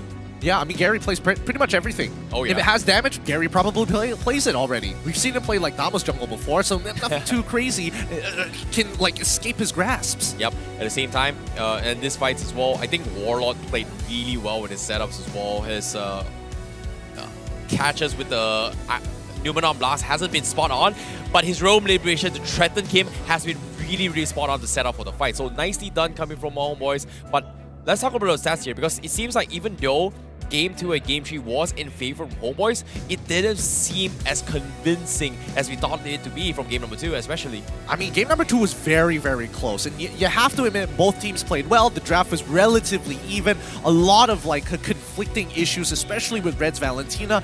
Kyym, he did a great job at stealing the right ult at the right time, but then when you hop on over to game number 3, that's when you see the disparities, right? They weren't ready to actually deal with the Mincetar. They weren't actually ready to try and take out a Helqurt at the same time. This is just unfamiliar territory for Red Esports. Yeah, even for Numenon Blast or even the stuns coming from Lolita, right? It is some sort of a mobility. Once you get caught in the King's Calling, that means you're pretty much done for as well, unless you have somewhat of disengagement. But nevertheless, GG, well played to Homebois, and the MVP for that series and match here is going to be none other than Anip himself on that Beatrix play. Honestly, Anip, he's just been getting better. After that 3-loss streak, something awoke in him, and now he is playing a hella aggressive Claude. He's looking to make plays with Beatrix too, both of which we've seen before, but not to this level. Yeah, I agree, and even for game number 2 as well, like the only reason how Homebois was able to kind of take the dub and take the whole series so far is because he chose to make the decision to take the crystal and backdoor and actually win the game for Homebois for game number 2. So nicely done coming from him. Really nicely done from the Homebois. I'm excited to see them, go into the playoffs. It's really scary because they've been known to just not make it all the way after having such a strong season. But just in case you guys have not been keeping up with the MPL MY, here are the highlights of the previous match. And, oh, beautiful game 3 from the Homebois. Yeah, it's funny how Red Esports, they have a pretty decent setup from Mom, but whenever they try to force a fight, it feels like Homebois has a way to stop it up, because in terms of follow-up coming from Red Esports, everyone from inside Red Esports is just high mobility, right? You've got Fredin, high mobility. You've got Red QT, high mobility. You've got MelQt, high mobility. All these 3 heroes have one thing in common. They need mobility to dish out damage, and the King's Calling completely just destroys that. Yeah, and honestly, this has been a really tough game for MelQt. That silence from Helqurt, it's the worst for marksmen. But this is the combo that we were talking about, right? King's Calling into the Bandit's Rage. There's basically nothing that you can really do unless you're at the edge of the King's Calling. If you're right smack in the middle, well, bye-bye. Yep, and even then, the hopes coming in with the Mincetar is just a little bit more brutal compared to Franco, right? Franco, single target. Kaja, single target. Cho, single target. But with the Spear coming in with the Mincetar, if you connect on multiple heroes, we're expecting more than just one. Expect 2, 3, 4, maybe the whole team in the King's Calling. That means certain death in the certain compositions. Yep. You know what? The worst part about that very final fight was that Homebois, despite having that really good engage, Red Esports technically could have won the fight had they had their battle spells. Like, flickers would have been huge for people like Mom. Yeah, I agree. But with that being said here, let's take a look at the standings to keep you guys a little bit more updated on what's going on here so far. Red Esports currently 4th place with 14 points. Lunatix on 13. And that pretty much solidifies Homeboys for number 3, I guess. Yep, they solidify themselves. They're comfortable in that spot, but Red Esports, they're only 14. And the team that we haven't seen play just yet is the Red Giants, who are the closest to try to make a tiebreaker against Red Esports, only if they 2-0. They cannot drop a game. Yeah, this is going to be a scary one because their matchup is a point where if they get 2-0, means they are going to be fighting for a tiebreaker against Red Esports. But if they lose 2-0 against Team Hawk and Madness wins the 2-0 against Team Secret, well, we're going to be expecting another tiebreaker for the final slot for playoffs. I mean, there's just too many things that could possibly be happening here in this final week alone. The scoreboard, it's anybody's game here. But now that we've kind of secured the top 3, we're really keeping a close eye on Team Hawk and Madness Esports, both of which neck and neck before they get relegated. Well, it's tough, especially when their matchup is going to be tomorrow as well. 2 final series to decide who makes it and who breaks it. And especially for the defending champion to be in the bottom of the pack. No one saw this coming at all. No, nobody did. Every single season, it's a different story, a different team that falls, and a different playstyle to adapt to. You know, it's been a long time since we've seen a defending champion potentially risk being eliminated. The last time we saw this was pretty much Season 3 and Season 2 of MPL MY SG.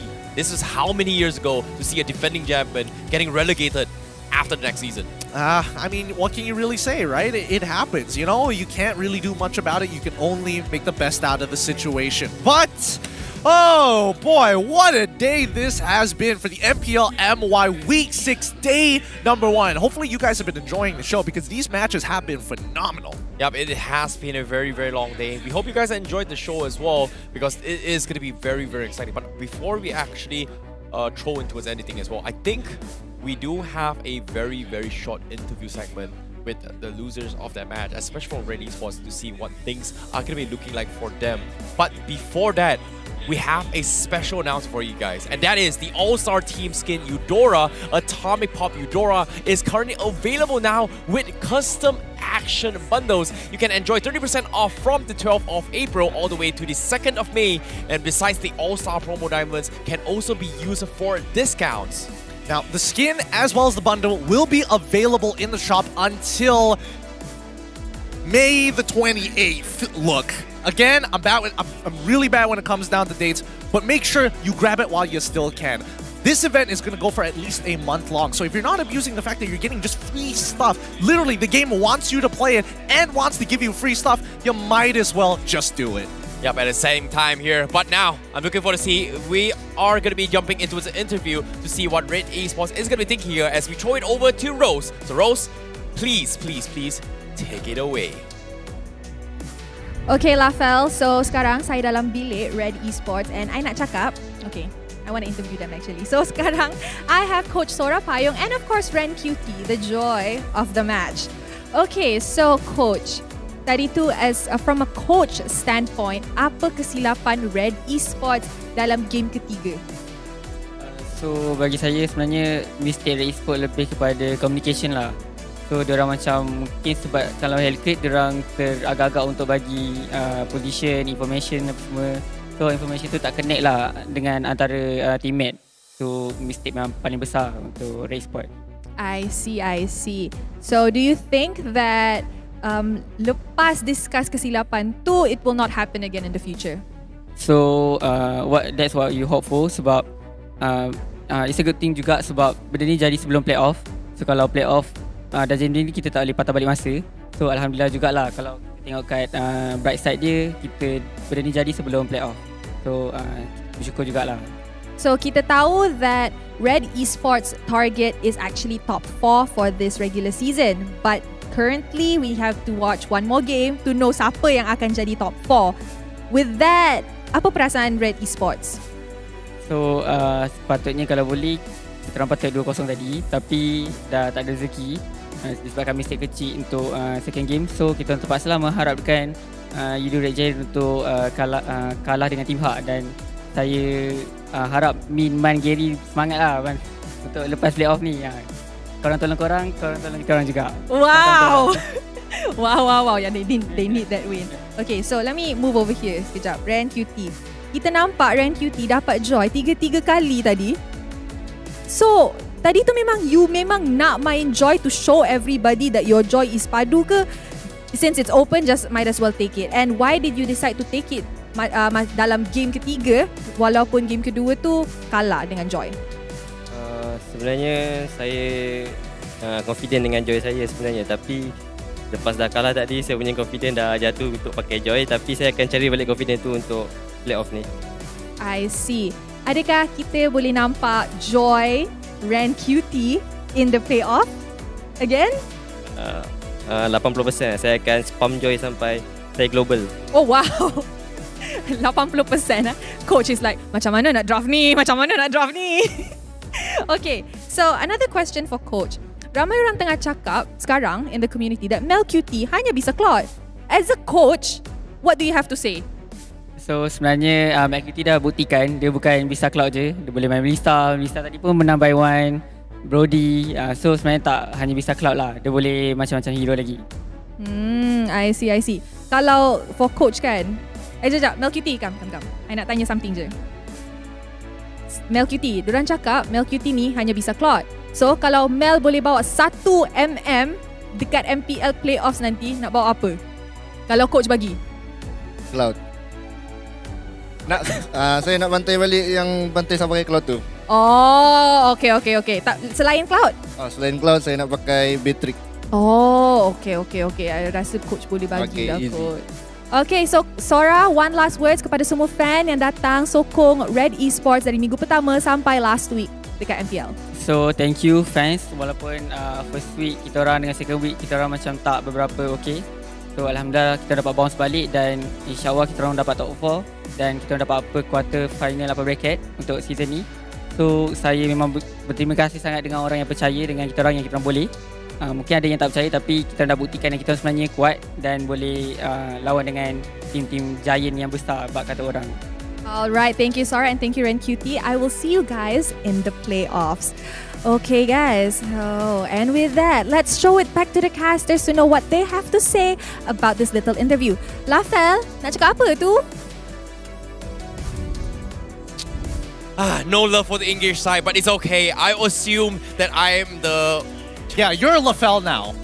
Okay, I'm LaFell now. Hey. Let's change that lower third real quick. But with that being said, hopefully you guys have been enjoying the show. And honestly, the last couple of words from Red Esports, it's understandable where Sora Pyong's kind of mindset is at. And it's good because not a lot of teams get to play against the Hellcurt. The communication has to be very precise when the Dark Knight falls. You know, even just today's games as well, 3 different series itself, we've seen 3 different games of Hellcurt. And the teams that we're facing off, it's pretty clear that they are very, very inexperienced in dealing with here. So this kind of gives an eye-opener for all these teams to prepare themselves for the playoffs. But speaking of playoffs, it's not over yet. Tomorrow's schedule is going to be on below here. We are going to start things off with Madness Esports going up against Team Secret, and closing up the final days of regular season, it is going to be Team Hawk against Red Giants. Oh boy. Woo! Stressful day tomorrow. Very stressful day. But when is the end of the season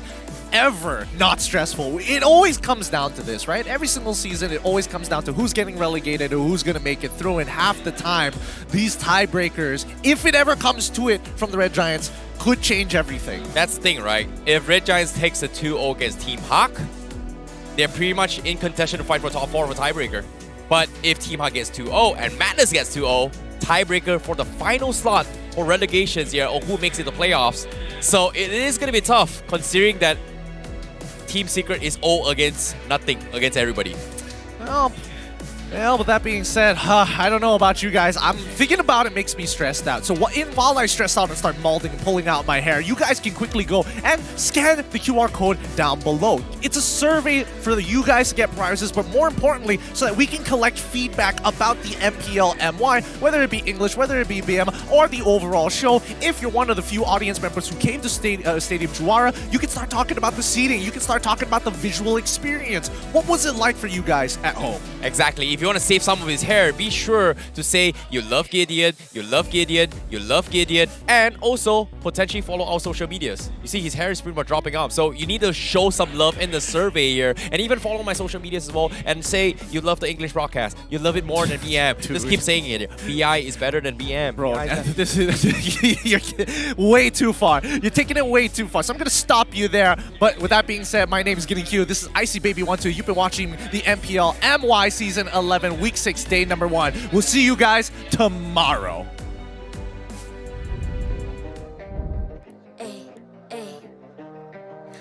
I'm a rock star. Yeah, rock star. Hey, hey, hey. I'm a rock star, baby. I'm a rock star. I'm a rock star. I'm a rock star. I'm a rock star. Panggil aku rock star. Ini kejohanan kita semua orang rock star. Kita rock star, kita buat saja gaya kita. Makin panas apinya sudah membara. Macam mana pun kau menempuh segala. Demi negara kau buat semua bangga. Step into my world, you know I'm always in my zone. You know I got my team, no I'm never alone. Bring out my best, buat yang terbaik. Jadi juara perlahan kita naik. Get on my way, aku nak push. Naik-naik jadi lebih bagus. Jadi hero, ku ada skill. Berapa banyak musuh aku dah kill. Ramai cuba mencapai, cause they envy me. Tiap game aku pasti jadi MVP. Easy. I'm a rock star, baby, I'm a rock star. I'm a rock star, I'm a rock star. I'm a rock star, panggil aku rock star. Ini kejohanan kita semua orang rock star. I'm a rock star, baby, I'm a rock star. I'm a rock star, I'm a rock star. I'm a rock star, panggil aku rock star. Ini kejohanan kita semua orang rock star. Tengok nanti siapa yang juara. Ni peluang kita bawa pulang piala. This is my game, this is my time. Menang semua, everything will be mine. Kalau jatuh kau pasti kembali. Bangun balik ku tegak berdiri. Kuatkanlah tenaga, ganjaran diperoleh. Ni kejohanan kita, Malaysia memang boleh. Rise up.